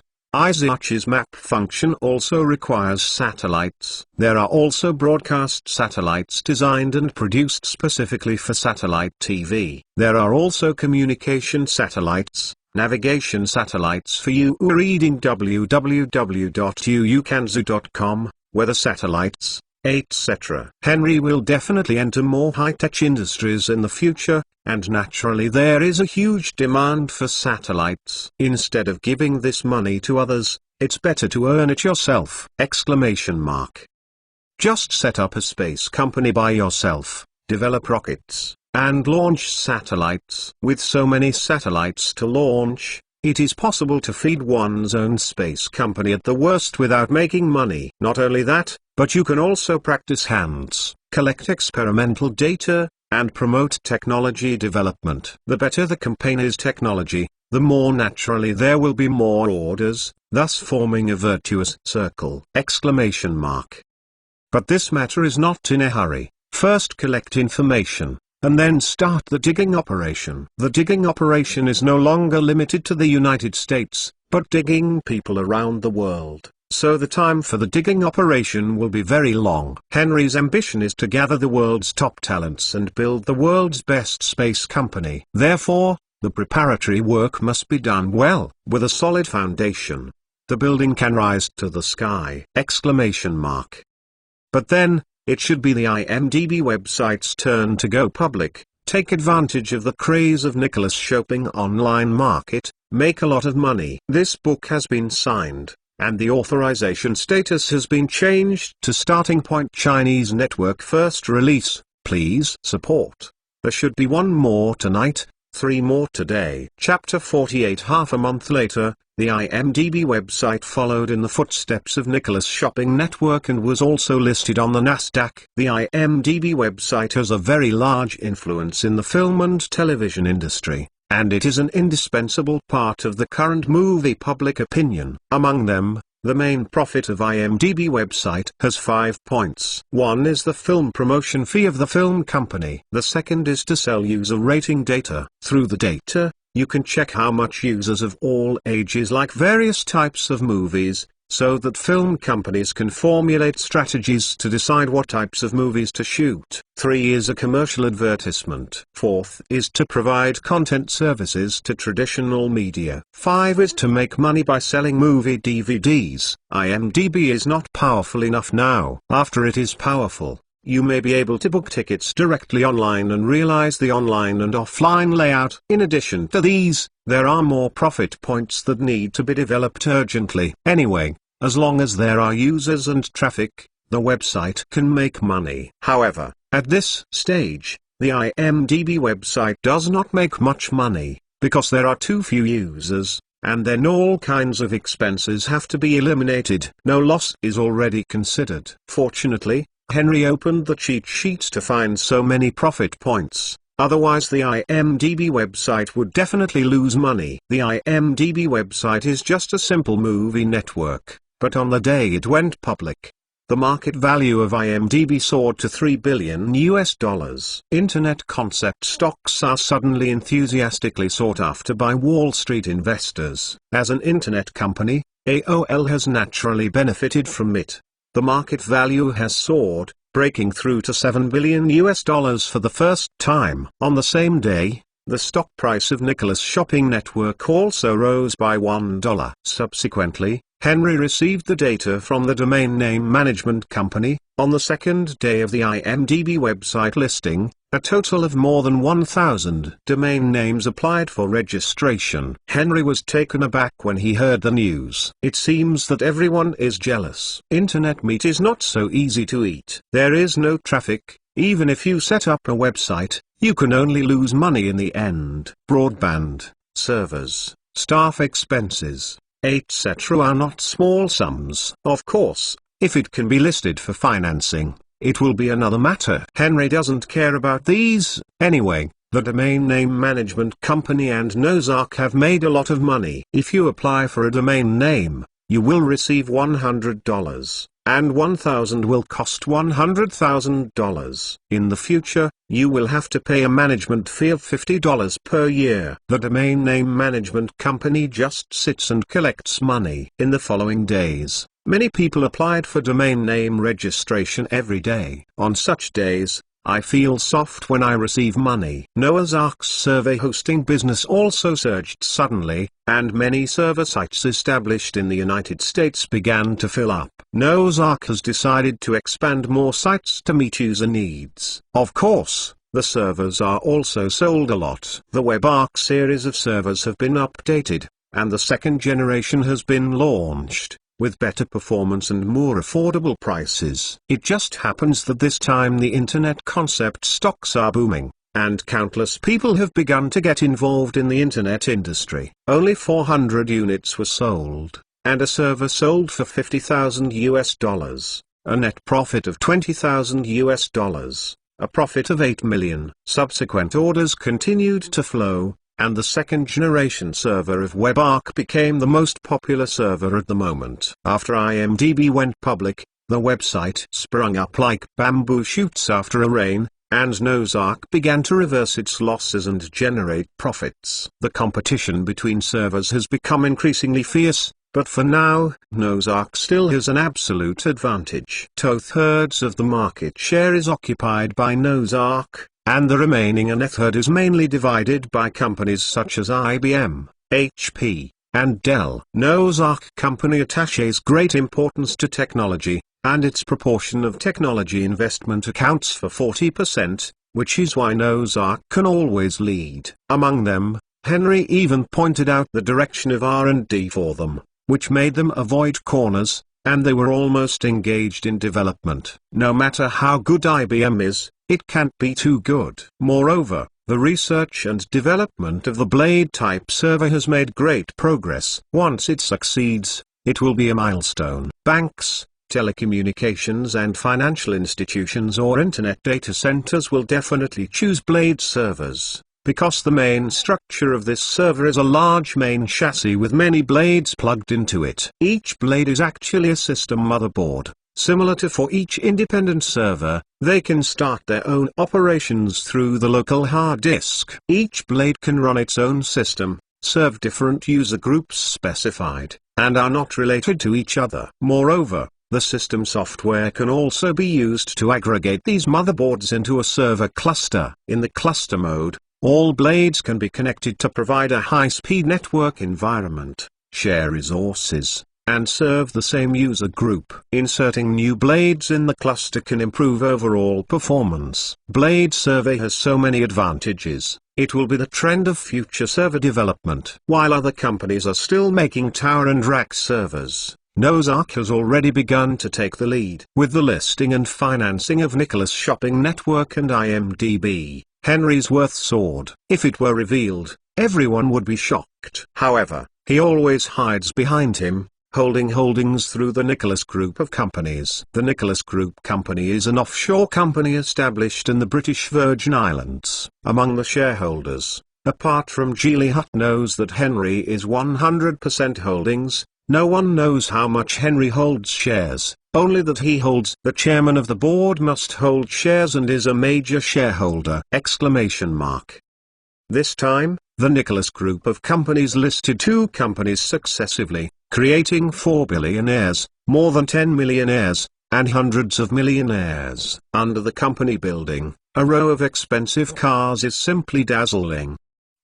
Henry's car is still an old Ford car. He thinks it's too low grade to buy a car directly. It's only awesome to order a bulletproof high-end car. With the increasing value www.mentalnovel.com, he somewhat realized that his safety was threatened. Once you are known, you are a rich man. What if you rob yourself? In fact, this is why Henry is very loc. Hong Kong movies have been watched too much, and so rich people are often kidnapped for extortion. Henry is also afraid. After Nicholas was shopping online, Henry cashed in $1 billion when the stock price was highest. He first placed an order for Ford Motor Company to order a bulletproof car worth tens of millions of dollars. However, customized cars have only just begun to be made. Henry could only drive the old Ford. As for why to choose Ford, not Toyota or Toyota and other Japanese cars. Haha, you call Ford and hit them and you will know why Henry chose Ford. The American car is as powerful as the Americans. It crashed into a small Japan. It has nothing to do with it. At most,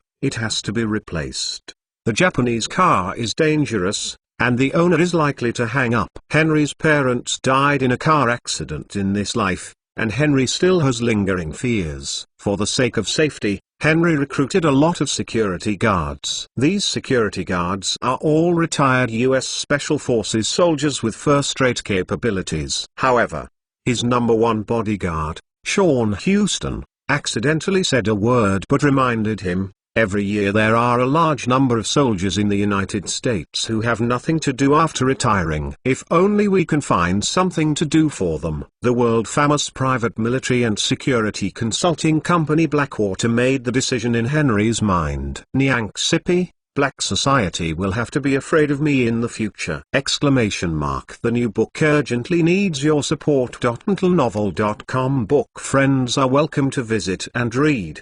The latest, fastest and hottest serial works are all at www.mentalnovel.com. Mobile phone users, please go to read. Chapter 49. Sean, you said that if I set up a private military company to hire veterans, what do you think? Henry said slowly with a smile. Really? Sean Houston was overjoyed. Boss, you don't know that many soldiers have difficulty finding jobs after they retire, especially retired special forces like me, who have become accustomed to life in the army, except for being a security guard. Besides, I can't think of anything else. Henry nodded, patted his shoulder, and said, okay, now the opportunity is here. I am going to establish a militarized security company, integrating security consulting, military training, contracting military operations, security services, and military logistics. One of the world's largest private military forces. Therefore,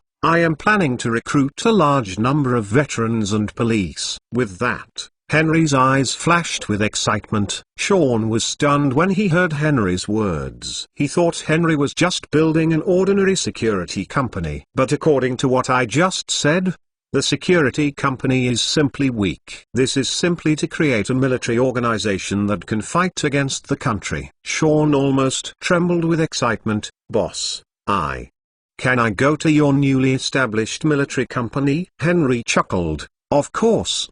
The person I can trust the most in this area is you. I won't let you help me in the past. I'm not at ease. Thank you, boss. I promise I will not disappoint your expectations. Henry smiled and nodded. Then, Henry explained his specific idea of establishing a military company. The first step is to buy 10,000 acres of land in the Big Dismal Marsh, North Carolina, as the company's headquarters and training base, and purchase a variety of complete special forces training facilities and weapons. And then go to the army to dig special forces instructors with a high salary, coming over to serve as the instructor of the Blackwater training base, at the same time, recruiting veterans and police officers, and then buying a building in Los Angeles as the company's headquarters on the bright side, which is equivalent to an external window to provide various services to the outside world! In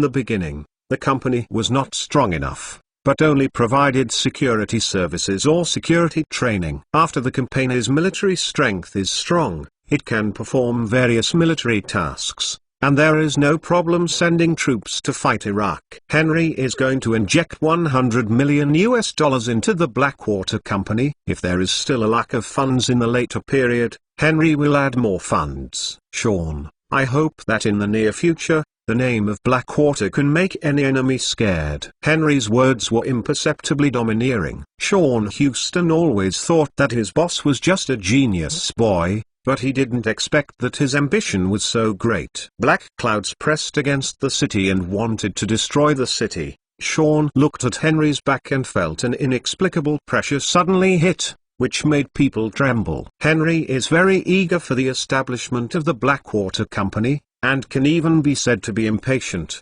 The next day, I sent someone to test in North Carolina, because he didn't know much about the Blackwater Company in the previous life, but he knew that the Blackwater Company chose the Greater Dismal Marsh in North Carolina as a training base. It must have been well thought out! And history has proven it to be successful, so Henry doesn't mind referring to experience. And he also put the real headquarters and training base of the Blackwater Company he created there! And Sean Houston's main task in the first phase was to help the Blackwater Company dig people. As a member of the famous U.S. Special Forces Navy SEALs, he was fairly well connected in the military. With the help of Henry's funds, digging people should not be difficult. Why do Americans serve as soldiers? They serve as soldiers to make money! Really think that serving as a soldier is to protect your family and your country? There are really few such people, especially in peaceful times. If the Blackwater Company was established in 1989, then in August 1990, the United States would begin the Gulf War, which simply created very favorable conditions for the development and growth of the Blackwater Company. The Hai-Shui Company in the previous life was developed by war, and the Hai-Shui Company in this life is no exception. Therefore, the establishment of Hai-Shui Company must be fast. Henry soon officially registered the Blackwater Company with an initial capital of $100 million. From this moment on, the Blackwater Company officially debuted, and a legal company that was more powerful and brutal than the Black Society was established. In order to make the Blackwater Company develop smoothly, Henry prepared a lot of political donations to the Democratic parties headed by Clinton. At the same time, Henry is ready to hire a large number of officials in the U.S. government, such as the CIA's counterterrorism team leader and the Pentagon Inspector General as company consultants. It is easy to do things if there are officials in the court. Blackwater can't develop this, and Henry has nothing to say. 1 month later, Henry bought 10,000 acres of land and added countless training tools and supporting facilities. Sean Houston recruited more than 200 retired soldiers for Henry, among which more than 40 were retired Special Forces. More importantly, he dug up Nelson Goss, a SEAL Special Forces instructor. Nelson Goss is an excellent commando instructor and also an instructor for Sean Houston. Under him, a total of tens of thousands of Special Forces have been trained for the SEALs. If it weren't for him to retire, Sean Houston might not have come. Henry welcomed Nelson Goss very much, and immediately appointed him as the chief instructor of Blackwater. His position is only under Henry and Sean Houston. As for corroding the U.S. government, Henry likes to do it the most. What can stop the sugar-coated shells? Henry only spent money. Novel.com and didn't spend much effort at all. The CIA's counterterrorism team leader Sean Craig, the Pentagon's Inspector General Caleb Ivan and many other high-level government officials have taken up a vacant position in Hai-Shui, senior consultant. With their support, Henry said that the road ahead is open. Once the Gulf War breaks out, Blackwater will get a slice of the pie immediately. Think about the previous life that the Blackwater Company had 200,000 to 300,000 employees, but it was more armed than the regular American army. This Nema can simply destroy a small country and become a king by herself. Henry sometimes fantasizes like this, and he almost oozes out of his saliva. Since the establishment of the Blackwater Company, Henry immediately mobilized the best security for himself. On the level of security, it is actually no worse than the President of the United States. After all, They are all special forces. The elite of the elite! Exclamation mark.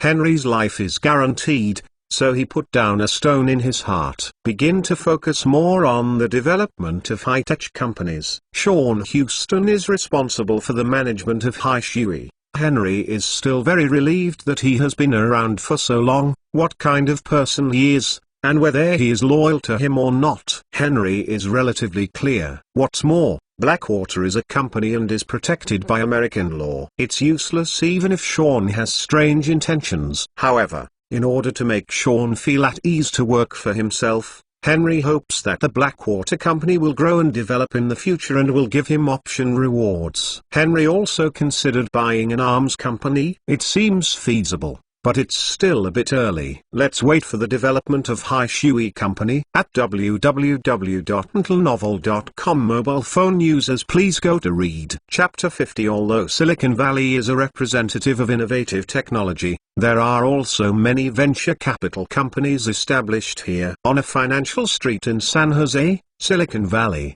Prestige Capital was established quietly. Originally, Henry planned to name it Williams Ventures, but the name was too long and accounted for the number of characters, so it was called Prestige Capital. Yao Dao is like the name of a person, so Henry also hopes that the name of Mighty Capital will be as prestigious as its name! Exclamation mark.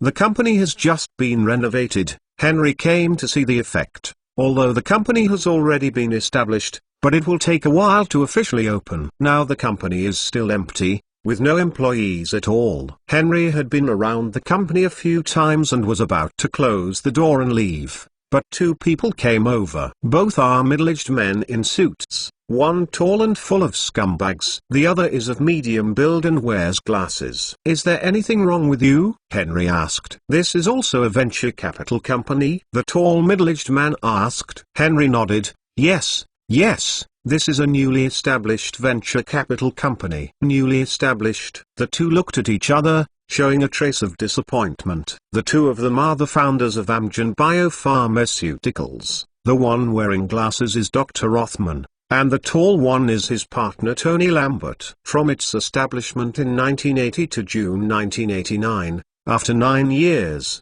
Amgen finally developed its first product, recombinant human erythropoietin EPO. The EPO has been approved by the US FDA and can be used to treat anemia caused by chronic renal failure and HIV infection. However, the fate of EPO was rough and the promotion was unfavorable, and Amgen was unable to continue. At this time, Johnson & Johnson took advantage of the fire and wanted to buy out all overseas sales of EPO for $19 million. Of course Amgen Biopharmaceuticals didn't do it, so they looked for investment everywhere. But help is really slim. After 9 years of sharpening the sword, grinding, and finally grinding to the product, but still can't make money, which investor do you think would dare to invest in it? Exclamation mark.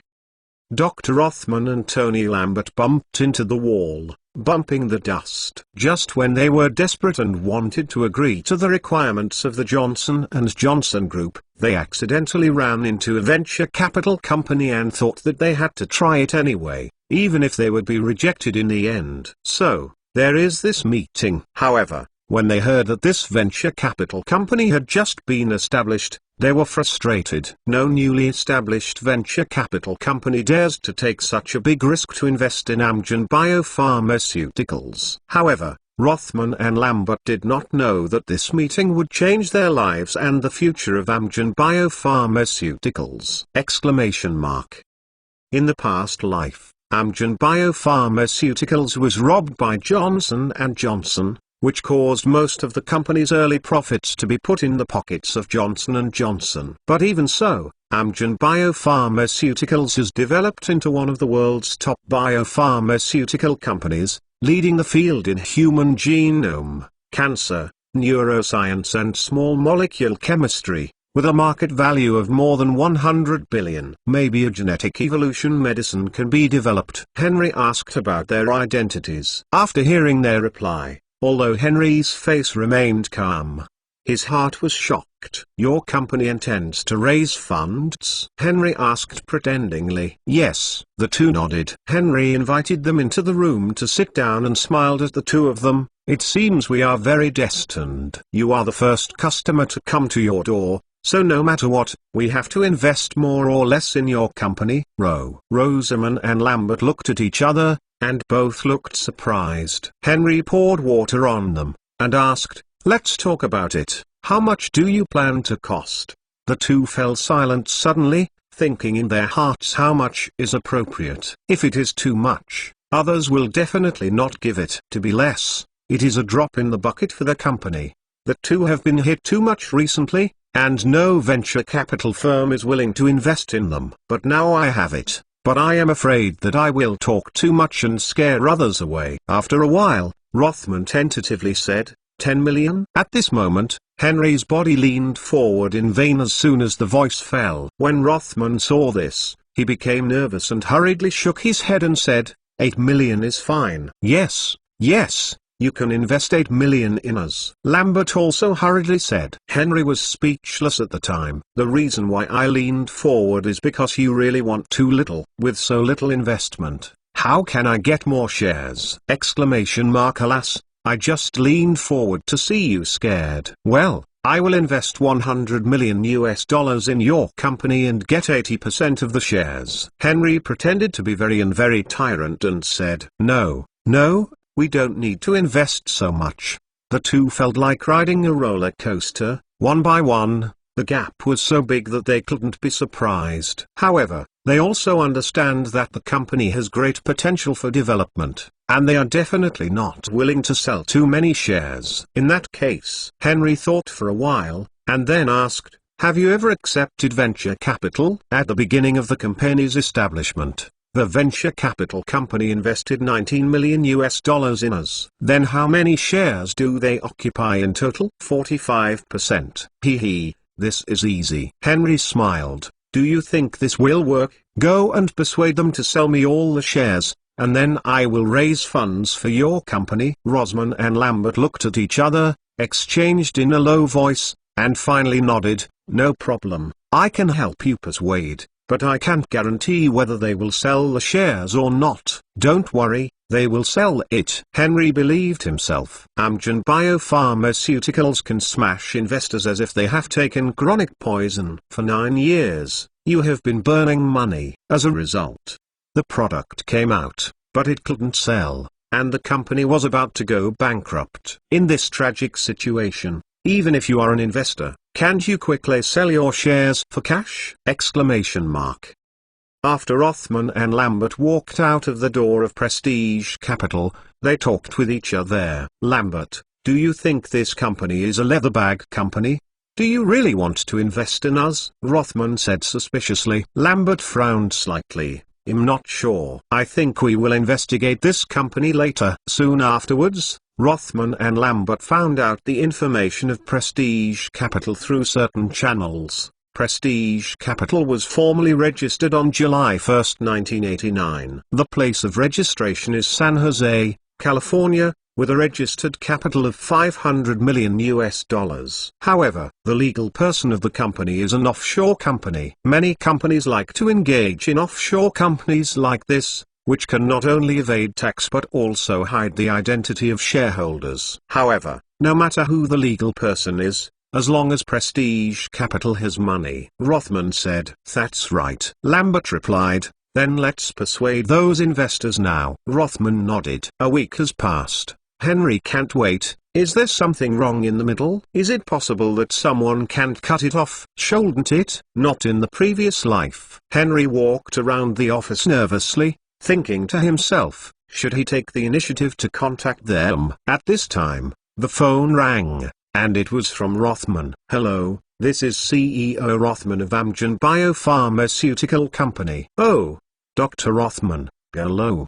How about, are they willing to give up the shares? Henry tried to calm his tone, but he was very nervous. They are willing to give up their shares, but the price may be high. How much do they want? 100 million. Rothman said. You were reading www.uukanzu.com. They said, as long as 100 million US dollars. They are willing to give you all the shares. I agreed. Rothman never thought that Henry would agree, and began to persuade him. Mr. Williams, I know this may be a lot, but just halfway through the conversation, he finally realized, what? Mr. Williams, you actually agreed? Yes, I agree. I am willing to pay 100 million US dollars to buy their shares, and then raise another 50 million into the company, holding 70%. What do you think? Rothman swallowed, shocked for a while. Okay. I agree. Henry knew it was done when he heard this,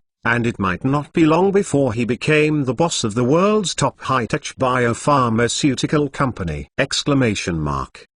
3 days later, when Henry took out 2 checks, one for 100 million US dollars and the other for 50 million US dollars, and the venture capitalist and Rothman of Amgen Biopharmaceuticals were signed, Amgen Biopharmaceuticals finally belonged to Henry's industry. Henry is very unfamiliar with biotechnology, but it doesn't matter. Henry can provide funds, contacts, publicity and other resources to give Amgen Biopharmaceutical a great help. With Henry, Amgen Biopharmaceutical Company is at least better than the previous life. I just don't know how far Amgen Biopharmaceuticals will develop with Henry's joining. If you can make a breakthrough in genetics, engage in black technology, develop genetic evolution drugs, and turn yourself into a Superman, it will be awesome! I'm depressed. I'm about to fall out of the Rookie Author New Book list. I beg you for your support and top it.